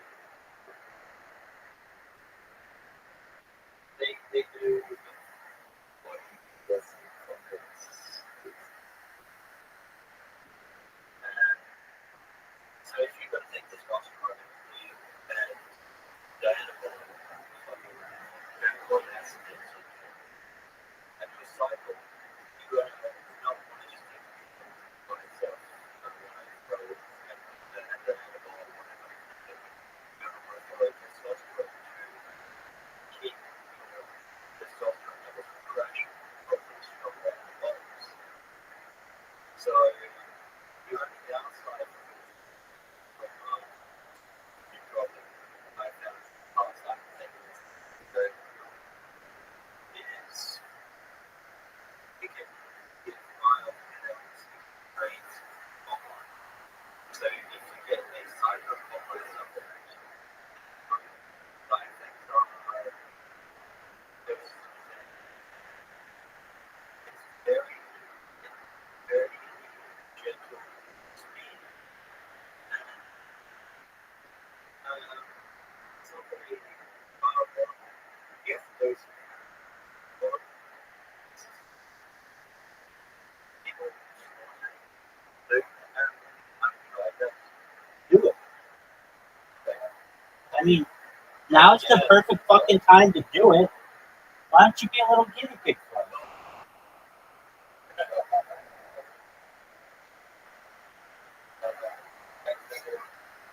Doug, why not? This is science, baby.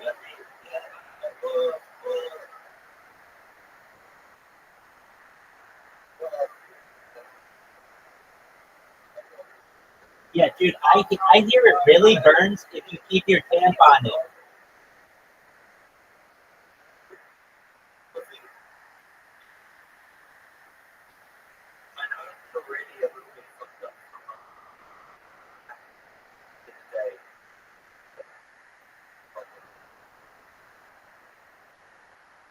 Dog, I am about solutions, not excuses. If you don't want to start it, we understand.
Dude, quit being a bitch. Get that shit in your nasal cavity. Dog. Dog. I could literally get the word insufflation tattooed on me in the amount of time it's taking to snort this shit. Bump it, baby.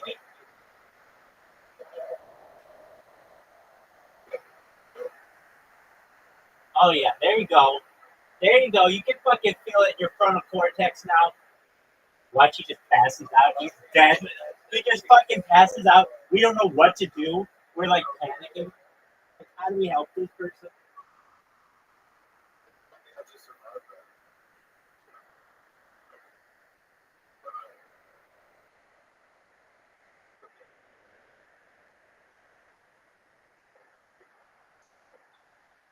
Totally understand.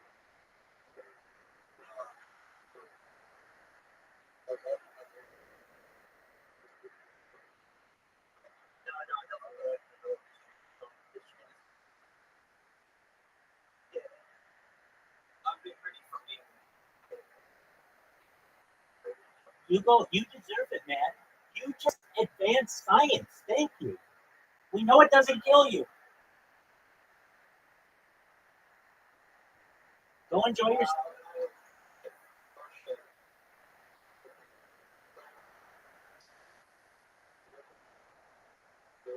No, you really just want to fuck yourself up, don't you? I love it.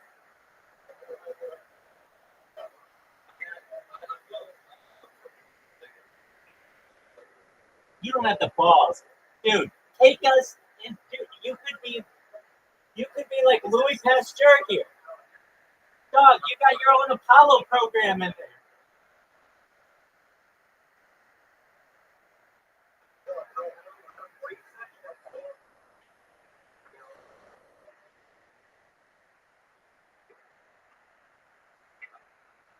Dog, I don't need it.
That's very interesting.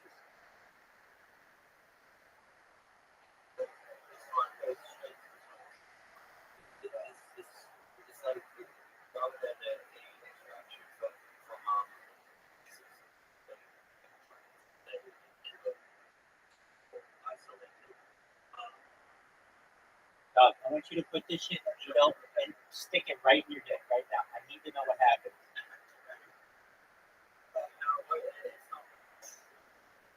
You don't know. You don't know. You literally could have the thing to make your dick bigger and you don't even know it.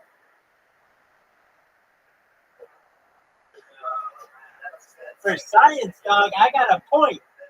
I'm not saying that you have to like shove it up your urethra. Just put it in a syringe and let it go, baby. Dog, watch. That's the secret. You grow 4 inches in a night. You wake up tomorrow and you're just hanging off the bed.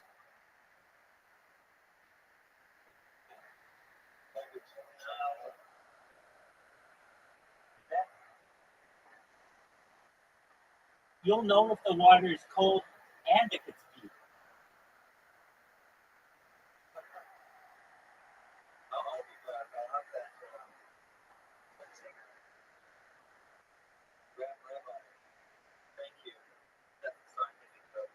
You advance science, man. Absolutely.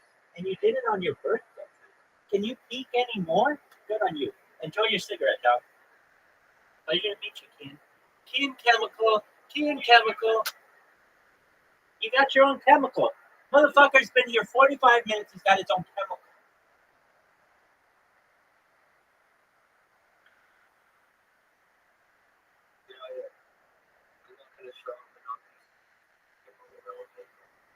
Oh, yeah, man. Enjoy yourself, big dog. Chinese historians, both at the time and since, about why they were launched, and then, of course, about why they were stopped. Some people argue that they were launched because Zhu Di wanted to find his nephew when he occupied Nanjing in 1402 and the imperial palace was burned. The body of the genuine emperor was never located. And there were rumors that he had escaped, living in Southeast Asia, and might return to claim the throne someday. And so some people speculate that the voyages were launched to seek him out. It seems rather a massive undertaking for such an objective. More likely, it's simply the desire of Zhu Yuanzhang to demonstrate his power, to show the glory of China, and perhaps to demonstrate the legitimacy of his rule by showing the flag, by exploring officially, sending representatives to many of the countries, many of the places that regularly traded with China. The end of the expeditions, I think, is actually a lot more easy to understand than why they were launched in the first place. The voyages were discontinued after 1435. As we'll see in the next lecture, by this time there's a significant reorientation within the imperial state, within the sort of political culture of China, and a return to more traditional strategic concerns, which were largely directed not towards the sea, not towards the maritime world beyond China's coast, but to the inner Asian frontiers, where Chinese had perceived strategic threats originating for thousands of years. By that time, new emperors, younger emperors were on the throne. The Grand Secretariat was even more powerful than it had been under Zhu Di, and China was moving into a new era of internal expansion and development. We'll pick up the story of the middlemen and the growth of the economy and the elaboration of social and cultural life in the next lecture.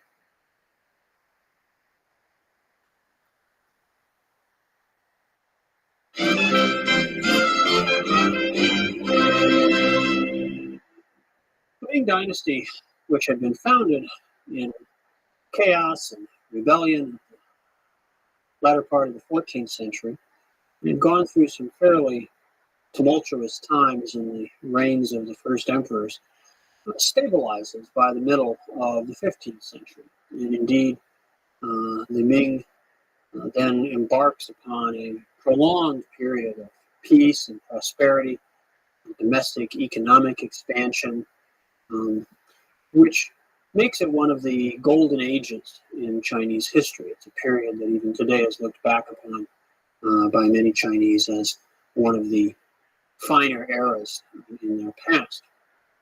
After the reign of the Yongle Emperor, Zhu Di, the dynamism of the monarchy seems to fade a bit. The great strengths and charisma of the founding emperor and of Zhu Di himself give way to a succession of emperors several of whom are fairly nondescript. There are some good emperors later on in the Ming, but in the immediate wake of Judi's passing in 1424, there are several emperors who don't contribute much to leadership. He was immediately succeeded by his son, Zhu Gaozhi, who reigned for less than a year in 1425. The next emperor, Zhu Jianji, held the throne from 1426 to 1435, but didn't prove to be a very dynamic ruler.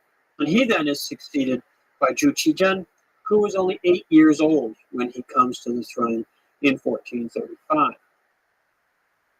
In this period, in the wake of the disappearance of strong leadership on the part of the emperor, not surprisingly, it is the Grand Secretariat which emerges as the principal political force in China, the kind of central office of the imperial government.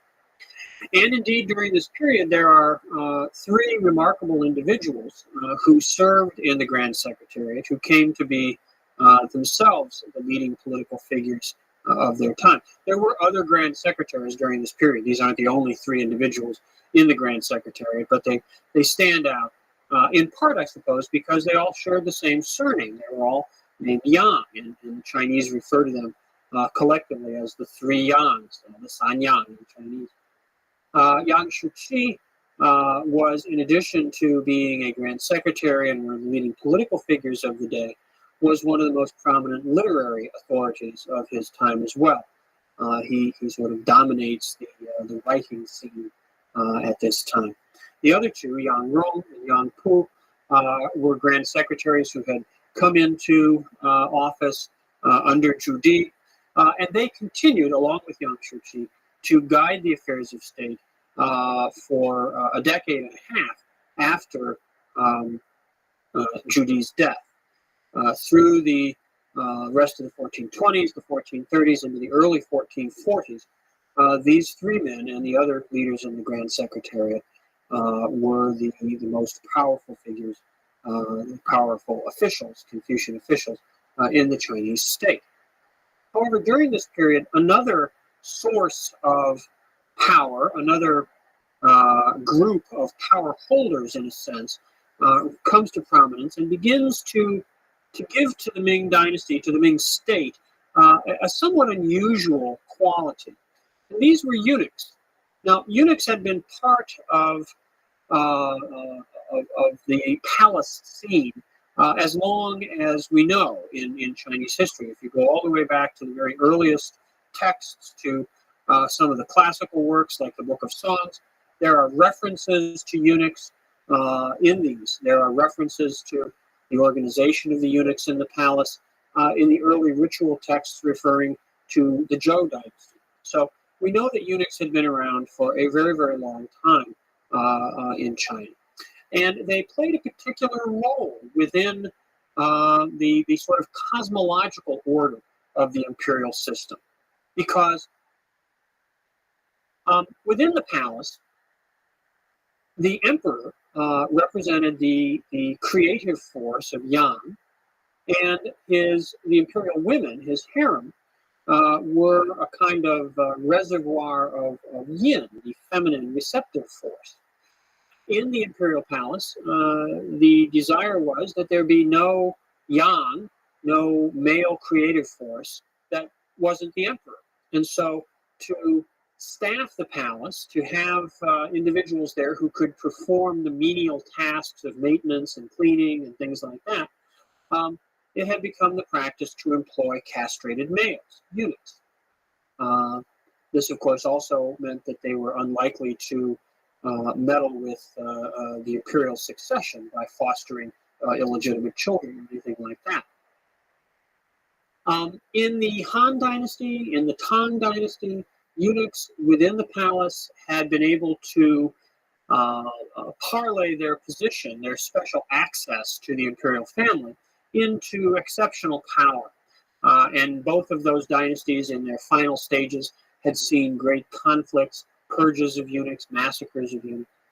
In the Ming Dynasty, this process gets off to a rather different start and takes on a much greater dimension than in previous instances. Zhuge, the founding emperor, had excluded eunuchs. He had known enough of history and the precedents of the past that he put up a proclamation saying that eunuchs were not to be allowed access to government documents. They were not allowed, in fact, to be taught to read, and anyone who violated this would be subject to severe punishment. But Zhu, when he was conspiring and preparing to seize power, had used eunuchs from his princely palace as emissaries and as secret agents as he prepared to launch his attack on his nephew at Nanjing. Even after seizing the throne, Zhu continued to employ eunuchs as his personal agents, perhaps carrying on to some extent his father's mistrust of the literati, even while building up the power of the Grand Secretariat. Zhu wanted to have individuals in his employ who were completely dependent upon him. The literati, of course, had their own power base. They were landowners for the most part. They had the examination system. They had a sort of separate identity, which kept them more or less autonomous within the political system. They were dependent upon the emperor. They were appointed by the emperor. And yet, they were not completely the emperor's creatures. The eunuchs, on the other hand, were entirely dependent upon their imperial masters. Zhu gave eunuchs not only these sorts of secret missions, but allowed them to become involved in the handling of documents, the transmission of information within the palace. And indeed, right at the end of his reign, he set the stage for the founding of what comes to be known as the Inner Palace School, which was an academy within the imperial grounds for the training of eunuchs so that they could help with the documentary processes of government. This was a direct contravention of Zhuge wishes, but Zhu seems not to have been overly troubled by that. So the mature Ming state, as we see it from, say, the 1530s on, includes a sort of balance that has to be maintained between the power of the eunuchs in the inner palace and the power of the Confucian officials in the outer court and in the empire at large. Late in the dynasty, certain emperors began to actually send eunuch commissioners out from the palace to oversee various kinds of economic actions, to conduct sort of secret police functions.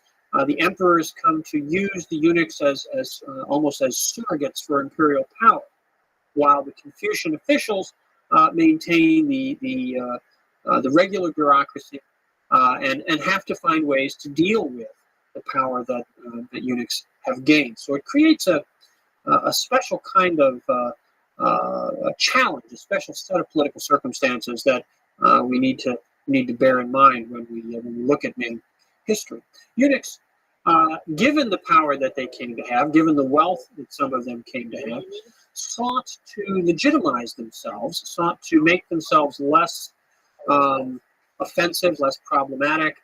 As mutilated individuals, they were felt to be unfilial. They hadn't maintained the bodies they had received from their parents. They certainly weren't going to be carrying on their ancestral lineage.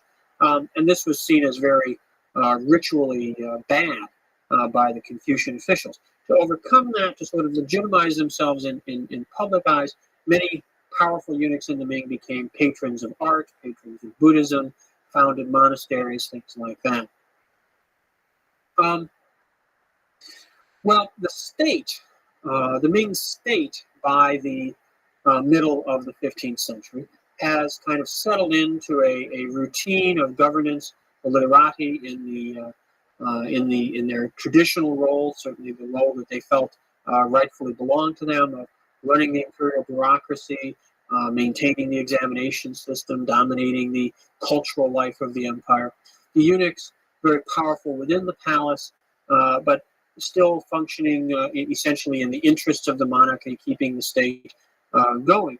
While this goes on the political level, Ming society is embarking on a great age of expansion and development. And in part, this is facilitated by actions of the government itself. The the Ming Dynasty possessed, from very early on, this was one of Zhu Yuanzhang's priorities, a very well-developed system of internal communication, particularly for government. Part of Zhu Yuanzhang's obsession, if you will, with knowing everything that was going on, was to have information flow to him from all over the empire as efficiently as possible. And accordingly, he had built up a system of communications, of post roads, that extended all over the empire. There were postal stations every a few miles or so along these routes. Horses were maintained at the different stations. Lodgings were provided for couriers.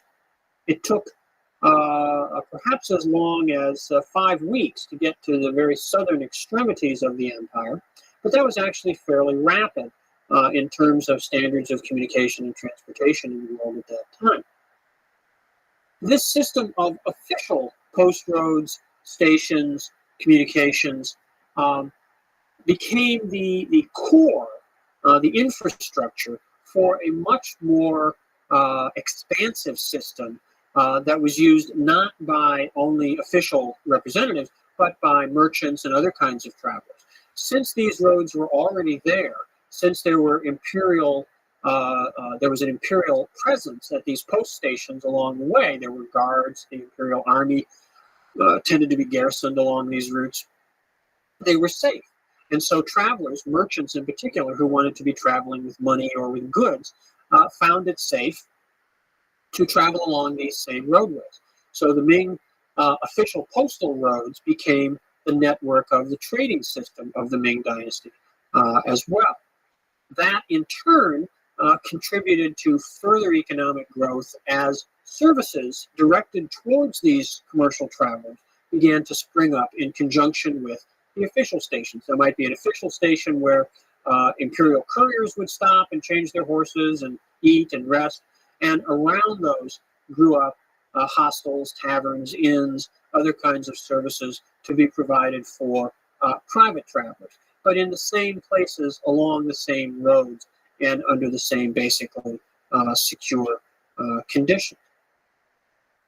Merchants were also allowed to utilize certain government facilities, particularly the transport barges on the Grand Canal. The Grand Canal was used to ship grain, which was grown in southeastern China, north to the imperial capital. Beijing at this time was such a large city, it was unable to meet its grain needs from the immediate countryside around it, and so grain was shipped from the south to the north. When these barges traveled back south, or even on the northern journey, if they weren't full, they could be utilized by merchants to ship commercial goods. So there were a number of ways in which the official infrastructure of the Ming state contributed to and encouraged the growth of the domestic economy. We see in this period, from the beginning of the 15th century on through the 16th and even beyond, a revival and indeed a further intensification of the process of regional economic specialization that we talked about back in the Southern Song, where certain areas within China began to develop particular specialized kinds of production.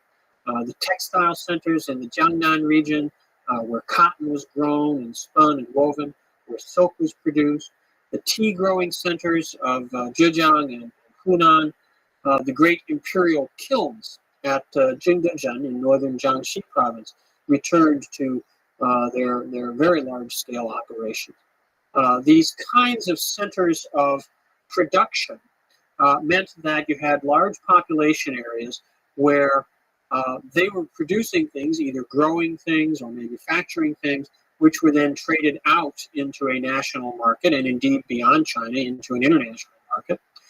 But those areas of specialized production also became areas of consumption because families which had formerly been subsistence farmers or self-sufficient farmers now were producing, say, cotton for the market or tea for the market, but weren't producing their own food. And so it became necessary to import food into these areas. And these exchanges, these long-distance exchanges, going often along these imperial routes of communication and transport, revived and intensified the commercialization and growth of the Chinese commercial economy. That growth is reflected, the more complex kinds of economic operations that were attendant upon this kind of economic growth are reflected, for example, in the development of financial institutions,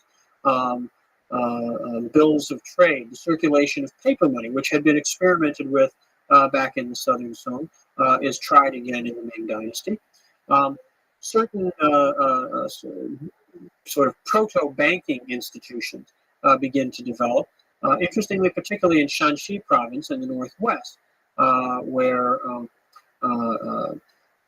financial instruments, paper financial instruments, not government money, but private commercial paper, begins to circulate and begins to be used during the Ming. While domestic growth is in many ways enhanced and facilitated by government action, the international situation is a little bit more complex. The Ming government, particularly after 1435, after the end of the voyages of exploration that had been commanded by the eunuch Zheng He, the official view of the Ming state is rather negative on international trade. When the dynasty had first been established, one of Zhu Yuanzhang's concerns had been for coastal security.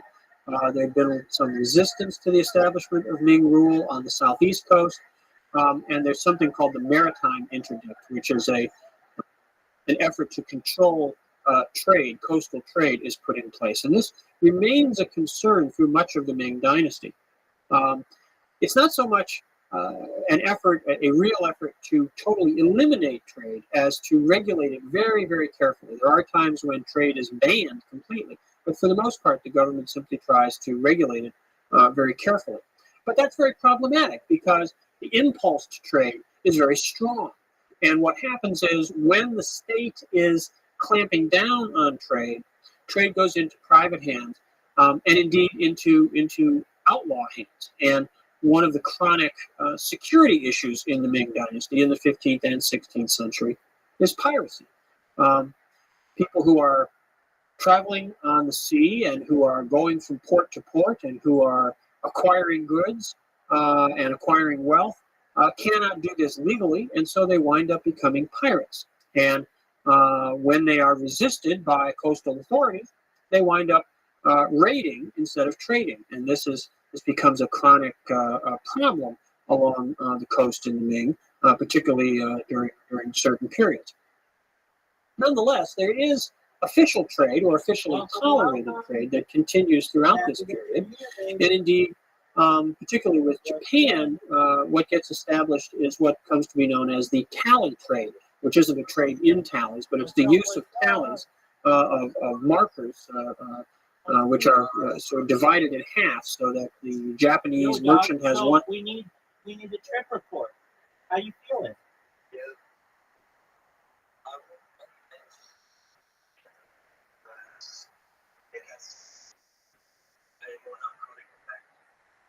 Wait, so it's even better than you thought?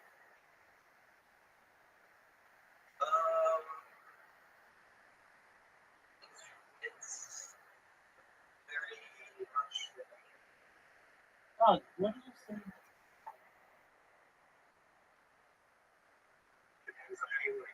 Hey everybody, I found I found cocaine that you can get on Amazon. Hey.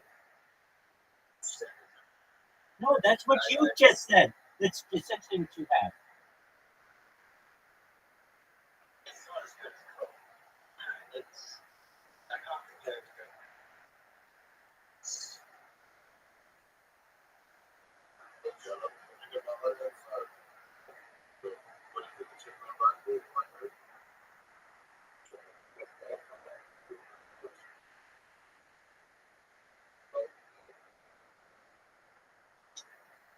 Yo, dog, that's tight. Well, you did it for science. Shout out to Kane for being scientific, dog.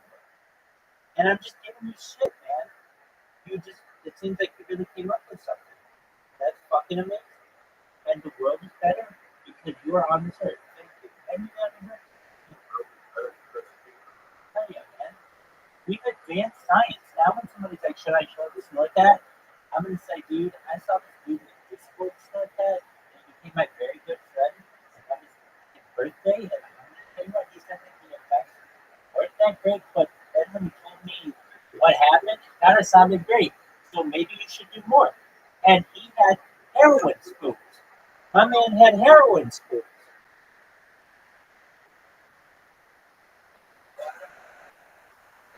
Dog, Teen, show him your heroin spoons. Oh, dude, I like. I'll show the journalists. They're cheap. They're 10, 15 milligram dosage. You can get laboratory ones, which I used to use. I got these measuring out to catch make my own supplements.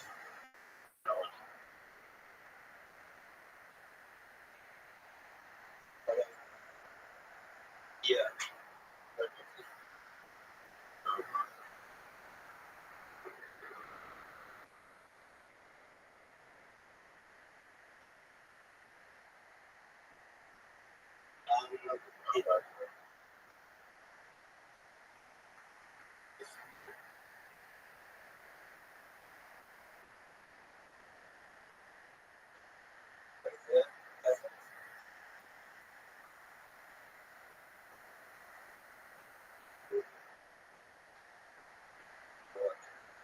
Congratulations.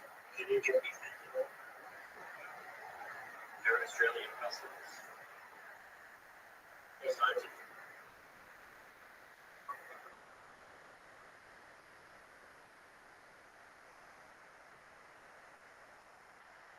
Get around Australia. I don't smoke Australian cigarettes. They're from China.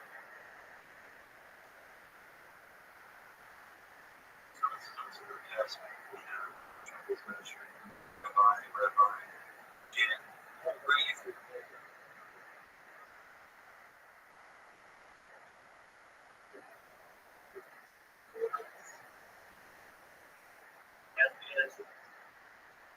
What I invest in getting some that has very value.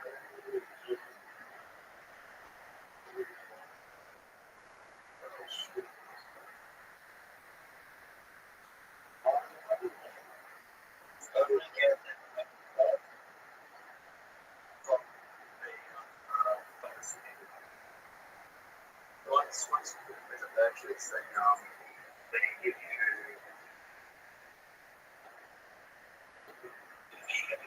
essentially. And most of them, because of the some like animal essentially research chemicals are mostly to do with life extension and the forms of selective and receptor modulators, iron receptor inhibitors. I went to Rothschild for that, or to get so close to that, fucking alternative medicine.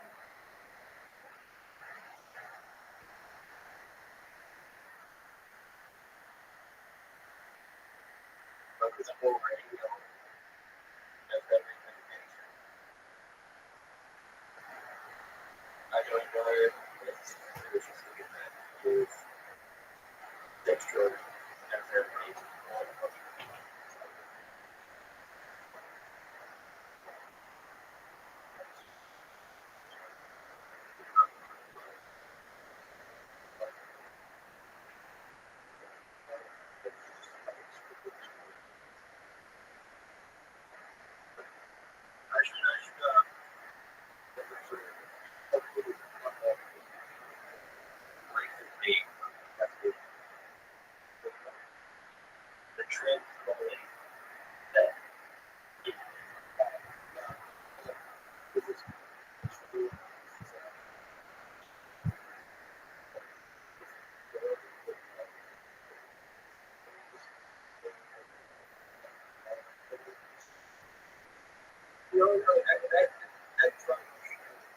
still upset.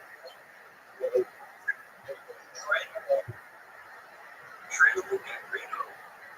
A lot of white frogs.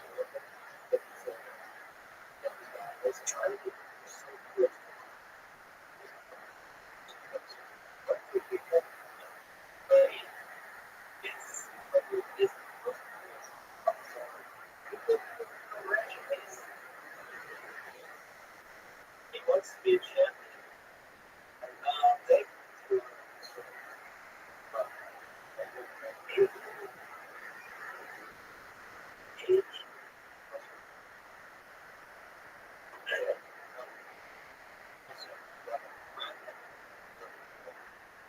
Pardon me?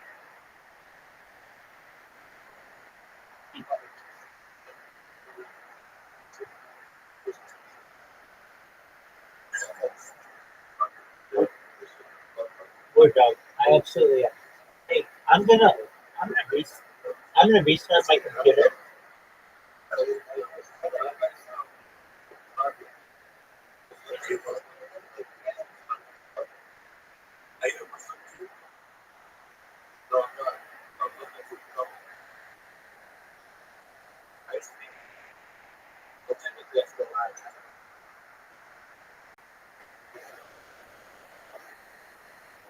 So